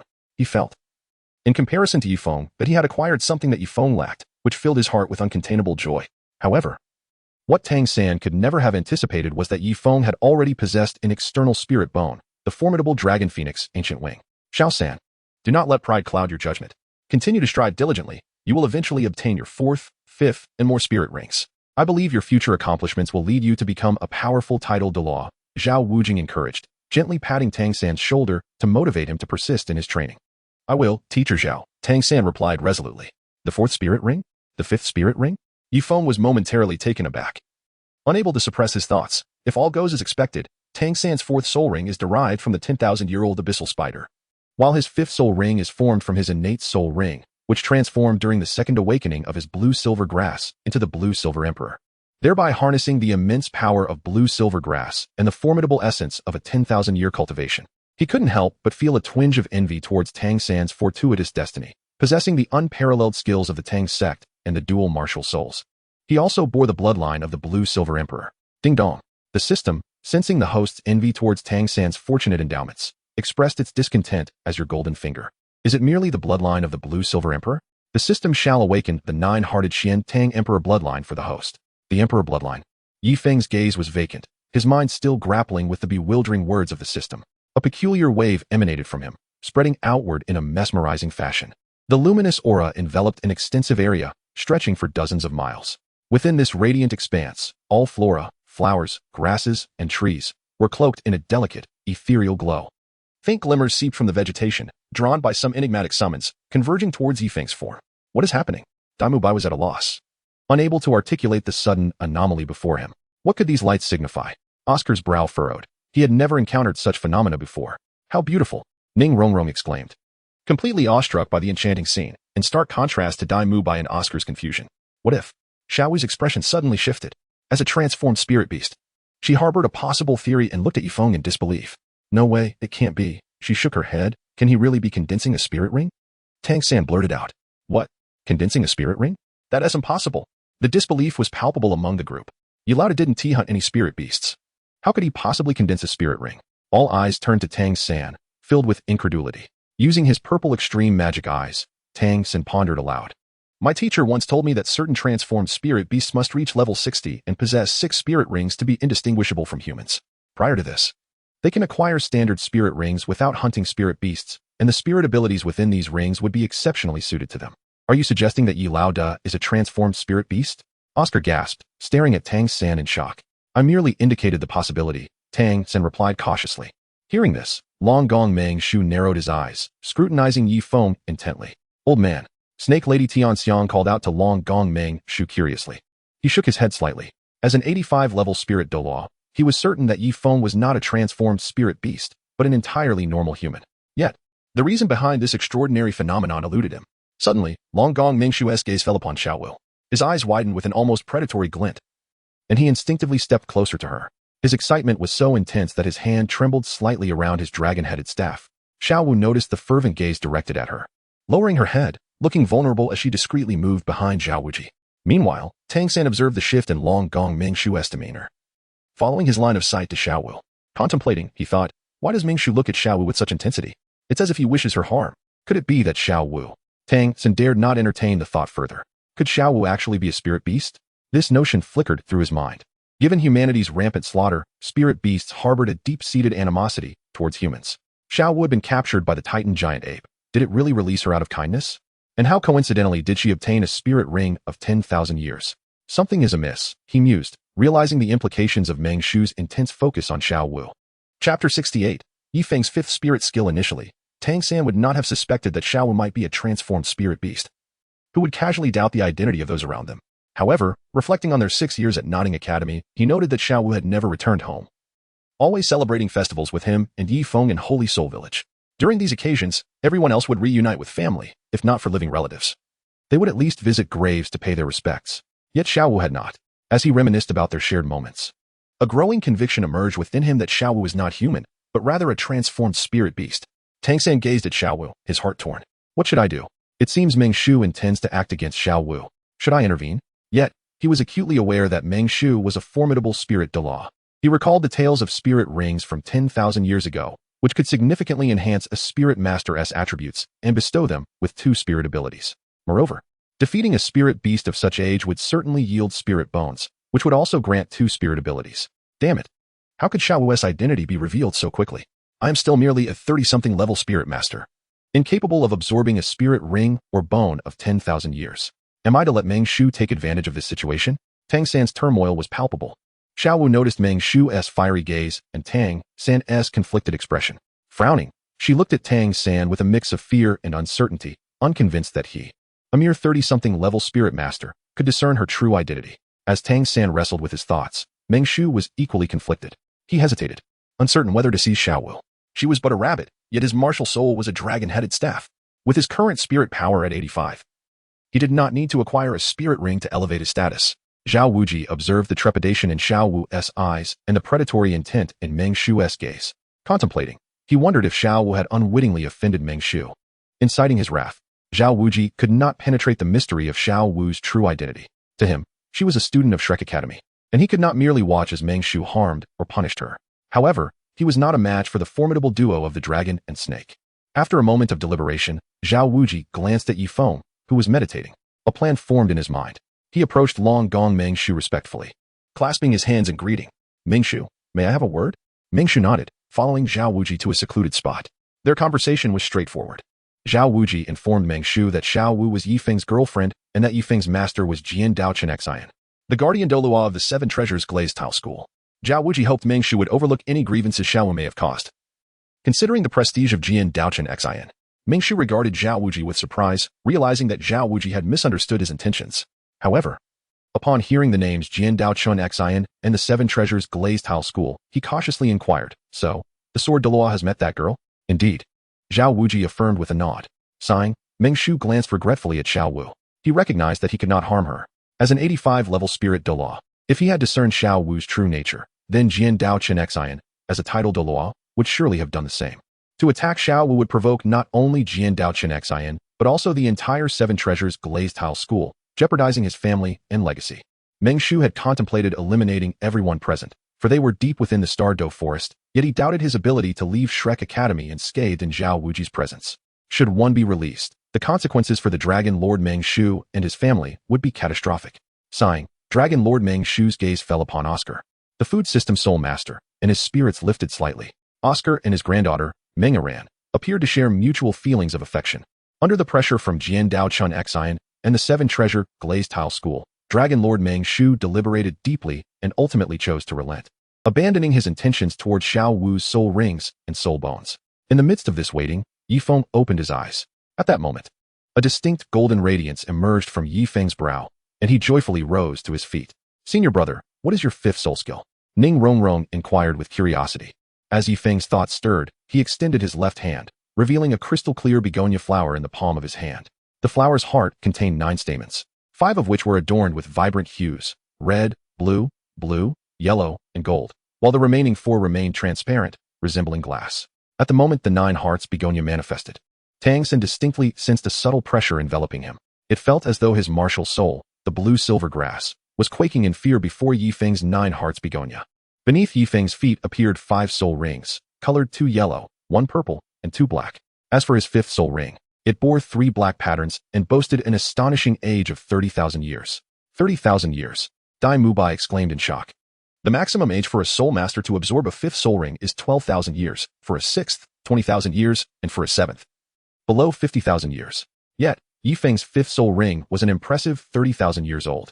Not only Dai Mubai, but even the legendary couple, the great dragon and serpent, gazed at Yifeng in astonishment. Truly, he is the direct disciple of the sword Douluo. Meng Shu stroked his beard, unable to suppress his admiration. What about the soul skill? Brother, what is your 5th soul skill? Ning Rongrong eagerly inquired of Yifeng. Buzz. With a graceful wave of his hand, Yifeng summoned the radiant golden light of the 9 hearts mystic lotus from his left hand. The lotus shattered into countless petals, each transforming into beams of golden brilliance. This golden luminescence possessed a tangible essence, enveloping Yifeng's entire being. as the golden light dissipated.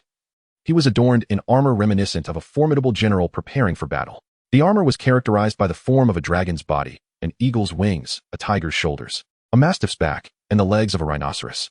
Its primary hue, a regal gold, symbolized the emperor's supreme authority, embellished with silver accents. While the bodysuit was a blend of black and purple, key areas such as the eye patch and shield were highlighted in red. The belt and knee guards bore the intricate Ingyang Taiji symbol in black and white, surrounded by 8 yellow dots, each representing the 8 trigrams and the 5 elements. Alongside the emblems of the flame dragon, wind eagle, black rhinoceros, earth tiger, and snow mastiff. Is this your 5th soul skill? Ning Rongrong, visibly pale and astonished, gazed upon the imposing Yifeng. Ever since he activated his 5th soul skill, an overwhelming aura of imperial authority enveloped everyone in proximity. Ning Rongrong felt her soul powers flow slow down, her strength diminished to a certain extent. Indeed, I have named it the 9 Hearts Emperor Armor. Upon activation of this 5th soul skill, the combat effectiveness of any enemies within 100 meters is reduced by 10%. My own defensive capabilities, movement speed, and attack power are initially enhanced by 10%. For each level my soul power ascends, these attributes increase by 1%. Yifeng replied with a smile. His 5th soul skill, the Emperor Armor, served as a comprehensive support ability, with an initial enhancement of 10%. Senior brother, given that your soul power level exceeds 50, this means that after employing your 5th soul skill, your overall enhancement will surpass 60%, correct? Ning Rongrong inquired, her expression thoughtful and astonished. As a support-type soul master, she understood precisely the significance of such an increase for any soul master. Yes, Yifeng affirmed with a nod. Wow, Yilauda. Your 5th soul skill is truly a devastating blow. How can anyone compete with that? Ma Hongjun exclaimed, playfully slapping Yifeng on the shoulder. Yifeng smiled gently. Yifeng's 5th soul skill is derived from the assistance of the system. A creation of the system is undoubtedly of extraordinary quality. Yifeng cast a curious glance at Tang San, pondering the day when Tang San would wield the blue-silver Emperor Spear. He wondered which would prove mightier, Tang San's blue-silver Emperor Spear or his own 9-hearted begonia armor. Chapter 69. Meng Yiran and Meng Shu on the outskirts of the Stardow Forest. Meng Yiran gazed into the distance at the Shrek Academy's faculty and students making their way towards Soto City. Since Yifeng had acquired his 5th spirit ring, there was no longer a pressing need for anyone at Shrek Academy to seek out spirit rings, rendering their continued presence in the Stardow Forest unnecessary. Having also obtained her 3rd spirit ring, Meng Yiran and her grandparents felt it was time to depart the forest as well, leading them to part ways. Shiba Chao Tianxiang approached Meng Yiran's side, following her gaze as the figures of the Shrek Academy members faded from view. Yiran, what are you thinking about? I'm not thinking about anything, Meng Yiran replied, her eyes betraying a flicker of hesitation. The students of Shrek Academy were exceptional talents, yet regrettably, none were inclined to join their family. If they had, within 2 decades, they could have elevated their family to new heights, lamented Long Gong Mengshu. Indeed, Yifeng is remarkable, Tang San is impressive, even Oscar possesses great potential. All of those children exhibit extraordinary abilities. Yet, I have never heard of Shrek Academy before. Shiba Chao Tianxiang remarked, a look of confusion crossing her features. Being a prominent figure in the Spirit Master community, it was bewildering that she had never encountered mention of such an illustrious academy. Yiran, what are your thoughts on Oscar? Long Gong Mengshu inquired. Oh, he is just a rather peculiar child. Some of his spirit incantations are quite odd, Meng Yiran said, recalling Oscar's eccentric phrases, her cheeks reddening at the memory. I meant, what do you feel about him? Long Gong Mengshu clarified. Grandfather, you aren't trying to matchmake, are you? Meng Yiran's expression shifted to surprise. Even if she harbored feelings for Oscar, they had barely begun to know one another. Why? Are you unwilling? Long Gong Mengshu raised an eyebrow, offering a gentle reminder. That boy has a decent character. I noticed during our walk out of the forest that he seems to hold some interest in you. His food-based spirit could be beneficial to you. Do you think he looks too ordinary? Meng Yiran scoffed. He is quite plain. Are you suggesting that I rely on him for assistance, just so I can feast on his sausages every day? As she spoke, her complexion flushed anew, her thoughts having strayed. My dear, when did you start judging by appearances? A food-based spirit master is not as simple as you presume. In our spirit master community, encountering a gifted food-based spirit master is quite rare, Long Gong Mengshu admonished gently, raising his voice slightly in exasperation. Grandfather, please don't be angry. Whether I can even meet him is uncertain. She protested. Yiran, you must consider carefully. Opportunities are fleeting.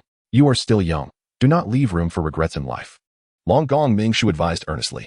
I understand, grandfather. I have already shared our family address with Oscar, Meng Yiran confessed, her cheeks blooming with embarrassment. During their exit from the Stardow Forest, Oscar had relentlessly pursued information about her, including her family's address. Eventually, she could no longer withstand his inquiries and divulged it. Haha, it seems I was too hasty, Long Gong Mengshu chuckled, stroking his goatee. Grandfather, why do you always bring up Oscar? What about Yi Feng? Is he not far more outstanding? He is younger than I and already a spirit king at level 53. Why not consider him? Ming Yiran voiced her inner confusion. She found it perplexing that her grandfather would focus on Oscar when Tang San, with his greater talent, and Yi Feng, with his even more remarkable abilities, were right at hand. Yi Feng already has a girlfriend. The little girl with rabbit ears is his partner. As for Tang San, his deep gaze suggests he is a person of considerable cunning. Your nature is quite strong-willed. If you cannot manage him, you will find yourself subdued throughout your life. Fortunately, all three are classmates. Should you and Oscar unite, if our family were to face difficulties, would Yi Feng and Tang San remain indifferent? Long Gong Mingshu replied with a knowing smile. The brilliance of Yi Feng's innate talent is simply dazzling. By the age of 12, he had already attained the remarkable rank of Soul King at level 52. Should Yi Feng be allowed to continue his growth? He holds immense promise to shatter the record set by the Haotian Douluo within the realm of Soul Masters, potentially becoming the youngest titled Douluo in history. However, Long Gong Mingshu found himself devoid of options, for he understood that his beloved granddaughter would never share a husband with another woman. Yi Feng, Tang San, Oscar, and Zhao Wujie returned to Shrek Academy. Flinder granted them a few days of respite, indicating that they should take the time to rest adequately. He also informed them that a new round of intensive training would commence in 3 days. 3 days. If Yi Feng is not mistaken, Master Yu Xiaojiang will arrive here in 3 days to commence the training of the Shrek 8 monsters. Although the holiday has commenced, Yi Feng has not neglected his cultivation. Instead, he has been diligently honing his skills. Each morning, he rises to increase the weight he carries while running, progressing from 100 kilograms to 115 kilograms. He undertakes a grueling 30-round journey, running back and forth from Shrek Academy to Soto City. A trek that would take an ordinary person half a day, even at a leisurely pace. Undertaking 30-round trips presents a considerable challenge for any soul master, especially when burdened with an additional weight of 115 kilograms. Every day, Yi Feng exhausts his soul power, only to diligently cultivate and restore it each night. He has noticed that after depleting his soul power, when he awaits its rejuvenation, he invariably finds himself with a slightly greater reserve than before, though the increase is marginal. Yi Feng's cultivation progresses incrementally with each passing day. Inspired by his dedication, Oscar, Ning Rongrong, Xiaowu, Zhuxing, Daimubai, and Tang San have all voluntarily forfeited their vacation to partake in Yi Feng's rigorous training regimen. Naturally, their physical prowess and soul power levels cannot compare to Yi Feng's. Thus, the 6 of them run 7 laps daily between Shrek Academy and Soto City, each bearing a weight of 50 kilograms. Among the Shrek 8, only Ma Hongjun remains on leave. From a lookout tower at Shrek Academy, Zhao Wujie and the faculty member Li Yusong gaze upon the students engaged in their training, expressing their delight. Truly remarkable, these little prodigies. Especially Yi Feng, whose innate talent is unmistakably exceptional. He is 10 times more diligent in his cultivation than we were at his age. Under Yi Feng's influence, the other students exhibit an admirable industriousness, requiring no oversight in their training. Li Yusong's gaze shifted, his expression growing peculiar. Teacher Zhao, you've overlooked someone. Are you referring to the fatty? Indeed. Where is he? Listen. Li Yusong prompted Zhao Wujie. Zhao Wujie perked up, straining to hear. Faintly, the sound of a woman's moans drifted through the air, causing his expression to shift oddly as he could not help but envy. That fatty is truly enviable. While other soul masters must toil diligently to enhance their levels, he, on the other hand, simply gains soul power through his escapades with women. Chapter 70, System Malfunction. Soto City remains as bustling as ever. It is morning, and all the shops have opened for business. The lively throng starkly contrasts with the serene silence of the Star Do Forest. Yi Feng, Xiao Wu Oscar, and Tang San entered Soto City with a singular purpose, to collect their monthly Spirit Master allowances from the Spirit Hall. Among the Shrek 7, only Zhu Zhuqing, Ning Rongrong, and Ma Hongjun had attained the rank of Great Spirit Master, each receiving 10 gold soul coins as their allowance. Zhao Wu, Oscar, Tang San, and Daimubai, being soul sovereigns of the 3rd ring, were entitled to 20 gold soul coins. As for Yi Feng, having ascended to the rank of Soul King at the 5th ring, he was eligible for an allowance of 80 gold soul coins each month. Upon exiting the Spirit Hall branch in Soto City, Zhu Zhuqing abruptly turned to her companions and declared, Yi Laoda, I shall not join you in your revelries. I must return to my training. Yi Feng nodded in agreement. Zhu Zhuqing was exceptionally diligent. Ever since Yi Feng's breakthrough to Soul King, she had devoted herself to rigorous training, even into the night. Perhaps it was the inspiration drawn from Yi Feng, or perhaps she simply yearned to grow even stronger. Throughout this, Zhu Zhuqing did not cast a single glance at Daimubai, seemingly indifferent to whether he would squander his allowance on frivolities. Yi Laoda, I too must take my leave. You all enjoy yourselves, Ma Hongjun chimed in with a smile. When did you become so virtuous? Oscar teased, playfully resting a hand on Ma Hongjun's shoulder. I am no longer the same person I once was. I have a dozen girlfriends awaiting me. I have sworn before my future fathers-in-law that I may take multiple partners, but I shall never disappoint their daughters. A true man must honor his word, Ma Hongjun replied, a proud smile gracing his lips. Well then, Yilao. I must also return. I have yet to write to Meng Yiran today, Oscar added, the image of Meng Yiran flashing in his mind. For Oscar, Meng Yiran and the couple Guy Shilong and Shifu had never held his status as an orphan against him. Meng Yiran was quite gifted, indeed, a true talent. As a food system spirit master, having learned the sect rules of the 7 Treasure Glaze Tile School, he had abandoned his pursuit of Ning Rongrong, not wishing to miss the opportunity with Meng Yiran, who held no ill thoughts of him. Very well, Yifeng nodded. After a moment's contemplation, he said, Fatty, join our training tomorrow. Yilao, I already have a dozen girlfriends. I need not join your training, Ma Hongjun replied with a smirk. Pursuing women is the path to strength. Little did Ma Hongjun imagine he would find himself in such a position today. Fatty, your martial soul is quite unique. Before you achieve the title of Douluo, you need not worry excessively about your soul power. However, what of your soul rings? Yifeng inquired. Soul rings? Ma Hongjun looked at Yifeng with confusion. The years of soul rings a spirit master can acquire are proportional to their physical strength. I am not concerned about your soul power, but rather your soul rings. Daily weight training can enhance your physique. Ultimately, whether to join our training is still a matter of your own choice, Yifeng urged earnestly. Even if Ma Hongjun's martial soul granted him remarkable strength, he was not invincible. Yifeng had a premonition that once Ma Hongjun attained the title of Douluo, the drawbacks of his evil spirit master status would gradually become apparent.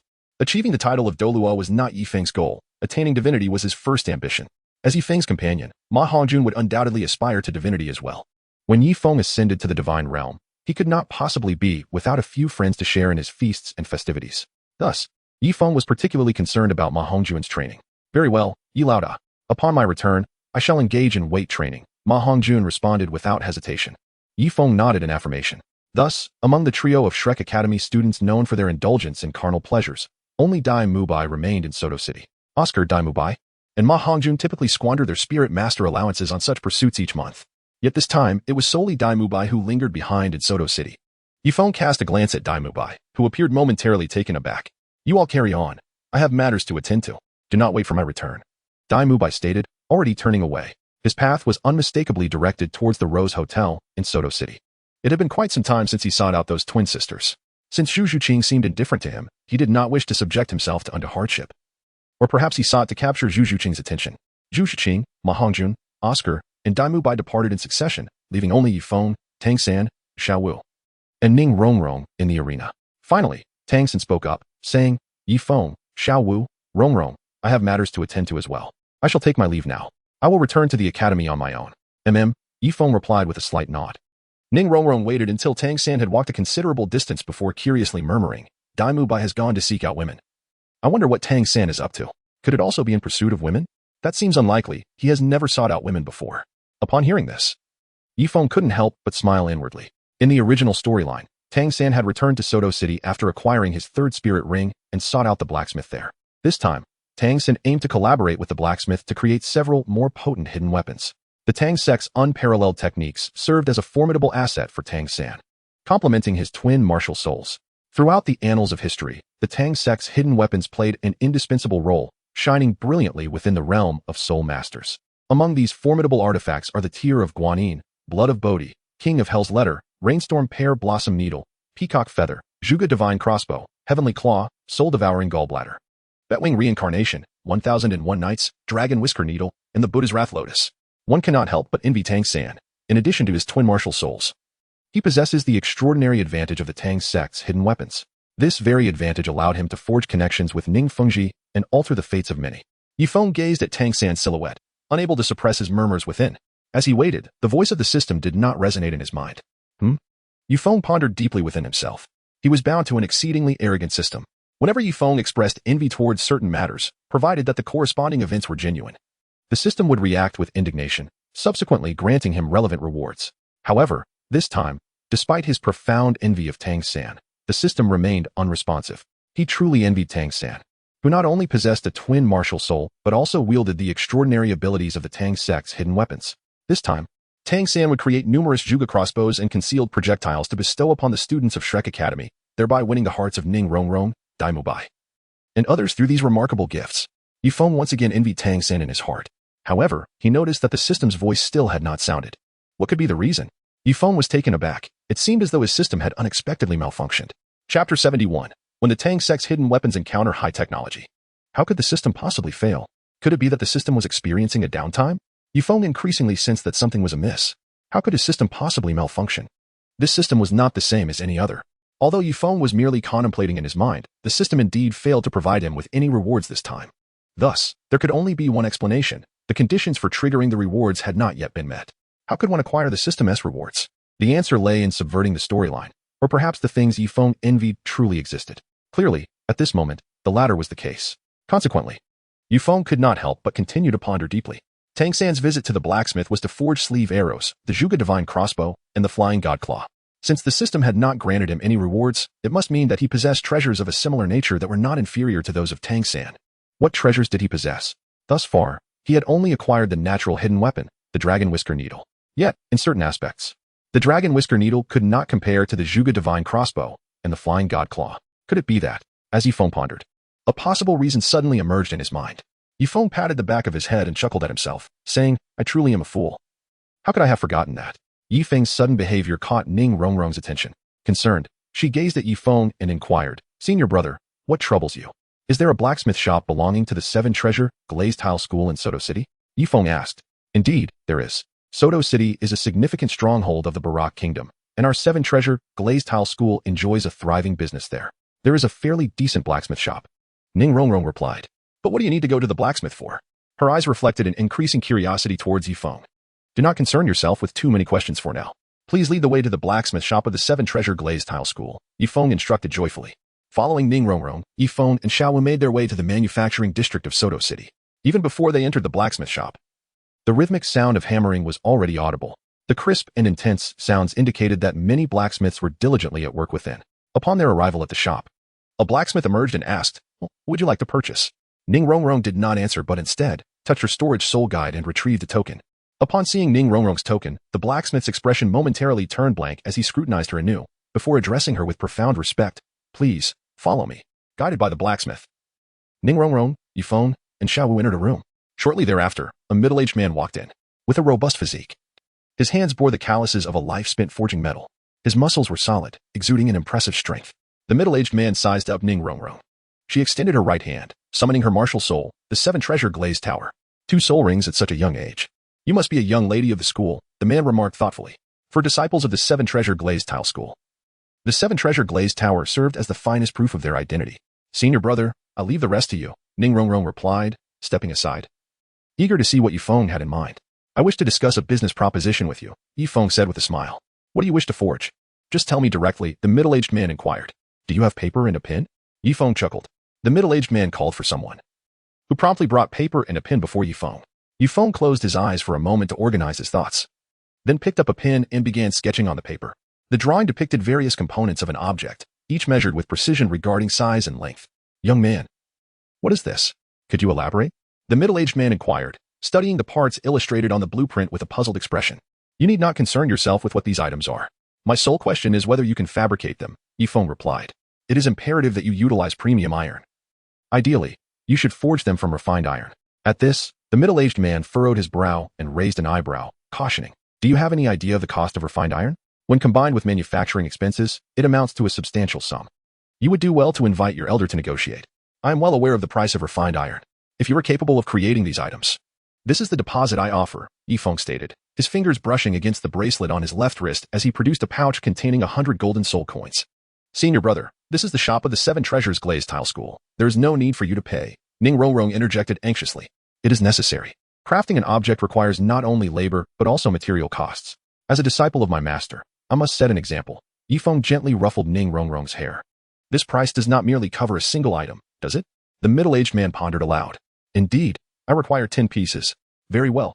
Since you were referred by a disciple of our Seven Treasures Glazed Tile School, I shall offer you a 20% discount. Agreed. Additionally, you must sign a confidentiality agreement to ensure that no information regarding the blueprints is disclosed. Understood. That is acceptable, the middle-aged man replied without hesitation. Acquiescing to Yifeng's terms. Having crafted numerous items, he had encountered many eccentric clients, some of whom required objects of a highly private nature. After negotiating with the proprietor of the blacksmith shop, Yifeng returned to Shrek Academy alongside Zhao Wujie and Ning Rongrong. Throughout their journey, Ning Rongrong incessantly inquired about the object Yifeng intended to forge, to which he evasively replied with a promise of secrecy. That night, unable to find solace in sleep while Zhao Wujie and Rongrong ventured into the city for a stroll, he decided to step outside for some fresh air. As he approached the academy's entrance, he encountered Zhu Zhiqing, who was engaged in weight training. Yifeng stood in place, momentarily stunned. As he gazed at Zhu Zhiqing and inquired, at such a late hour, are you still training? Indeed, Zhu Zhiqing replied with a nod. Inspired by Yifeng's presence, Zhu Zhiqing had been diligently honing her skills lately. Her efforts extended beyond the daylight hours. She even engaged in weight-bearing runs of 5 kilometers each night. At this moment, beads of perspiration glistened on her skin, her attire clinging to her form, accentuating her voluptuous figure exquisitely. The tail of her feline form swayed intermittently, imbuing her with an alluring wildness. After responding to Yifeng, Zhu Zhiqing turned and resumed her weighted run. Yifeng suddenly called out. Zhu Zhiqing halted her steps and turned to look at Yifeng behind her. Yifeng pondered and said, Zhiqing, you are a sensitive attack-type soul master. In the short term, you cannot continue to enhance your combat prowess in this manner. Zhu Zhiqing paused, her curiosity piqued as she inquired, then what should I do? Practical combat, Yifeng replied. Practical combat? Zhu Zhiqing echoed thoughtfully. Indeed, you must grow through real battles, striving for an increase in speed. I have a feasible method. Are you willing to train? Yifeng asked. Little master, you are here. That's wonderful. I have crafted what you requested, came a voice at that moment. Just then, the blacksmith shop's proprietor arrived at the gates of Shrek Academy, accompanied by 2 blacksmiths, each carrying a large wooden box. Yifeng received the large wooden box handed over by the blacksmith shop's manager, opened it, and examined the contents within. Subsequently, he placed the remaining wooden box into his storage soul guide and settled the outstanding payment of 400 gold soul coins to the manager. After the manager departed, Yifeng opened the large wooden box and began assembling the components inside. Zhu Zhiqing, observing the parts within the box, curiously inquired, Boss Yi, what are these items? A pistol, Yifeng replied. Chapter 72, Daimubai. It's green, it's green. A pistol? Hearing Yifeng's words, Zhu Zhiqing's expression shifted to one of increased confusion and curiosity. Yifeng nodded, a smile gracing his lips, yet he offered no explanation, continuing instead to assemble the pistol. Before long, the weapon was fully assembled, and he proceeded to load the chamber. Yifeng presented the handgun before Zhu Zhiqing, offering a serene smile as he remarked, this is a handgun. Yet, what purpose does it serve? Zhu Zhiqing inquired with curiosity. To take a life, Yifeng replied. Can this device truly end a life? It lacks a sharp edge.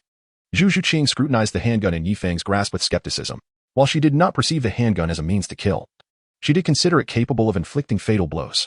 Yifeng gazed at Zhu Zhiqing, offering a serene smile without uttering a word. With a handgun in hand, he aimed at a stone situated 10 meters away from her and fired. The sudden sound reverberated through the tranquil night, startling Zhu Zhiqing significantly. Go take a look at that stone, Yifeng said with a smile, gesturing towards the rock he had shot. Zhu Zhiqing complied, approaching the large stone, crouching down, and extending her hand to touch a small hole in its surface. The area around the hole was warm, clearly a result of Yifeng's recent shot. Yifeng aimed at the stone once more and fired a shot. This time, Zhu Zhiqing could distinctly see that the stone had been pierced by Yifeng, creating a significant hole. The depth was considerable enough to pose a lethal threat to a soul master at the soul zone level. If one were to take advantage of an unsuspecting moment, even soul masters of the soul Douluo and tidal Douluo ranks could meet their demise before they had a chance to unleash their martial souls or soul power. Such formidable power? Zhu Zhiqing gazed at Yifeng in astonishment, utterly unprepared for the immense capability harbored by such a seemingly innocuous handgun. Here, it's for you, Yifeng said, tossing the handgun to Zhu Zhiqing. Are you truly giving this to me? Zhu Zhiqing responded, taken aback as she stared at Yifeng. You are a sensitive attack-type soul master, adept at ambush and assassination. This handgun is perfectly suited for you, Yifeng smiled. This is far too precious. I cannot accept it, Zhu Zhiqing insisted, attempting to return the handgun to Yifeng, yet he did not reach for it. Keep it. Everyone should have one, he encouraged with a smile. Upon hearing Yifeng's words, Zhu Zhiqing finally accepted his generous gift. Earlier in the day, Yifeng had envied Tang San for possessing the Tang sect's hidden weapons. The system had not rewarded Yifeng with anything. Why? Because he inherently possessed high-tech weaponry that surpassed the Tang sect's hidden armaments. Thus, the system naturally refrained from granting him any rewards. Can you handle a gun? Yifeng inquired. Zhu Zhiqing, cold and taciturn, offered no reply to his question. Mimicking Yifeng's stance, she awkwardly attempted to grip the gun. Yet her approach was consistently flawed. I'll teach you, Yifeng chuckled, stepping forward. Your fingers shouldn't be positioned like that. They should be like this. Place your index finger on the trigger. Yes, right there. Don't move just yet. This trigger is a mechanism. A slight force will discharge a bullet. Your shooting posture is also incorrect. It should be like this. As Yifeng spoke, he corrected Zhu Zhiqing's mistakes, gently grasping her fingers and positioning her hands appropriately. He then adjusted her shooting stance, moving behind her to assist in maintaining the correct posture. In doing so, Yifeng's chest was pressed closely against Zhu Zhiqing's back. Having just completed a weight-bearing run, Zhu Zhiqing's clothes were soaked with perspiration. With Yifeng so near, he could easily discern the fragrant scent emanating from her body. What are you doing? Suddenly, an angry voice rang out from behind Yifeng and Zhu Zhiqing. Yifeng and Zhu Zhiqing ceased their training and turned to face the source of the voice. To their surprise, Dai Mubai had returned to Shrek Academy without them noticing. His furious gaze was fixed upon Yifeng. Mubai, Zhu Zhuqing murmured. She noticed the flames of anger burning in Dai Mubai's eyes and followed his gaze towards Yifeng. After a moment of contemplation, she realized that her previous interaction with Yifeng had been somewhat ambiguous. What a pair of shameless lovers! Dai Mubai scolded in rage. With each step he took forward, a soul ring manifested beneath his feet, ultimately revealing 3 rings, 2 yellow and 1 purple.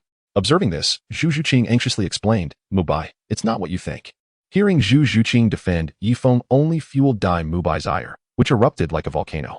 He growled deeply, I have witnessed it with my own eyes. What more is there to explain? Yuqing, I never imagined you to be this kind of person. Yifeng, let us battle. Zhu Zhuqing furrowed her brows and inquired. What do you mean? Dai Mubai, consumed by his anger, disregarded her explanation, his gaze remaining fixed on Yifeng as he spoke with utmost seriousness. Yifeng, let us engage in a duel between men. You are not my match, Yifeng replied calmly and composedly. Suddenly, a milky white orb of light erupted from Dai Mubai's mouth, signaling the activation of his second soul skill, White Tiger's fierce light wave. Yifeng's back quivered gently, and a radiant display of purple and gold light erupted from it. Just as the luminous sphere was about to strike Yifeng, the purple and gold brilliance suddenly extended forward, intercepting Dai Mubai's milky white orb. With the activation of his third soul skill, the White Tiger's diamond transformation, Dai Mubai's muscles began to swell, and dark stripes appeared upon his skin. Aware that he could not defeat Yifeng, who had attained the rank of Soul King, relying solely on his second soul skill, he promptly unleashed his third soul skill after the second soul ring had been activated. At the moment when the milky white sphere was deflected by the purple and gold light, Dai Mubai thrust his foot down powerfully, propelling himself like a dart, and delivered a punch against the shimmering barrier. Wings! Dai Mubai exclaimed in astonishment, gazing incredulously at the purple and gold luminescence, within which unmistakable wings materialized. Boom! The wings of purple and gold abruptly unfurled. At that instant, the force generated by their expansion sent Dai Mubai flying, landing 7 meters away on the ground. He stared in amazement at the purple gold wings behind Yifeng, which emanated a palpable pressure that suppressed Dai Mubai's cultivation. External soul bone. The 4 envious words escaped Dai Mubai's lips. External soul bone. Zhu Zhuqing echoed in astonishment. Yifeng had obtained an external soul bone akin to that of Tang San. External soul bone. A third voice chimed in. Yifeng, Dai Mubai. And Zhu Zhuqing turned their heads and noticed that, unbeknownst to them, Tang San had arrived. Tang San gazed in astonishment at Yifeng's back.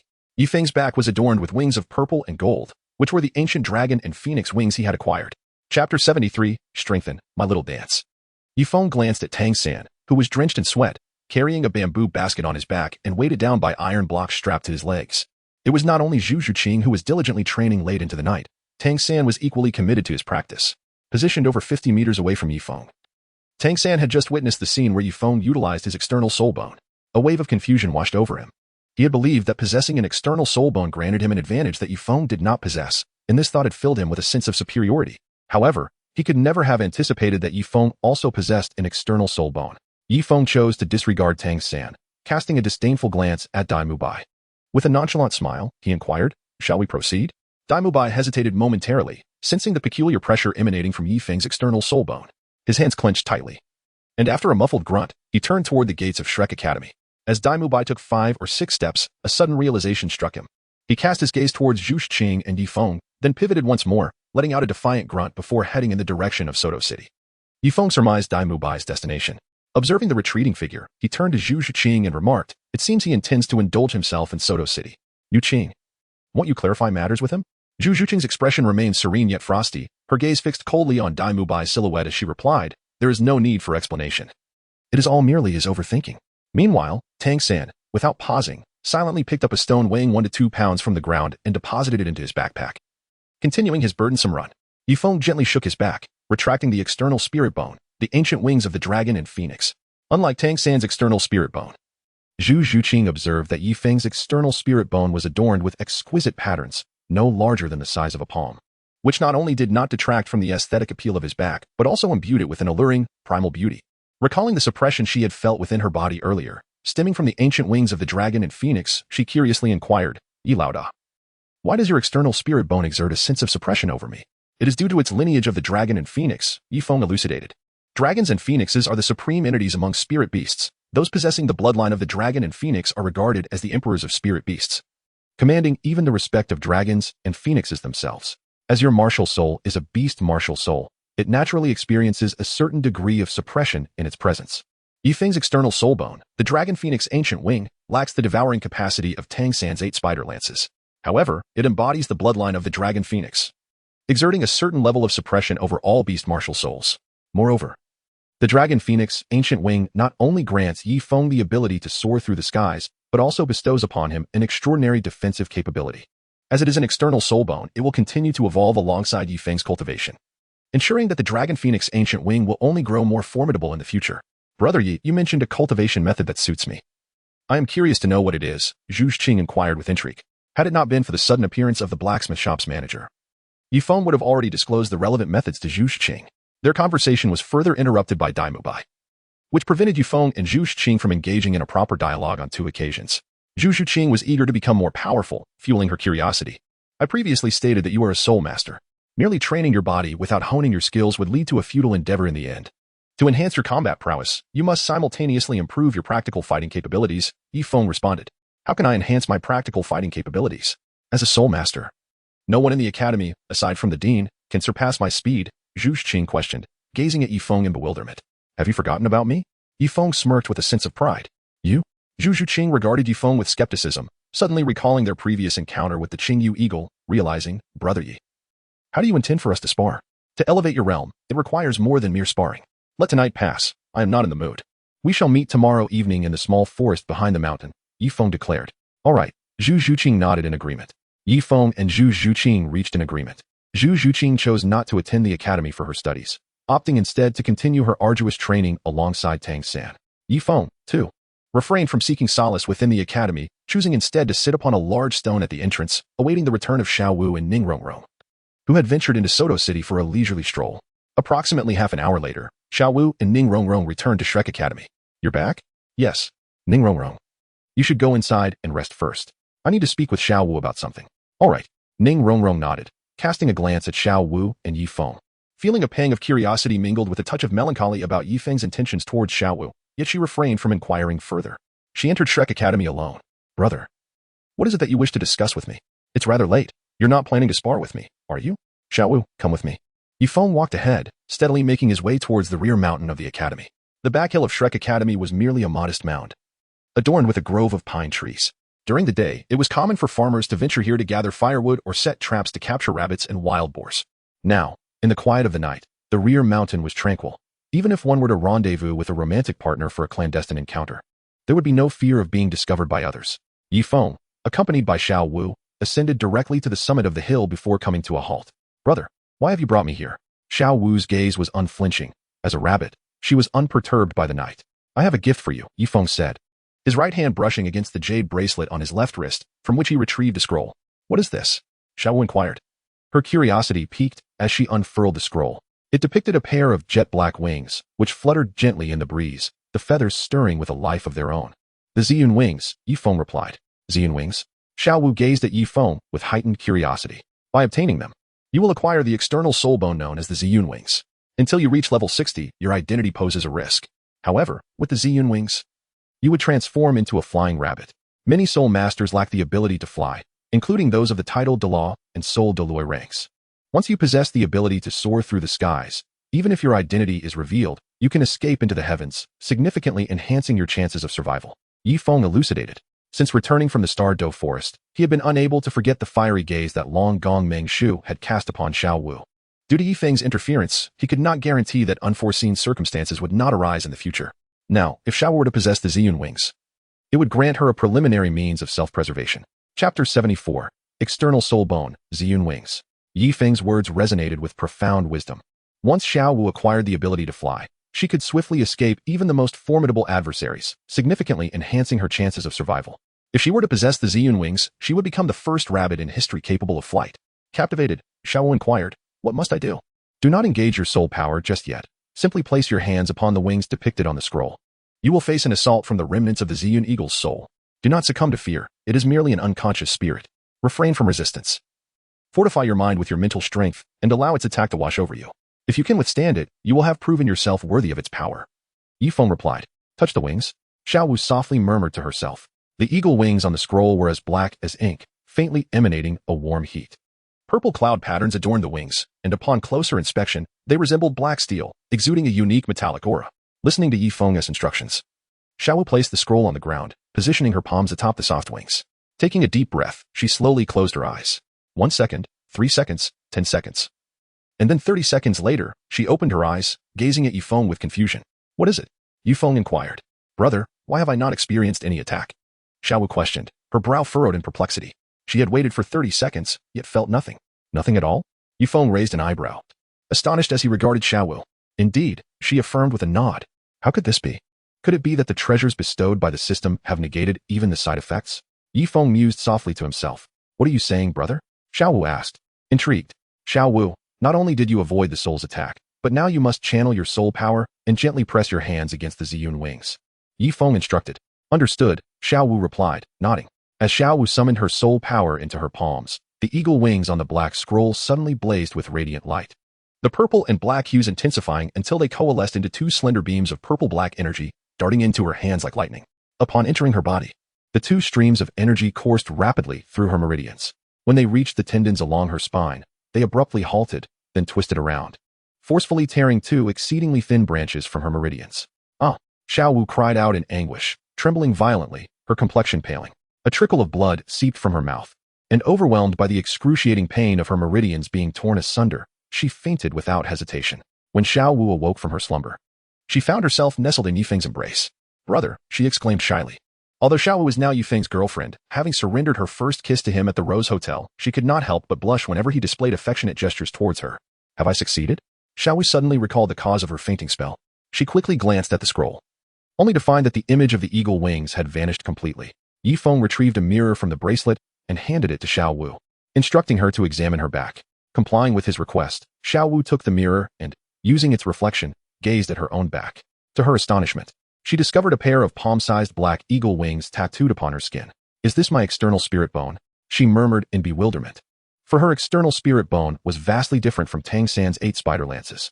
With a flicker of intent, Zhao Wu directed her soul power along the diverging veins, infusing the tiny tattoos on her back. Under the transmission of her soul power, the inky black tattoos immediately radiated a soft purple glow. The area of the black wings expanded from the size of her palms to about half a foot. Ultimately, a pair of black wings adorned with purple cloud patterns emerged upon her back. Zhao Wu's expression brightened with joy. She could scarcely have imagined that one day she would soar through the skies like a bird. As she flapped her wings, a subtle buoyancy was born, gradually lifting her off the ground.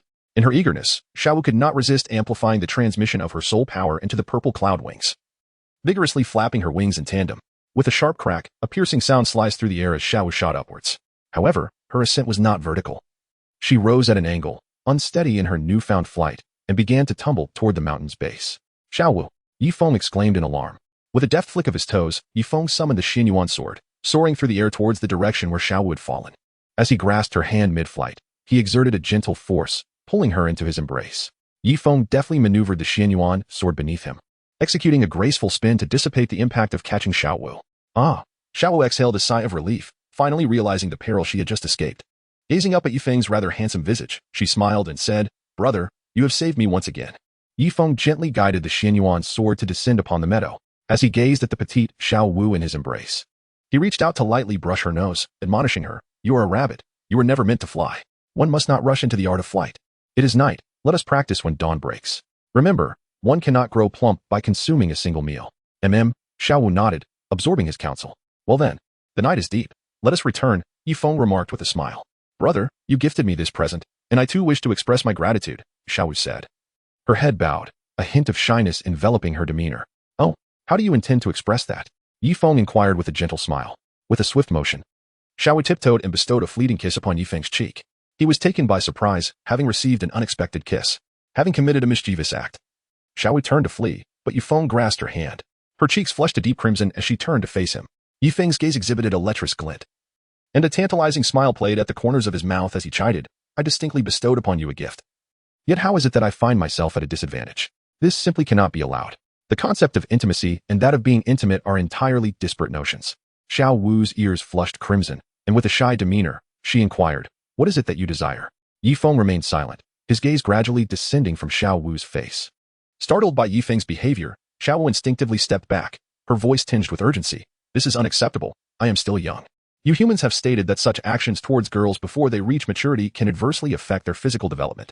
Zhao Wu, what are you thinking? My intention was merely to steal a glance. Yifeng extended his hand and gently brushed the bridge of Zhao Wu's nose. Whenever Zhao Wu made a mistake or during their playful banter, Yifeng would perform this gesture as a form of light-hearted reprimand. Is it really just a glance? Zhao Wu inquired earnestly. Indeed, Yifeng affirmed with a solemn nod. Chapter 75, Fire Away. My junior sister, do not act recklessly, Zhao Wu warned with utmost seriousness. Rest assured, I shall not behave foolishly. I merely wish to take a look, Yifeng replied with a smile, reaching out to touch his nostrils.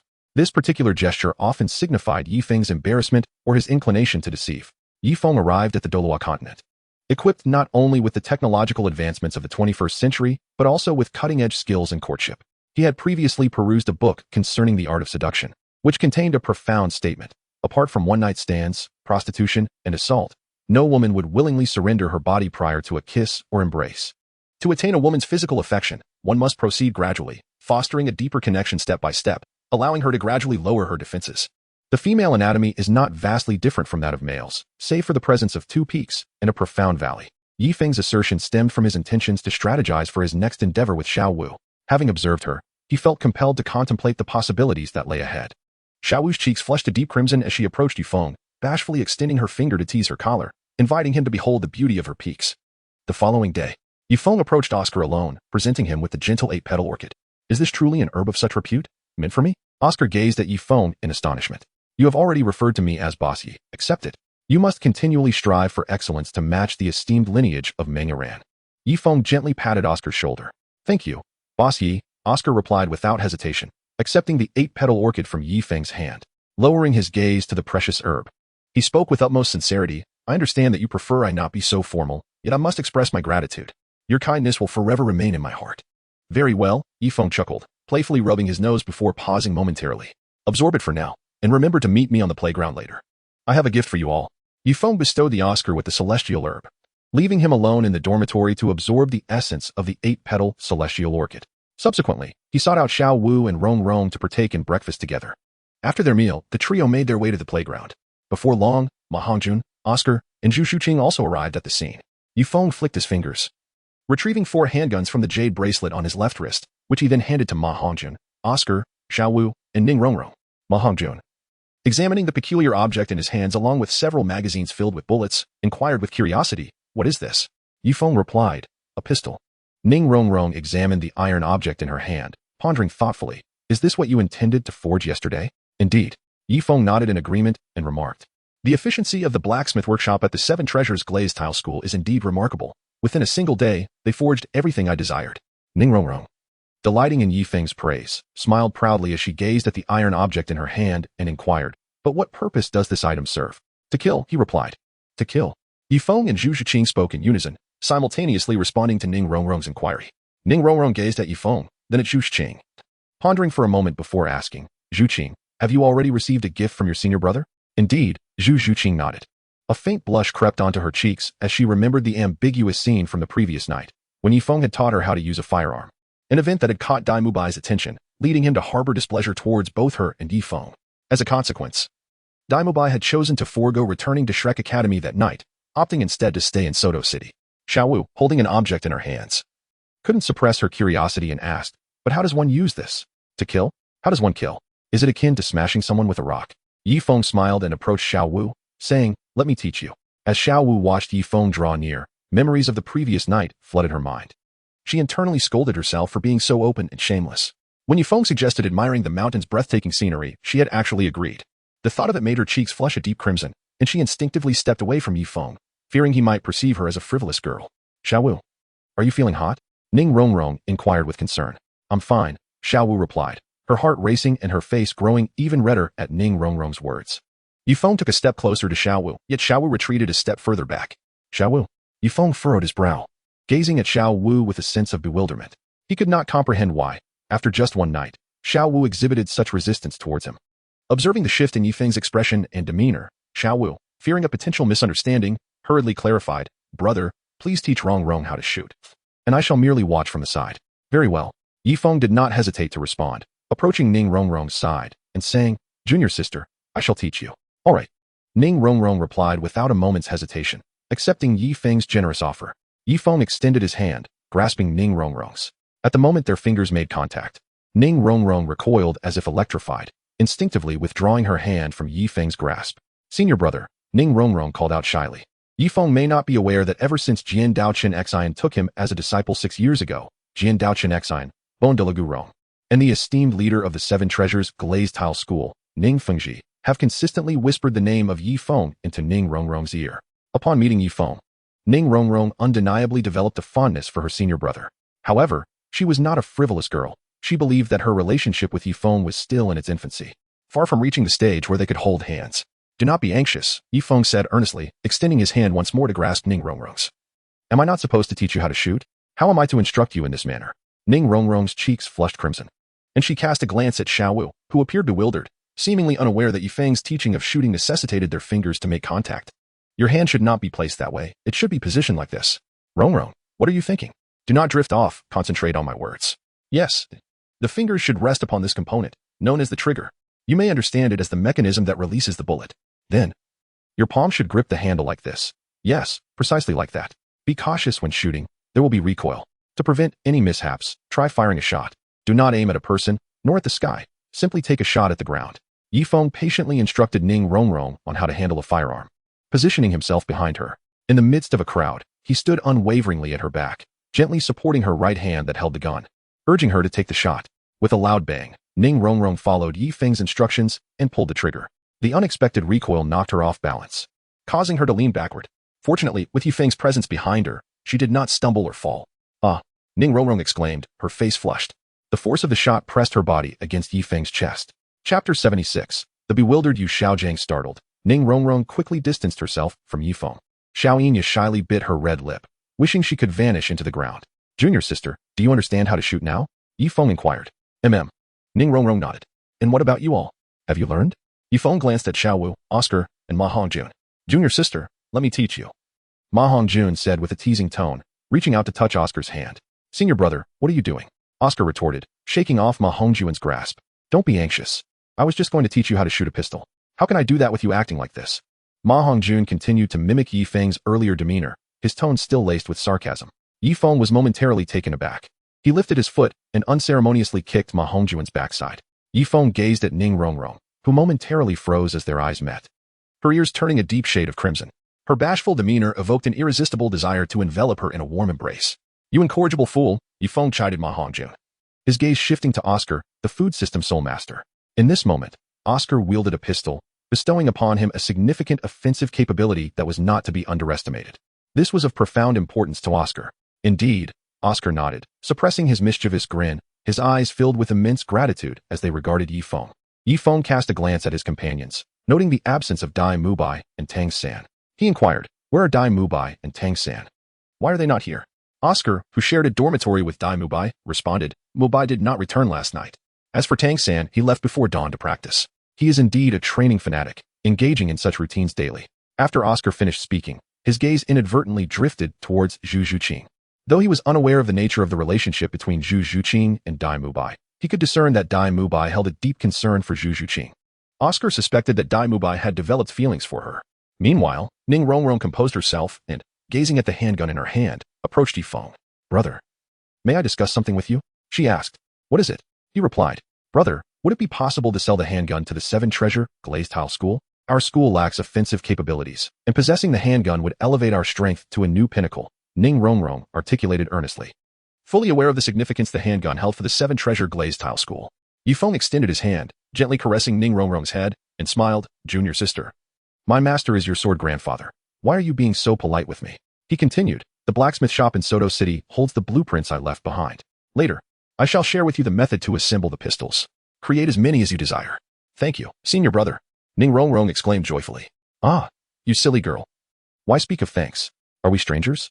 Yifeng chuckled, once more ruffling her hair. At that moment, Dai Mubai, who had spent the night away, and Tang San, who had set out early for cultivation, arrived. Simultaneously, the system's voice echoed forth. Ding. Congratulations. You have guided Flinder in the art of commerce. Shrek Academy now owns a supermarket, the first of its kind in the Douluo continent. The supermarket is thriving, resolving the financial issues of Shrek Academy and altering the original storyline significantly. The impact is profound. Reward attribute points, 66. Name, Yifeng. Soul power, level 54. Martial soul, Xinyuan sword, nine-hearted begonia, eye of hell. Soul rings, yellow, yellow, purple, black, black. Soul ring skills, beast blood boiling, ice seal, water essence, mountain collapse. 9 hard emperor armor. Self-created soul skill, unity of man and sword, beginner. External soul bone, dragon phoenix, ancient wing. Domain, sword emperor domain. Additional strength, 159. Additional agility, 340. Additional spirit, 10. Additional defense, 10. Distributable attribute points, 143. Yifeng gazed at his personal attributes interface, discovering that he had accumulated a total of 143 allocatable attribute points. In recent days, he had either been accompanying Zhao Wu or engrossed in his training. He inwardly commanded the system to allocate all available attribute points to his mental prowess. Yifeng has now attained a strength of 159 points and agility of 340 points, complemented by the external soul bone, dragon phoenix ancient wing, enhancing his defensive capabilities. For Yifeng, the most pressing need is to elevate his spiritual power. As the system's voice faded, he felt a warm sensation enveloping his mind. When he activated his third martial soul, the Eye of Hell, his vision underwent a remarkable enhancement, particularly when his gaze fell upon Zhao Wu. He, with a soul power level of 54, was able to discern the subtle differences between her and a human. The realm of the mustard seed. Yifeng's expression momentarily faltered. He had already attained the realm of seed. The levels of the Tang sect's purple extreme demon eye are classified from low to high as overview, subtle insight, seed, and vastness. Allow me to present the gift bestowed upon me by Tang San, Dai Mubai declared, snapping his fingers as he retrieved the Zhuge Divine crossbow from his storage soul guide. Pulling the trigger, he released several arrows, each exhibiting formidable lethality, leaving distinctive marks upon the stone surface. What is this? Ning Rongrong inquired, her curiosity piqued. Tang San refers to it as the Zhuge Divine crossbow, Dai Mubai replied. Zhuge Divine crossbow. Ning Rongrong murmured, her gaze inadvertently drifting towards Yifeng. Rest assured, each person shall receive one, Tang San said, his fingers brushing against 24 bridges on a moonlit night as he extracted a series of Zhuge Divine crossbows, distributing them in succession to Zhu Qing, Ning Rongrong, Oscar, Ma Hongjun, and Xiao Wu. When Tang San extended the Zhuge Divine crossbow to Yifeng, he declined with a smile, saying, no need. I am satisfied with just my handgun. Yifeng declined Tang San's kind offer. The effective range of the handgun reached 100 meters, surpassing the range and lethality of the Zhuge Divine crossbow. A handgun? Tang San was momentarily taken aback. Indeed, Yifeng nodded. Everyone is present. Flinder's voice resounded from the front. Beside Flinder stood Tang San's mentor, Yu Xiaojiang, who spoke with a serious tone. Allow me to introduce my esteemed colleague, Master Yu Xiaojiang. He will be responsible for your training from now on. I must attend to business matters in Soto City. After his words, Flinder gently patted Yu Xiaojiang on the shoulder and turned to leave Shrek Academy, heading towards Soto City. Yu Xiaojiang surveyed all those present and stated solemnly, I have reviewed your profiles, and I will guide your cultivation henceforth. The time is still early, so let us commence today. There are many prepared stones at the school gate. Each of you will run back and forth 10 times between the academy and Soto City. Use of soul power is prohibited. Only 10 times, Xiao Wu exclaimed, incredulously placing her hand on her lips. After a brief pause, she inquired, what is the weight limit? You are a unified entity. The stones and backpacks are already prepared, Yu Xiaojiang replied. When I arrived, I noticed those stones weigh about 300 pounds. With 8 of us, that averages less than 40 pounds per person, Xiao Wu analyzed. Although the task may seem challenging, remember that every formidable warrior is forged through arduous training, Yu Xiaojiang asserted sternly. No, master, you misunderstand. I meant to say the task is too simple. Not to mention Yifeng. Even I run back and forth over a dozen times daily, each time with a burden of 60 pounds, Xiao Wu clarified. A dozen times? With a load of 60 pounds? Yu Xiaojiang furrowed his brow, contemplating for a moment before asking, did Flinder assign you this? No, it was not the director. It was Yifeng, Oscar interjected.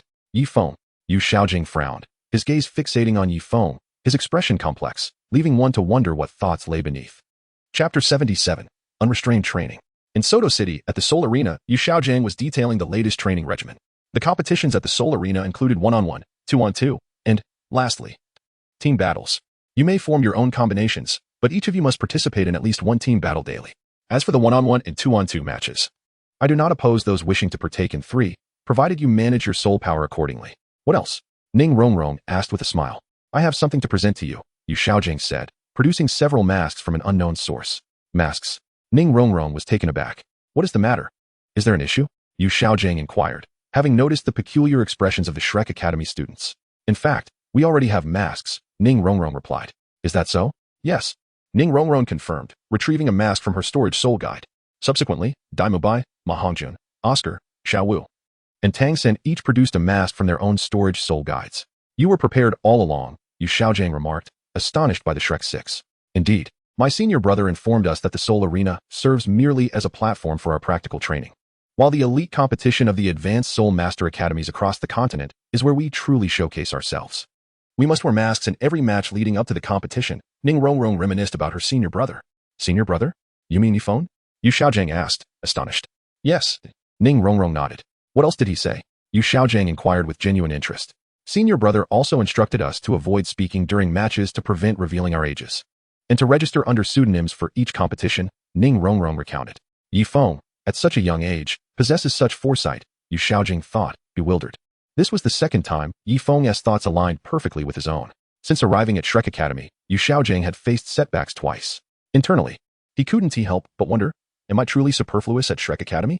Meanwhile, in a thicket beside an unnamed road, a girl with a cattail squatted beneath a tree, attending to nature's call. Suddenly, a stone flew toward her. Bang! Caught off guard. The girl was struck in the chest by the stone. Blushing, she glared in a particular direction and indignantly exclaimed, Yifeng, are you really ambushing me while I'm busy? As a sensitive attack-type soul master, she needed to remain vigilant at all times. Zhu Qing, you've been careless again.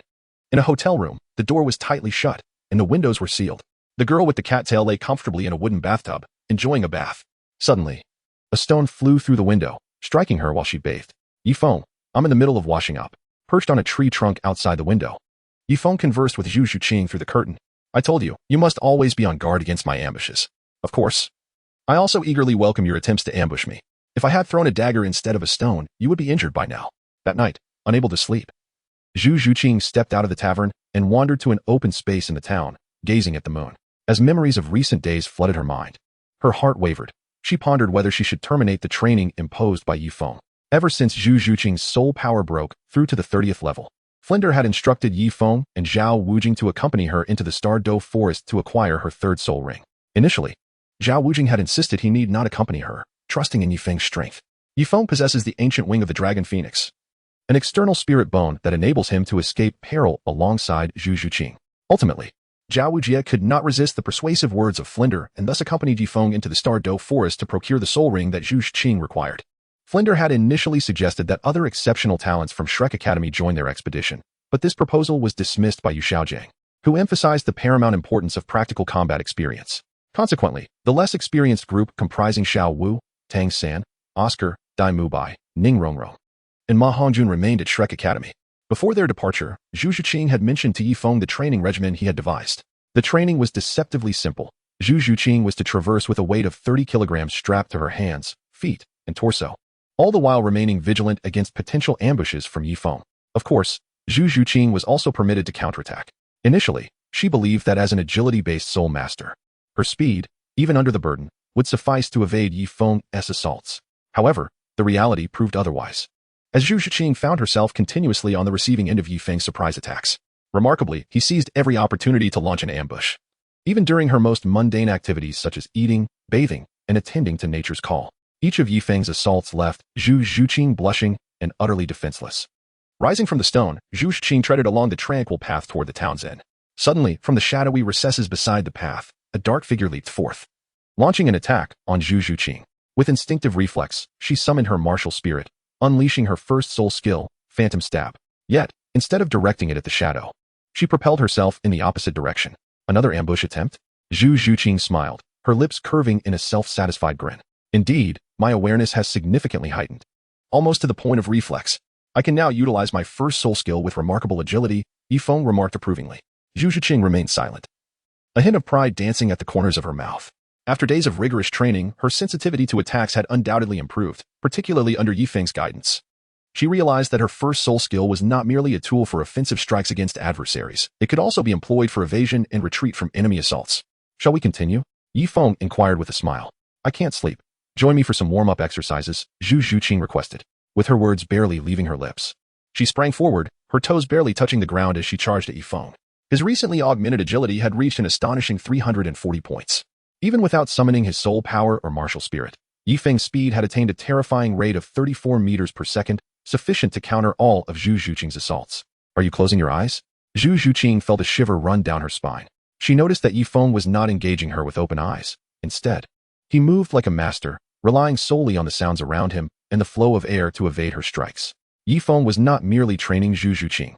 He was also enhancing his own combat skills. In response, Zhu Zhuqing could not help but ponder, Yifeng, to what extent have you truly grown powerful?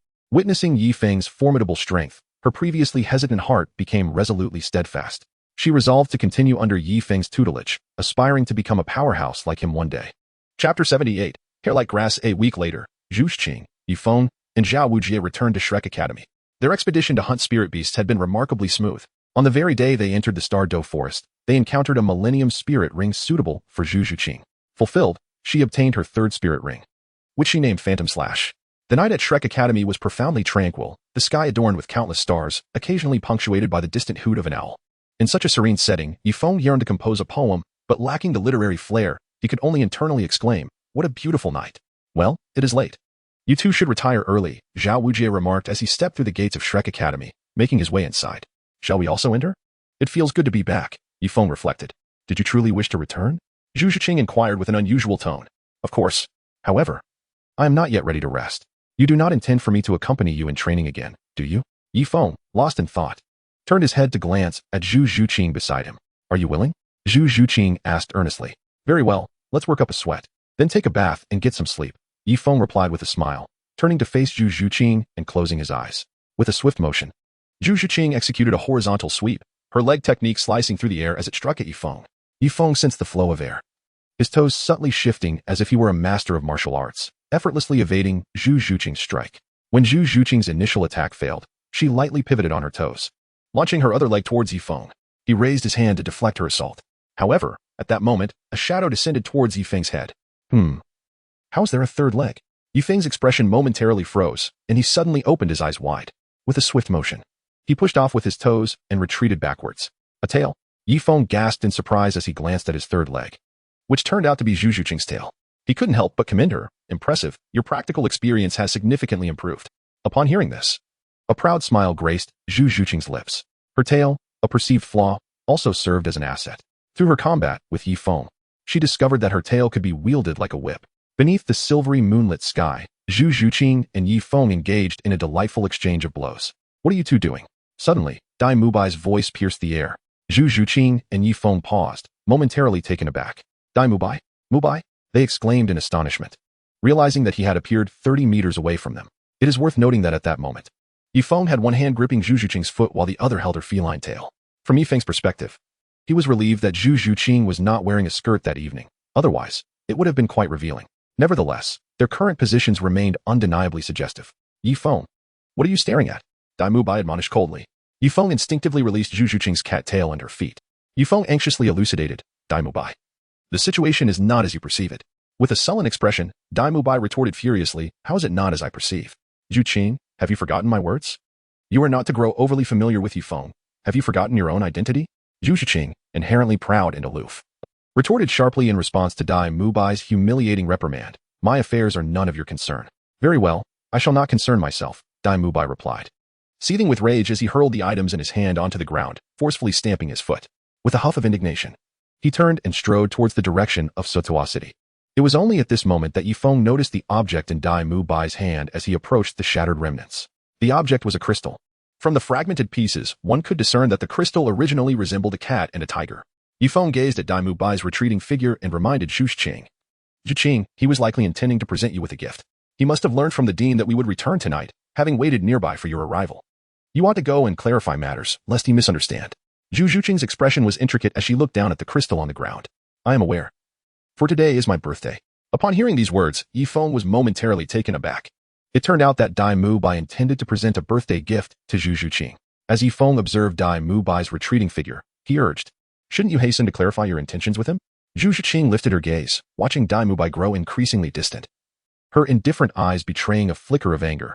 "We have nothing to discuss. Why should I explain anything to him?" With that, she cast a fleeting glance at the shattered crystal on the ground before turning towards the entrance of Shrek Academy. "Zhuqing," Yifeng called out. She halted, turning back to face him. "Today is your birthday. I have a gift for you." With a flick of his fingers, Yifeng retrieved a medicinal herb from his storage soul guide. It was a pristine white flower, resembling an immaculate lotus. "This may not seem appropriate," Zhu Zhuqing remarked, her tone devoid of emotion, leaving one to ponder her true feelings at that moment.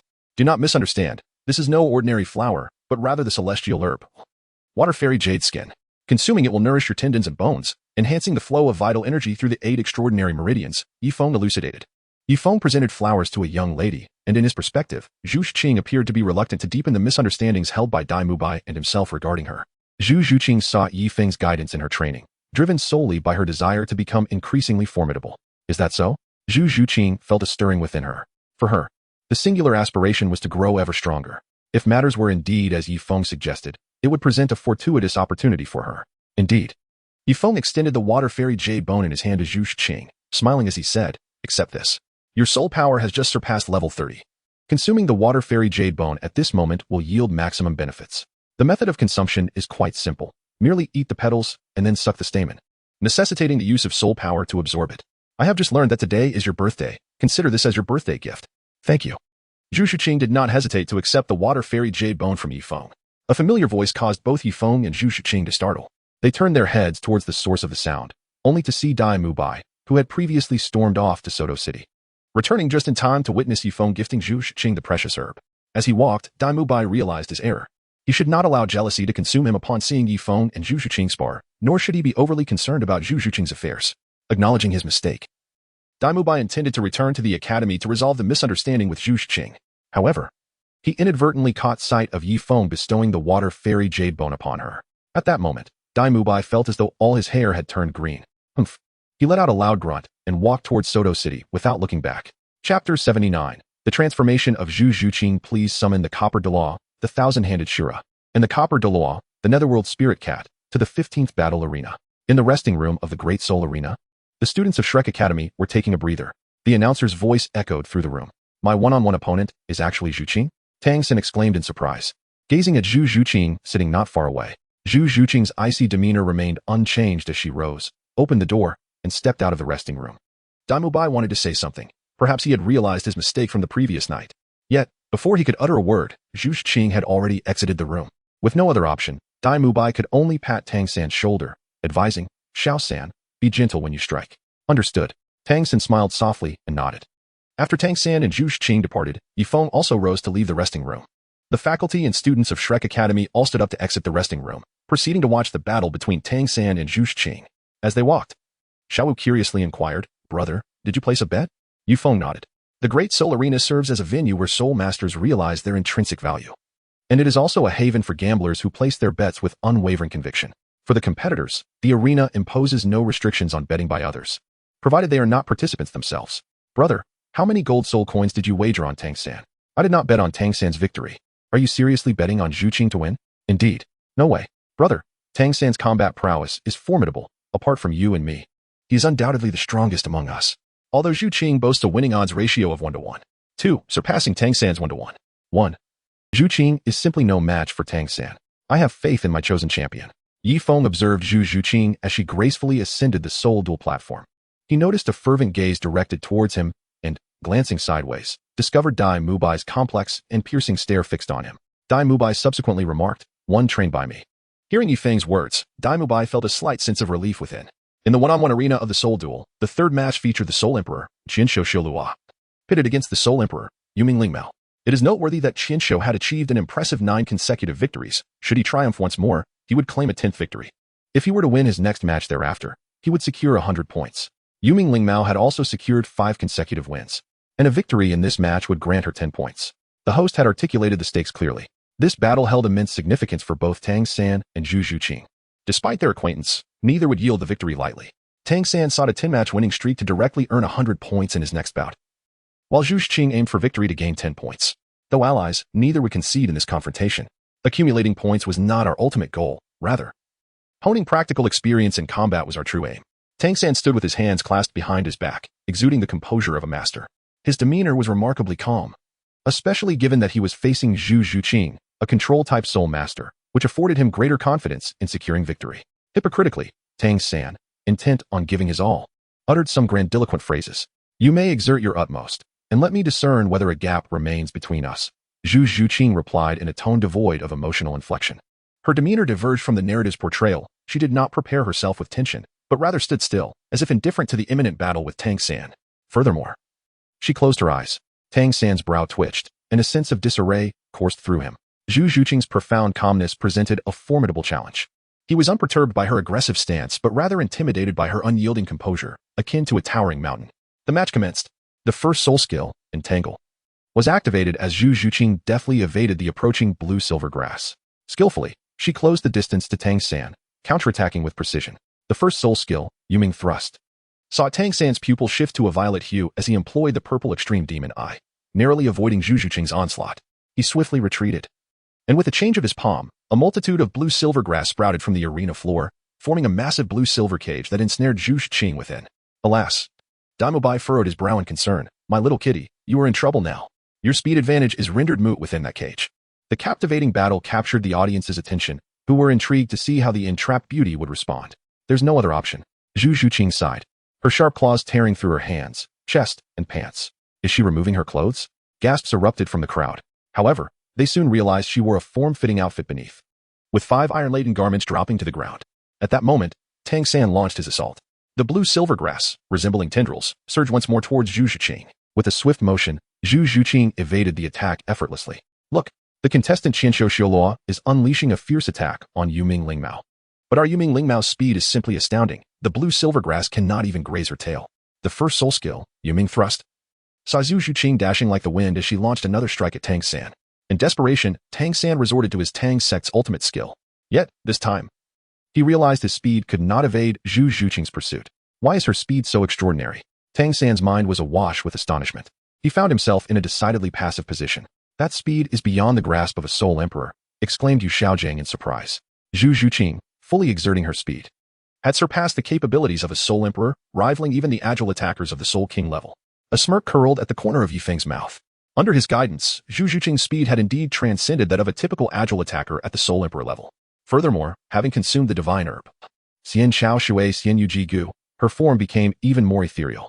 At this moment, Zhao Wuji was poised to contend with ordinary Soul King agile attackers. Had it not been for Tang San's Tang sect skills, he would have been bested by Zhao Wuji long ago. Little San is about to lose, Yu Xiaojing remarked.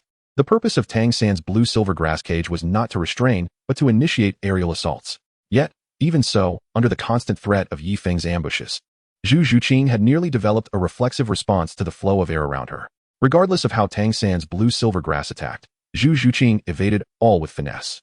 The third soul skill, Yuming Slash, saw Zhao Wuji's hands converge above her head, her claw-like fingers swiftly melding into a blade of nearly a foot in length. Infusing her soul power, a black light blade coalesced in a straight line, descending upon Tang San. In a moment of urgency, Tang San employed the Tang sect's ultimate skill, Xinyu Hand, to counter Zhao Wuji's Yuming Slash. With a thunderous impact, the Yuming Slash struck, forcing Tang San to stagger back 3 steps. The sheer force, while not injuring him, sent his blood surging. The first soul skill, Yuming Thrust, saw Zhao Wuji capitalizing on her strike, advancing toward Tang San once more. Here it comes. Tang San furrowed his brow, swiftly activating Ghost Shadow Mysterious Steps to evade Zhao Wuji. Just as he rejoiced in dodging her attack, a shadow shot towards him. Her tail. Tang San, momentarily stunned, beheld the appendage entwined around his leg, and at last, comprehension dawned upon him. Zhao Wuji's first soul skill was not an offensive maneuver, but a feint. Her true intention was to close the distance to Tang San. Her cat's tail was the genuine strike. With a powerful yank of her tail, Zhao Wuji sent Tang San hurtling towards the audience. With a resounding thud, Tang San landed amidst the spectators. Wow, what a stunning third limb. Who would have thought a cat's tail could be wielded in such a manner? The host exclaimed, lauding Zhao Wuji's remarkable performance. Since the contestant Qianshou Xiaoluo has been thrown from the Soul Duel platform, according to the rules, the victor of this match is Yuming Lingmao.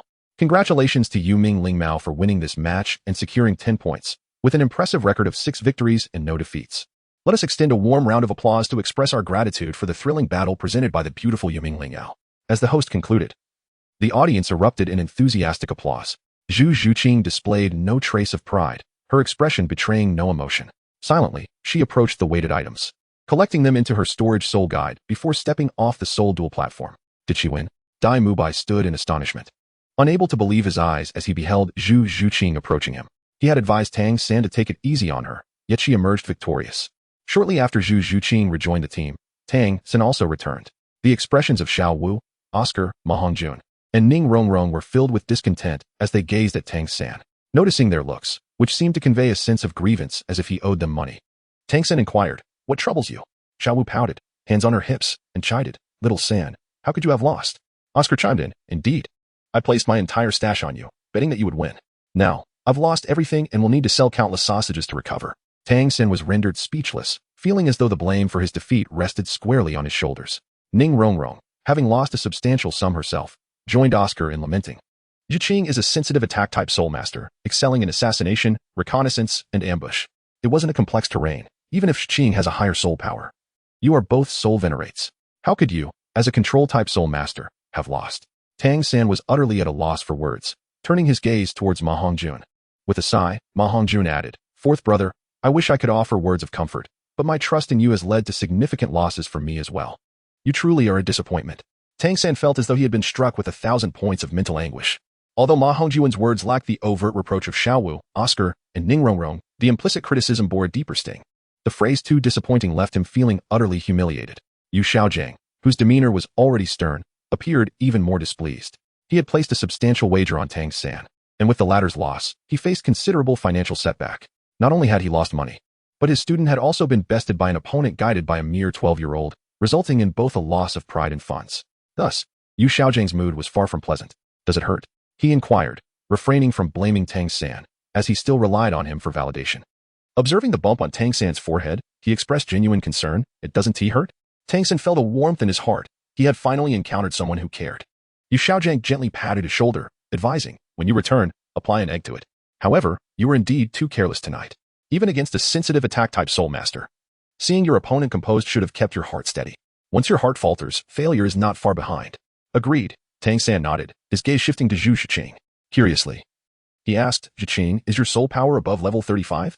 "Level 37, she replied. "What? 37? The response left the faculty and students of Shrek Academy, save for Yifeng, in astonishment. Among the students, Oscar pondered and then turned his gaze towards Yifeng. Having received the 8-petal immortal orchid from Yifeng, Oscar had seen a significant boost in his soul power as well. He surmised that Zhu Zhiqing's sudden increase in soul power must also be attributed to Yifeng's assistance. After absorbing her third spirit ring, Zhu Zhiqing had initially possessed a soul power of only level 31. Following her absorption of the water immortal jade bone, her strength surged to level 37. Zhu Zhiqing looked towards Yifeng, fully aware that she would not have triumphed over Tang San without his help. She recognized that her transformation was a result of encountering such a benefactor. Now, for the first match of the 2-on-2 team competition, we invite the 9 Hearts Spirit Cat Duo and the Serpent Turtle Duo to the 8th battle arena. Yu Xiaojing had intended to inquire about Zhu Zhiqing's rapid elevation in soul power after absorbing her third spirit ring when the announcer's voice interrupted. "Zhiqing, it's our turn." Yifeng smiled. Zhu Zhiqing, maintaining her usual stoic demeanor, turned to head towards the 8th battle arena. Upon their arrival at the arena, the opposing team had already taken the stage. Both sides released their martial spirits. As the host concluded, the Serpent Turtle Duo summoned their respective martial spirits. One was short and stout, while the other was tall and slender. The former's martial spirit was a mysterious turtle, while the latter's was a green serpent. Each had 5 spirit rings beneath them, colored in 2 yellow, 2 purple, and 1 black. Zhu Zhiqing and Yifeng summoned their martial spirits as well. Yifeng's martial spirit was the 9 Hearts Mystic Tang, adorned with 2 yellow, 1 purple, and 2 black spirit rings, while Zhu Zhiqing's bore 2 yellow and 1 purple. "Soul Venerate! Soul Venerate!" The Serpent Turtle Duo wiped their eyes in disbelief, gazing at Zhu Zhiqing's 3 spirit rings with incredulity. This is a battle at the Soul King level, yet she is merely a Soul Venerate. Do they not wish to win? The rules of the Grand Soul Arena dictate that the battle level is determined by the highest soul power among the combatants. Although Zhu Zhiqing was a Soul Venerate, due to Yifeng's status as a Soul King, their pairing was classified as a Soul King level duo. Brother, do not underestimate them. One of their soul rings possesses 2 10,000-year soul rings, with the 5th even reaching the 30,000-year mark. Then let us resolve this swiftly. The 2 Soul Kings of the Serpent Turtle Duo exchanged knowing glances, their lips curling into smug smiles. As the match commenced, the announcer's voice barely faded before the Serpent Turtle Duo refrained from attacking Yifeng and Zhu Zhiqing. Instead, they extended their hands to each other, initiating a rapid fusion of their soul powers and martial spirits. Martial spirit fusion technique? Yifeng was taken aback. In this evening's duel, he and Zhu Zhiqing were not only facing opponents with standard spirit ring configurations, but also ones capable of martial spirit fusion techniques. The merging of a soul master's power and martial spirit heralded the onset of such a technique. "Yilauda," Zhu Zhiqing glanced at Yifeng. Yifeng met her gaze, an unspoken understanding passing between them. "Very well." Yifeng nodded and extended his hand toward Zhu Zhiqing. He had not forgotten that they could create a martial soul fusion technique together. It was precisely for this reason that Zhu Zhiqing had partnered with Yifeng. Chapter 81. Martial Soul Fusion Technique. Zhu Zhiqing gazed at Yifeng's palm, hesitating for a moment. Ultimately, she placed her hand in his. The soul power and martial souls of Yifeng and Zhu Zhuqing began to merge harmoniously. This scene caused a strange sensation in Dai Mubai's heart. Look, they have merged. Ma Hongjun exclaimed excitedly. The words merge struck Dai Mubai's ears with an unsettling resonance. When Zhu Zhuqing teamed up with Yifeng, she had expressed a sense of familiarity with him, believing they could indeed form a martial soul fusion technique. This sentiment was known to all the teachers and students of Shrek Academy, except for Yu Xiaojiang. The one executing the martial soul fusion technique with Zhu Zhuqing was Yifeng, and Oscar felt nothing but gratitude toward him, even as a mere observer. Oscar was filled with enthusiasm, exclaiming, Zhuqing and Boss Yu have finally merged. Oscar's words left Dai Mubai momentarily stunned. They sounded oddly peculiar to him. He sensed an unsettling feeling, as if he were being overshadowed. Dai Mubai glared at Oscar, who, taken aback, refrained from further comments and focused intently on the battle on the soul-fighting platform. A dazzling light erupted from the soul-fighting platform, rapidly condensing to reveal the outline of a curvaceous figure. Martial soul fusion technique. Ancient Xuanwu, the duo of the snake-turtle combination, upon merging their martial souls, transformed into a colossal Xuanwu standing 3 meters tall. The tail of the Xuanwu was uniquely extraordinary, resembling not a typical turtle tail, but the front half of a serpent. Behold, the snake-turtle combination has unleashed their martial soul fusion technique, Ancient Xuanwu. Their adversaries simultaneously activated their martial soul fusion technique. What marvel would arise from the fusion of the soul cat of the underworld and the nine-hearted Xiantang? Wow, so beautiful! The host exclaimed, unable to contain their wonder. Zhu Zhuqing and Yifeng vanished from the soul-fighting platform. In their place stood a stunning woman, measuring 165 centimeters in height, with a voluptuous figure. She boasted a generous bosom and a shapely rear. Her long, orchid-colored hair cascaded down her shoulders, reaching her hips. She donned a garment fashioned from petals of purple-black crystal rather than conventional human attire. The upper half was a low-cut bodysuit, while the lower half flowed into a long, floral skirt. Beneath her feet lay a nine-hearted begonia, mirroring her attire in hue. Her appearance evoked the image of a celestial maiden descended from the heavens. Her visage bore feline whiskers reminiscent of Naruto from the Naruto universe, lending her an exotic and wild beauty. Martial soul fusion technique. Xiantang Cat, Saint. The Xiantang Cat, Saint was the martial soul fusion technique of Zhu Zhuqing and Yifeng. Mudslide. The ancient Xuanwu radiated a brilliant light. The intertwining yellow and blue luminescence coalesced into a mudslide towering 3 meters, sweeping toward the Xiantang Cat Saint. Whoosh! A sound like the tearing of air echoed as Zhu Zhuqing stood atop the nine-hearted Xiantang, her hands pressed together, her soul power beginning to stir. Nightfall's petals descended from the heavens, blanketing a vast area around the ancient Xuanwu. Bang! Bang! Bang!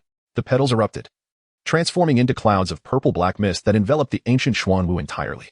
Subsequently, the Xiantang Cat Saint plunged into the depths of the purple-black fog. Bang! Bang! Bang! No one could ascertain what transpired within the purple-black mist. When it finally dissipated, Yifeng and Zhu Zhuqing stood upon the soul-fighting platform, while the snake-turtle combination lay motionless on the ground. 10, 9, 8, 3, 2, 1. Congratulations to the nine-hearted cat combination for winning this pair competition. The nine-hearted cat combination has won 5 matches without a single loss, accumulating 1 point. Yifeng turned to Zhu Zhuqing and smiled. Let us go and register our points. Zhu Zhuqing nodded in agreement and followed Yifeng away from the soul-fighting platform.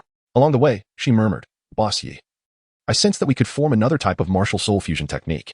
Are you thinking of employing a fusion technique again? Yifeng chuckled lightly. Yes. Zhu Zhuqing affirmed with a nod. Perhaps next time, there will be opportunities. Yifeng gently patted Zhu Zhuqing's shoulder, sharing her sentiment. He too felt that another fusion technique could be possible, not with the Nine Hearts Mystic Camellia and Zhu Zhuqing, but with the Xianyuan's sword and Zhu Zhuqing. As they left the soul-fighting platform, they headed towards the counter to register their points. Shortly thereafter, Supervisor AO from the Great Soul Arena approached them, requesting their participation in the team competition at the main arena that evening. From Xiaowu, Yifeng learned that the Shrek team had already defeated the Frenzied Battle team. The reason Supervisor AO sought them was that a Silver Soul fighting team composed entirely of Soul Douluos had been invited from the imperial capital by the nobility of Soto City. The Great Soul Arena lacked an adequate team of corresponding ranks and had suffered significant losses over the past few nights due to heavy bets placed by the city's nobles. Thus, they hoped the Shrek team could compete and defeat the Royal Battle team. In response to Supervisor AO's proposal, Yu Xiaojiang agreed. Given that Yifeng was a Soul King of over level 50, he was deemed unsuitable to fight alongside the Shrek 7. Therefore, the Shrek 7 would take to the battlefield that evening. The outcome remained unchanged. The Shrek team triumphed over the Royal Battle team. However, the process of the battle differed. With Yifeng's intervention, providing Oscar and Zhu Zhuqing with celestial herbs, their combat prowess was not comparable to the original storyline. Before Zhu Zhuqing and Dai Mubai could unleash their martial soul fusion technique, the Shrek team had already vanquished the Royal Battle team. You are formidable, but I am not completely defeated by you, Yu Tianhing declared defiantly, glaring at Dai Mubai from the arena. Ning Rongrong, overhearing, retorted without hesitation, Humph. Are you still unwilling to accept defeat? This is the Great Soul Arena. Had it not been for my senior brother and Zhao Wu being unable to participate, you would have faced an even more devastating loss. Your senior brother and Zhao Wu? Yu Tianheng, irritated by Ning Rongrong's mockery, questioned if they possess such abilities. Why aren't they fighting tonight? Ning Rongrong smiled smugly, explaining, because they have both surpassed level 40 in soul power. What? Level 40? Are you certain the individuals you speak of are students? The members of the Royal Battle Team, hailing from the Tiando Royal Academy and priding themselves on their talents, were astonished and skeptical. Yet, it seemed there were others with even more extraordinary gifts, still in school, yet having broken through to level 40. Having received considerable assistance from Yifeng, Ma Hongjun stepped forward with a light laugh, saying, "You need not doubt, Boss Yi and Zhao Wu are around my age. Interestingly, someone among you possesses the 9 Hearts Sea Begonia, while Boss Yi wields the 9 Hearts Mystic Camellia. Moreover, you all share the surname Yi. The 9 Hearts Mystic Camellia?" Yi Lingling from the Royal Battle Team was taken aback, her expression turning serious as she approached Ma Hongjun. "Did you just say that the one with the 9 Hearts Mystic Camellia also shares the surname Yi?" "Indeed. Where is he? Please take me to him." "You wish to meet our boss Yi?" "Yes. Don't be ridiculous. You are no match for him. Our boss is the strongest among us. You would hardly last 10 seconds in his presence. You misunderstand. I wish to meet him, not to challenge him. He may be my relative." "This is very important to me." Yu Lingling gazed anxiously at Ma Hongjun. As a descendant of the third sect, she understood that the 9 Hearts Mystic Camellia was a variant of the 9 Hearts Sea Begonia. Once the 9 Hearts Sea Begonia mutated into the 9 Hearts Mystic Camellia, its abilities would evolve beyond mere healing, leading to diverse development. To possess the 9 Hearts Mystic Camellia, one must be of the 9 Hearts Sea Begonia lineage. Yi Lingling surmised that Ma Hongjun's boss, Yi, must be related to the 9 Hearts Mystic Camellia, possibly her long-lost cousin. "Very well, follow me." Ma Hongjun led Yi Lingling outside, bringing her before Yifeng and Zhao Wu. Pointing at Yifeng, he introduced, "This is our boss Yi." Yi Lingling scrutinized Yifeng from head to toe, her gaze ultimately resting upon the jade bracelet adorning his left wrist. Stammering, she regarded Yifeng with astonishment. "Are you truly my cousin? My cousin, my cousin." Yifeng and Zhao Wu exchanged bewildered glances, gazing at Yi Lingling in astonishment. Zhao Wu was the first to regain her composure, turning to Yi Lingling and inquiring, "Chubby, who is this person? Why does she address my brother as her cousin?" She mentioned that she was a member of the Royal Battle Team, and as she struggled to recall Yi Lingling's name, she added, "Perhaps you should introduce yourself." Yi Lingling stepped forward, observing Yifeng from head to toe. Although Yifeng did not possess the striking handsomeness of an Oscar winner, his appearance was nonetheless commendable. As Yi Lingling scrutinized him, her cheeks flushed, and she introduced herself. "Hello, my name is Yi Lingling, and I hail from the Jioshin hiding family. The Phoenix Jade bracelet you wear is a relic of my aunt. May I inquire about your relation to the owner of this Phoenix bracelet? Your aunt? Are you implying that my mother is your aunt?" Yifeng gazed at Yi Lingling in astonishment. "So, you are indeed my cousin." As Yi Lingling spoke, she raised her left wrist adorned with the same jade bracelet. "Identical bracelets," she exclaimed. Ma Hongjun and Zhao Wu gasped in unison. The jade bracelet on Yi Lingling's left wrist mirrored the one on Yifeng's wrist perfectly. Yi Lingling explained in a serious tone, "The Phoenix bracelet is an exquisite storage soul guide, possessing a considerable storage space and immense value. Only one pair exists on the entire continent, and it has been held by my Jioshin Haitang family for generations.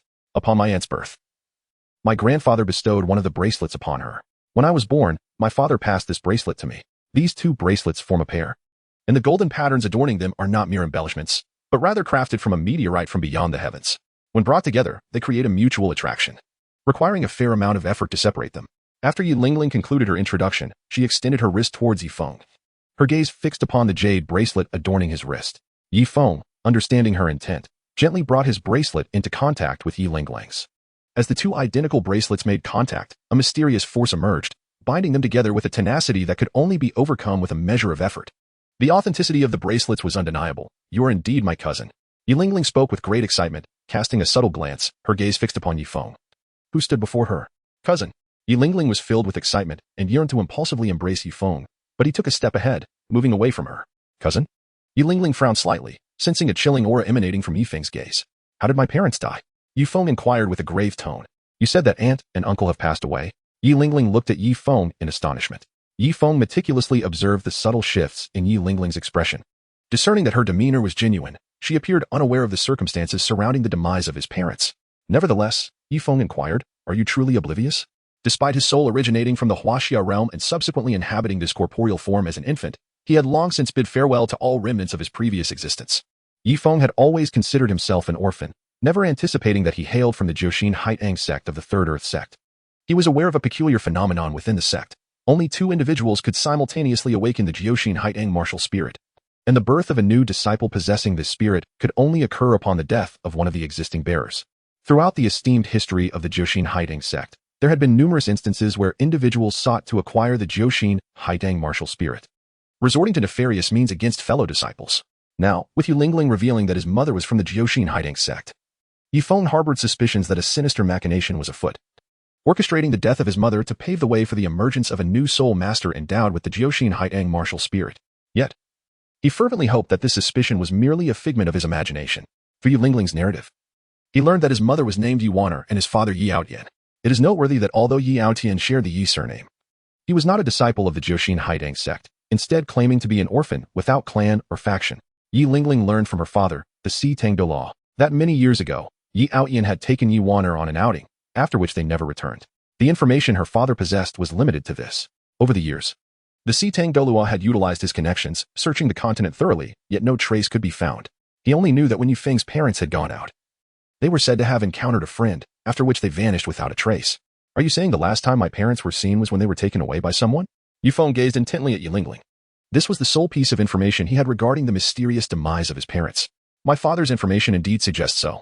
The individual was clad in a black cloak, and the hotel owner could not discern his features. According to my father's analysis, he must have been an acquaintance of my aunt and uncle. However, my aunt's martial soul is the 9-heart Si Tang, a full healing system soul master, and her soul master level has reached the rank of Douluo.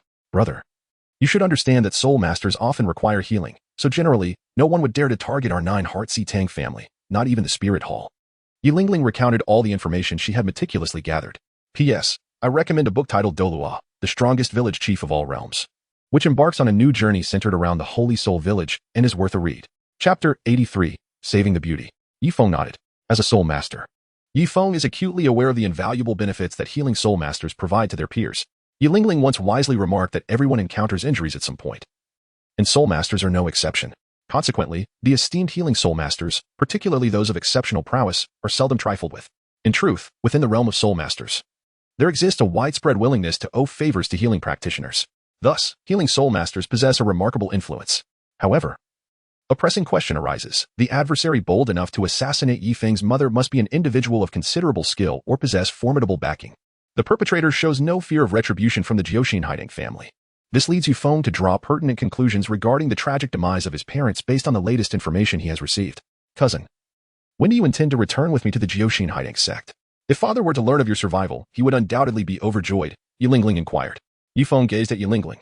Until the truth was fully revealed, he felt the need to suspect anyone who could potentially be involved. In response to Yu Lingling's inquiry, he replied, in due time. When I find a moment, I shall pay a visit to the 9-heart Begonia sect. Very well. Yu Lingling respected Yifeng's choice. After a brief pause, she glanced at the jade bracelet adorning her wrist, her countenance flushed with a rosy hue. She refrained from revealing another matter concerning the bracelet, an affair pertaining to the respective owners of the jade. I lost the match tonight and will return to the Heaven Do Royal Academy tomorrow. If you wish to find me, you may go to the Heaven Do Royal Academy. Just then, a girl with emerald green hair and matching eyes approached Yifeng. Her expression tinged with uncertainty as she inquired, Ning Rongrong refers to you as her senior brother. Are you truly Yifeng? Yifeng smiled and nodded. I witnessed the battle just now. Your martial soul is the Emerald Phosphor Serpent Emperor. You must be the granddaughter of the old poison. Am I right? Indeed, replied Du Guyan with a smile. Yifeng, it is truly you. At long last, we meet. Yes, Yifeng nodded in agreement. Senior brother. Do you know each other? Ning Rongrong inquired, unable to contain her curiosity. Yes, Yifeng affirmed with a nod. Yifeng's physique has been tempered through the trials of the ice and fire duality. During the process of body refinement, with Zhao Wu, Yifeng deliberately reserved half of the octagonal mysterious ice grass and the fiery apricot blossom for Douluo. Before their last departure, Yifeng informed Douluo that this method of body refinement would prove beneficial for both him and his loved ones. Just moments ago, in the heat of battle, Du Guyan exhibited no fear of Ma Hongjuan's flames. This indicates that Du Guyan has undergone the ice and fire body refinement, acquiring both fire and ice immunity abilities. A young man stepped forward between Du Guyan and Yifeng, smiling as he introduced himself. I am a soul master from the Blue Lightning Tyrant Dragon sect, the beloved grandson of the current sect master.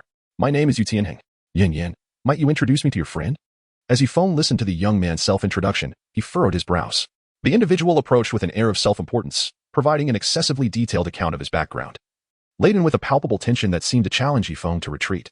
Meng Yiran, oblivious to Yu Tianheng's thoughts, smiled and introduced, this is Yifeng, the direct disciple of the sword Douluo, who is acquainted with my grandfather.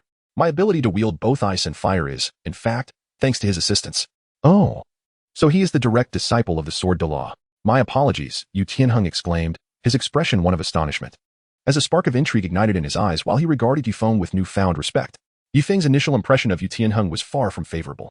After bidding farewell to Du Guyan and Yi Lingling, he departed the Grand Soul Arena alongside the Shrek 7 monsters. Once they had left the arena, Zhao Wujie expressed her hunger and insisted on indulging in barbecue. Reluctantly, Yifeng allowed the others to return first.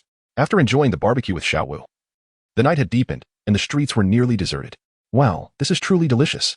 I never imagined that humanity could create such delectable cuisine. I now question whether the food I consumed before was fit for pigs, Zhao Wujie remarked, caressing her full belly, her steps light, and a satisfied smile adorning her face.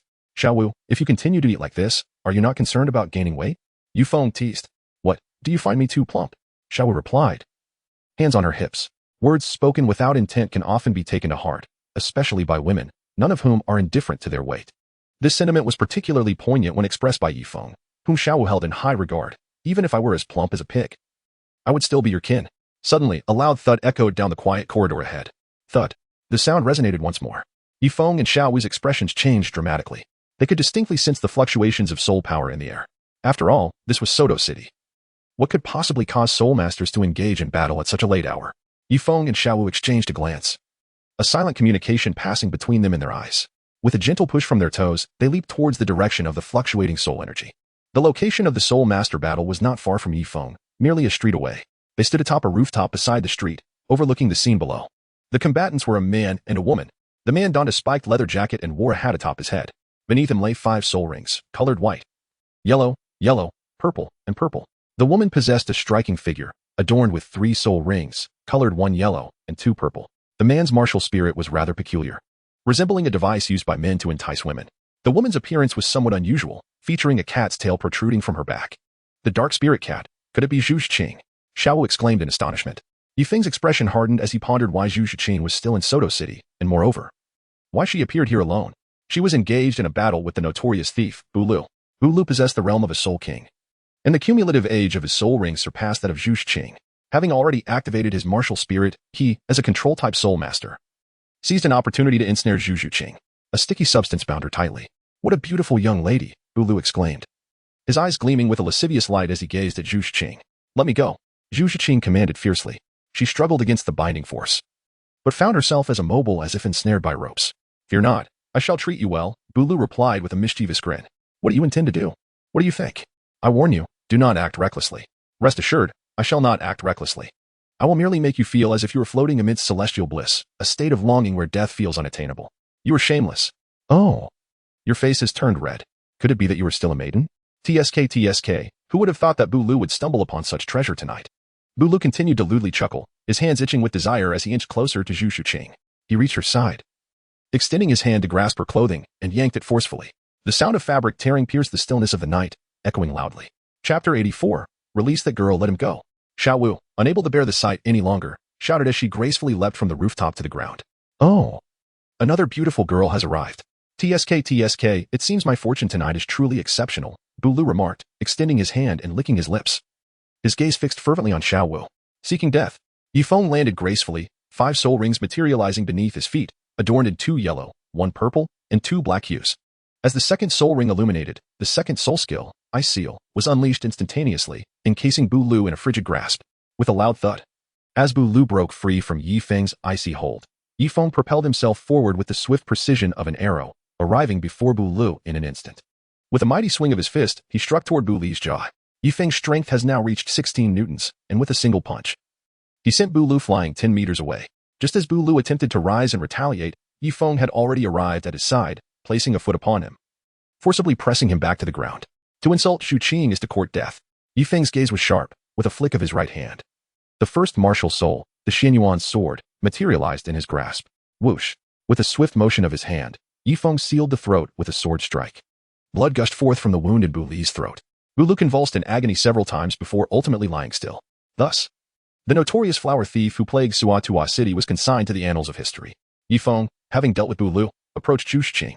With Douluo's demise, the peculiar soul skill that bound Zhu Qing also vanished. Yifeng was momentarily taken aback. In the dim light, he discerned that a substantial portion of Zhu Qing's attire had been torn away, leaving her exquisite chest exposed. Noticing Yifeng's gaze, Zhu Shiqing felt a perplexing curiosity about the expression he wore. As she lowered her head, she suddenly realized that her bare chest was laid before him.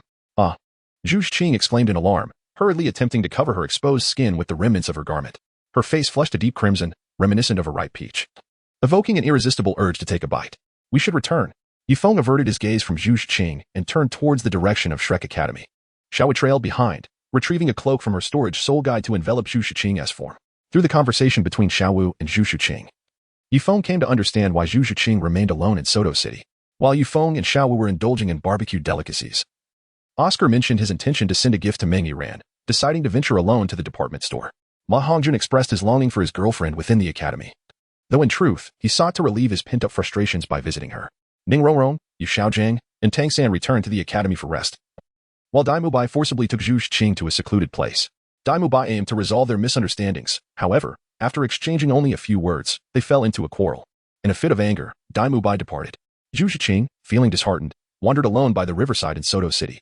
When she decided to leave Soto City and return to Shrek Academy, she encountered a scene of a woman being forcibly taken. Zhu Shiqing refused to be a mere bystander.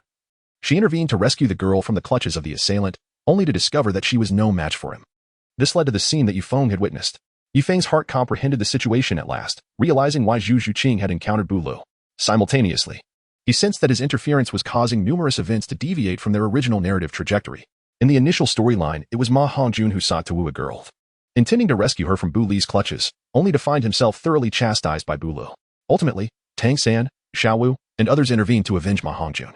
However, due to Yifeng's meddling, the relationship between Dai Mubai and Zhu Shiqing had deteriorated considerably, culminating in today's discord. Upon returning to Shrek Academy with Xiao Wu and Zhu Shiqing, they encountered Dai Mubai at the entrance, who appeared to be awaiting Zhu Shiqing's return. Yu Qing, why are you with Yifeng again? Dai Mubai questioned her irritably. What do you mean by that? Zhu Shiqing retorted without hesitation. Had she not met Yifeng tonight, she would have lost her first chance. Yet, Dai Mubai had abandoned her, and upon her return, he displayed such an attitude, leaving Zhu Shiqing feeling wronged. In truth, Dai Mubai intended to apologize and reconcile with Zhu Shiqing upon her return. However, seeing her in Yifeng's company soured his mood. Is my meaning not clear enough? Dai Mubai remarked sarcastically. Dai Mubai, be more explicit with your words, Zhu Shiqing firmly responded, showing no willingness to back down this time. Zhu Shiqing, if you continue like this, perhaps we should part ways. If parting is what you desire, then so be it. Do I truly care for you? Very well. Let us part. From this moment, we shall have no further ties. What will you tell His Majesty Xing Luo? What needs to be explained? We both understand that our union was merely a means to strengthen certain individuals. As mere pawns, why should we owe him an explanation? Fine. Since you were so insistent on breaking up, let it be. Zhu Shiqing had hoped to intimidate Dai Mubai with the mention of His Majesty Xing Luo, but she did not anticipate his retort. Exhausted from her long journey to Shrek Academy in the Balak Kingdom, all she found was Dai Mubai's self-destructive behavior and his mockery of the twins. Now, he treated her in such a manner. Very well, Dai Mubai replied resolutely, casting glances between Yifeng and Zhu Shiqing, letting out a huff before turning to enter Shrek Academy. Coward, Zhu Shiqing called after him, attempting to rouse him from his retreat. Dai Mubai, you are nothing but a coward. Dai Mubai ignored her insults and left without a word. Once Zhu Shiqing could no longer see his figure, she crouched down, hugging her legs and quietly sobbing. Xiao Wu, filled with compassion, knelt beside Zhu Shiqing, gently patting her back in comfort. In this moment, Xiao Wu found herself at a loss for words, glancing at Yifeng, narrowing her eyes at Zhu Shiqing, and signaling him to offer her some solace. Ding dong. Congratulations, you have subverted the original storyline, causing Zhu Shiqing and Dai Mubai to part ways through various actions. Reward, allocatable attribute points, 46 points. Yifeng was truly taken aback. The fact that Dai Mubai and Zhu Shiqing had separated, and he had received a reward because of it, left him in a state of incredulity. Resigned to his fate, he agreed to become Xiao Wu's family member, thereby preventing Tang San and Xiao Wu from progressing further in their relationship. He kindly assisted Ning Rongrong in dissuading Oscar, causing Oscar to cease his pursuit of her. He acknowledged that he had indeed done all these things. However, his guidance to Zhu Shiqing was not intended to facilitate her breakup with Dai Mubai. Nevertheless, he found himself rewarded for it. The nature of this reward left an unsettling feeling within him. Chapter 85. A turn of events 20 miles outside of Tindo City. A series of undulating mountains stretched across the landscape. Atop one peak, standing 800 meters high, a cluster of brand new edifices had been erected. These structures were all hewn from solid, durable granite. Thud, thud, thud. On that mountain summit, the silhouettes of workers could be discerned, diligently engaged in construction. At the foot of the mountain stood 18 towering stone pillars, each reaching 36 meters in height. These pillars were interconnected by massive stone blocks, with the central block being the most expansive. Inscribed upon it were 5 prominent characters: Shrek Academy. Beneath the stone, a bespectacled man was warmly greeting a group of individuals clad in the uniforms of the Spirit Hall. "Guardian, do come for tea when you have a moment," he exclaimed, simultaneously handing a large bag of gold soul coins to the leading Spirit Master of the Spirit Hall. "What is the meaning of this?" the Spirit Master inquired. "In pursuit of Shrek Academy's rating, I apologize for the inconvenience. Consider this a gesture for your tea," the bespectacled man replied.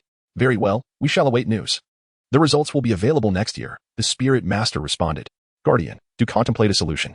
A year's time is excessively long," the middle-aged man, still donning his spectacles, retrieved another substantial bag of gold soul coins from his storage soul guide and presented it to the Spirit Master. "All right, at most 7 or 8 months.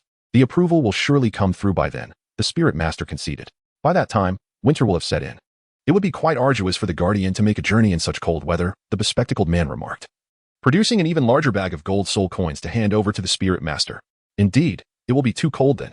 Leave the matter of Shrek Academy's rating to me. In 7 days, at most, I will ensure that the rating certificate is delivered to Shrek Academy," the Spirit Master assured. "Thank you, Guardian.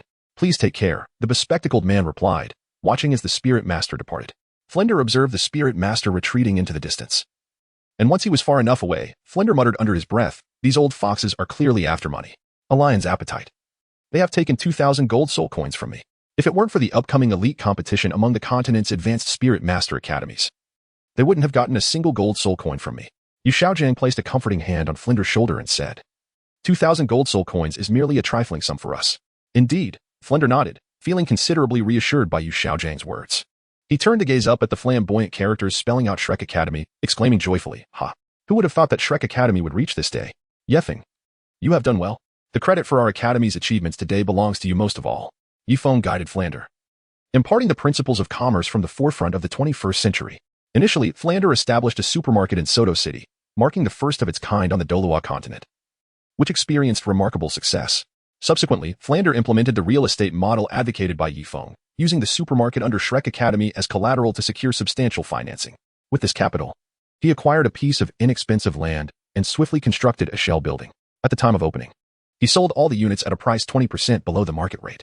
Naturally, the land Flander purchased was affordable, situated in a remote area of Soto City. Even with a 20% discount, selling all the units in a short time frame would have been an insurmountable challenge. However, Flander's success in selling out can be attributed to Yifeng's counsel, which encouraged him to engage in strategic marketing. The objective was not merely to sell homes, but to create an atmosphere of urgency and excitement during the sale, capitalizing on the herd mentality of the public. All units of the initial building were sold within just 3 days. Thereafter, Flander used the shell building as collateral once more to secure additional financing. Through his relentless efforts, his business thrived, enabling Shrek Academy to acquire a mountain on the outskirts of the Tiendo city, thus establishing a new Shrek Academy. Yifeng disregarded Flander's compliments, extending his hand towards him and interjecting, "Flattery will not settle the debt. What about the remuneration I am owed for this month? You truly are a cunning little fox." Flander flicked his fingers, propelling a black card towards Yifeng, saying, "This is your earnings for the month. Take it." The total amounts to 6,800 gold soul coins. Yifeng extended his hand, accepting the black card from Flander, unfazed by the potential deception. He seamlessly tucked the card into the ring adorning his left index finger. As for the keepsake left to him by his mother, a jade bracelet that he wore on his left wrist, he had already gifted it to Zhao Wujie. 6,800 gold soul coins. 6,800 gold soul coins. 6,800 gold soul coins. Everyone present, save for Flander, gasped in astonishment. Even Yu Xiaojiang, born of the blue electric Tyrannosaurus clan, was no exception. After recovering from his shock, Ma Hongjun placed a hand on Yifeng's shoulder, his left eyebrow twitching as he teasingly inquired, "Boss Yi, are you in need of a maid? Even one to warm your feet will suffice." Yifeng shifted his steps and cast a glance at Ma Hongjun, saying, "Come on, fatty. Spare me, will you? If you warm my feet, won't your dozen or so girlfriends come after me?" 6,800 gold soul coins. Ning Rongrong, hailing from the 7 treasure glazed tile sect and possessing wealth rivaling nations, could not help but exclaim upon hearing Yifeng's monthly earnings, "Senior brother, is this truly just your monthly salary?" Yifeng nodded. Ning Rongrong, witnessing Yifeng's affirmative gesture, still appeared incredulous. She murmured, "Senior brother, do you realize that it is said our 7 treasure glazed tile school is as wealthy as a nation?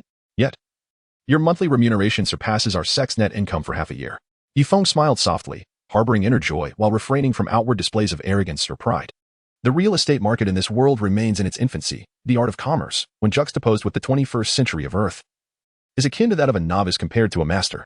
The ventures of Flander and Yifeng in real estate, supermarkets, express delivery, and various other industries are merely at their inception. Once these sectors truly proliferate across the Douluo continent, Yifeng's monthly earnings will ascend to astronomical figures unimaginable to the ordinary person. That afternoon, an unexpected guest arrived at Shrek Academy. The Avalanche Prince of the Tiando Empire, accompanied by several individuals, intruded upon the premises. Avalanche did not come for a cordial visit but rather sought confrontation. At that moment, he encountered Zhao Wujie, who did not hesitate to retaliate against him. As Avalanche departed, he left behind a menacing promise of vengeance.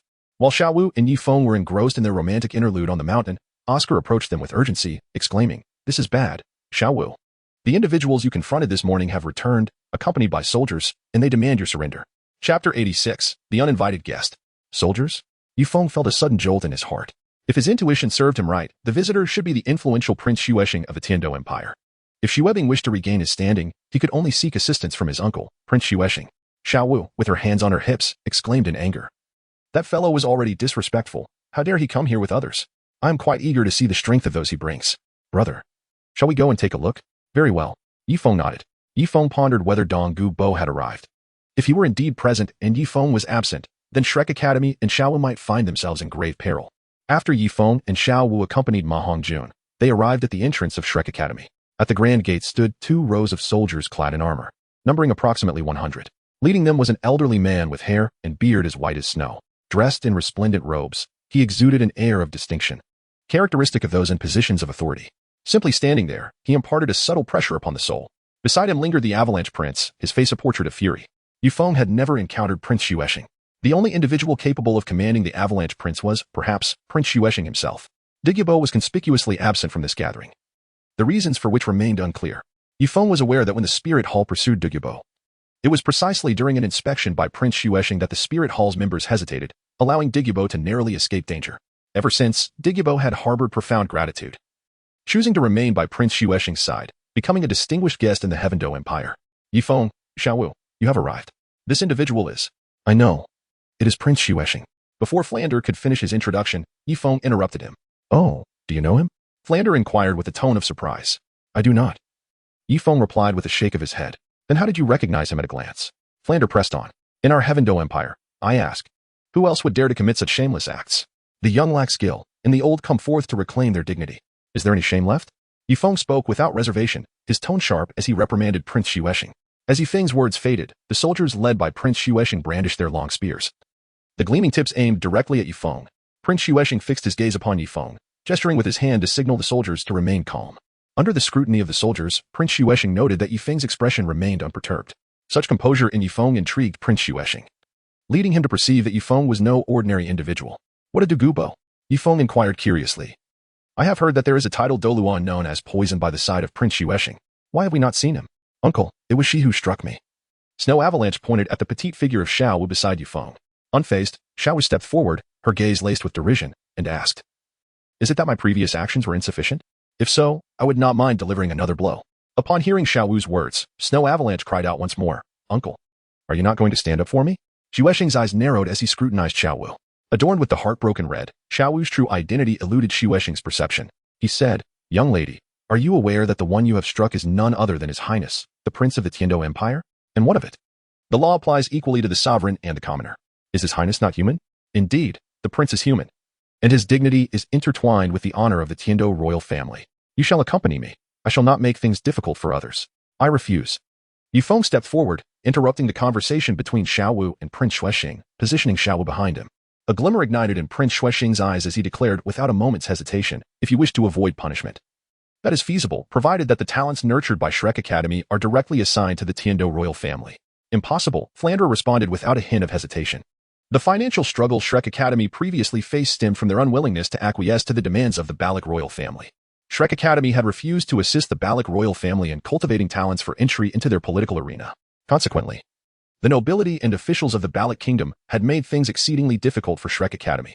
Now, having finally achieved success in establishing a new academy poised for elevation to a prestigious Soul Master Academy, the prospect of Flandre conceding to such harsh demands from Prince Xuexing was utterly implausible. Prince Xuexing smiled, as did Prince Xuebing, who had been previously bested by Zhao Wujie. Yifeng noted this exchange with keen interest, unable to suppress his speculation that Prince Xuebing might be deliberately provoking Shrek Academy. Ostensibly, this was an opportunity to present a brazen faade. Yet covertly it seemed aimed at undermining Shrek Academy and bringing it under their influence. As a transmigrator, Yifeng was aware that the arrogance of Prince Shuebong was merely a fade, compelling him to entertain such thoughts. Without hesitation, Prince Shuexing's demeanor turned frosty as he stated, "Then there is no alternative. This girl struck a prince of the Tiando Empire, and I must insist she accompany me for an explanation to the royal family." "Your Highness, must you truly press so hard?" Flandre interjected, his gaze sharp as he assessed Prince Shuexing.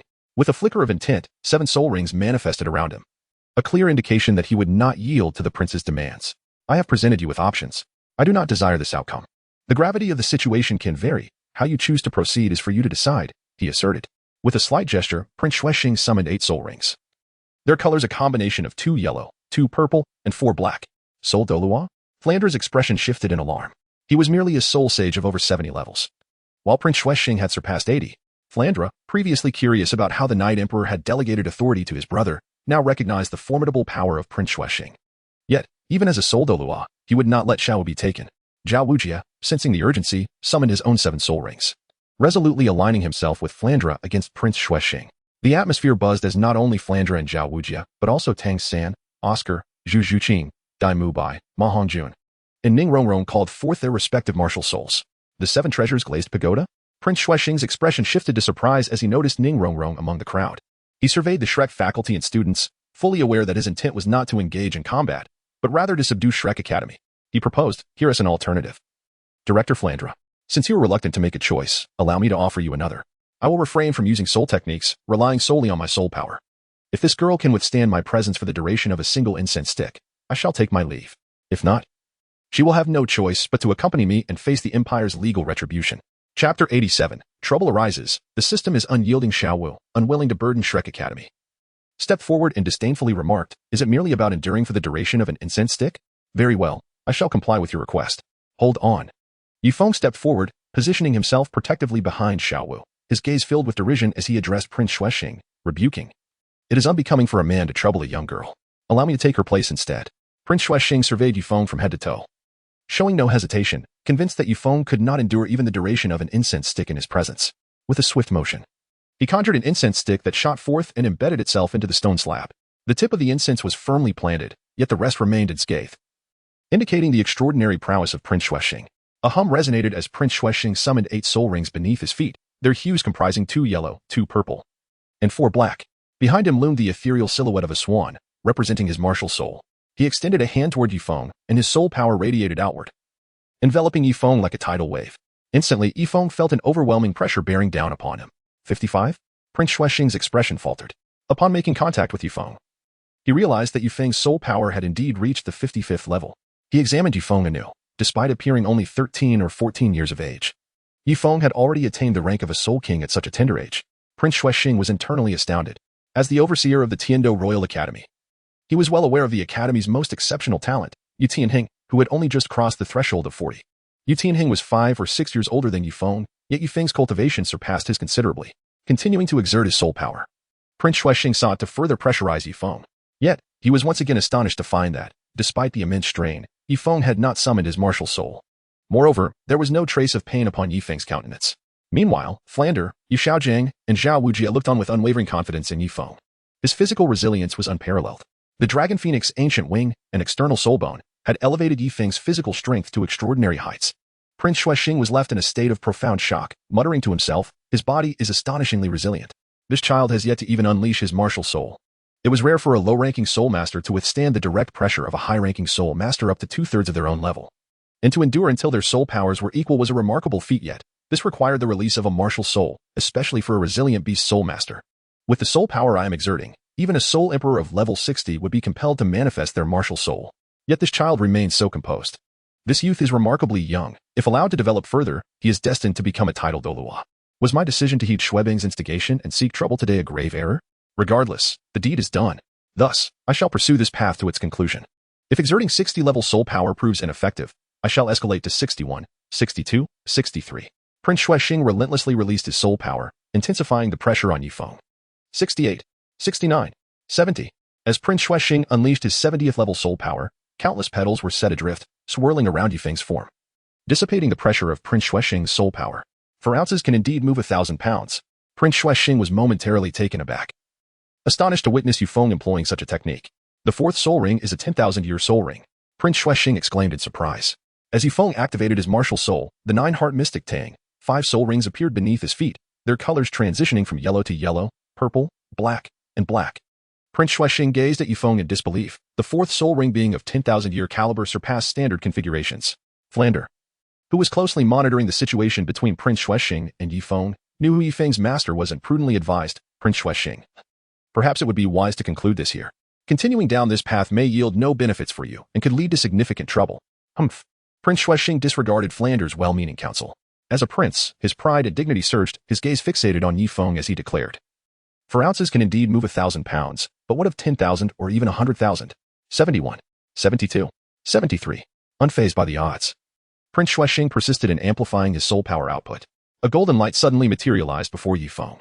The golden radiance expanded outward, enveloping the surroundings. Emperor Sword Domain. Within the confines of the golden light, Prince Shuexing's power was instantly diminished by 30%, while Yifeng's aura surged by 100%. A domain. Prince Shuexing gasped in shock, exclaiming, "You possess a domain as well." His gaze towards Yifeng was a mixture of astonishment and envy. Dual martial souls. Prince Shuexing soon grasped the implications. Yifeng possessed dual martial souls. In the annals of history, only 2 dual martial souls had emerged within a century, one being the current pope of the Martial Soul Hall, Bibi Dong. However, unbeknownst to Prince Shuexing, Yifeng was not merely a dual martial soul wielder. He possessed 3 martial souls. If Yifeng's Hell had not been devoid of any accompanying soul rings or offensive capabilities, it would have left Prince Shuexing utterly astounded. "Your Highness, will you continue?" Flander inquired with a tone of pride. Prince Shuexing hesitated. With only 82 levels of soul power, he was currently exerting 73 levels. He lacked complete confidence that he could prevent Yifeng from enduring the duration of an incense stick. After a moment of contemplation, he resolved to maintain his output of soul power. 74, 75, 76. A hum reverberated as Prince Shuexing's soul power reached 80 levels, and a purple-gold glow erupted from behind Yifeng. The external soul bone, Dragon Phoenix Ancient Wing, roared forth. "Soul bone! Soul bone! Soul bone!" Prince Shuexing and several others exclaimed in unison. Yifeng, as a dual martial soul wielder, already defied the odds with his extraordinary soul ring configuration. Yet now, he had also acquired an external soul bone. As the external soul bone manifested, a pressure emanating from a superior bloodline enveloped the vicinity, causing the soul power flow within Prince Shuexing, who possessed the Swan Beast martial soul, to slow considerably. "Please, do continue," Yifeng taunted. Emboldened and mocking in his encouragement of Prince Shuexing enough, Prince Shuexing sighed. His strength had been systematically suppressed and diminished by Yifeng's Emperor Sword Domain and the external soul bone, Dragon Phoenix Ancient Wing. He realized he could not contend with Yifeng within the span of an incense stick. With a resigned expression, he turned to Shuebang and said, "Let us consider this matter concluded. Shuebang, we shall take our leave." Ding dong. The system sensed that the host was unjustly bullied by Prince Shuexing. As the host of the system, it expressed its discontent, questioning the mere status of an 82nd level soul fighter. In response, the system granted the host an Extreme Soul Fighter Experience card. Chapter 88, The Battle Maniac, The Path of the Sword. Extreme Soul Fighter Experience card, a time-limited item that grants the host the power of a level 99 Extreme Soul Fighter for a duration of half an hour. As Yifeng observed Prince Shuexing preparing to depart, he felt a tremor coursing through his body upon hearing the voice of the system. With a hoarse shout, he commanded, "Stop." The Prince of Shuexing turned around, his gaze exuding an aura of authority without anger, fixating on Yifeng as he inquired, "Do you have something further to say?" Indeed, Yifeng's voice had undergone a transformation, rasping like that of an aged elder. "You have bullied someone, and do you think you can simply walk away?" he questioned. "Such good fortune does not exist in this world." Meanwhile, Zhao Wujie was momentarily stunned, unable to suppress his murmurs. This voice, this voice, this voice. Flandra, perplexed by Zhao Wujie's words, turned to him with concern as he noticed the overwhelming shock reflected in his eyes. "Wujie, what is the matter?" Zhao Wujie met Flandra's gaze, paused, and replied, "It's nothing. Dean, a splendid show is about to unfold." "A splendid show? What kind of show?" "Just watch." "You, suddenly so mysterious." Unable to extract further information from Zhao Wujie, Flandra's attention shifted to Yifeng. His intuition suggested that the splendid show mentioned by Zhao Wujie was somehow linked to Yifeng's voice, which had transformed as if he were an entirely different person. At the same time, Tang San was also taken aback, whispering, "Could it be that he is about to make his appearance again?" A sudden memory struck him, recalling his initial entrance into Shrek Academy. At that time, Zhao Wujie had been eager to bully Tang San, Xiao Wu, Ning Rongrong, Zhu Qing, and Yifeng, who had just arrived at the academy. Zhao Wujie had proposed a challenge, asking Yifeng and the others to withstand a stick of incense in his grasp. Ultimately, Yifeng faced Zhao Wujie alone, resulting in Zhao Wujie spitting blood from the ferocity of the encounter. In the aftermath, both Tang San and Zhao Wujie had inquired about the incident, questioning how Yifeng with a soul power of merely over 40, could suddenly display such overwhelming combat prowess to defeat Zhao Wujie. Yifeng's response had been one of uncertainty. Tang San speculated that a powerful soul, akin to that of a formidable elder, resided within Yifeng. It was this elder who had intervened, granting Yifeng an extraordinary surge in fighting capability. Tang San gazed intently at Yifeng, realizing that he had once again succumbed to this peculiar state. However, this time, Yifeng's episode was notably milder, merely trembling as if possessed. Prince Xuesheng furrowed his brow, casting a sidelong glance at Yifeng and inquired, "What do you intend to do?"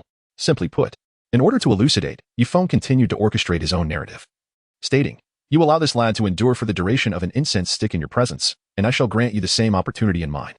Should you succeed in surpassing the time, then we may consider the matter settled." "Are you jesting?" Snowstar remained silent, while the Avalanche Prince could not restrain himself from interjecting, mockingly exclaiming, "What level of soul power do you possess that you dare speak to my esteemed Uncle Wang in such a manner? It is folly for a low-ranking soul master to attempt to exert their soul power to overpower one of a higher rank. Surely, there must be some issue with your reasoning." Yifeng casually waved his hand, unleashing a surge of soul force that struck Avalanche's face, sending him hurtling away. The Prince of Avalanche glared furiously at Yifeng as he struggled to rise from the ground, intent on teaching him a lesson. However, he was halted by the outstretched arm of Prince Xuesheng. "Very well," Prince Xuesheng said with a smirk, his lips curling into a mocking grin. Although he found Yifeng's words somewhat peculiar, he remained unconcerned, standing idly by as he taunted, "Do not speak of just an incense stick. Even an entire day would pose no challenge. You may proceed." Buzz. Yifeng has indeed taken action. Yifeng extended his hand, and a surging soul force enveloped his body. With a mere thought, the soul force transformed into a towering peak, descending upon the head of Prince Xuesheng. 80 level. Prince Xuesheng exclaimed in astonishment, realizing that Yifeng's displayed soul power had astonishingly reached the formidable level of 80. His expression shifted dramatically as he was compelled to once again summon the Triune Martial Soul. 81, 82, 83. Yifeng's soul power continued to surge. With no other option, Prince Xuesheng summoned his martial soul's true form to withstand the direct pressure exerted by Yifeng's immense soul power. 88, 89, 90 levels. As his soul power reached 90, beads of sweat streamed down Prince Xuesheng's face, compelling him to utilize the abilities granted by his soul bones. A golden barrier materialized around him. Prince Xuesheng hailed from the Heavendo Empire and had acquired 3 soul bones due to his royal status. 91, 92, 93. Boom. When Yifeng's soul power escalated to 93, the defensive barrier conjured by Prince Xuesheng's soul bones shattered. Without the protection of the barrier, the pressure from Yifeng's 93 levels of soul power bore down upon him, draining the color from his face and forcing him to the ground, resulting in a violent expulsion of blood. Only then did Yifeng retract his soul power, commanding, "Begone." Despite being a prince of the Heavendo Empire, injuring him was a far cry from killing him. Yifeng's punishment stemmed from Prince Xuesheng's audacity in targeting Zhao Wujie. Defeated, Prince Xuesheng was immediately assisted by Xuebing, who observed the prince's pale visage and the way he clutched at his chest. Curious, Xuebing reached out to touch Prince Xuesheng's chest, exclaiming, 12 ribs have been broken." "What?" Flandra looked at Yifeng in astonishment. The human body contains 24 ribs, and Yifeng's mere display of strength had shattered half of Xuesheng's ribs. Such a severe injury would confine Prince Xuesheng to bed for quite some time. As night fell, an elder with snow-white hair arrived at the gates of the prince's residence. The elder kicked the door open, startling the guards within, armed with long spears. They swiftly attempted to subdue him. With a mere flick of his finger, the elder unleashed a torrent of silver soul power, incapacitating all who attacked him. A title Douluo.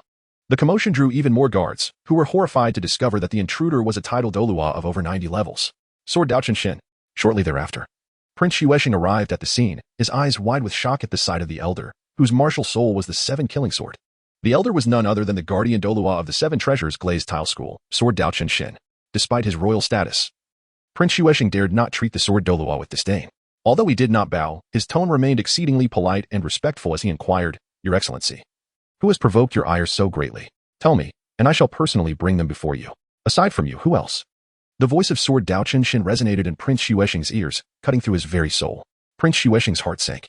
Although he and Ning Fingxi held differing political stances, their relationship had not soured. As an 82-level soul Douluo, he could not afford to offend a 96-level title Douluo like Sword Daochen Shin. In confusion, he asked, "Your Excellency, when did I ever anger you? Even in death, I deserve to know the reason.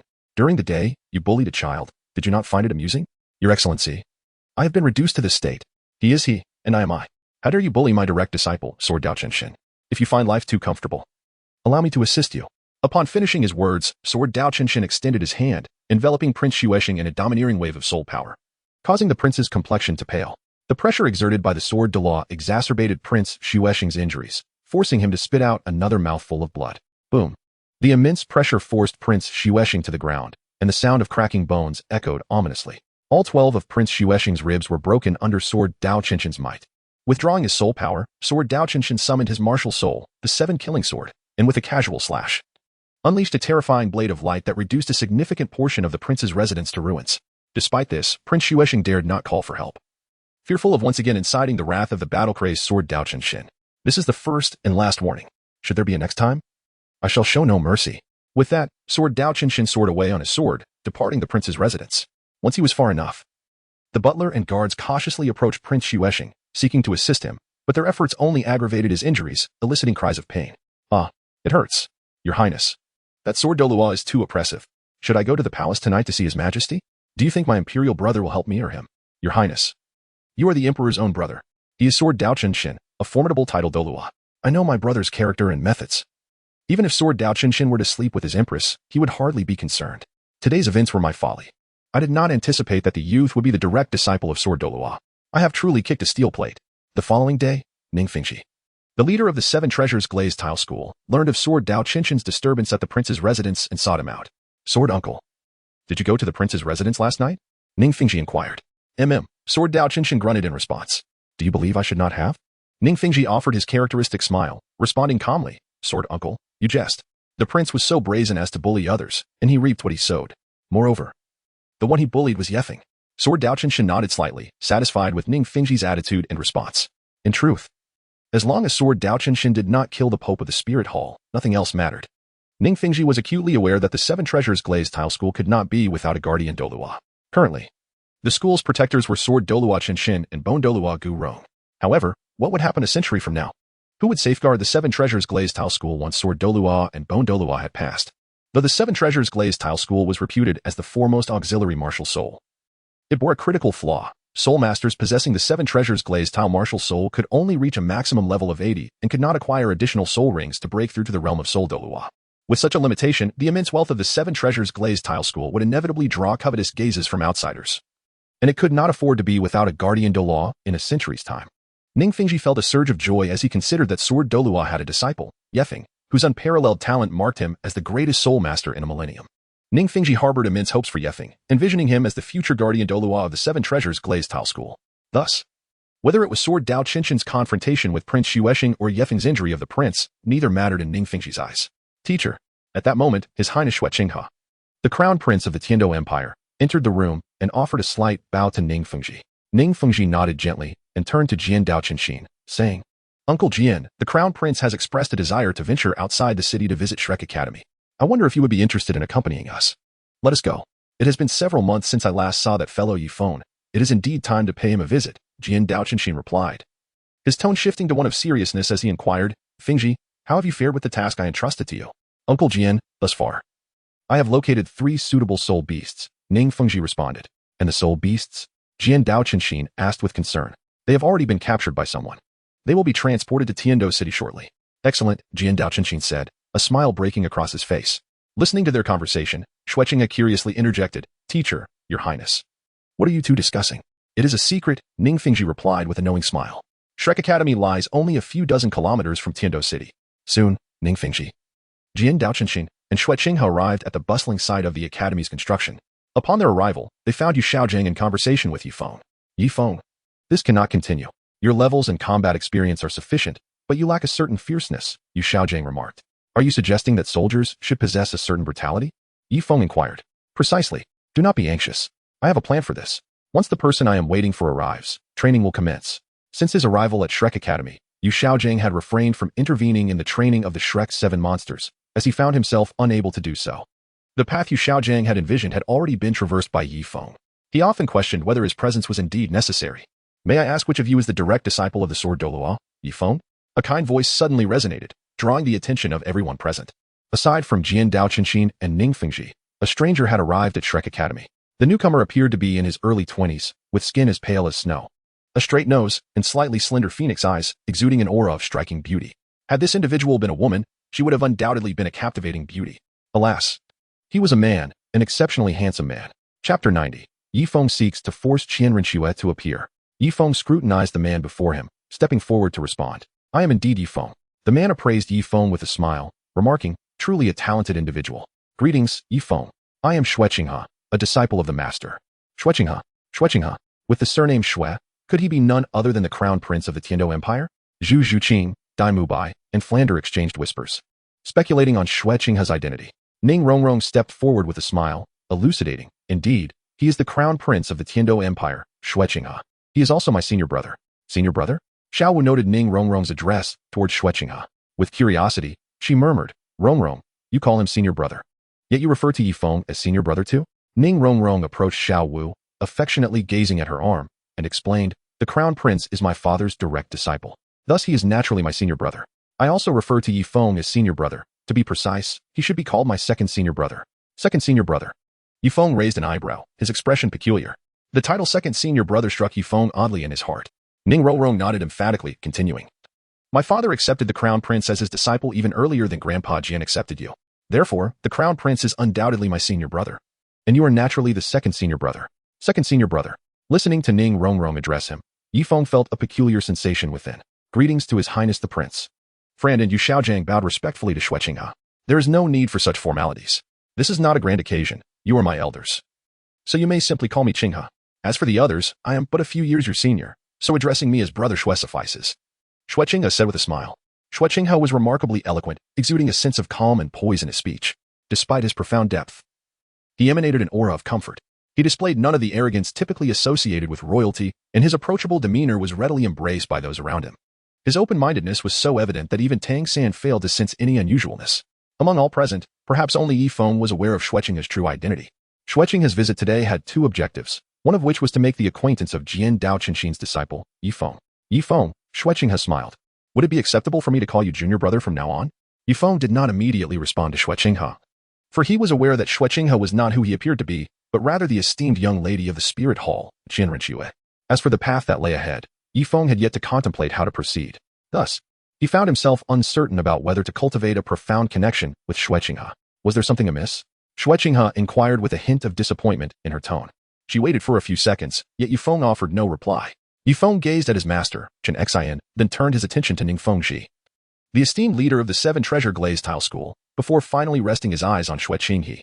Ning Fengji was likely unaware that his disciple was actually the disguised Qianrenxue. All along, he had been kept in the dark by Xue Qinghe. With this thought in mind, Yifeng playfully decided to tease Xue Qinghe. He approached him, gently placed a hand on his shoulder, and with a smile said, Of course, as you are the direct disciple of Uncle Ning, and I am the disciple of my master, both belonging to the Seven Treasure Glazed Tile School. By the order of seniority, I ought to address you as senior brother. Very well, from now on, I shall call you junior brother. Xue Qinghe felt a surge of joy within. He had just recruited an exceptionally talented genius, which would undoubtedly solidify his status within the Tiando Empire even further. Indeed, he replied.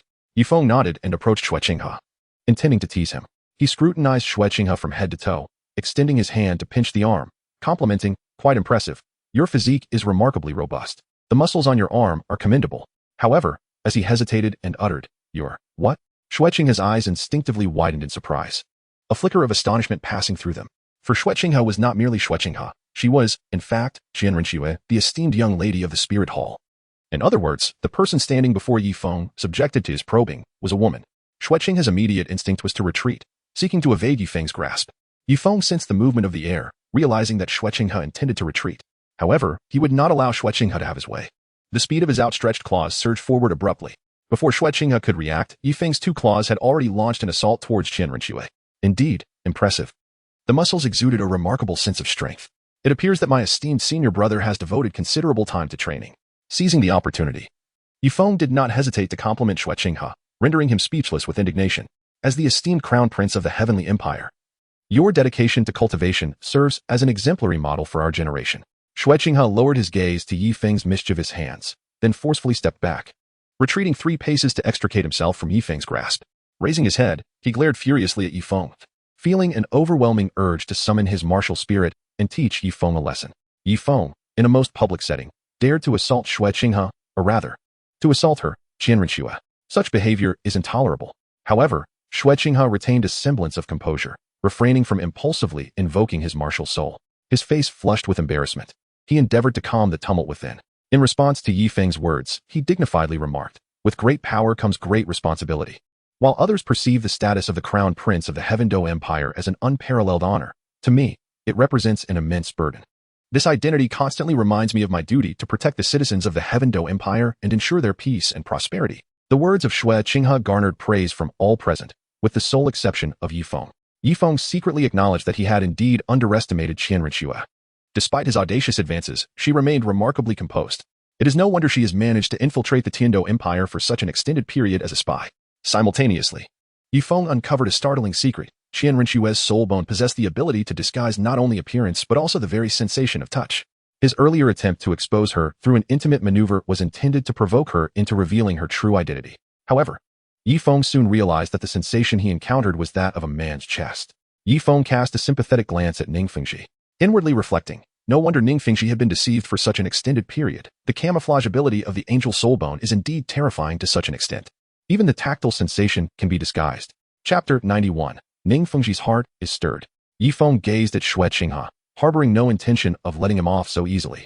With a smile, he remarked, "Indeed, what you say is quite accurate, senior brother. With your presence in the Heaven Do Empire, it is destined to flourish and prosper even more." Yifeng approached Xue Qinghe, placing his hand lightly on her shoulder. Xue Qinghe, or rather, Qian Rinxue, was not a woman of frivolity. She kept her distance from the audacious Yifeng. Yifeng furrowed his brow and feigned annoyance as he inquired, "Senior brother, do you harbor any grievances against me?" "Not at all." "Then why do you persistently evade me?" Xue Qinghe found himself at a loss for words. Even as a man, he would instinctively shy away from Yifeng, whose behavior was undeniably audacious. Today, Xue Qinghe had to concede that Yifeng had bestowed upon him an unforgettable experience for a lifetime. Yifeng, Ning Fengji, unable to tolerate the situation any longer, reprimanded as Yifeng prepared to cause further mischief. Such conduct is unacceptable. He is the crown prince. Xue Qinghe suppressed the tumult of emotions within him. Reason dictated that he must speak on Yifeng's behalf. With a smile, he addressed, "Master, my junior brother is simply a person of temperament. Please do not hold it against him." "Dean Fu, I have come today specifically to extend an apology from the royal family and the Royal Academy of Tiando to Shrek Academy. My uncle, the king, had a bit too much to drink yesterday, compounded by his indulgence of my fourth brother, which led to a moment of confusion. I hope Dean Fu can show some understanding." Evidently, Xue Qinghe did not wish to delve further into Yifeng's antics and deftly shifted the conversation to the events of the previous day. Listening to Xue Qinghe's words, Flinder felt a sense of relief within. He responded solemnly, "Your Highness, my academy also bears responsibility for certain missteps yesterday. Since your Highness has expressed this, let us consider the matter resolved." "Very well," Xue Qinghe replied. "Yifeng, come with me," Ning Fengji called, leading Yifeng down a secluded path. Yifeng followed Ning Fengji to a deserted clearing. Ning Fengji appraised Yifeng from head to toe and smiled. "Speak up. How would you like Uncle Ning to express his gratitude?" "Uncle Ning, I do not comprehend your meaning. Thanks to your assistance, our 7-treasure glazed tile school now possesses firearms. The power of these guns poses a threat to soul masters at the soul sect level. If crafted from fine iron, they could even endanger soul masters at the soul emperor level. Unless the opponent utilizes their 5th spirit ability, they would be unable to withstand the bullet's assault. Our 7-treasure glazed tile school's combat prowess has ascended to an unprecedented level. So, tell me, how would you like Uncle Ning to thank you? You may request anything within my means, including my daughter." Yifeng was taken aback. Yifeng was momentarily taken aback, a bitter smile adorning his face as he regarded Ning Fengji. It was evident that Ning Fengji was seizing the opportunity to present his daughter. It was hardly surprising, considering Yifeng's exceptional talent, coupled with his ability to forge weapons akin to handguns. Such a prodigy is undoubtedly cherished by all. "Ning uncle, it is only natural for me to assist the 7-treasures glazed tile school, given that my master is its guardian de law," Yifeng responded with a wry smile. "Very well," Ning Fengji replied, a subtle smile gracing his lips. His intention was merely to convey his approval of Yifeng's relationship with Ning Rongrong. After a brief pause, he continued, "Beyond this matter, Ning uncle has an additional request." "Speak," Yifeng urged. "Flinder's real estate ventures are thriving. Ning uncle hopes you might discuss with him the possibility of the 7-treasures glazed tile school investing in the business. Alternatively, Ning uncle is willing to partner with you to establish a new real estate enterprise, alongside Flinder's various ventures such as express delivery and supermarkets," Ning Fengji articulated earnestly. The 7-treasures glazed tile school has its roots in commerce, with its business flourishing across the Douluo continent. Recently, a formidable competitor emerged, amassing profits equivalent to a decade's worth of the school's earnings in a remarkably short span. This stirred a sense of envy within Ning Fengji. As the leader of the 7-treasures glazed tile school and a businessman, he could not overlook such a lucrative opportunity. His visit to Yifeng was motivated by this very reason. "Absolutely not," Yifeng replied with an unwavering tone. "Why not?" Ning Fengji inquired with curiosity. "Ning uncle, I cannot jeopardize you or the 7-treasures glazed tile school," Yi Feng answered, turning away, unwilling to delve further into the matter. We've been here long enough. It's time for us to return. Yi Feng, if you are willing, I can offer you a 10% discount compared to Flinder. Ning Fengji, as a businessman, was unwilling to miss such a prime opportunity. He harbored a strong conviction that the enterprises of Flinder and Yi Feng would evolve into the most valuable ventures on the Douluo continent. Many merchants would surely emulate Flinder by establishing supermarkets, launching express services, and venturing into real estate, among other industries. Ning Fengji firmly believed that an unprecedented era of commerce would soon illuminate the Douluo continent, with the young Yi Feng standing as its pioneering architect, while Flinder would merely serve as its executor and facilitator. Yi Feng disregarded Ning Fengji, turning to stride toward his companions. After a few steps, he abruptly halted, pivoting to face Ning Fengji, his tone grave. Uncle Ning, you have treated me with kindness, and you should know that I, Yi Feng, am not one to lack in gratitude. Allow me to be candid with you. Do you understand why I steadfastly demand the dividends I am owed each month? It is because I value security. I have no intention of allowing these enterprises to thrive indefinitely. P.S. I recommend 2 books. The first is Overturning the Worlds Begins with Dopa. When it comes to traversing realms, who can say for certain? One day, should you find yourself transported to another world, what would you do? Naturally, you would seize the opportunity. By fortuitously acquiring the invincible Destruction King system, I traverse realms. Our motto, destruction is paramount. Overturn everything. Follow the path of the protagonist, leaving them with no avenue to escape. Traveling across the heavens, sweeping through myriad worlds. We dominate the realm. Those who refuse to comply will face us head-on. Subsequent narratives will encompass Naruto, Soul Land, and Dragon Ball, along with Martial Universe. Even if you haven't seen them, you will still comprehend. Further tales may include Shrouded Heaven and the Great Ruler, among others. The second book is Douluo, the beginning of the Dragon God's 9 trials. Synopsis: single female lead, no worship of masters, no adoration for Tang San, semi-invincible. Leisurely narrative. Synopsis 1. Upon awakening one's martial soul, the Dragon God's 9 trials commence. No need for training. One can grow stronger through examinations. In this life, I shall become the brightest star in the sky, a man stronger than the gods. Synopsis 2. While scrolling through Douyin, playing games, and catching up on news, I awakened to find myself in the world of Douluo. Right from the onset, I inherit the divine position of the mightiest deity in the divine realm, the Dragon God. Do you possess self-created soul skills or the Tang Sect's ultimate techniques? Apologies, but I can control elements at will. Spiraling spheres, cataclysmic landslides. 1,000 swords returning to their origin. Choose your demise. Can you acquire a 100,000-year soul ring bestowed by the gods? Sorry, mine are all divine gifts. Can you unleash the tears of Guanyin, the storm pear blossom needle, or the Buddha's wrath? Regrettably, I possess immense strength, impervious to blades and bullets. Endowed with an indestructible golden body, Su Chun stands aloft in the Spirit Hall, solemnly declaring, in this life, the Spirit Hall is destined to unify the continent. Chapter 92. Acknowledging Strength in Favoring Disciples. Yi Feng refrained from continuing the conversation with Ning Fengji and approached Xue Qinghe. Your Highness, might I inquire if there are any bandits prowling near Tiando City? Tiando City, the capital of the Tiando Empire, is devoid of bandits in the surrounding mountains. However, approximately 400 kilometers away, there have recently been reports of a marauding pack of wolf bandits. Why do you ask? Provide me with the locations they may frequent, and I shall assist you in eradicating them. What say you? Are you willing to take action?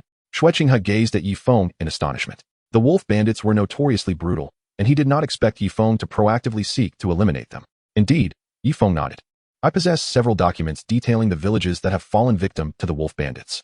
Upon my return, I shall have someone deliver them to you. Xue Qinghe smiled.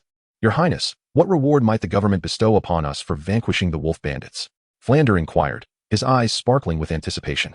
Once you have dealt with the wolf bandits and claimed their heads, appropriate reward shall be granted, Xue Qinghe replied with a smile. Dean, are you still in need of funds? Zhao Wujie reminded him. Ahem, who could ever have too much money? Flander retorted with a cunning grin, proudly propping his chin on his hand. Very well, it is getting late. I shall not disturb you any longer, Dean Flander.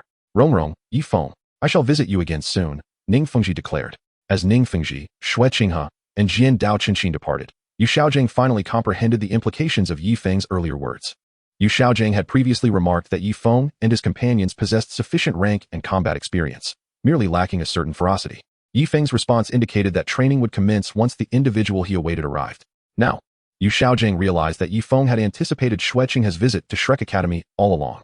The training Yi Feng referred to was, in fact, the extermination of the marauding wolf bandits. Initially, Yu Xiaojing had planned to find a formidable team in Tiando City to have the Shrek 7 fight to the death in the soul fighting platform. However, Yi Feng envisioned a mission to eliminate bandits instead. Yu Xiaojiang conceded that the latter plan bore greater advantages than the former. Tang San observed Yu Xiaojiang's despondent expression and asked, "Master, what troubles you?" "Xiao San, am I truly unnecessary?" Yu Xiaojiang could not help but inquire. "Master, how could you ever be deemed unnecessary? Under your tutelage, my control over blue-silver grass has flourished," Tang San reassured him. As the sun dipped below the horizon and darkness enveloped the land, Jian Dao Qinshin returned. This time, he was accompanied solely by Jian Dao Qinshin, who was followed by 3 enormous carriages. Each carriage bore a cage, and within each cage lay a slumbering soul beast. Beside each carriage stood 10 disciples of the 7 treasures, glazed tile school. Jian Dao Qinshin summoned his martial soul, the 7-killing sword. The silver blade shimmered in the air, creating ripples of energy. After a brief moment, he retracted the sword. Soon, the faculty and students of Shrek Academy gathered at the gates at the foot of the mountain. "Master, did you summon me?" Yi Feng inquired. With the 7-killing sword as his martial soul, nothing could be more fitting to call upon Yi Feng. Jian Dao Qinshin, in a state of excitement, gestured toward the 3 grand cages. "Disciple, it is time for you to acquire soul rings for your Xianyuan sword martial soul." "Soul rings?" Yi Feng was momentarily taken aback. Tang San's gaze swept over the 3 large cages, identifying the soul beasts within. Their names tumbled from his lips.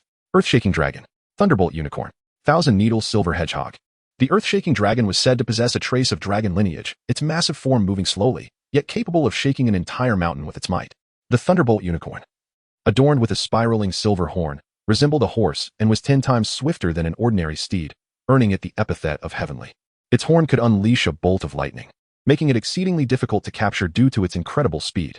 The thousand-needle silver hedgehog, resembling a hedgehog, was covered in long silver quills that could detach and be fired. The ordinary version of this beast resembled a fully grown pig, yet the one in the cage was as large as an elephant. Tang San was filled with astonishment, having received Yu Xiaojiang's true teachings. He knew that all 3 soul beasts shared a common trait. They were all over 10,000 years old. Jian Dao Qinshin urged, "Disciple, do not linger. Before they awaken, you must slay them and obtain their soul rings." Ma Hongjun, overhearing Jian Dao Qinshin's words, exclaimed, "Your Highness, are these soul beasts intended for Yi Laoda? Would I be capturing them for amusement?" Jian Dao Qinshin retorted. Ma Hongjun found himself at a loss for words, sidling up to Yi Feng and whispering enviously, "Yi Laoda, you have indeed secured a remarkable teacher, personally presenting you with these soul beasts to acquire their soul rings. Unlike Tang San's teacher, who only imparts useless theories, you should ask if His Highness is still in need of disciples." Yi Feng extended his hand and patted Ma Hongjuan's shoulder, reminding him, "My friend, do not blame me for not warning you. Your teacher happens to be the dean." Ma Hongjun felt a shiver run through him and, in a moment of self-reproach, smacked the back of his head, lamenting, "Look at my foolishness. I am so envious of others that I nearly forgot I have already taken on a mentor. In the realm of soul masters, one can only have a single teacher throughout their lifetime. To do otherwise would invite disdain from the community." Having already apprenticed under Flanders, Ma Hongjun understood that he could never seek another mentor in his lifetime. Tang San, having trained since childhood, possessed keen senses. Although Ma Hongjuan's words were uttered softly, they reached Tang San's ears. He turned his gaze towards Yu Xiaojing beside him, contemplating that Ma Hongjuan's statement held a kernel of truth. Aside from imparting theoretical knowledge and care, his mentor, Yu Xiaojing, had little else to offer him. Once more, Tang San turned his attention to the 3 soul beasts confined within their cages, feeling a tinge of envy for Yi Feng.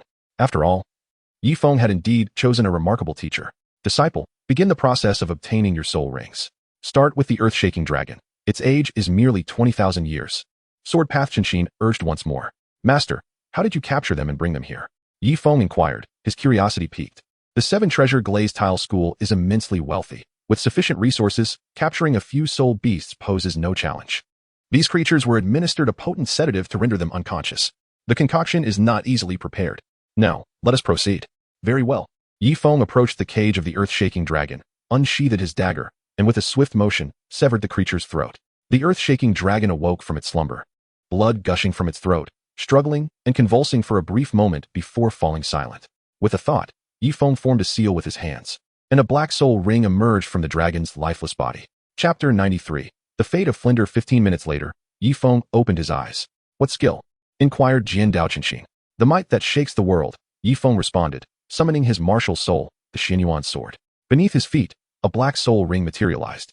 First soul skill, the might that shakes the world. A powerful stream of golden sword energy radiated from Yi Feng, expanding outward. Ning Rongrong and Xiao Wu were propelled away by the force of Yi Feng's soul skill.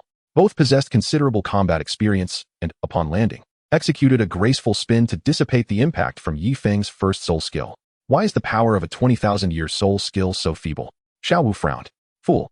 It is simply because I did not unleash the full potential of the soul skill, Yifeng chuckled, chiding her gently. Then, how much of your attack power did you employ just now? Zhao Wu curiously inquired. 20%, Yifeng replied, holding up 2 fingers. Such strength from merely 20%. If I were to unleash my full power, would I not have to resort to my invincible form? Zhao Wu gazed at Yifeng in astonishment. Indeed, he nodded.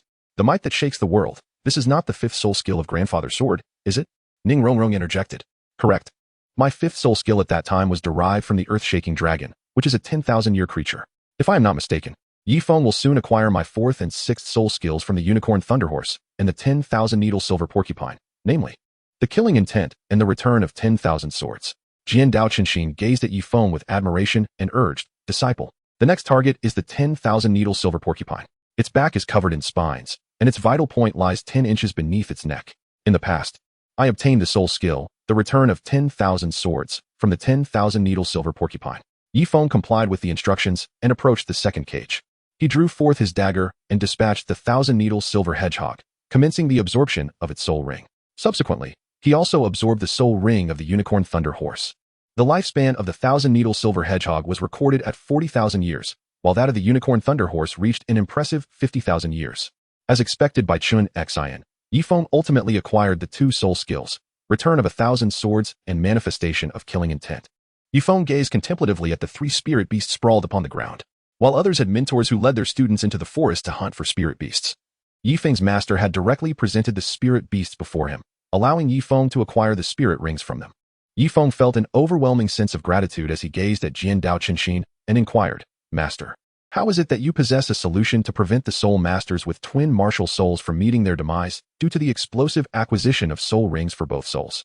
Jian Dao Qinshin reminded him, Have you forgotten? Aside from yourself, there exists a member of the Spirit Hall who also possesses twin martial souls. Yifeng was momentarily taken aback, expressing surprise. How could she provide you with relevant methods? An exchange. An exchange? Yes, I struck a deal with her. What kind of deal? Yifeng inquired with concern. Do not fret. The transaction poses no threat to me or the 7 treasures glazed tile school. Rather, you should exercise caution. Given her intellect, she will likely surmise that I seek pertinent solutions, and you possess the dual martial souls of a soul master. The Spirit Hall is ruthless towards those who oppose it. If anyone from the Spirit Hall approaches you, be sure to notify me at once. Jian Dao Qinshin advised with a grave tone. Understood, Master. Now, I must take my leave. I will return once I have located other suitable soul beasts. With that, Jian Dao Qinshin's voice faded as he vanished from the spot, leaving behind a shimmering silver light that gradually dissipated. In the air lingered Jian Dao Qinshin's voice, Disciple. These 3 soul beasts are extraordinary. Their remains will benefit you. Make sure to utilize them wisely. As Jian Dao Qinshin's voice faded, Yifeng approached the carcasses, preparing to dissect them when Zhao Wu's voice broke through. Brother, they are already dead. Continuing to desecrate their bodies seems unkind, doesn't it? Could we not allow them to rest in peace? Zhao Wu, with her kind-hearted nature, implored Yifeng. Zhao Wu, I understand your sentiments. However, they are deceased, and we should make the most of their remains. Whether human or soul beast, death is inevitable. In time, dust returns to dust. Allowing the treasures within their bodies to shine forth is yet another manifestation of their value. Yifeng gently declined Zhao Wu's compassionate plea. Brother, can't you, for my sake, grant them a peaceful resting place? It is pitiful for soul beasts to suffer so. They deserve tranquility in death. Very well.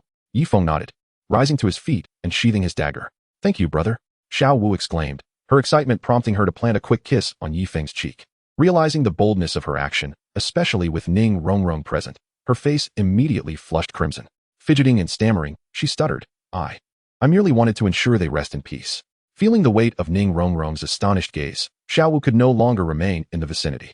She concocted an excuse and guided the carriage to transport the bodies away. I shall assist you, Yifeng offered. Senior brother, I have something to discuss with you. Ning Rongrong interjected suddenly. Yifeng halted his steps and turned to gaze at Ning Rongrong behind him. Senior brother, I wish to understand why you declined my father's good intentions. Are you referring to the matter of partnering with me in business? Yes. Ning Rongrong nodded. Her eyes filled with perplexity as she regarded Yifeng. She could not comprehend why her father would propose a 6-4 partnership with Yifeng, only for him to ultimately refuse her father's offer. Yifeng extended his hand and gently tapped Ning Rongrong's forehead. Ouch! Ning Rongrong, feeling the pain, touched her forehead and asked with a hint of grievance, Senior brother, why did you hit me? You're so foolish. I merely wanted to enlighten you. Yifeng chided playfully. Enlighten me? Ning Rongrong raised her brow, puzzled. Senior brother, You rejected my father's business partnership. Could there be another reason? Indeed, Yifeng replied. You are the young lady of the Seven Treasure Glazed Tile School. Think about why I turned down your father. I can't figure it out. Fool, he said. With the strength of the Seven Treasure Glazed Tile School, it would be easy for you to replicate the supermarket, logistics, and real estate businesses that I have partnered with Flanders. Your father's intention in approaching me was primarily to forge a strong bond between myself and the Seven Treasure Glazed Tile School. Is that truly the case? Ning Rongrong questioned, unaware that her father had already set his sights on Yifeng as a suitable son-in-law. Ning Fengji sought a partnership with Yifeng for the sake of Ning Rongrong and the interests of the Seven Treasure Glazed Tile School. Moreover, there is another reason I declined your father. What reason? There are no others here, so I am unafraid to reveal it to you. Consider this. Flanders' most lucrative venture is real estate. He continuously uses new properties as collateral to secure financing, then develops new projects. Once the market becomes saturated and these properties cannot be sold, what do you think will happen? It won't matter. He can just sell at a discount. Ning Rongrong replied without hesitation. It's not so simple. Yifeng paused, then asked, currently, Flanders' real estate can be likened to possessing valuable goods. He repeatedly uses these assets as collateral, akin to issuing IOUs, to acquire more funds, which he then uses to purchase semi-finished properties, those bare shells. This cycle continues. And if all the individuals holding those IOUs come to claim the collateral, what will happen? The truth is, Flanders' goods are all semi-finished and not worth the money he claims. What do you think will be Flanders' fate? Ning Rongrong pondered for a moment, her eyes widening in shock as she exclaimed, Flanders would go bankrupt. Senior brother. Does Flanders know this? Yifeng shook his head and replied, I have advised him, yet he remains unheeded. He continues to expand the real estate ventures in Douluo continent on a grand scale. Such actions will ultimately lead to a perilous fall from great heights. This is why I insist on receiving my rightful share of the dividends each month, and also the reason I refuse to engage in business with your father. Chapter 94. The Wolf Bandits, situated 400 kilometers southwest of the imperial city of Tiando in the Tiando Empire, lies a small village embraced by mountains. This village is modest in size, comprising approximately 100 households. Surrounding the village is a stretch of farmland, yet no farmers toil in the fields at this hour. A group of 8 individuals strides across the fields, their ages appearing to range from 12 to 17. Among them are 5 boys and 3 girls, lined up neatly as they make their way toward the village ahead. They are clad in red garments, each adorned with a striking emblem of a Shrek monster on the chest, accompanied by the bold characters spelling Shrek. The Shrek Academy has recently completed its elevation to a prestigious Soul Master Academy. Under the guidance of Flanders, Yifeng's proposal was ultimately embraced. The vibrant hue of red has been designated as the primary color of Shrek Academy's uniform. Initially, Flanders had intended to adopt a green outfit, but Ma Hongjuan's unfortunate suggestion of a repugnant shade of green prompted Flanders to shoot him a glare and consult the group. Ultimately, it was decided that Yifeng's fiery red was the most spirited choice, thus becoming the official color of the Academy's attire. Boss Yi, are you certain the Wolf Bandit will strike here? Zhu Zhuqing inquired skeptically. I am not entirely certain, Yifeng replied. Considering the locations of the villages that have fallen victim to the Wolf Bandits, this village is the closest to the site of their first attack, yet the farthest from the most recent one. Boss Yi, you are going against common reasoning, Zhu Zhuqing remarked. Is that so? Zhu Zhuqing asked. Zhuqing, what do you and your senior brother mean? I cannot quite comprehend, Ning Rongrong interjected. If we aim to eliminate the Wolf Bandits, shouldn't we wait near the village closest to their latest attack? Rongrong, that is a conventional way of thinking.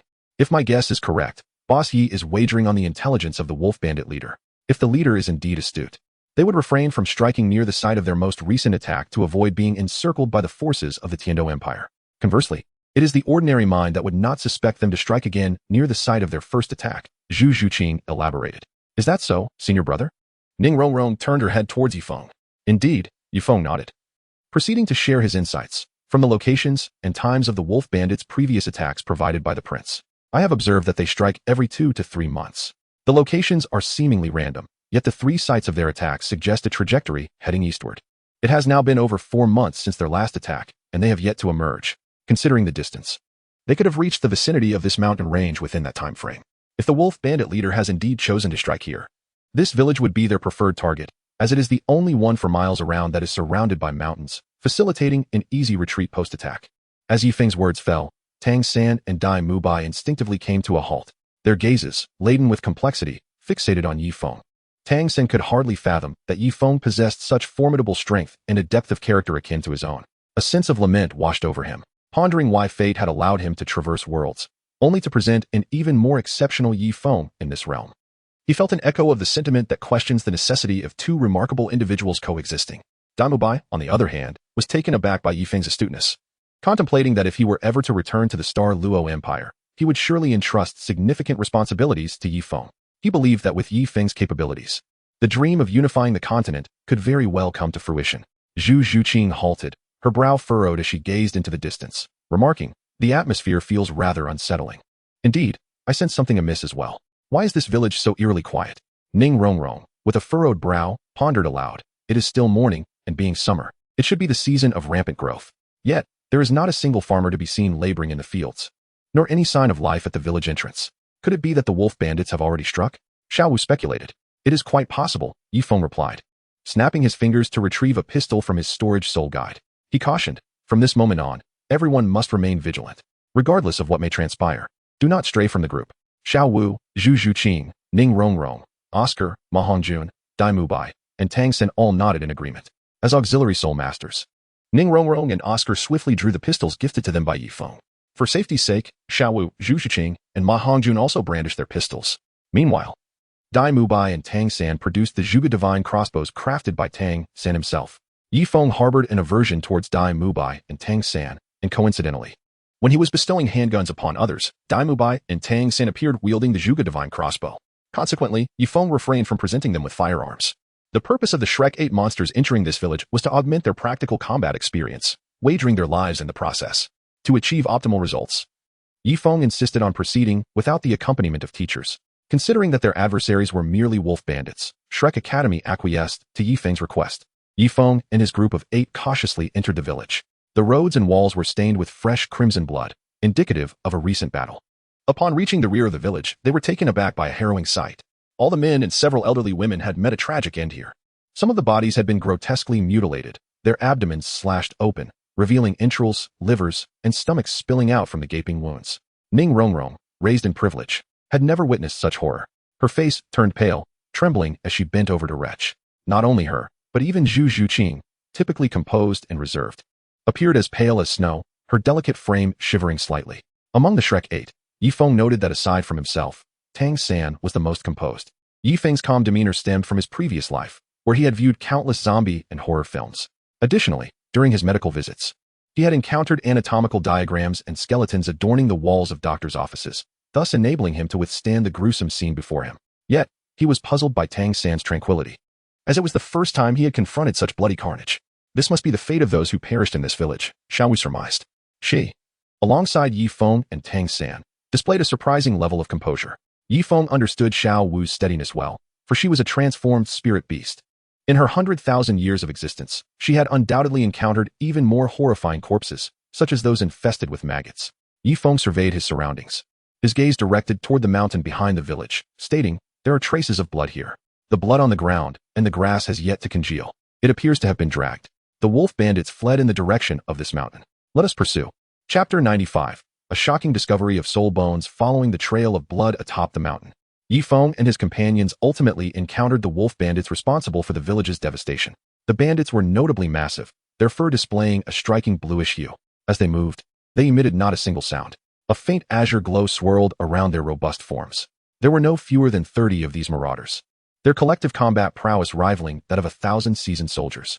Some of the bandits bore women upon their shoulders, while others wielded sticks as if to transport helpless young girls. The wolf bandits' capture of these women was solely driven by their desire to mate, intending to produce new members of their kind.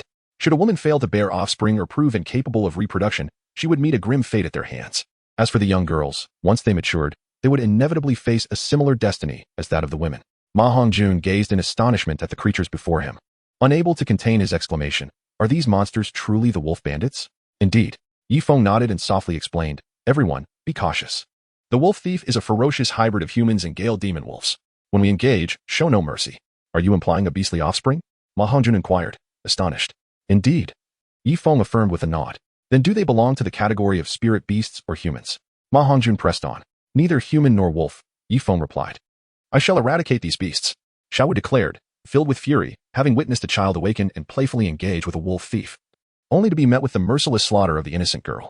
The child appeared to be merely 7 or 8 years of age, embodying the essence of innocence and vitality, yet the wolf thief acted without a hint of hesitation. This harrowing scene ignited Xiao Wu's wrath. With a swift leap, she captured the attention of the approaching wolf thief. Bang! Xiao Wu, wielding a firearm, fired at one of the wolf thieves, her marksmanship evident as she struck true, hitting the creature squarely in the head. "Stay close," Yifeng urgently called out. Yifeng leapt forward, swiftly following closely behind Zhao Wu. The combat prowess of the adult wolf bandits equated to that of a soul master of over 30 levels. At this moment, the levels of the Shrek 7 monsters are as follows. Dai Mu Bai, with the evil eye white tiger martial spirit, stands at level 39 as a powerful attack-type soul master.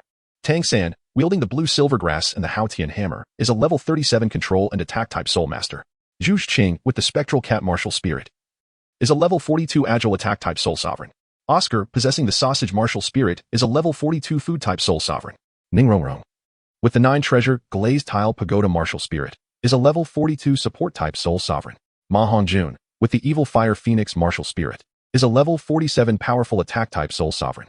Xiao Wu, with the rabbit martial spirit, is a level 49 powerful attack-type soul sovereign. Yi Feng, possessing the martial soul of the Xianyuan sword, along with the 9 hearts mystical lotus and the eye of hell, stands as a level 59 battle soul king specializing in support, control, and spiritual attributes. Ever since Yifeng's Xianyuan sword martial soul acquired 3 10,000-year soul rings, his soul power ascended from level 55 to 59. Yifeng harbored an aversion towards Dai Mu Bai and Tang San, consequently withholding the coveted celestial herb from them. As a result, their soul power levels languished at the bottom among the Shrek 8 monsters. Within this group, Ma Hongjuan's soul power closely trailed that of Xiao Wu. As a malevolent soul master, Ma Hongjun could swiftly enhance his cultivation by merging with women. Under Yifeng's deliberate orchestration, he adeptly capitalized on the unique attributes of his martial soul, propelling his soul power to surpass that of Dai Mu Bai and Tang San, as he ardently pursued Xiao Wu. The 9 treasures of renowned fame. First, strength. Second, speed.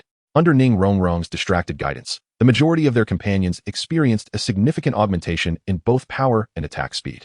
Presently, Ning Rongrong's soul power had reached level 42, with each soul skill's enhancement peaking at a remarkable 40%. The combat prowess of the wolf bandits rivaled that of soul venerables exceeding level 30, apart from Dai Mu Bai. The remaining members were sufficiently equipped to contend with the wolf bandits. Boom, boom, boom. The first soul skill, Phantom Thrust, the third soul skill, Phoenix Ascension. Zhu Qing, Ma Hongjun, and others unleashed their respective soul skills. Xiao Wu and Oscar activated their external soul bones, the purple cloud wings and the blue eagle wings, simultaneously continuing their gunfire during the skirmish.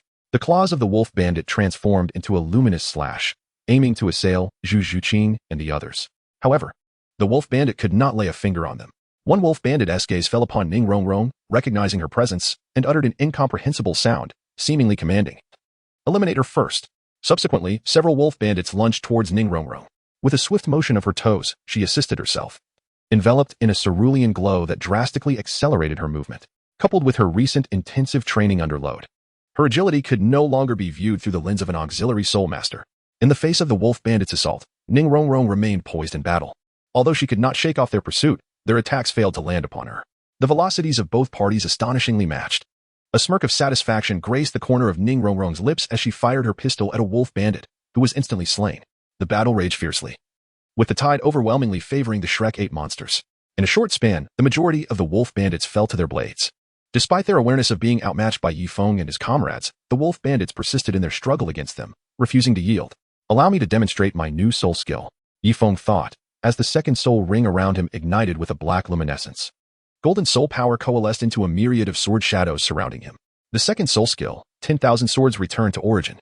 With a swift motion of Yifeng's hand, golden sword shadows descended, relentlessly assaulting the remaining wolf bandits.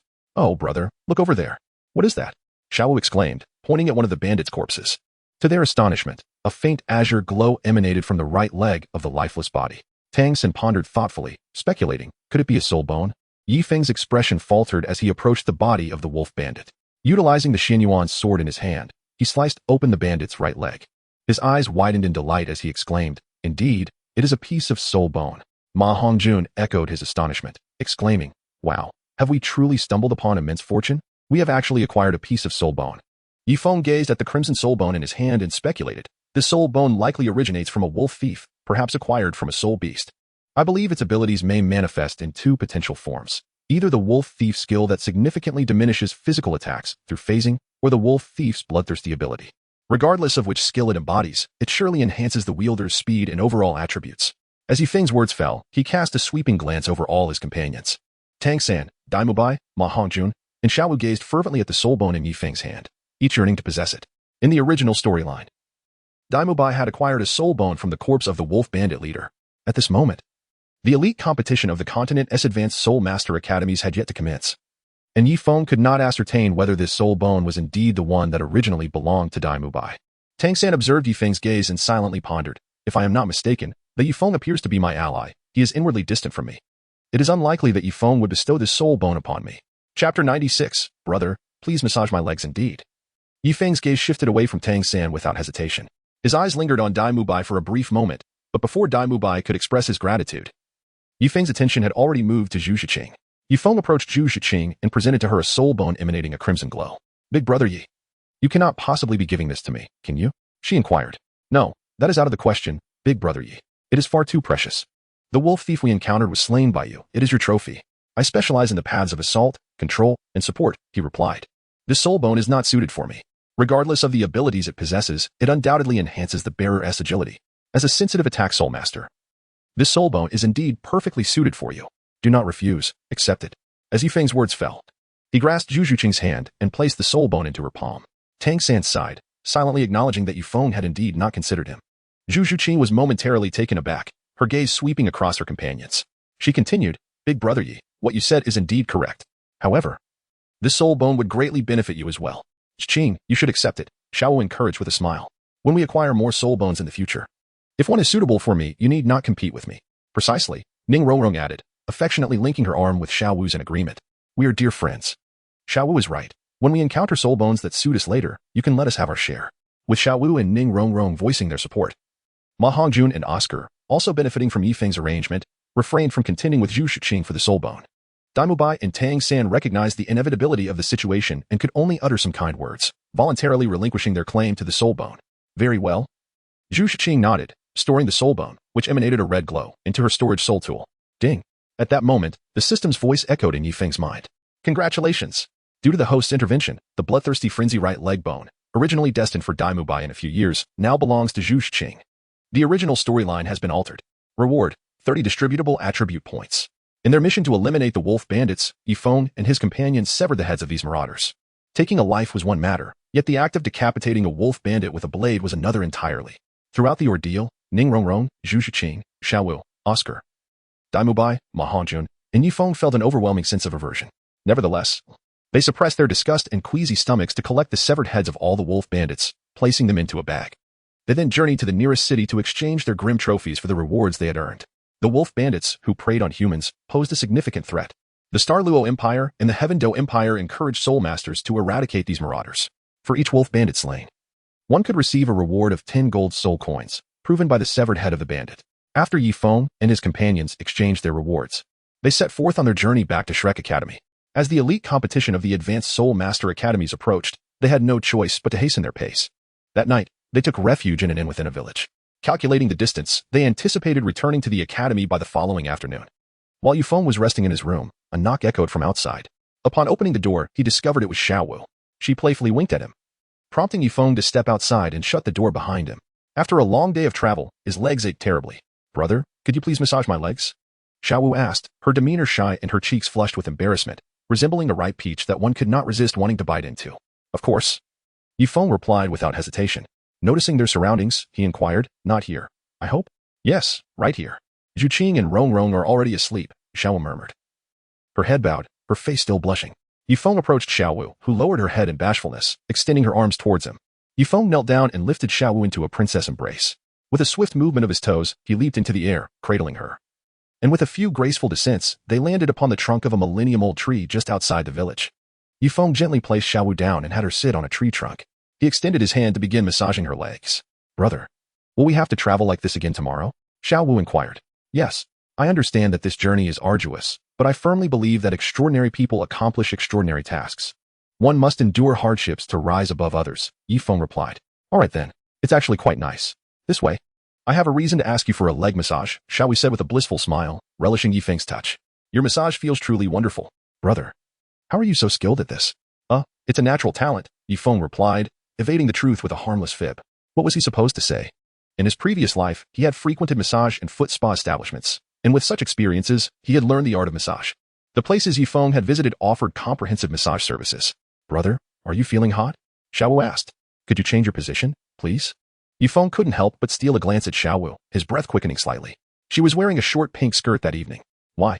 This position is comfortable. She replied, but I'm feeling a bit uncomfortable. What could possibly make you uncomfortable?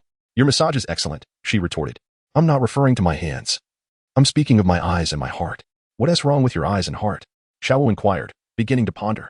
Following Yifeng's intense gaze, she glanced down at her skirt, and her face instantly flushed crimson. She finally understood why Yifeng's eyes and heart were troubled. It was because of her attire. Zhao Wu froze, her complexion resembling a ripe apple. She pressed her legs together, adjusting her skirt to prevent any unintended exposure, slightly shifting her body. At that moment, she wished to disappear into the earth. Brother, wouldn't it be wonderful if we could stay like this forever? If you were to marry in the future, would you forget about me? Zhao Wu suddenly asked with earnestness. Silly girl, how could that be? Yifeng said, flicking her forehead playfully and chiding her. You will always be my sister. In my heart, there will forever be a place for you. Brother, do you know? You are the best in my heart. Rong Rong and Zhuqing always tease me, saying that I'm your little sister. Zhao Wu continued. You are indeed my sister, Yifeng smiled. It's different. This sister is not that sister. That sister is not this sister, Zhao Wu explained hurriedly. How's it different? Yifeng feigned confusion. Pausing for effect before exclaiming in mock surprise, Zhao Wu, you're not secretly longing for my body, are you? Longing for your body? Zhao Wu was taken aback. Once she grasped the implication of Yifeng's words, she playfully punched his chest and, blushing, scolded him. Brother, it's clearly you who is after my body. You always touch me during our dates. How can you say I'm longing for yours? Indeed, I do touch you during our dates. Yifeng replied with a mischievous grin, his eyes glinting with playful intent. Zhao Wu, you've reminded me, I haven't had the chance to touch you during tonight's outing. What do you intend to do? Zhao Wu asked, her voice trembling slightly. Zhao Wu, what do you think I intend to do? I don't know what you want to do. If you don't escape now, what do you think I could possibly do to you? What else can a man and woman do on a date? Brother, please don't act recklessly. I have my limits. Don't worry, after we marry, I want to insist that you bear my children. Yifeng approached Zhao Wu step by step, noticing her lack of evasion or resistance. He extended his hand, beginning to play mischief. In this quiet countryside, under the cover of night, it was unfortunate that no one passed by. Otherwise, they would have been treated to a live spectacle. Upon returning from their rendezvous, Yifeng had barely entered his room when Ma Hongjun and Oscar exchanged mischievous glances, their eyes gleaming with mischief. Ma Hongjun raised his eyebrows at Oscar, speaking in a teasing tone. After a long day of travel, my legs are utterly fatigued. Brother, would you mind giving them a rub? Without hesitation, Oscar responded, sure, right here? Ma Hongjun, feigning shyness, continued in a playful manner. Yes, right here will do. Rong Rong and Zhuqing are already asleep. Yifeng was taken aback, standing with his arms crossed, and jestingly scolded. How audacious of you to eavesdrop. Ma Hongjun anxiously clarified, it is not us eavesdropping. Rather, the soundproofing here is exceedingly poor. Brother, could you please massage my legs as well? Would you? Please? Yifeng's lips curled into a smile as he extended his hand, summoning the Triune Martial Soul at his command. Without a hint of hesitation, he replied, very well. No problem. I perceive that your legs are not the only source of discomfort. Your skin seems to be itching as well. Allow me to provide you with a massage using the Triune sword. What? The Triune sword? No, please. Yilao, I realize my mistake. Ma Hongjun hurriedly stripped off his clothes and nestled beneath the covers. Although Yifeng's Triune sword possessed merely 3 soul rings, each of those rings was of a 10,000-year duration. Should Ma Hongjun engage in a spar with Yifeng, he would undoubtedly be soundly defeated. And you, Xiaoyao? Yifeng's gaze settled upon Oscar. Without a moment's hesitation, Oscar quickly removed his clothing and climbed into bed to sleep. Yifeng's gaze fell upon Oscar. Oscar hurriedly clarified. I did not utter a word. Yifeng's gaze settled upon Tang San. Tang San appeared remarkably calm, his eyes locking with Yifeng's. What do you intend to do? Tang San. Yifeng inquired. Me? Tang San replied, momentarily taken aback. Eliminating the wolf bandits was rather unsatisfying. How about we spar outside? Yifeng suggested with a smile. I prefer to remain tranquil, Tang San responded. He did not acquiesce to Yifeng's invitation. Tang San contemplated his own abilities, such as Phantom Shadow, Mystic Jade Hand, Purple Extreme Demon Eye, and Dragon Taming. Yet, Yifeng was an anomaly. His speed rivaled that of agility-focused soul masters, matching the swiftness of Tang San's Phantom Shadow. Although Tang San possessed the Mystic Jade Hand, Yifeng's defensive capabilities were equally formidable.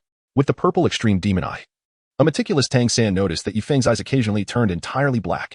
Faced with Yifeng's request for a duel, Tang San declined. Given his control over blue silvergrass, sparring with Yifeng would only lead to self-inflicted torment. Tang San's gaze shifted to Ma Hongjun and Oscar, recalling the latter's earlier jest at Yifeng's expense. With a sigh, he realized that a future with Xiao was no longer possible for him. Ultimately, his gaze fell upon Oscar. In his previous life, Tang San had perished prematurely, having not tasted forbidden fruit before leaping off a cliff to assert his resolve. Now, having been reincarnated, he did not intend to traverse this life alone. Initially, Tang San harbored fond feelings for Zhao Wu, but she had been claimed by Yifeng. He mused inwardly, perhaps I too should seek my other half, much like Oscar. As dawn broke the following day, the Shrek 7 Devils set forth on their journey back to Shrek Academy. As Soul Masters, they could significantly reduce travel time by utilizing their abilities. By 2 or 3 in the afternoon, they returned to Shrek Academy. The academy was still under vigorous construction, due to its current obscurity. It had been 3 days without a single enrollment. However, upon entering Shrek Academy, they discovered a considerable number of individuals strolling about. Some appeared to be students, while others resembled teachers. Why are there so many people? Ma Hongjin queried in confusion. Ding dong. Congratulations. Lanba Academy has proactively requested to merge with Shrek Academy, thereby altering the original storyline. Reward. Allocable attribute points. 16. Yifeng was taken aback, realizing that the Blue Tyrant Academy had merged with the Shrek Academy. The additional students and faculty were indeed from Blue Tyrant Academy. When the Shrek 8 monsters sought out Flander, they discovered that he had invested heavily in advertising across various locations in Heaven-Do City to attract new students. One such advertisement was at the official notice board at the city gate, which had originally been acquired by Blue Tyrant Academy. Flander, with his keen insight, recognized the potential of this notice board for advertising and spent a substantial sum to secure its usage rights from Blue Tyrant Academy. Although Blue Tyrant Academy received triple the penalty for breach of contract from the officials, they were dissatisfied. The upper management of Blue Tyrant Academy viewed the matter as one of pride rather than finances, believing that even the Royal Academy of Heaven-Do would not dare to treat them so disparagingly. Consequently, the upper management of Blue Tyrant Academy confronted Shrek Academy. Flander and Zhao Wujie, known for their preference for soft tactics over hard ones, responded without hesitation to the aggressive representatives of Blue Tyrant Academy, defeating them decisively. The disgraced upper management of Blue Tyrant Academy reported the incident to their president, Lu Erlong, a formidable figure within the Golden Iron Triangle. Lu Erlong, unwilling to let such an affront go unpunished, led the upper management to Shrek Academy to assert their authority. However, upon encountering Flander and Yu Xiaojiang, Lu Erlong quickly retreated, proclaiming to all present that the incident was merely a misunderstanding and officially announced the merger of Blue Tyrant Academy with Shrek Academy. After understanding the situation, the Shrek 8 monsters returned to their quarters to rest after a long day of travel. The relocation of Shrek Academy from Soto City to Heaven-Do City conferred significant advantages for the students, including access to simulated training facilities and individual dormitories. That night, Tang San sought out Yu Xiaojiang.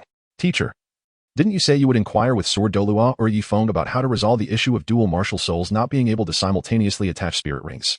Yu Xiaojiang replied, do not rush, little San. You have only just returned.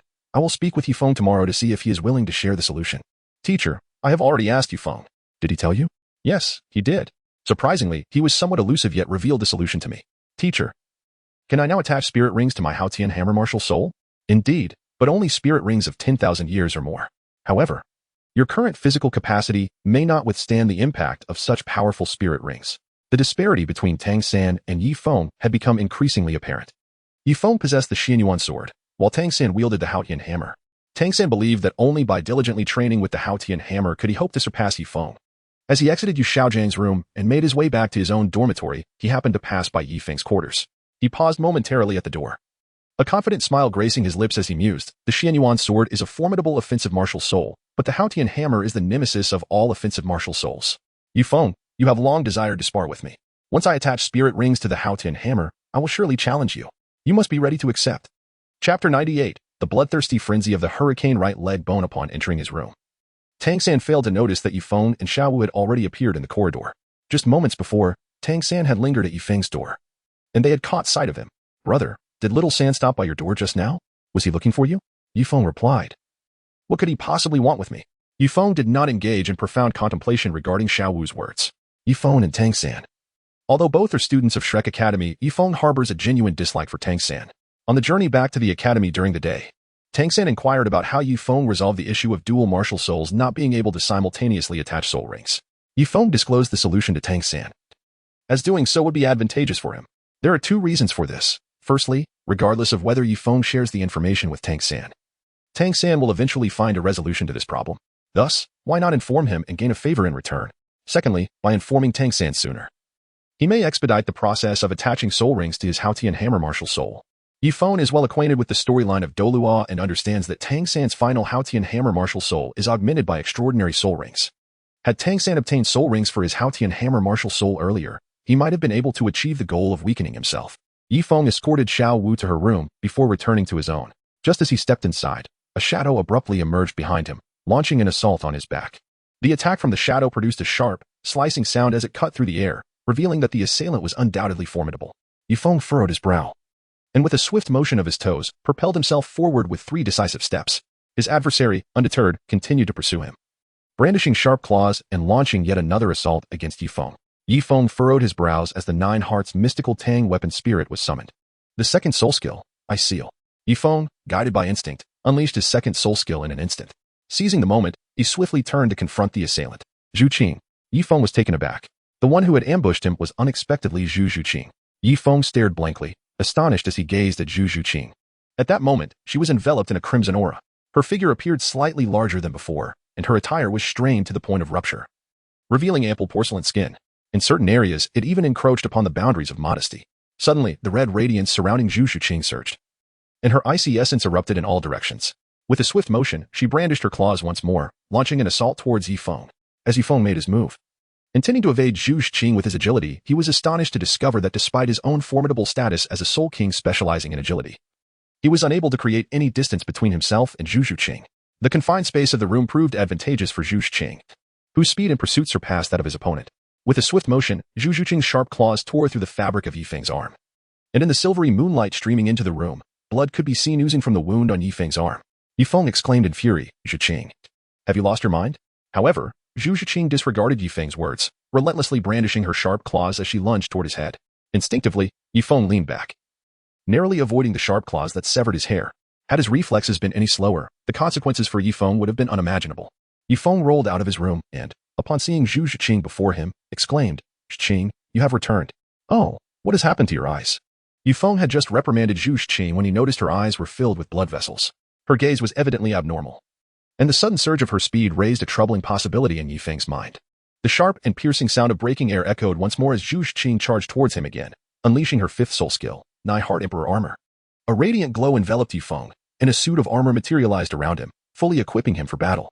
Zhu Qing's sharp claws struck against Yifeng's armor, sparking a dazzling display of light. At that moment, Yifeng deftly maneuvered behind Zhu Qing and delivered a swift blow to her neck, rendering the frenzied Zhu Qing unconscious. Minutes later, Zhu Qing regained consciousness. Yifeng? She murmured, observing him seated on a chair in the room, only to realize she was lying on a bed. Stunned, she swiftly threw aside the covers, her gaze falling upon her tattered garments, exposing her vulnerable form. In shock, she exclaimed, what have you done to me? Yifeng opened his eyes. In response to Zhu Qing's rebuke, he retorted with indignation, what can I possibly do to you? Zhu Qing was taken aback, striving to recall everything that had transpired before her fainting. Yifeng refrained from immediately interrupting Zhu Qing, allowing her several moments of contemplation before he inquired, please elucidate. Why did you assault me? You claim I attacked you? Nonsense. If not you, then who else could it be? With my speed, I could never have reached you. Surely, the injuries upon you are not my doing, are they? What do you think? The soul bone is remarkably formidable. Soul bone? Yifeng felt a sudden chill in his heart, realizing that his suspicions were indeed correct. He inquired, is it the soul bone I gave you? Zhu Qing nodded.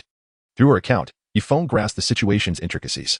Upon returning today, Zhu Qing first took a bath and washed her clothes, then enjoyed her dinner. When she eventually returned to her room, she began the process of absorbing the soul bone Yifeng had bestowed upon her. The absorption proceeded remarkably smoothly, as the soul bone was imbued with a bloodthirsty frenzy skill. This skill enabled the user to enter a state of frenzy instantaneously, enhancing their attack, defense, and speed by a staggering 100%, albeit at the cost of being unable to utilize skills. Curious about the extent of the speed enhancement the soul bone conferred, Zhu Qing activated it within her room. However, as she explored the augmented levels of her attack, defense, and speed, an overwhelming bloodthirsty impulse surged within her. Zhu Qing could only recall her desire to seek out Yifeng for clarification. The events that followed became a blur. Why did you lose control while using the bloodthirsty frenzy's hurricane right leg bone? Yifeng pondered deeply. In the original narrative, Daimubai had obtained this soul bone and had managed to maintain control throughout its usage. Yet, Zhu Qing had succumbed to a loss of control. I do not know either. Are you perhaps rejecting it? Yifeng proposed a possibility. When Tang San acquired the 8 spider lances, he also experienced a rejection from the external spirit bone, leading to instances of uncontrollable usage. This situation bore a striking resemblance to Zhu Qing's earlier predicament. Indeed. Zhu Qing nodded. Let us attempt it once more. Envision it as an integral part of your being, and do not reject it. Utilize your will to control and embrace it, Yifeng instructed. Zhu Qing nodded in agreement. Just as she was about to activate the bloodthirsty frenzy of the hurricane right leg bone, she noticed the injuries on Yifeng's body from the corner of her eye and voiced her concern. What if I lose control again? Yifeng smiled and said, if you lose control again, I shall have to knock you out once more. Zhu Qing nodded, placing her trust in Yifeng's prowess. She shifted her grip on the blanket slightly, her gaze returning to Yifeng. What is it now? Yi, could you kindly step outside for a moment? I find myself in a rather inconvenient situation. Inconvenient? Yifeng was momentarily taken aback, but soon grasped the meaning behind Zhu Qing's words. Indeed. Zhu Qing's body had returned to its normal state, and at this moment, the delicate figure beneath the blanket was fully revealed, rendering the distinction between being clothed and unclothed almost negligible. Chapter 99, The Enraged White Tiger. Yifeng feigned ignorance while in fact being fully aware, and inquired, what could possibly be inconvenient? Naturally, Zhu Qing was about to respond when she noticed the teasing expression on Yifeng's face. With a look of melancholy, she glared at him and asked, Yi, are you truly going to step out? Very well, just call for me when you're ready. Yifeng exited the room, ceasing his playful torment of Zhu Qing, and gently closed the door behind him. Shortly thereafter, her voice echoed from within the room. Yi, you may come in now. Yifeng followed his words, opened the door, and stepped into the room. Zhu Qing had already changed into another snug outfit she often favored. Let us begin. However, I was concerned about losing control once more. Have no fear, for I am here. If you do lose control, I shall swiftly render you unconscious. No. My worry lies in the potential exposure of my body after losing control. Yifeng's expression faltered as he gazed intently at Zhu Qing, advising, your emotions are amiss. With such sentiments, how can you maintain your composure while harnessing the bloodthirsty frenzy? Zhu Qing remained silent, her eyes locked onto Yifeng's, inquiring, what must I do? You must invoke the soul skill of your bloodthirsty frenzy as effortlessly as you would blink. Do not allow any mental burdens to weigh you down. If you find yourself lacking in confidence, silently affirm to yourself, I can do it. I can do it. To uplift your spirit and bolster your self-assurance, Yifeng instructed. I can do it. I can do it. I can do it. Zhu Qing murmured with her eyes closed, continually encouraging herself. After approximately 10 seconds, she opened her eyes, her right leg emanating a crimson glow. The aura swiftly enveloped her entire being, shrouding her in its brilliance. In the state of the bloodthirsty frenzy, Zhu Qing's tight-fitting attire was once again torn apart by her physique, revealing a significant expanse of her fair skin. As Zhu Qing opened her eyes, red veins began to appear within them. Yi Laoda, quickly knock me out. I can barely hold on. Zhu Qing, I believe in you. Tell me, who are you? I am Zhu Qing. Tell me, who are you? I am Zhu Qing. Who are you? Zhu Qing. Yes, because you are Zhu Qing. I have faith that you can succeed. Trust in yourself. You are capable. Yifeng continuously encouraged Zhu Qing, one hand concealed behind him, his soul power surreptitiously mobilized within, poised to incapacitate Zhu Qing at a moment's notice should she lose control. Possessing the rank of Soul Master, should she unleash the bloodthirsty frenzy of her windstorm right leg bone, her speed and offensive prowess could rival that of an ordinary Soul King. My name is Zhu Qing. I am capable, she murmured to herself, steadily bolstering her confidence. Do not reject it. Regardless, it has chosen to become a part of your being. Yifeng's voice resonated in Zhu Qing's ears. She composed herself, embracing the enhancements bestowed by the soul bone's bloodthirsty frenzy, her heart no longer resistant to its influence, particularly the surging desire for combat and bloodlust within her. Under Yifeng's guidance and her own diligent efforts, the blood vessels in Zhu Qing's eyes began to transform. The crimson threads deepened into a blood-red hue, progressively enveloping her eyes, rendering them entirely crimson. In that moment, Zhu Qing resembled a wild beast, poised to strike. Her aura still permeated with a potent malevolence, yet the fluctuations of that malevolent energy were markedly stable. Yifeng exhaled in relief, realizing that Zhu Qing had, with her indomitable spirit, finally rectified the flaw of the bloodthirsty frenzy's right leg bone. Thank you, big brother Yi. I feel that my speed, defense, and strength have all significantly improved, each aspect enhanced by a full 100%. However, I am unable to utilize the soul skills from my soul rings. Zhu Qing expressed her gratitude. Lie down, Yifeng instructed.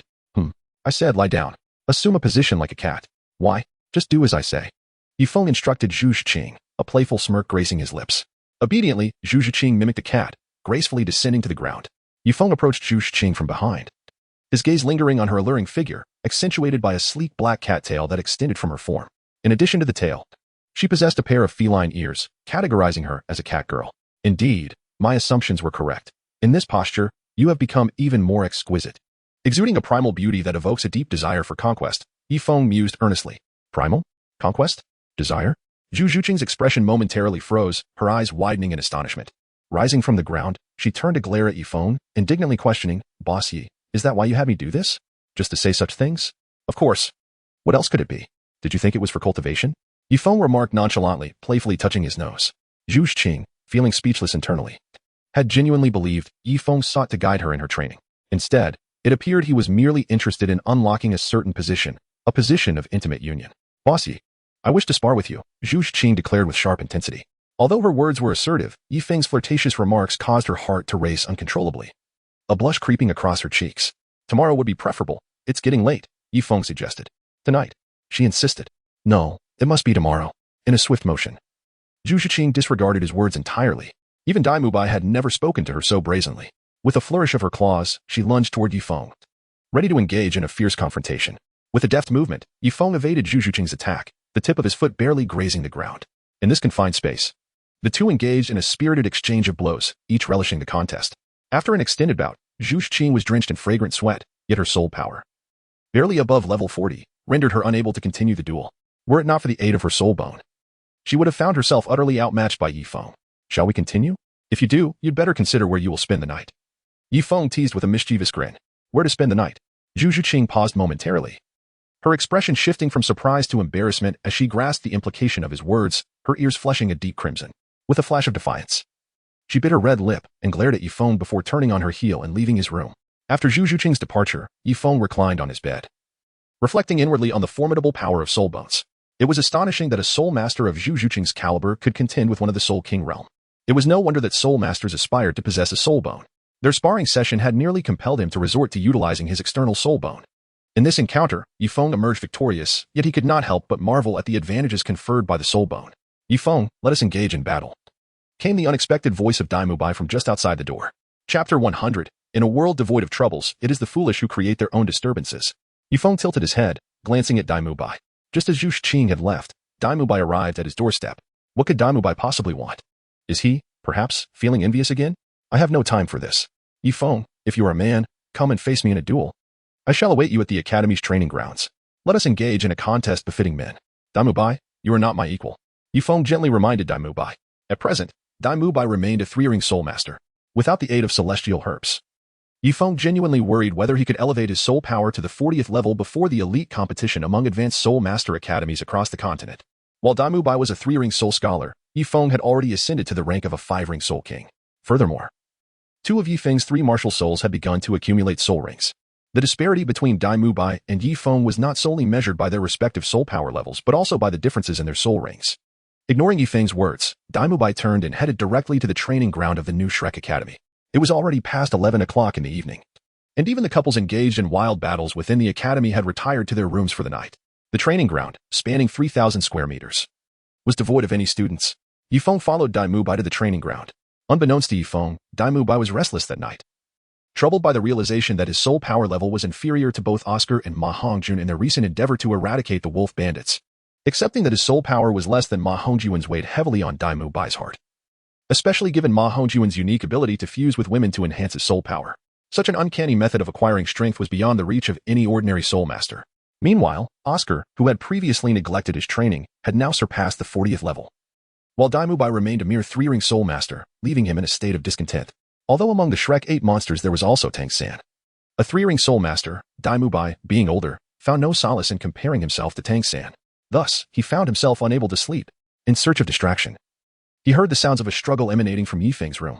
Moments later, Zhu Zhiqing emerged, her hair disheveled and drenched in sweat. Yet her face bore a blissful smile. Dai Mubai, a notorious dandy with a penchant for excitement, found it difficult to overlook the implications of a man and a woman alone together at such an hour, particularly under such circumstances. Anger welled within Dai Mubai as he confronted Yifeng. You know my martial spirit is the evil eye white tiger, and Zhu Qing's is the nether cat. You should be well aware of our true identities. Do you intend to leverage your princely status to intimidate me? Wasn't it you who proposed a battle between men? Yifeng, how could you, knowing well of my engagement to Zhu Qing, maintain such flirtation with her? And now, to find you two in such a compromising situation, what situation? Yifeng inquired, raising an eyebrow in confusion. What could possibly occur in the solitude of night between a man and a woman? As Dai Mubai clenched his fists, his fury ignited his martial spirit, the evil eye white tiger. Yifeng, have you lost your senses? Zhu Qing and I have maintained our innocence. It is you who has overthought this. Yifeng, I cannot fathom how you dare to act so brazenly. I fail to understand how Zhu Qing could harbor feelings for someone like you. Enough of this idle chatter. You are fully aware of my engagement to Zhu Qing. Yet you continue your pursuits. Let us settle this in combat. Are you out of your mind, Dai Mubai? Indeed, I am. Defeating you shall be the remedy for my ailment. With that declaration, Dai Mubai, fully aware of Yifeng's prowess, unleashed his third soul skill, White Tiger Diamond Transformation. Charging at Yifeng.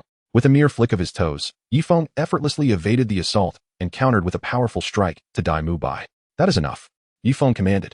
Yifeng repelled Dai Bai, yet Dai Bai remained undeterred, continuing his assault on Yifeng. The pent-up frustration within Dai Bai sought an outlet. Bang, bang, bang. Yifeng did not utilize his soul power. With the additional 340 points in agility bestowed by his system, he was more than capable of effortlessly evading Dai Bai's attacks. Furthermore, with her 159 points in strength, she was well equipped to contend with Dai Bai, who was at the Soul Sovereign level. The battle between Yifeng and Dai Bai unfolded in a decidedly lopsided manner.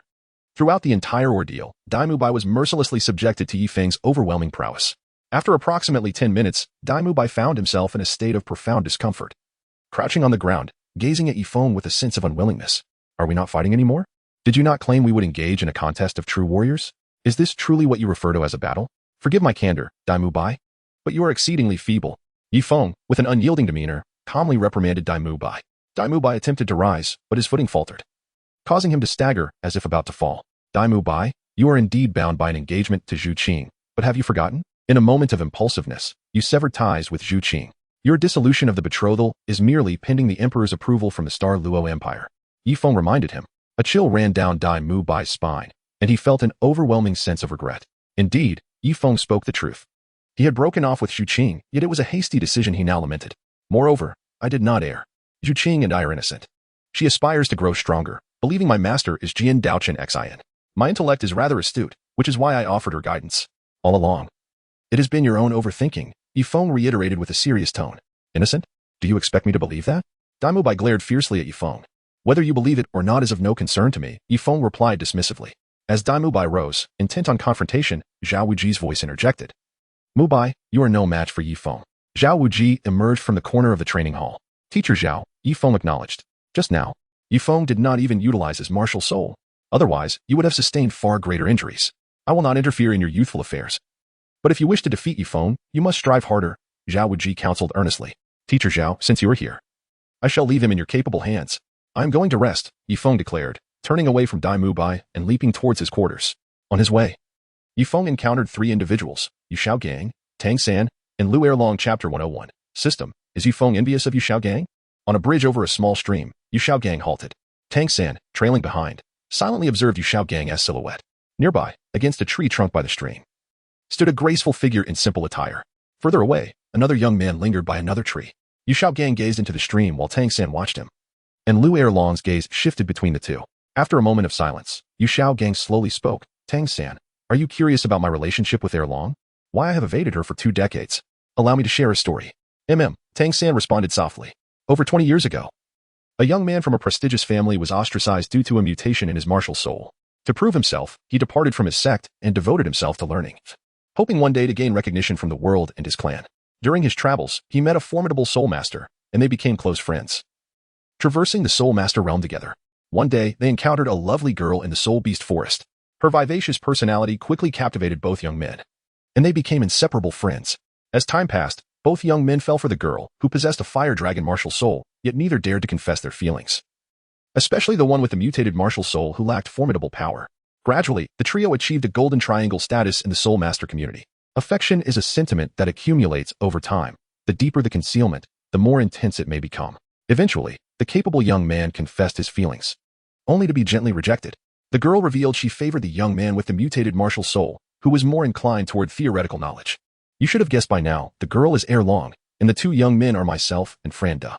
Upon hearing Erlong's heartfelt admission, I felt an unprecedented happiness, and Franda graciously stepped back from the love triangle, stating he would become my sworn brother, thus making Erlong his sister-in-law.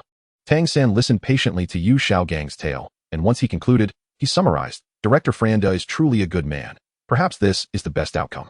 Yu Xiaogang sighed, reflecting, if everything had proceeded so smoothly, it would indeed have been the best conclusion. Yet fate is often cruel and the heavens played their tricks, turning all happiness into dust. I vividly recall that night, the stars shone brilliantly. Franda officiated our wedding, and Erlong and I finally tied the knot. In that moment, we experienced immense joy. The story should have ended there, but an unexpected guest arrived at my wedding, my uncle, Yu Luomian, the second master of the Blue Lightning Tyrant Dragon clan. However, my uncle was not there for me. He came for my newlywed wife, Erlong, for she was, in fact, his illegitimate daughter, making her my cousin. In that moment, I felt as if I had lost my mind and fled. Erlong tried to follow, but my uncle forcibly detained her. I wished for nothing but death. Franda caught up to me and prevented my despair, but my heart had already perished. In my despondence, I chose to escape, departing alone. Later, Franda conveyed that ere long had quarreled with my uncle and was desperately searching for me. How I longed to see her. Yet I could not. I simply could not. Yu Xiaogang reminisced, pouring out his heart. Tang San, observing his mentor's silhouette, sighed and inquired, Teacher, does societal perception truly hold such importance? And ere long has waited for you for so many years, if you continue to evade, it will only bring suffering to both of you. Yu Xiaogang remained silent for a moment before resolutely responding, No, that would be far too cruel to ere long. Loving someone does not necessitate possession. My greater wish is for her to live a life of joy and happiness. Unbeknownst to them, Lu ere long had overheard their entire conversation. She stepped forward, candidly stating, He speaks the truth. Xiaogang, I do not care for the judgment of the world. I do not seek so-called fairness. I only wish to be with you. Without you, I cannot live. Faced with Lu ere long's earnest gaze, Yu Xiaogang slowly turned to meet her eyes. Their gazes locked, and an unspoken understanding passed between them. Tang San, sensing the moment, discreetly withdrew, granting them privacy. Yu Xiaogang and Lu ere long stood on the bridge and by the stream, respectively. Yu Xiaogang took a step toward Lu ere long. His heart still bound to her, yet he abruptly retracted his step, turning away to leave. Xiaogang, Lu ere long called out. But Yu Xiaogang showed no inclination to turn back, leaving her behind.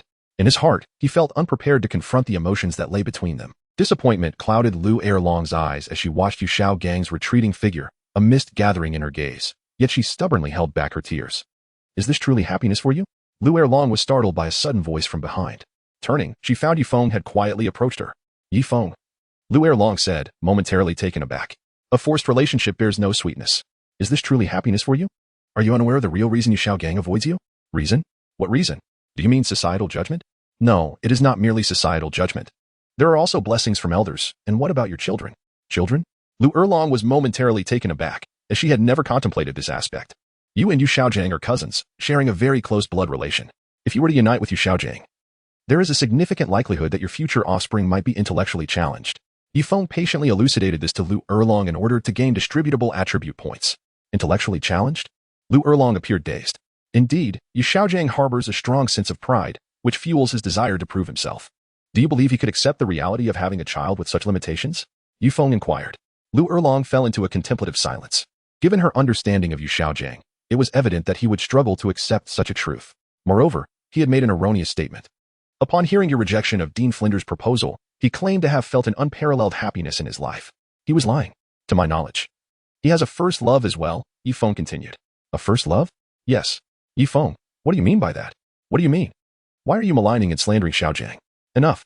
I do not wish to hear your explanations. Lu Erlong interjected. Her tone icy and her gaze piercing as she declared, This is the last time. Should I hear you maligning or slandering Xiaogang again, I will not show mercy. Yi Feng was momentarily stunned, his gaze fixed vacantly upon Lu Erlong. He turned away, letting out a soft sigh. In his quest for the distributable attributes of the system rewards, he had exerted considerable effort. Yet, it seemed that Lu Erlong had been significantly affected by Yu Xiaogang as poison. This led Yi Feng to reflect deeply. It appeared that the bond between Yu Xiaogang and Lu Erlong was beyond the reach of disruption.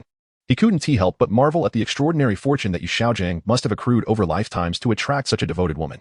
For 2 decades, Lu Erlong had endured solitude, waiting and searching for Yu Xiaogang. Not only Lu Erlong, but even Bibi Dong harbored lingering affections for him. Such devotion truly inspired envy.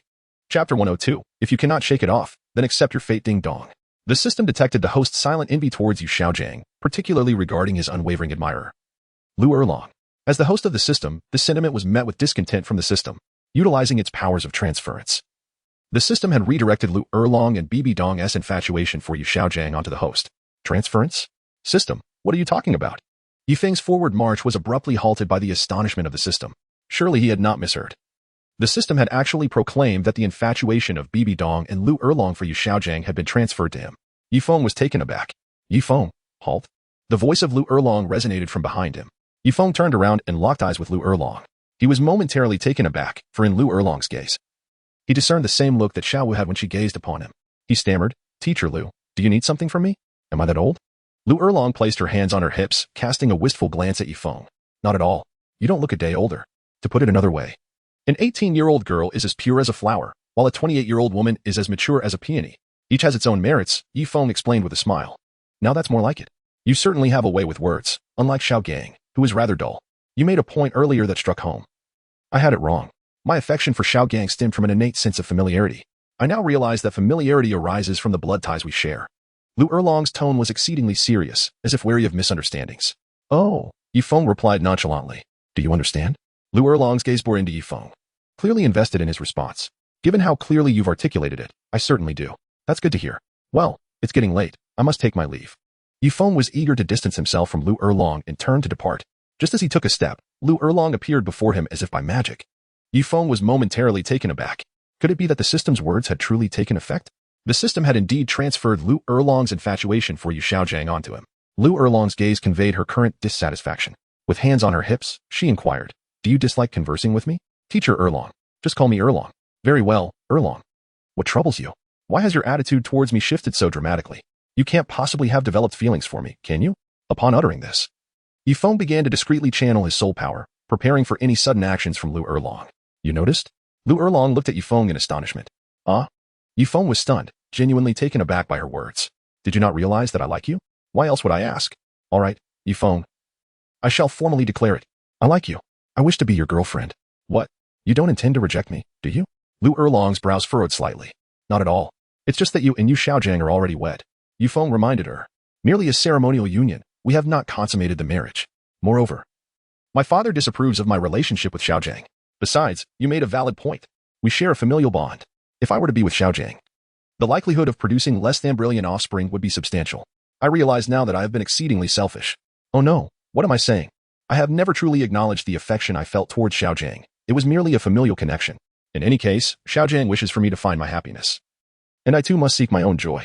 And you, Yifeng, are the happiness I wish to pursue. Lu Erlong elaborated, ultimately professing her feelings for him. Are you serious? Yifeng looked at Lu Erlong, both amused and bewildered. Indeed. I can distinctly feel a connection with you that surpasses that which I felt with Yu Xiaojiang. Lu Erlong fervently nodded, anxious that Yifeng might doubt her sincerity. My goodness. Yifeng chuckled in disbelief. What is it, Yifeng? Lu Erlong inquired with concern. Cough. Erlong, you must be aware that I am already with Xiaowu. I don't mind. Rong seems to harbor feelings for me as well. I don't mind. Zhu Qing and I have grown quite close. I still don't mind. In the future, there may be many women by my side. I remain unfazed.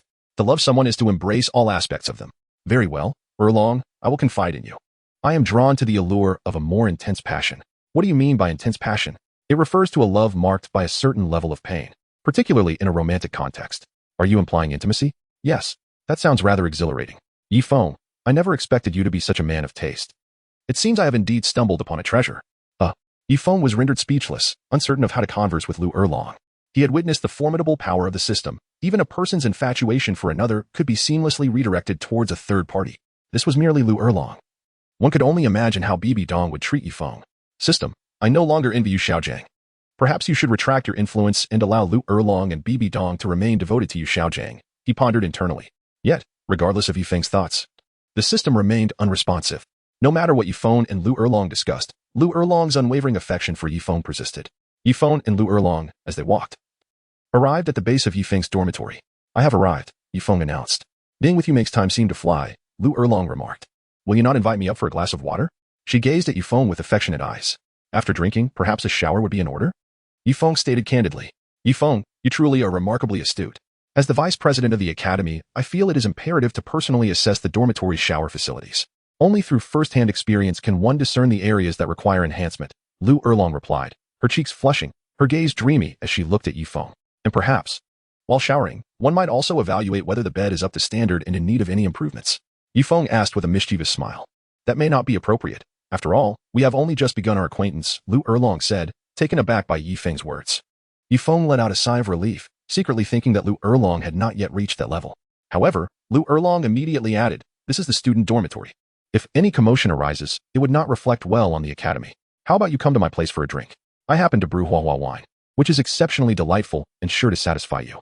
Perhaps another day. I have much to attend to this evening and feel quite fatigued. I wish to rest. Yifeng politely declined. Very well, I shall come to find you tomorrow, Lu Erlong remarked before turning to leave. Yifeng gazed at Lu Erlong's silhouette. Lu Erlong was adorned in a simple azure gown, with a piece of cloth deftly securing a strand of her hair. Beneath that robe lay a figure of extraordinary allure, surpassing that of an ordinary maiden. To speak candidly, Teacher Erlong was indeed quite beautiful, her physique even more striking than that of Zhu Qing. Yifeng gazed at Lu Erlong's retreating figure, a faint smile gracing his lips as he murmured, forget it. Since I cannot shake this off, I shall accept my fate. Chapter 103. The Hieroglyphic Fist. My little kitty. The following morning, Yifeng sought out Xiao Wu, intending to accompany her to the academy for breakfast. However, at the entrance of the dormitory building, he encountered Lu Erlong. Today, she donned a vibrant red attire, her entire being radiating with the fervor of a blazing flame. Clad in a snug red gown, Lu Erlong appeared to have shed several years from her age. "Teacher Erlong, do you require my assistance?" he inquired. "Have you had breakfast yet?" "Not yet." "Then let us dine together." Yifeng hesitated for a moment, glancing at Zhao Wu, seeking her opinion. However, the next action of Lu Erlong left Yifeng in astonishment. Lu Erlong unexpectedly mimicked Zhao Wu, affectionately linking her arm with Yifeng's. Zhao Wu was taken aback, her gaze fixed on Yifeng and Lu Erlong, exclaiming in shock, "You too." "Hello, Zhao Wu," Lu Erlong greeted with an unbothered demeanor, seemingly indifferent to Yifeng's relationship with Zhao Wu. "I am a few years older than you. If you don't mind, you may call me Sister Erlong." "Ah, Sister Erlong?" Zhao Wu exclaimed, her rabbit ears standing upright, looking to Yifeng for an explanation, her need for clarity palpable. Lu Erlong, noticing Zhao Wu's expression, preemptively smiled. "You need not inquire of Yifeng. This is a matter that transpired last night." "What did you do last night?" Zhao Wu asked curiously. "Rest assured, we did nothing inappropriate. Right, Yifeng?" Lu Erlong's gaze was fixed on Yifeng, anticipating his affirmation of their relationship. "However, I have not acknowledged you as my girlfriend." Yifeng replied with a wry smile. "Once I set my sights on someone, there is no chance of escape. Yifeng, accept your fate. Unless you were to kill me, I shall pursue you to the ends of the earth," Lu Erlong declared, her eyes brimming with unwavering determination. Her expression a confession to Yifeng. Zhao Wu was momentarily stunned, finally comprehending that Lu Erlong had developed feelings for Yifeng. The Yifeng had yet to reciprocate her affections. "Let us go. Are we not headed for a meal together?" Zhao Wu said graciously, offering a warm smile. She made no objections to Lu Erlong's inclusion. With Zhao Wu's magnanimity, the trio, Zhao Wu, Lu Erlong, and Yifeng, proceeded to the cafeteria of the academy. On their way, they were spotted by Tang San, who had just returned from morning training. "Is that Aunt Erlong?" Tang San was taken aback. Last night, Yu Xiaojiang had informed Tang San of the relationship between him and Lu Erlong. Yet, in the mere span of one night, Lu Erlong was now affectionately walking arm in arm with another man. What is happening? Isn't Aunt Erlong fond of the teacher? Why is she so close to Yifeng? Does she intend to betray the teacher? Tang San's mind was flooded with questions. No matter how astute he was, he could not fathom the sudden shift in Lu Erlong's affections. After finishing their meal, Yifeng, Zhao Wu, and Lu Erlong were headed to the classroom at the academy. Lu Erlong, feeling helpless, had no choice but to temporarily let Yifeng be. During their journey, Yifeng stepped out for a moment, instructing Zhao Wu to wait for him in the classroom. Upon Yifeng's return, he cradled a cat in his arms. He sought out Zhu Zhuqing in the classroom and approached her directly. "Yilao, did you need something from me?" Zhuqing inquired. "This cat is a gift for you." Yifeng replied. "Why are you suddenly giving me a cat?" Zhu Zhuqing asked, perplexed as she accepted the feline from Yifeng. The cat in Yifeng's hands is no ordinary feline. It is a 100-year-old spectral cat. It is noteworthy that Zhu Zhuqing's martial spirit is also the spectral cat. You have acquired the bloodthirsty frenzy's hurricane right leg bone. When utilizing your martial spirit, you cannot employ the skills from your soul rings. However, you may create your own unique skills, Yifeng elaborated. "Create my own skills?" Zhu Zhuqing's expression shifted to one of surprise, her eyes filled with confusion as she inquired. "What does this have to do with the cat you gave me?" "Zhuqing, have you ever heard of the Shapeform Fist?" "Shapeform Fist? What is that?" "As the name suggests, it is a soul technique derived from the movements of animals. You do not possess a unique skill of your own, nor do I have one tailored for you. Therefore, you must rely on your own capabilities. By observing the combat style of the cat in your hands, you may discover a skill that suits you," Yifeng responded. "Can I really do that?" Zhu Zhuqing looked at Yifeng with a hint of self-doubt. "Zhuqing, remember this. In whatever endeavor you undertake, confidence is paramount. Without confidence, how can one expect to succeed?" Yifeng said earnestly, guiding her. Zhu Zhuqing nodded. With her head bowed, she gently stroked the spectral cat in her hands. Perhaps due to the shared essence of their martial spirits, this century-old spectral cat resisted Yifeng but reveled in Zhu Zhuqing's touch. Zhu Zhuqing's inner confidence began to blossom anew. If one day she truly comprehended a skill suited to her, then when she harnessed the bloodthirsty frenzy's hurricane right leg bone and executed her unique skill, her combat prowess would be nothing short of terrifying. "Thank you, Yilao." Zhu Zhuqing expressed her gratitude. "What is there to thank? Since you call me Yilao, there is no need for such formality," Yifeng smiled. "Yilao, are you free tonight?" "What for?" "You have helped me several times. I realize I have yet to treat you to a meal. I would like to invite you to dine with me alone." "There's no need for that. We are all companions. It isn't necessary to be so formal." "Yilao, you just said we are companions. Is it really so difficult to treat you to a meal?" Zhu Zhuqing's demeanor was frosty. Yet a fleeting glimmer of disappointment flashed in her eyes. "Very well," Yifeng conceded, feeling somewhat helpless. Yilao, Ma Hongjun, noticing the cat in Zhu Zhuqing's hands, interjected. "If Qing is to comprehend a unique skill from the cat, should I go catch a phoenix or perhaps a chicken?" "Brother, my martial spirit is a rabbit." Should I then catch a rabbit to study the shapeform fist? Zhao Wu asked earnestly. Senior brother, my martial spirit is the 9 treasure glazed tile. How should I comprehend the shapeform fist? Ning Rongrong inquired curiously, casting a glance at the spectral cat nestled in Zhu Zhuqing's embrace. For her, whether or not she could grasp the shapeform fist was unimportant. She only cared if Yifeng would bestow gifts upon her. Yi Laoda, what about me? My martial spirit is a sausage. How should I comprehend the shapeform fist? My martial spirit is a white tiger. Should I then catch a tiger? Haha. My martial spirit is blue silvergrass. How should I comprehend the shapeform fist? Should I sleep on the grass? Oscar, Daimubai, and Tang San jestingly queried Yifeng. Yifeng cast a glance at Ma Hongjun, Zhao Wu, Ning Rongrong, Daimubai, Oscar, and Tang San, admonishing, is there nothing better to do than to provoke me? Especially you, Tang San. Are you feeling restless and seeking a spar with me? I have faith that Zhu Qing can comprehend the formless fist. For she possesses the heart of a true warrior. I believe she will master it. Now, it's time for class. Everyone, please take your seats. As Yifeng's words came to an end, Zhu Qing, Ma Hongjun, Zhao Wu, Ning Rongrong, Daimubai, Oscar, and Tang San all dutifully took their seats. Given that Daimubai and Zhu Qing had already parted ways, and Oscar showed no pursuit of Ning Rongrong, Daimubai found himself seated alongside Tang San. Zhu Qing and Ning Rongrong sat together, while Ma Hongjun and Oscar occupied another pair of seats. Yifeng, on the other hand, settled next to Zhao Wu. Excuse me. 3 students approached Yifeng, inquiring, are you new here? Are you unfamiliar with the rules of this place? Chapter 104. The Academy's top student, Yifeng, raised his head, gazing at the 3 young men before him. The leader, appearing to be no more than 20, sported a head of light red hair and possessed a handsomely rugged visage. His robust physique exuded an undeniable strength. Rules? What rules? Yifeng inquired. Are you not aware that no one is permitted to sit beside Zhao Wu? Who granted you the privilege to occupy this seat? The young man retorted angrily. Zhao Wu, fearing that Yifeng might misinterpret the situation, hurriedly stood up. Pointing at the young man and admonishing, are you all idle? Just leave. I made my feelings clear yesterday. I am not interested in you. Zhao Wu. Interest can be cultivated, the young man said, sheepishly scratching the back of his head with a brazen grin. Zhao Wu, what is going on? Yifeng asked. Brother. While I was out yesterday purchasing daily necessities, I happened to run into him. He claimed to have fallen for me at first sight and asked for a chance to pursue me. I told him clearly that I had no feelings for him. Yet he continues to cling to me, Zhao Wu anxiously explained. Oh, I see, Yifeng replied, suddenly enlightened. Zhao Wu, now around 12 or 13 years old, exuded a youthful vivacity. Her physical development rivaled that of older girls, with a slender waist, long legs, and an adorable face, making her quite appealing to young men. Yifeng gazed at the young man before him. If his conjectures were correct, this youth must be Talon of the Li family. Humph. Talon stood with his arms crossed, looking down upon Yifeng with an air of arrogance, declaring, I am not allowing you this courtesy out of fear. Do you truly believe that my position as the Academy's chief is merely a title? Academy chief? Yifeng chuckled softly. What a country bumpkin. Unaware of what a chief signifies. The chief is the most formidable within the entire Academy. Talon's companions, mistaking Yifeng's amusement for ignorance, attempted to enlighten him on the significance of the Academy chief. You have 2 choices, Talon said, extending 2 fingers with evident disdain, completely disregarding Yifeng. 1. Challenge me to a duel. If you manage to defeat me, I will concede that you deserve to occupy this seat. 2. Get lost and find another place to sit. A duel? No need for that, right? Yifeng replied, laughter escaping him. Are you afraid?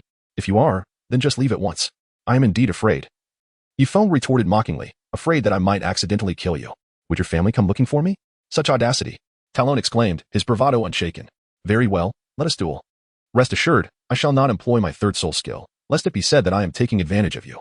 Upon hearing Talon's words, Ma Hongjun, Oscar, and the others shook their heads in disbelief, reflecting on the fate that befalls those who invite their own ruin. Not even Tang San or Zhao Wu would dare to challenge Yifeng. Talon's actions were nothing short of a death wish. Go for it, brother, Zhao Wu urged, her anticipation palpable. She needed Yifeng to demonstrate to everyone that she was his girlfriend. Talon clenched his fists tightly, a phantom of a gorilla appearing behind him. 3 soul rings materialized beneath his feet, 2 yellow and 1 purple. With a triumphant grin, he proclaimed, Talon, Wuhuan, mighty gorilla, a level 37 assault-type battle spirit. I await your guidance. Yifeng smiled gently, extending his left hand. With a mere thought, 5 soul rings appeared beneath his feet, adorned in the hues of 2 yellow, 1 purple, and 2 black.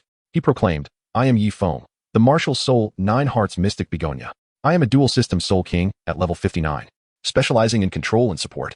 What? A soul king? Tai Long stared blankly, astonished by Yifeng's revelation, regardless of his willingness to believe it.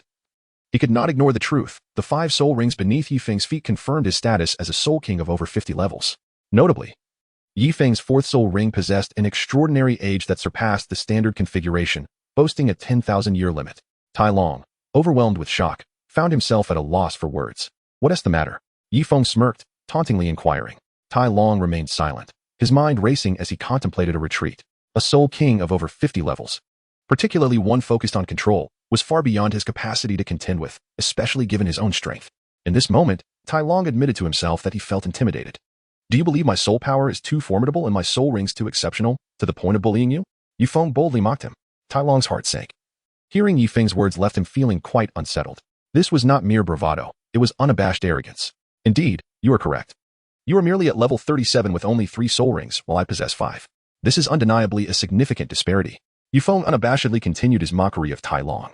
Suddenly, he retracted his martial soul 9 hearts mystic begonia and extended his right hand, stating, Then I shall engage you in a duel with my martial soul, which is only 3 soul rings. As Yifeng's voice fell, 3 soul rings materialized beneath his feet, all of a deep black hue. In his hand, a golden light flickered, revealing a magnificent golden longsword. A twin martial soul? The students in the classroom gasped in astonishment. Given that the Pope of the Spirit Hall is a soul master with twin martial souls, the existence of such souls is no longer a secret within the realm of soul masters. However, among all the soul masters, only one is widely recognized for possessing twin martial souls. Now, within this classroom, the emergence of a second soul master with twin martial souls left them utterly astounded. Each of the 3 soul rings was of 10,000-year caliber. Tai Long's expression grew grave, his gaze almost fixated on the 3 black soul rings encircling Yifeng. Showboating. Tai Long was not naive. He understood that Yifeng was flaunting his possession of twin martial souls. Indeed, Yifeng appeared to be speaking to himself. Nodding and smiling as he remarked, All the soul rings of my Xianyuan sword martial spirit are of 10,000 years age. Isn't that a bit too much? Tai Long, rendered speechless, clenched his fists in frustration. Yifeng was undoubtedly showing off, yet Tai Long felt utterly powerless against him. Faced with a Soul King boasting over 50 levels of soul power, he had no confidence whatsoever. Forget it. I shall refrain from using my martial spirit. Indeed, that would be too much of an advantage. I won't even use my soul power. What? You won't even use your soul power? Tai Long questioned. His anger palpable. His hands were clenched so tightly that his arms trembled slightly. With narrowed eyes, he decided to teach Yifeng a lesson for such humiliation. Yes, I am certain, Yifeng confidently affirmed. To humiliate me like this? You seek your own demise. Tai Long shouted in fury, leaping forward and swinging his fist towards Yifeng, confident in the might of his second soul skill and the weight of his body. Tai Long believed he could easily defeat Yifeng. Chapter 105, Astonishing Oscar. Even a Soul King should not be able to defeat a Soul Master without utilizing soul power. Right? If it were an ordinary Soul Master, it would be one thing, but Tai Long was the Academy's top student. His family specialized in blacksmithing. An ordinary person would never withstand Tai Long's strike. That young Soul King, if he were to use his martial spirit, would undoubtedly triumph over Tai Long, alas. He was far too arrogant. Inside the classroom, the students regarded Yifeng with skepticism, convinced of his inevitable defeat. It was hardly surprising. The strength of soul masters lay in their ability to wield soul power. Now, Yifeng claimed he wouldn't even use his martial spirit. To most, this seemed exceedingly arrogant. As Tai Long launched his attack, Yifeng did not flinch. He raised his foot and kicked Tai Long, sending him hurtling back along the same path. Silence enveloped the arena, so quiet that a pin drop could be heard. Everyone stared in disbelief at the scene before them. Yifeng had defeated Tai Long without even using his soul power. Such a spectacle left the students, aside from the Shrek 8, in awe of Yifeng's combat prowess. They realized that Yifeng's confidence was not mere arrogance. He was genuinely formidable. He had won. He truly had won. In just one move, he had vanquished Tai Long. Was this not astonishingly powerful? Tai Long spat out a mouthful of blood, his eyes rolling back in his head. In such a situation, it was utterly humiliating for the Academy's top student. Pretending to be unconscious, he closed his eyes and collapsed. Brother, you've defeated Tai Long. Does that mean you are now the top student of the Academy? Zhao inquired. I have no interest in being the top student, Yifeng replied nonchalantly. After today, no one in Shrek Academy will dare to challenge you. The top student, Ning Rongrong smiled, congratulating Yifeng. I truly have no interest in that title. While many thought Yifeng was being modest, he continued, after all, one should aspire to be the best in the Douluo Soul Master world. What significance does being the top student hold? Zhao Wu and Ning Rongrong were momentarily taken aback, yet they understood that Yifeng was not boasting. He genuinely possessed such potential, particularly Ning Rongrong, who knew that her senior brother Yifeng was not merely a twin martial spirit wielder, but held 3 martial spirits. Besides the Xianyuan sword and the 9 hearts mystic buttercup, he also possessed a 3rd martial spirit, the Eye of Hell. Yifeng cast a glance at Zhu Zhiqing. Among the Shrek 8 monsters, only Zhu Zhiqing did not extend her congratulations to Yifeng. Noticing Yifeng's gaze, Zhu Zhiqing was momentarily taken aback. She said nothing, merely smiled faintly while stroking the pet, the nether spirit cat, that Yifeng had gifted her. Her demeanor was indeed intriguing. Why is it so noisy? Class is starting. At that moment, the short and stout teacher Zhao Wujie pushed the door open and entered. Observing the unconscious Tyrone on the floor, he inquired, "Who is this? Why are they fighting in the classroom? Who else is involved? Step forward. You must face the consequences." "I will." Yifeng stood up. "Yifeng, is it you?" Zhao Wujie asked. "Yes. Today marks the first day of the merger between Lamba Academy and Shrek Academy. How could you bully these students?" Zhao Wujie reprimanded. "I didn't wish to." He insisted on a duel. "Did you not just mention punishment? How do you plan to punish me?" Yifeng queried. Never mind. Let today's incident slide. Now, it's time for class to begin." Zhao Wujie clearly hesitated to punish Yifeng. After all, Yifeng was the most promising student Shrek Academy had seen in decades. Like Flender, Zhao Wujie was reluctant to bring harm to Yifeng. After class, Yifeng, Xiao Wu, and Ning Rongrong strolled around the academy, followed closely by Ma Hongjun and Oscar. Tang San had gone off to train, aiming to surpass Yifeng. It was said he was accompanying Flender, Zhao Wujie, and Yu Xiaojiang, presumably to acquire a soul ring for his Haotian hammer. Since his breakup with Zhu Qing, Dai Mubai had chosen a path of indulgence, seeking pleasure in the city. As for Zhu Qing, she took her nether spirit cat into the forest to practice her shape-shifting fist. "Brother, I've heard that Heavendo City has a plethora of delicious food. Shall we go explore?" "Sure. Fatty, Oscar, do you want to join? What's the point of bringing them along? They're both so lewd. Let's just go." "Just the two of us." Oscar, overhearing Xiao Wu, retorted, "Xiao Wu, even if you're worried we might disrupt your little world, you needn't demean us so. I'm only thinking of my beloved," he added with a hint of pride. "Exactly," Ma Hongjun chimed in. "Xiao Wu, you needn't belittle us like that. Though I may be a bit plump, my intentions towards women are sincere. Since my ex-girlfriends left, have you ever seen me gallivanting with Dai Mubai? I haven't been lewd at all." Ning Rongrong hesitated, glancing at Xiao Wu, wishing to accompany Yifeng. However, Xiao Wu insisted on sharing her world with Yifeng alone. After spending time together, Ning Rongrong had developed feelings for Yifeng. "Rongrong, do you want to join us for food? Why not come along?" Xiao Wu generously invited. "Is that all right?" Ning Rongrong asked, her eyes sparkling with excitement. "Of course. You're not lewd," Xiao Wu assured with a smile. "Xiao Wu, you're at it again." Oscar sighed, moving closer to Yifeng, enviously exclaiming, "You boss, I truly envy you. This isn't just a two-person world, it's a three-person world now." Yet, as they stepped out onto the street, they encountered Lu Erlong. "Yifeng, where are you heading?" "Xiao Wu wants to explore the city for some good food." "Then let's go together." After all, I'm the vice dean of the academy. Shouldn't you treat me to a meal?" Lu Erlong inquired. Her gaze fixed on Yifeng with intent. "Wow," Oscar said enviously, whispering to Yifeng, "You boss, you're not really going to take her down too, are you? This isn't just a three-person world, it's clearly a four-person world." "A four-person world?" Lu Erlong was taken aback. Although Oscar's voice was low, it was still heard clearly by Lu Erlong, a soul saint. A smile crept across her face as she said, "Oscar, I'll take care of your fifth soul ring." Oscar was momentarily stunned, deep in thought. His gaze shifted from Lu Erlong to Yifeng, astonished as he exclaimed, "You boss, have you truly captured her?" Chapter 106, Yifeng versus. The mighty King Yifeng cast a glance at Lu Erlong, who wore an expression of unrestrained pride. A smile graced his lips, as if he had just savored honey, and he said, "Oscar, if you ever wish to forego attending class, simply inform me." Oscar was momentarily taken aback and quickly replied, "No, please, Teacher Erlong, I realize my mistake." Lu Erlong shot Oscar a glare and retorted, "What mistake? If you wish to skip class, I shall directly speak to the faculty on your behalf. Rest assured, I will ensure your fifth spirit ring will meet your expectations." Oscar stood in stunned silence, gazing at Lu Erlong in disbelief. Ma Hongjuan's eyes sparkled with mischief as he boldly remarked, "Bossy, when are you and Teacher Erlong tying the knot? You must invite me to celebrate with a drink." Yifeng was left speechless, his gaze fixed vacantly on Ma Hongjuan. The words of Oscar were already absurd enough. Yet Ma Hongjuan's statements were even more preposterous. Without any connection to Lu Erlong, Ma Hongjun was already reserving their wedding banquet in advance. Lu Erlong was momentarily taken aback. But soon her face blossomed into a radiant smile, clearly pleased with Ma Hongjuan's words. "Fatty, your fifth soul ring is now tied to me," she declared. This was precisely the outcome Ma Hongjun desired, and he replied with a grin, "Thank you, Teacher Erlong." "Teacher Erlong? Am I that old?" She retorted playfully. "Thank you, Sister Erlong." "Sister?" Ma Hongjun continued, "Yilauda is my boss, and you are the future bride of Yilauda. Referring to you as sister is perfectly acceptable. Is it not?" Ma Hongjun analyzed seriously. "Ha ha ha," Lu Erlong laughed, her smile radiant as she gazed at Yifeng. As for Yifeng, he was resolute in his feelings for her. "Fatty, are you considering losing weight?" Yifeng admonished.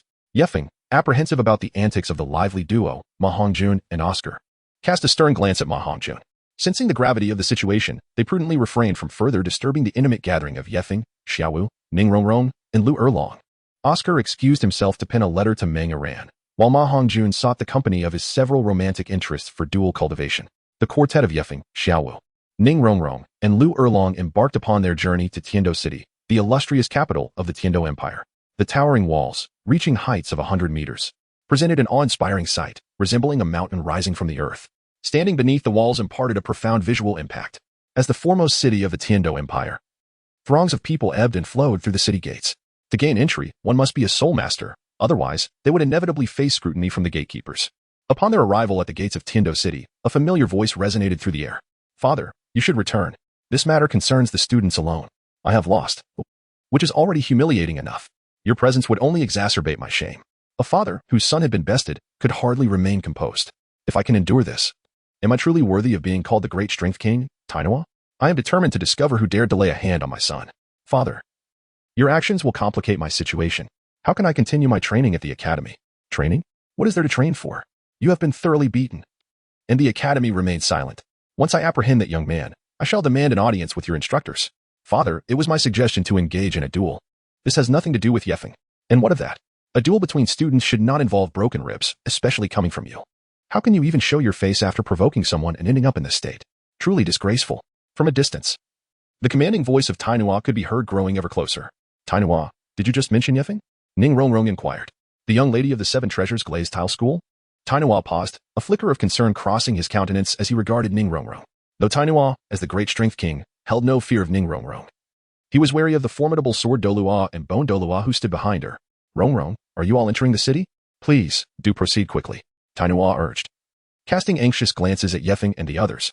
From your conversation, it seems your father seeks to confront my senior brother? Ning Rongrong asked with unabashed confidence. You claim Yefeng is your senior brother? Tainua raised an eyebrow, realizing the complexity of the situation. What do you say, senior brother? Ning Rongrong smiled, tilting her head towards Yefeng. You are Yefeng? Tainua scrutinized him from head to toe. Indeed, I am Yefeng, he affirmed with a nod. Meanwhile, Tainua exchanged furtive glances with Yefeng. Tainua, despite your current state, you still refuse to acknowledge the situation. Why the eye rolling? Shiwu queried. Since you are Yefeng, I have not erred in my pursuit.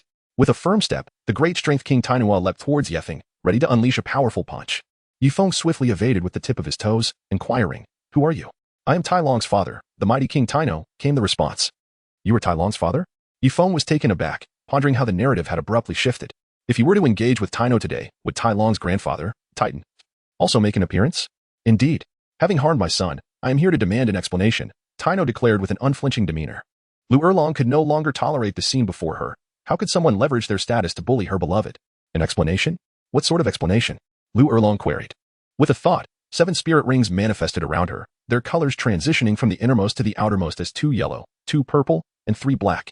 A fiery dragon materialized behind her in a radiant crimson glow. A fire dragon? Taino's expression shifted to one of astonishment as he gazed at Lu Erlong's martial spirit. You are the Slaughter's Horn, Lu Erlong? Taino, let the students resolve their own matters. As an elder, to threaten retribution for your son is quite shameless. Lu Erlong chided without reservation. Taino found himself at a loss. Lu Erlong was a soul sage, while Taino was merely a soul king. The disparity was insurmountable.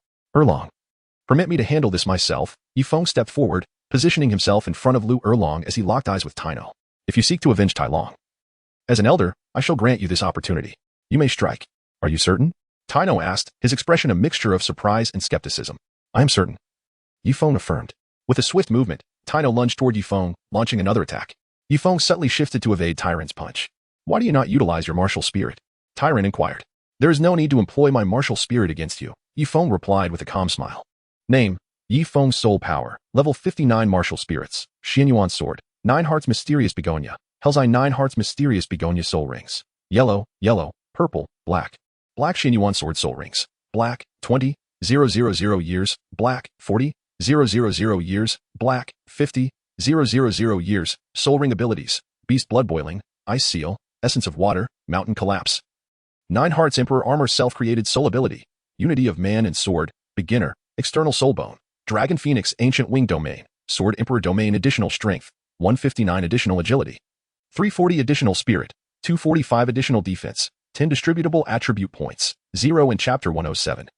The kid is quite slippery. Yifeng's personal information interface revealed that his additional strength had surged by 159 points, additional agility by 340 points, additional spirit by 245 points, and additional defense stood at 10 points. Each point of strength equates to 10 pounds, while 10 points of strength represent 1 unit. An explosive attack power of 159 points approaches 16 units, comparable to that of a Soul Master in the 40th level range. Each 10 points of agility enhances his movement speed by an additional meter per second, thus 340 points of agility results in an alarming increase of 34 meters per second, rivaling the swiftness of a level 50 agility-based Soul King.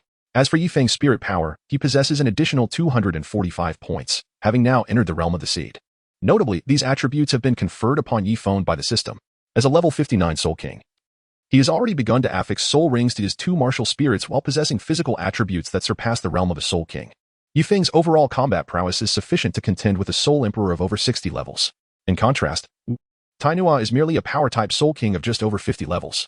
Facing the punch thrown by Tainua, Yifeng did not flinch in the slightest. He met the blow head-on. With a resounding thud, Tainua staggered back a step and a half, while Yifeng retreated 2 steps. What a remarkable lad.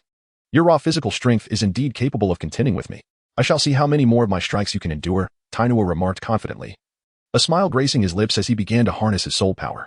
The first soul skill, Surge, activated as the first soul ring around Tainua emanated a brilliant yellow light. In an instant, his soul power surged by 25%. As Tainua engaged in combat with Yifeng, he quickly realized that Yifeng adeptly evaded his attacks with agile footwork. Reluctantly, he resorted to his second soul skill. The second soul skill, Concentration, built upon the first, further enhancing his strength by an additional 20%, resulting in an overall power increase of 50%. With this, Yifeng's advantage in soul power was neutralized, leaving him to rely solely on his agility to dodge Tainua's relentless assaults. Tainua was a formidable force, a strength-oriented close combat soul master. In contrast, with the aid of the system's golden finger, Yifeng's speed had reached a level rivaling that of an agile Soul King. While Tainua's strength indeed surpassed Yifeng's, his speed was utterly inadequate to keep pace with Yifeng, who occasionally counterattacked with precision. You are quite slippery, aren't you? Tainua exclaimed in frustration. The third soul skill, Source of Strength, was unleashed.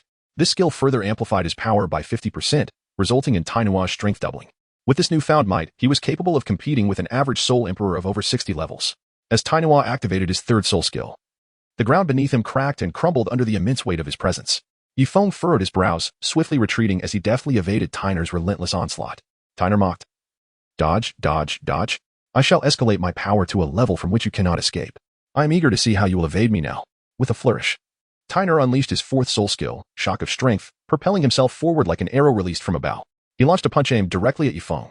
Though Tainer's strike failed to connect with Yifeng, it did devastate the ground in close proximity, causing the earth to shatter beneath his fist. A formidable shockwave radiated outward, embodying Tainer's combative intent, as the force of the impact was intended to assault Yifeng.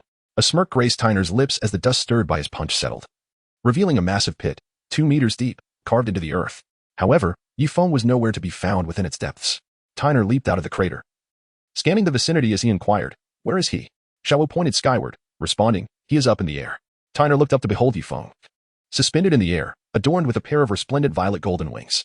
As the wings beat gracefully, Yifeng hovered, a mocking glimmer in his gaze as he looked down upon Tainer. "External soul bone?"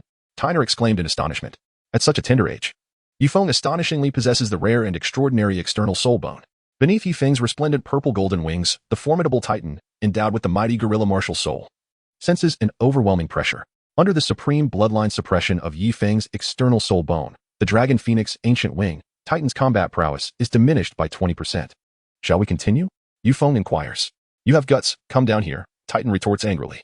You dare to come up, Yifeng counters. Come down. You come up. Descend now. Ascend at once. Are you still going to fight? That question is for you to answer. You initiated this conflict. Are you still prepared to engage? Come down, or this battle cannot proceed. Very well, I shall descend. Yifeng followed the command, gradually guiding the dragon phoenix ancient wings to descend upon the ground. You have fallen for my trick, Tino exclaimed with a hearty laugh. The fifth soul ring surrounding Tino illuminated with a dark glow. With his fifth soul skill, Fearless Charge, Tino transformed into a streak of yellow light, resembling a launched arrow, hurtling towards the freshly landed Yifeng. This was the soul skill Tino possessed to contend with agility-based soul masters. His fifth soul skill enabled him to instantaneously augment his speed by 30% and his strength by an equivalent measure. As Tino surged past, the ground bore the marks of his passage, a testament to his overwhelming power and velocity, as the friction of his soul force left an indelible trace upon the earth. With a resounding thud, Tino appeared almost instantaneously, his fist connecting with Yifeng. The tremendous force propelled Yifeng, causing him to skid along the ground. Tino's assault stirred up clouds of dust, and as the particles settled, the smile on Tino's face began to freeze, replaced by a vacant stare directed at Yifeng. Before him, Yifeng extended his dragon phoenix ancient wings forward. Tino's strike had not made contact with Yifeng's body. Instead, It had struck the feathers of Yifeng's external soul bone, the dragon phoenix ancient wings. Tino's expression remained blank.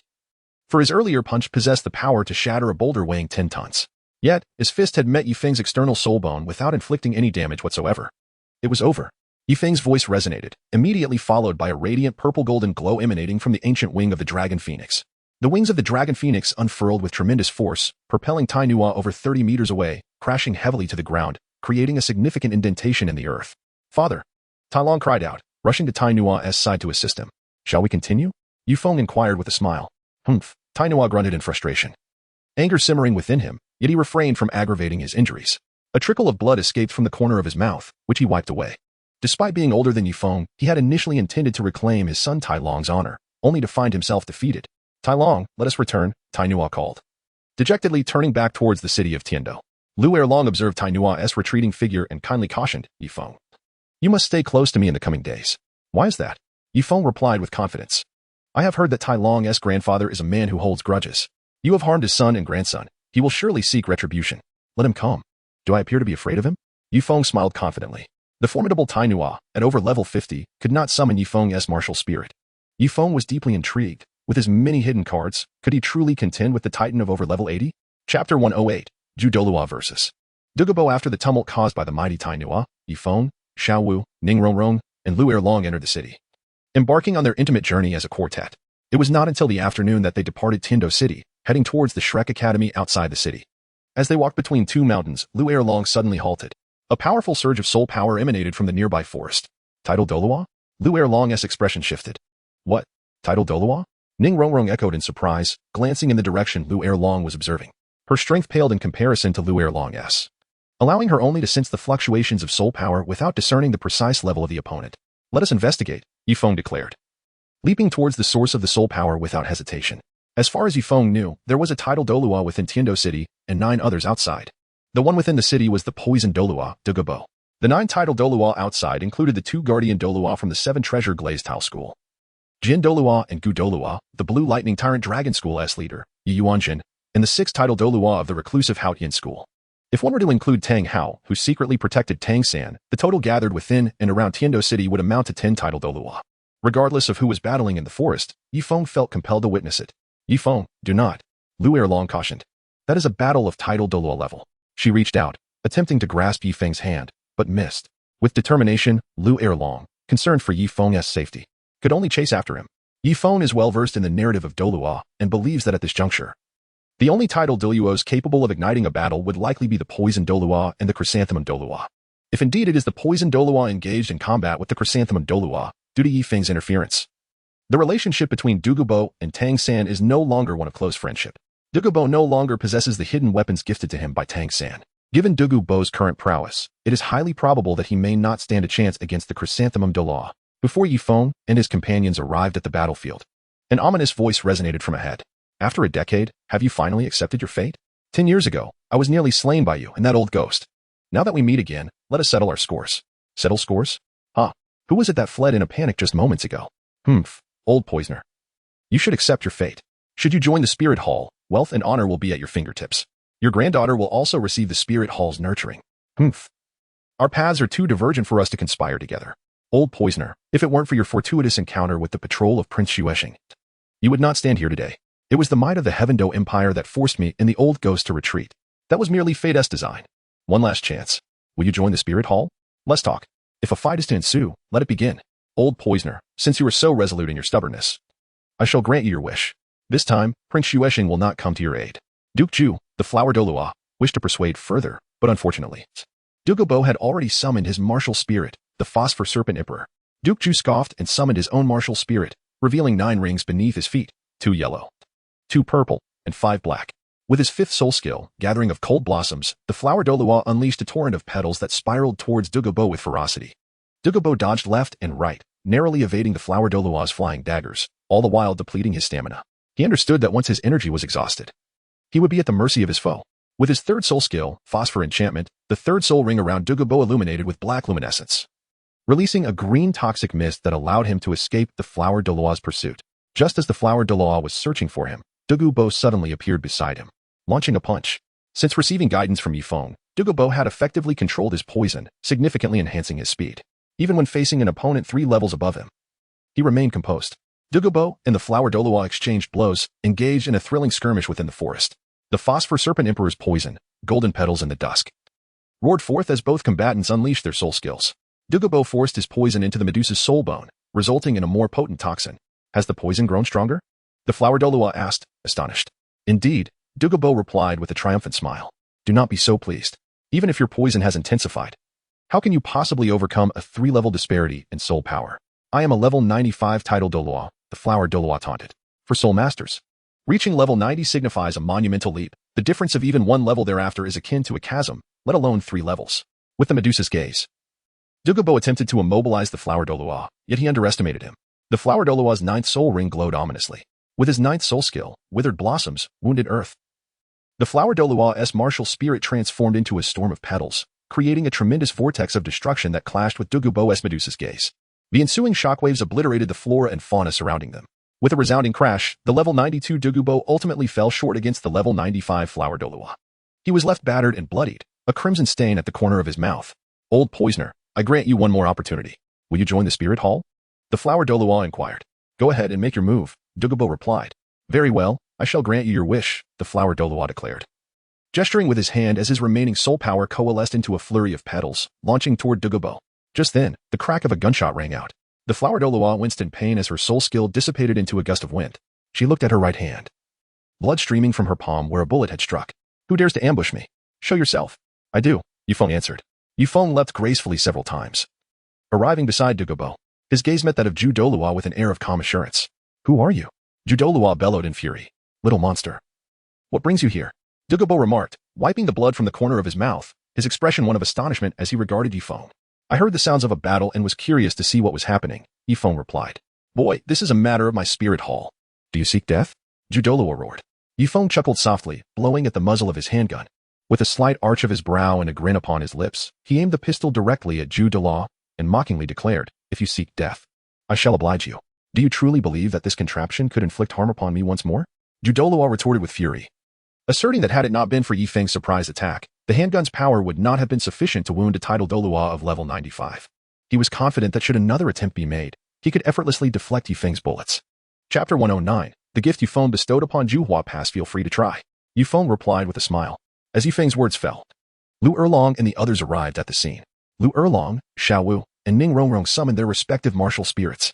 Particularly, Ning Rongrong immediately diverted her focus to assist Yifeng, Xiao Wu, Lu Erlong, and Douluo, the blue lightning tyrant dragon and the 7 treasure glazed tile. Zhu Douluo's expression shifted, warily regarding Lu Erlong and Ning Rongrong. Lu Erlong hailed from the blue lightning tyrant dragon sect, while Ning Rongrong belonged to the 7 treasure glazed tile sect, which made him cautious. However, Douluo was someone personally summoned by Bibi Dong. With this thought, Zhu Douluo's tone turned unfriendly as he exclaimed, Do you also intend to protect that old poisoner? Lu Erlong's gaze sharpened, even in the face of a title Douluo. He remained calm and unyielding, ready to face death. What Yifeng desires is precisely what I desire. Indeed, what my senior brother wishes to achieve aligns with my own aspirations. Ning Rongrong echoed Lu Erlong's sentiments, a smile gracing her lips as she continued. Your Excellency, Zhu Douluo, I must remind you that the one who harmed you is my senior brother. His master is the guardian Douluo of our 7 treasure glazed tile sect. Sword Douluo Jian Dao Qinshin. What? Qinshin? Zhu Douluo's eyes widened in surprise, casting a wary glance at Yifeng. Sword Douluo Jian Dao Qinshin was known as a combat fanatic, akin to Haotian Douluo Tang Hao, both being notorious for their ferocity in battle. As a title Douluo, Zhu Douluo was aware that few dared to confront him, Tang Hao being one and Jian Dao Qinshin the other. Then, will you continue to strike? Ning Rongrong inquired with a smile. Humph. I did not expect your master to be Jian Dao Qinshin. For his sake, I shall spare you and the old poisoner today. Zhu Douluo retracted his martial spirit, casting a begrudging glance at Yifeng and Douluo. Tell me, boy, what is your name? Yifeng. Yifeng replied. Yifeng? The leaf of a tree and the peak of a mountain. Yifeng. Very well, Yifeng.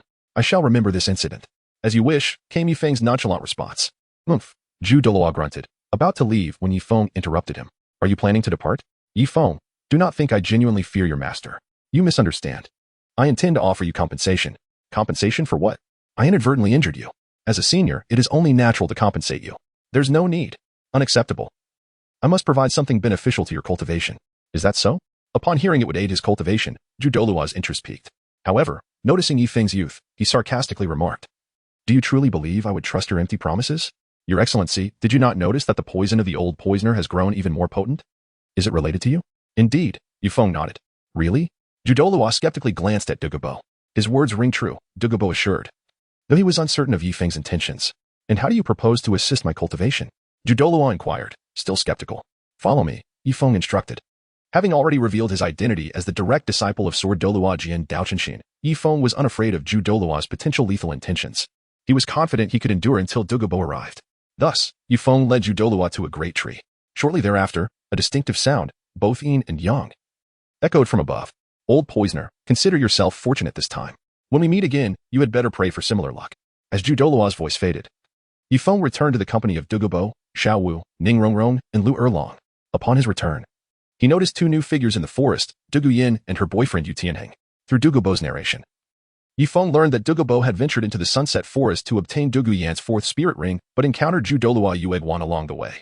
Consequently, Dugubo had incapacitated Dugu Yin and Yu Tianheng to lead Zhu Douluo away. By this time, Dugu Yin and Yu Tianheng had regained consciousness. Dugu Yin, worried for Dugubo's safety, had tracked him down.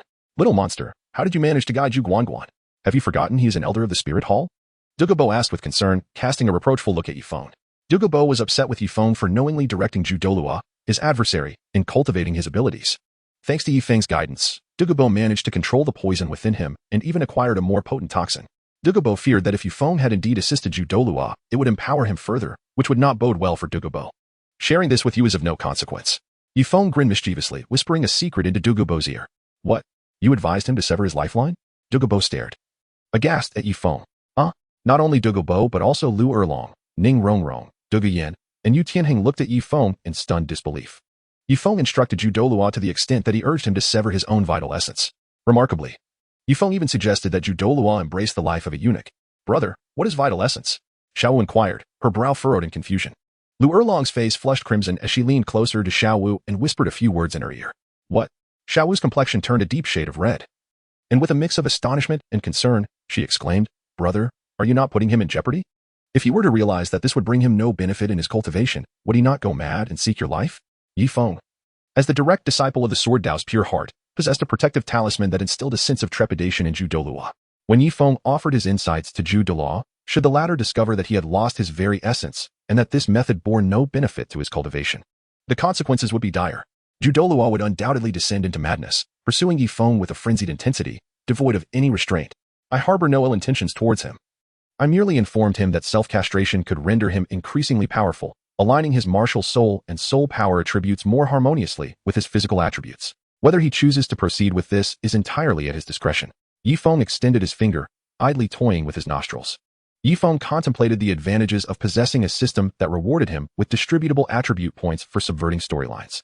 If he could transform Zhu Douluo into a eunuch, he would undoubtedly reap related rewards. This was the true motive behind Yifeng's guidance to Zhu Douluo. Little monster. Dugubo listened intently to Yifeng's seemingly earnest claims, his heart filled with skepticism and curiosity. Can castration truly lead to greater strength? Chapter 110, Yifeng's distasteful idea. Old poison. If you're interested, you might as well give it a try. That exhilarating, tangy sensation happens but once in a lifetime. Little monster, how can you say such things? If I wish to grow stronger, would I resort to such methods? I am merely curious. Can castration indeed make one more powerful? Certainly. The attributes of soul power include wind, fire, water, earth, lightning, darkness, and light. In my view, there exists a duality of yin and yang. The same applies to a person's martial soul. Zhu Douluo's martial soul is floral, which is inherently yin. As a male, he embodies yang. The discordance between yin and yang has hindered the full potential of his martial soul. If Zhu Douluo were to embrace castration and transition from yang to yin, his martial soul's attributes would harmonize. His combat prowess would undoubtedly enhance, though the extent of such enhancement would depend on his own fortune. Yifeng elaborated, presenting his theory of martial soul duality. So, you mean to say he could indeed become more powerful? Dugubo furrowed his brow, his expression growing serious. Under Yifeng's guidance, Dugubo had intensified his poison, achieving a certain degree of enhancement in his combat capability. However, he still found himself outmatched by Zhu Douluo. Unable to bridge the gap of 3 levels in soul power, the Spirit Hall dealt ruthlessly with formidable soul masters. If they could not be subdued, they would be eliminated. Dugubo had refrained from joining the Spirit Hall due to their constraints, which had led to relentless pursuits by Zhu Douluo. If Zhu Douluo were to grow even stronger under Yifeng's tutelage, it would spell disaster for Dugubo, a matter of life and death. Thus, he could not help but feel anxious and concerned. Yifeng observed the apprehensive expression on Douluo's face and extended his hand to pat Douluo's shoulder, offering words of comfort. Old poison, rest assured, it requires the courage of the chrysanthemum Douluo to undertake such a sacrifice. Here, take this. Yifeng retrieved a handgun from the ring, along with 30 rounds of ammunition, which he handed to Douluo. What is this? Douluo inquired with curiosity. A handgun. I just injured Zhu Douluo with it. Its power is sufficient to threaten soul masters below the rank of Soul King, even for a titled Douluo-level soul master. It poses a considerable threat to their lives before they can invoke their martial souls and soul skills. A handgun? Indeed. With this, you will possess an additional trump card for your next encounter with Zhu Douluo. Good. Douluo nodded, accepting Yifeng's gift without hesitation. Grandfather, should we return to Heaven Do City? Douluo interjected. Yes, Douluo replied, turning to Yifeng and asking, Little monster, you saved my life just now. Do you have the time to accompany me into the city? No need. Yifeng shook his head, casting a glance at Yu Tianheng, and softly said, Old poison. Follow me. Douluo complied and followed Yifeng into the forest. Once Yifeng felt their conversation was inaudible to Yu Tianheng and Douluo, he halted. Old poison. What is your opinion of Yu Tianheng? In terms of talent and appearance, he cannot compare to you. If you fancy yin-yin, I can facilitate a union between you two. Douluo replied with a mischievous smile, his words half-truths. If Yifeng were willing to become his grandson-in-law, he would wholeheartedly support the match. I am inquiring about his character. His character? As long as Yin is pleased, that is sufficient. Old poison. I initially hesitated to elaborate. You should be aware that Yu Tianheng is a third-generation disciple of the Blue Lightning Tyrant Dragon sect. He is competing with Yu Tianxin for the position of the sect leader. Yu Tianxin remains at the Thunder Academy, and I have heard from Ere Long that he has garnered considerable support there, which has translated into backing within the Blue Lightning Tyrant Dragon sect as well. In contrast, Yu Tianheng has entered the Royal Academy of Heaven Do, focusing on external forces, particularly the nobility of the Heaven Do Empire. Yifeng paused deliberately, allowing Douluo a moment for contemplation. You mean to say that Yu Tianheng's intentions towards Yin are not pure? There exists a possibility of such a notion. Indeed, I have noted the concern you raised. Yu Tianheng's proximity to Yin is likely influenced by my own standing. He seeks to leverage my influence and that of Prince Shueshing to secure the position of the clan leader of the Blue Electric Tyrannosaurus Rex sect. I shall not conceal from you that I am well acquainted with my granddaughter's temperament. When Yin is in a fit of rage, Yu Tianheng remains remarkably composed. That lad, unlike you, exhibits a more overtly wicked nature. He often gives me the impression of performing for an audience. I cannot shake the feeling that his affections for Yin are insincere. Old Toxin, what are you insinuating? How am I wicked? Yifeng chuckled, feigning annoyance at Douluo. You have managed to captivate 4 women all on your own, and yet you claim to be innocent? Douluo laughed enviously, adding, even that female dragon, Lu Erlong, has succumbed to your charm. In this regard, I must concede to your prowess. Is this what you call wickedness? I deem it a display of strength, Yifeng retorted. Now, little monster, you did not summon me merely to engage in this banter, did you? Of course not. What plan do you propose? Speak freely, but ensure that it does not harm Yin. The solution lies in your temporary disappearance. Make me vanish. Douluo furrowed his brow, gazing at Yifeng with confusion. If you were to disappear for a while simultaneously instigating Prince Shueshing to distance himself from Douluo, should Yu Tianheng remain unwavering in his devotion to Douluo, it would indicate that his feelings are genuine. Conversely, if he chooses to sever ties with her or grows indifferent, it would suggest that his affections are not sincere. Yifeng endeavored to subvert the storyline of Douluo, fully committing himself to this endeavor. Should he succeed in altering the narrative, he would be rewarded with distributable attribute points. As the continent teetered on the brink of turmoil, it became imperative for Yifeng to further strengthen himself before the soul annihilation operation commenced. Was this approach suitable? To casually test someone's sincerity could certainly provoke ire if discovered. Nevertheless, a tentative trial harbors little risk.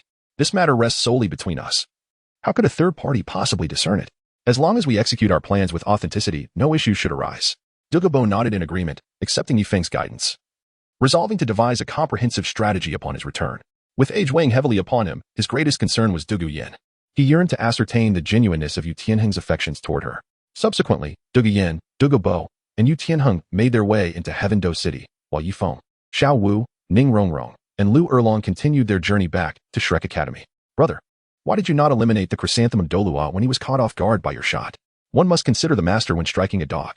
After all, the chrysanthemum Douluo is an elder of the Spirit Hall and a favored confidant of Bibi Dong. The Spirit Hall has long sought to provoke the 7 Treasure Glazed Tile School, the Blue Lightning Tyrant Dragon Clan, and the Haotian School, merely awaiting a pretext. My strength is insufficient to shield those around me from consequence. Hence I cannot afford to provide the Spirit Hall with such an excuse. Chapter 111. Talon's grandfather truly has arrived, as long as Yifeng refrained from killing an elder of the Spirit Hall or assaulting its pope. The incident posed no threat to the seven-treasure glazed tile school. Thus, when Yifeng rescued Douluo, he merely injured the chrysanthemum Douluo's hand rather than seizing the opportunity to take his life. Yifeng had not forgotten that Zhu Douluo had a close companion, the 95th level agility attack system titled Douluo, known as the Ghost. The Ghost and Zhu Douluo had been partners for over 60 years, their bond surpassing that of biological brothers. Should Yifeng eliminate Zhu Douluo on his own, the Ghost would undoubtedly seek vengeance, likely stopping at nothing to achieve it. Unwilling to rest until either of them had perished, Yifeng, now merely a Soul King at the 59th level, lacked the confidence to confront the lethal ambush of the ghostly specter. This was precisely the reason he refrained from eliminating Zhu Douluo earlier. As Yifeng approached the gates of Shrek Academy, he was intercepted by Ma Hongjun along the way. "Boss Yi, you have finally returned," Ma Hongjun remarked. "Teacher Zhao has asked me to issue you a warning. Do not return to the academy tonight. Instead, reside in Tiando City. He will inform you when it is safe to come back." "Why?" Yifeng inquired. "Because Tai Long's grandfather has arrived," Ma Hongjun replied. "Tai Long's grandfather?" Lu Erlong furrowed her brow. Having long established her presence in Tiando City, she was acutely aware of the formidable figure that Tai Long's grandfather represented. Unless she allied with Yu Xiaojiang and Flinder, she had no confidence in standing against such a powerful opponent.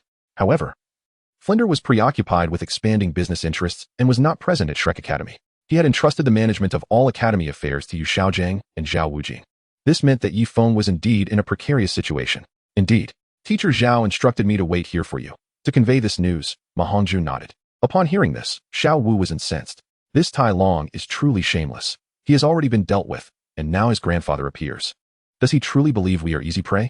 "Brother, this time I will fight alongside you." "There's no need for that, Xiao Wu. I am eager to see what Tai Long's grandfather can do to me," Yifeng replied with a confident smile. "Boss Yi," Ma Hongjun, alarmed by Yifeng's words, urgently cautioned, "Are you still planning to return to the academy?" "Of course," Yifeng affirmed with a nod. "Teacher Zhao has mentioned that he himself cannot contend with Tai Long's grandfather. Do you wish to court danger?" Ma Hongjun implored.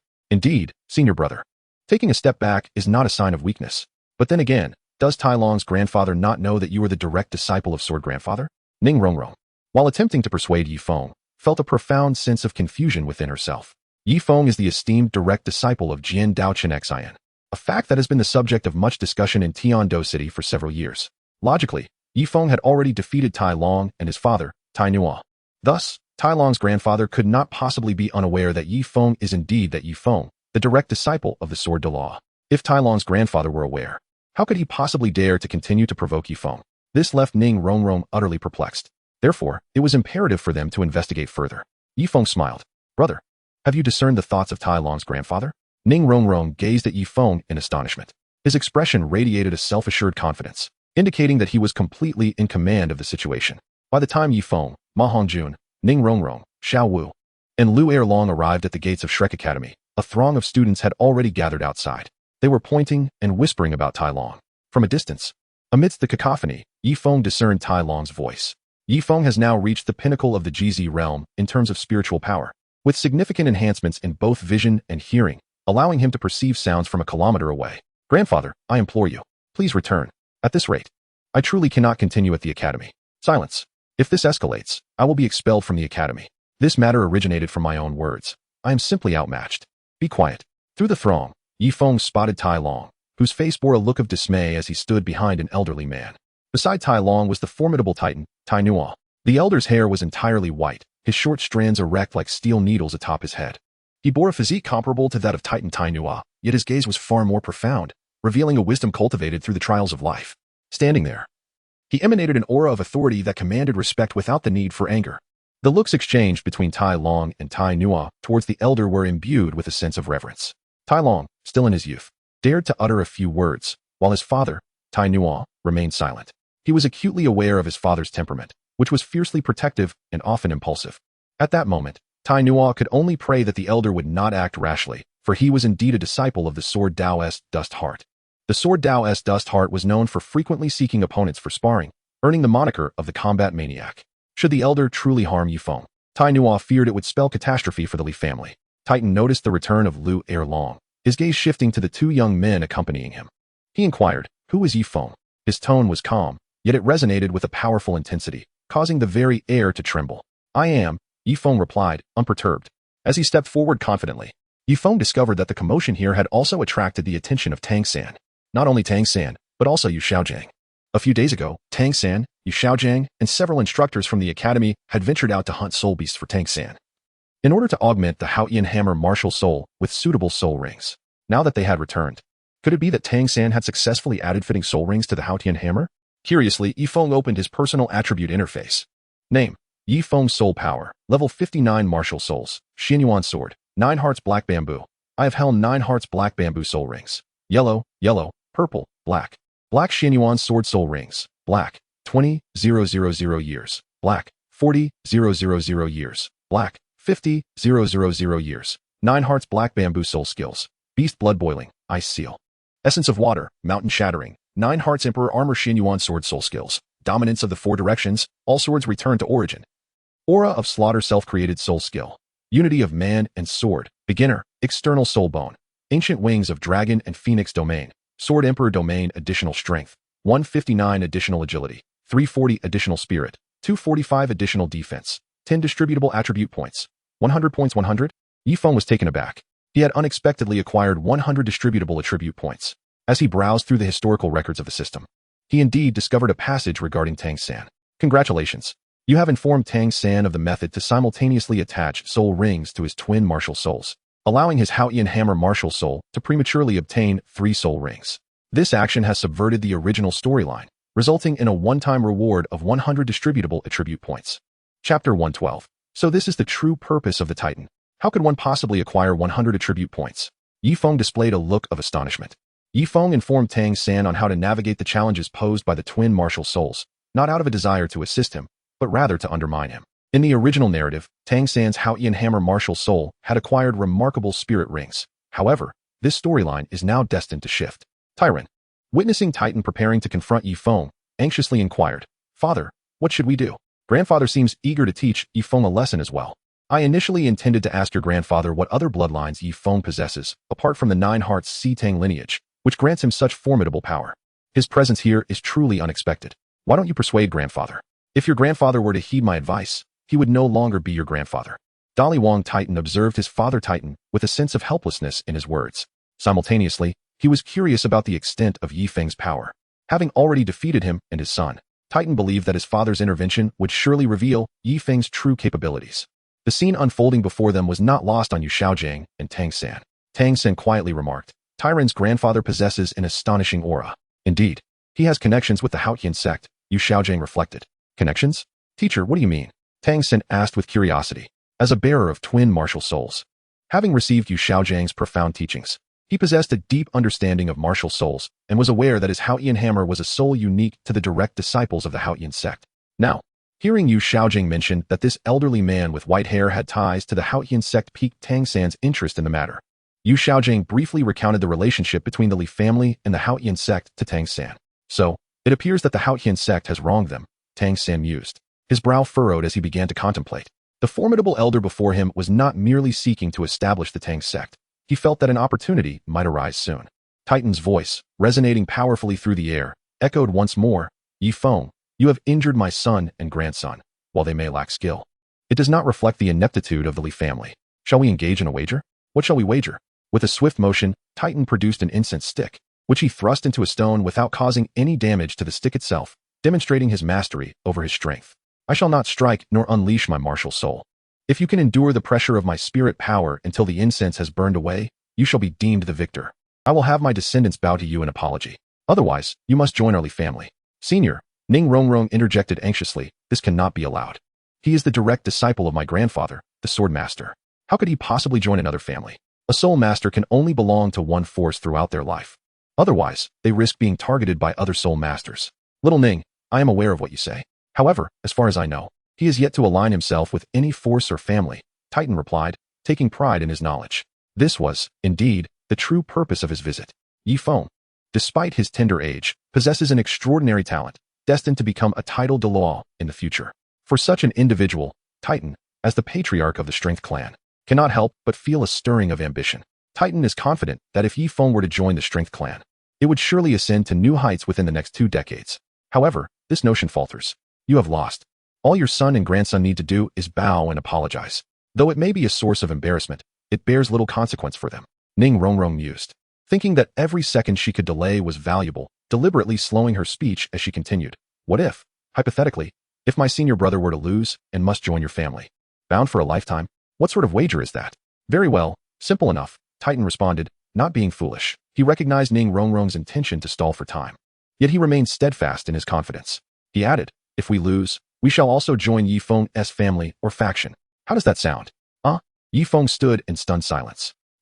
Ning Rongrong was equally taken aback. Tang San, too, found himself momentarily speechless. Yi Feng's moment of astonishment stemmed from the unexpected turn of events in the narrative. He speculated whether Titan, aside from wishing to recruit him into the Strength Clan, harbored intentions of following him in a subordinate capacity.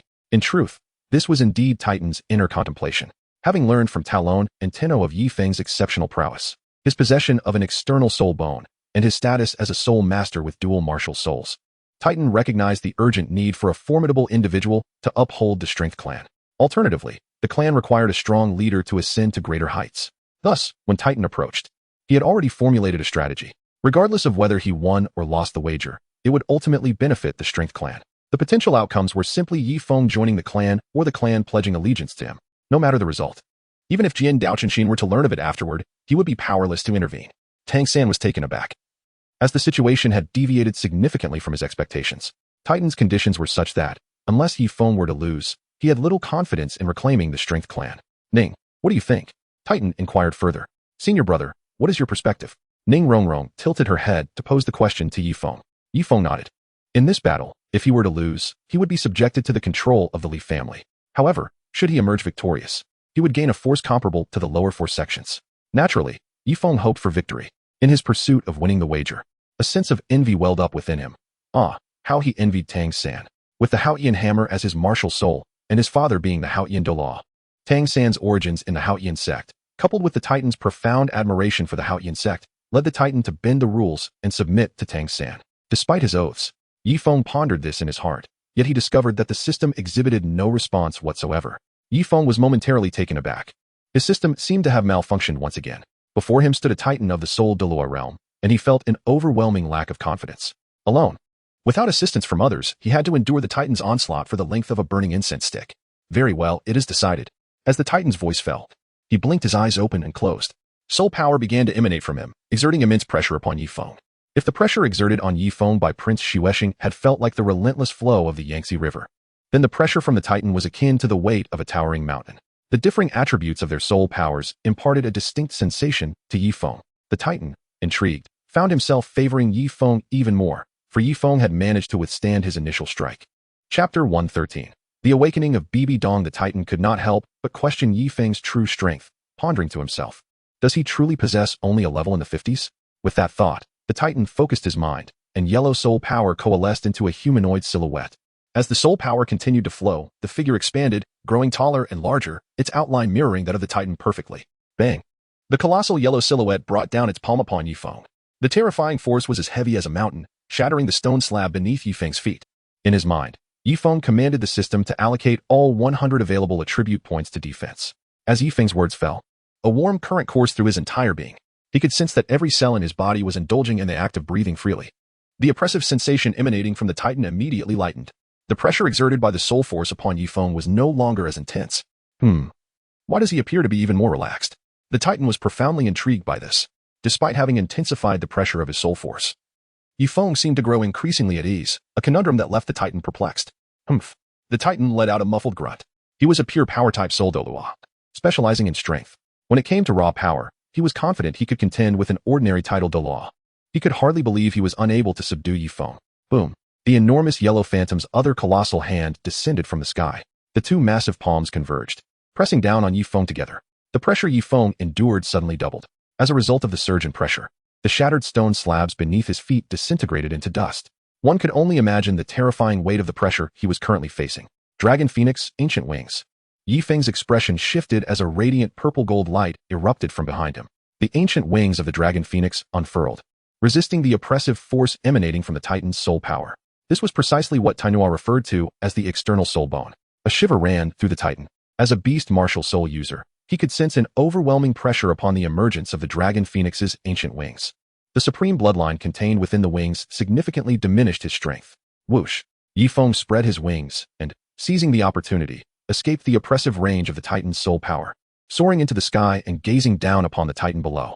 The Titan, looking up at Yi Feng, pointed an accusatory finger at him in anger. What is the matter? How did you ascend to the heavens? Ah, my apologies. This is merely one of my abilities, Yi Feng replied with a chuckle. If you don't come down, how can our wager proceed? There is no stipulation in the wager that prohibits me from flying. He continued, the terms merely state that without utilizing your martial soul, you must see whether I can endure for the duration of a burning incense stick in your grasp. Am I mistaken? You're cheating, the Titan exclaimed.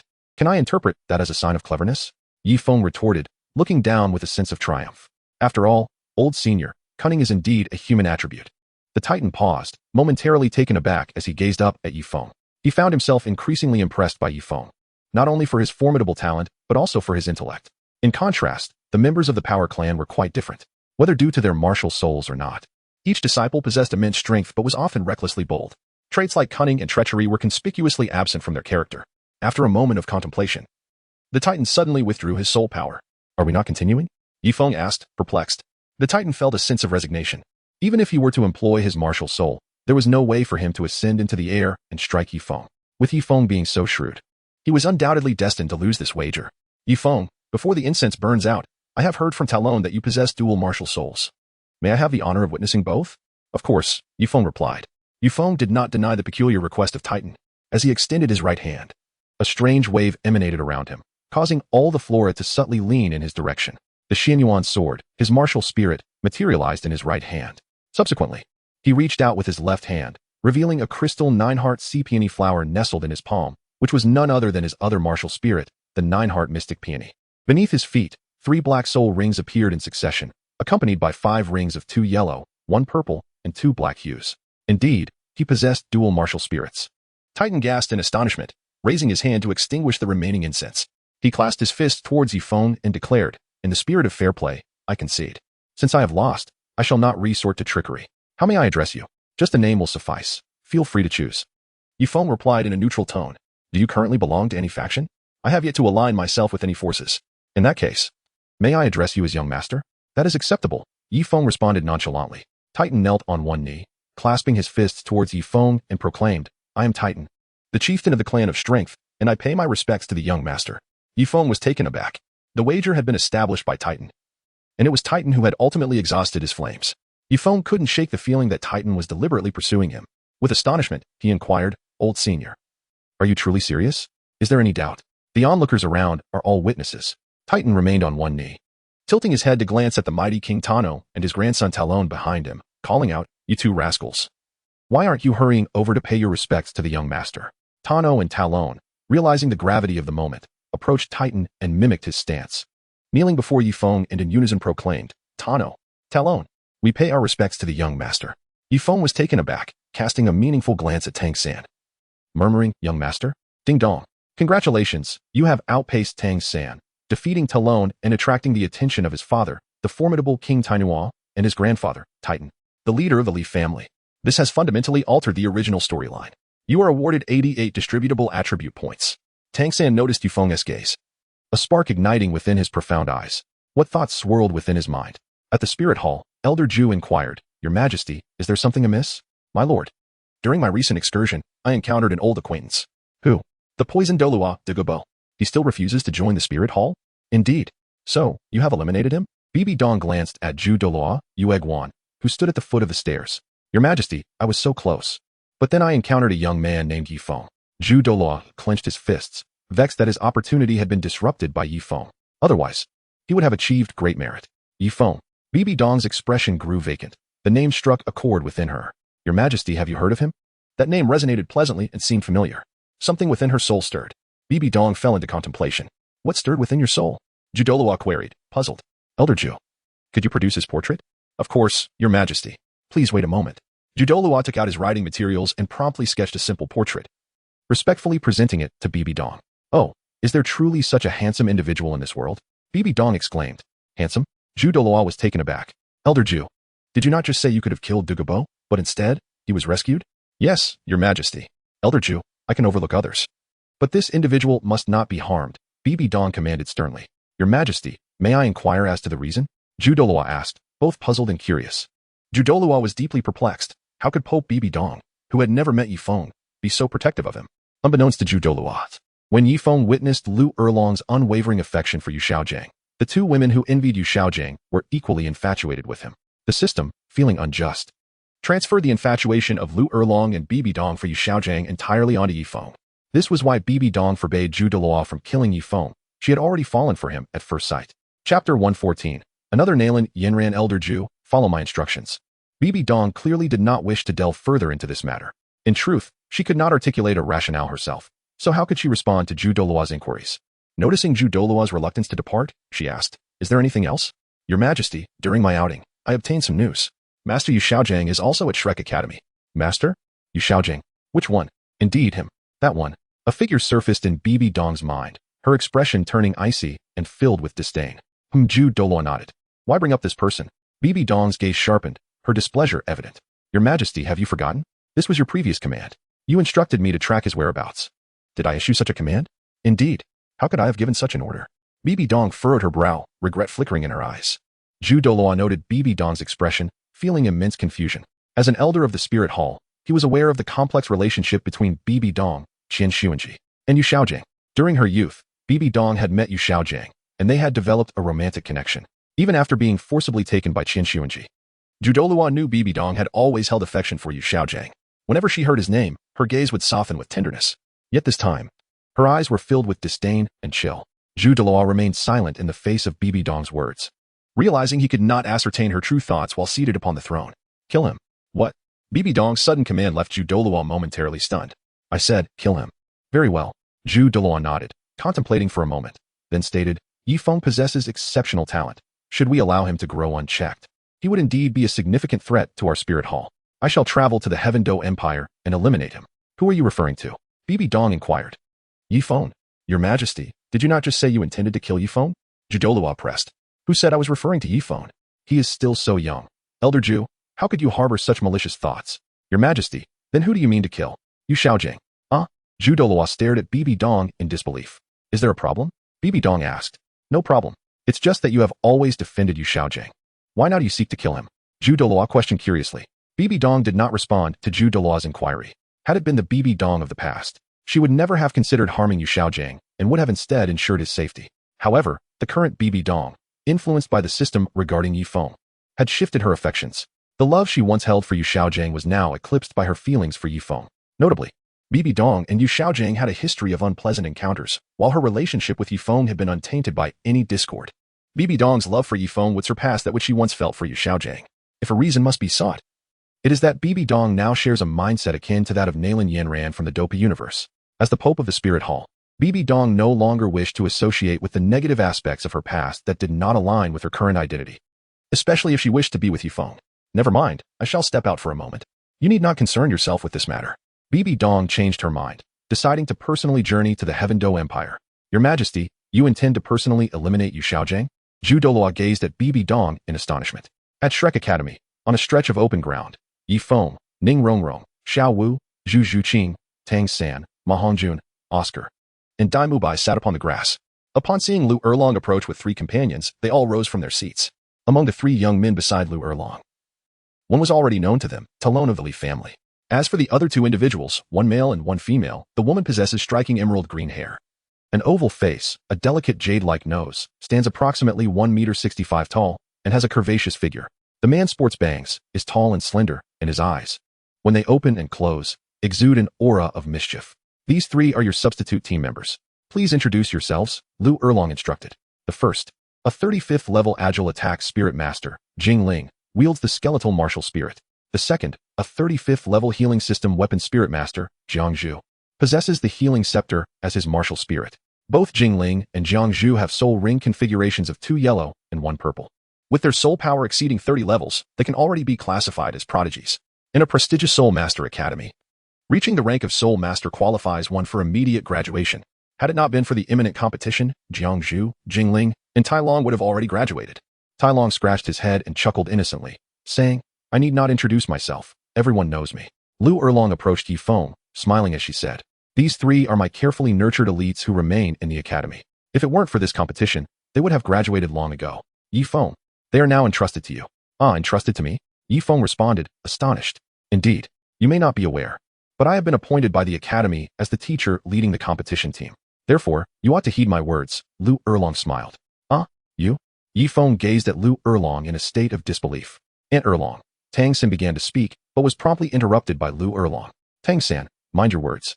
Lu Erlong admonished, casting a glance at Yi Feng, relieved to see he took no offense. With a serious expression directed at Tang San, she cautioned, "Do not allow for misunderstandings." "Misunderstandings?" Tang San paused, his gaze shifting towards Yi Feng. Realizing that Lu Erlong was hinting that Yi Feng was the one she did not want to misinterpret her words. "Well, if there is something to be said, just say it," Lu Erlong urged. "Weren't you leading the team before? Why has there been a sudden change?"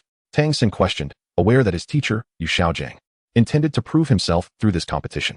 If Lu Erlong took over, how would Yu Xiaojiang validate his own abilities? "This was my spontaneous decision." "Your spontaneous decision? Are you implying it is solely your choice? Is that a problem?" "Even Flinder would not object to my decision."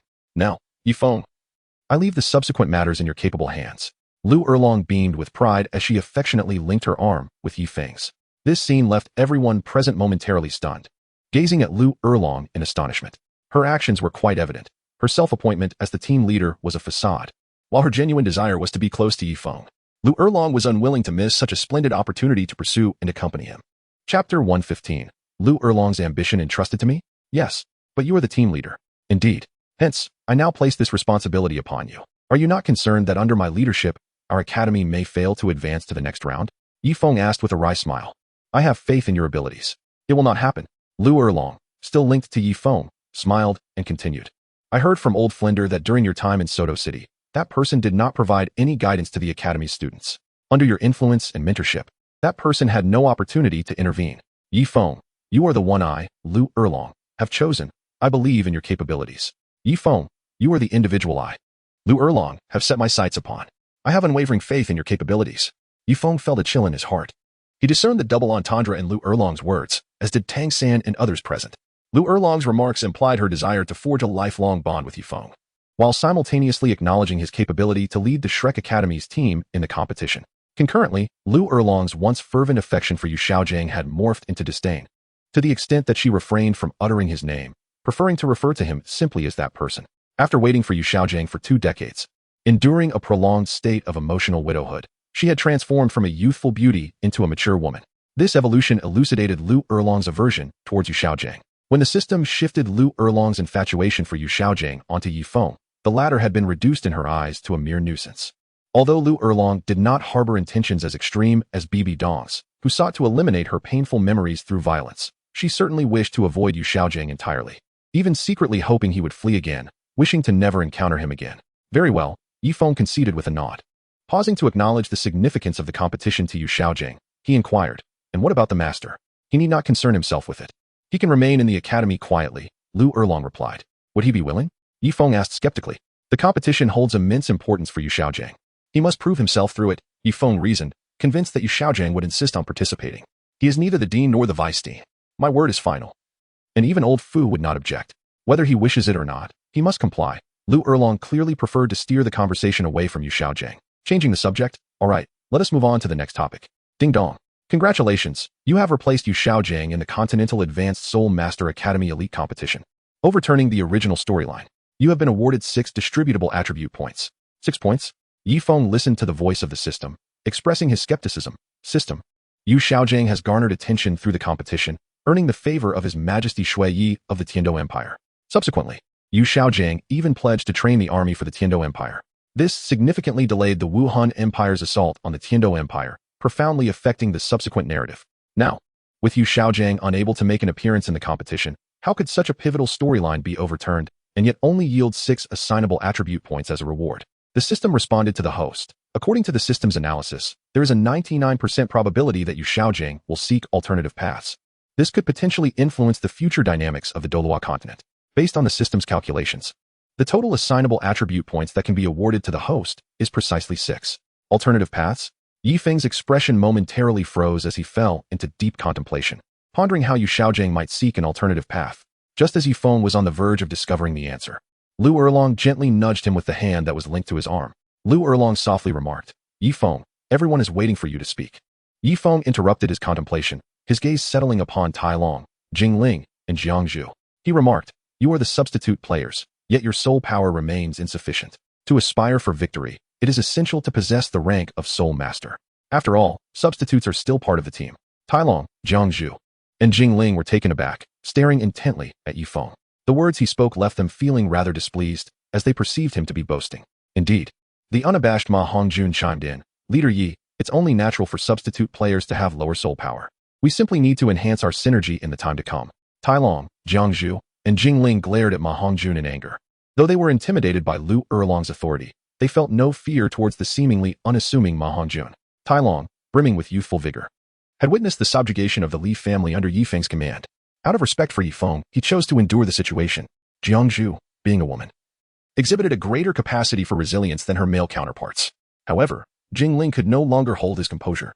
During their time at the Blue Tyrant Academy, Tai Long had been the top student, while Jing Ling was ranked just below. Pointing an accusing finger at the rotund figure of Ma Hongjun, he exclaimed, "What do you mean by that?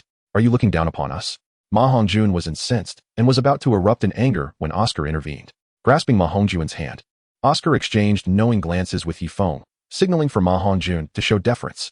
"Yifeng," Lu Erlong called out softly, her voice tinged with concern. The atmosphere was fraught with tension as the prospect of conflict loomed near. Lu Erlong had just managed to defuse the situation and was reluctant to see Jing Ling, Tai Long, and Jiang Zhu leave in a huff, having invested considerable effort in their development.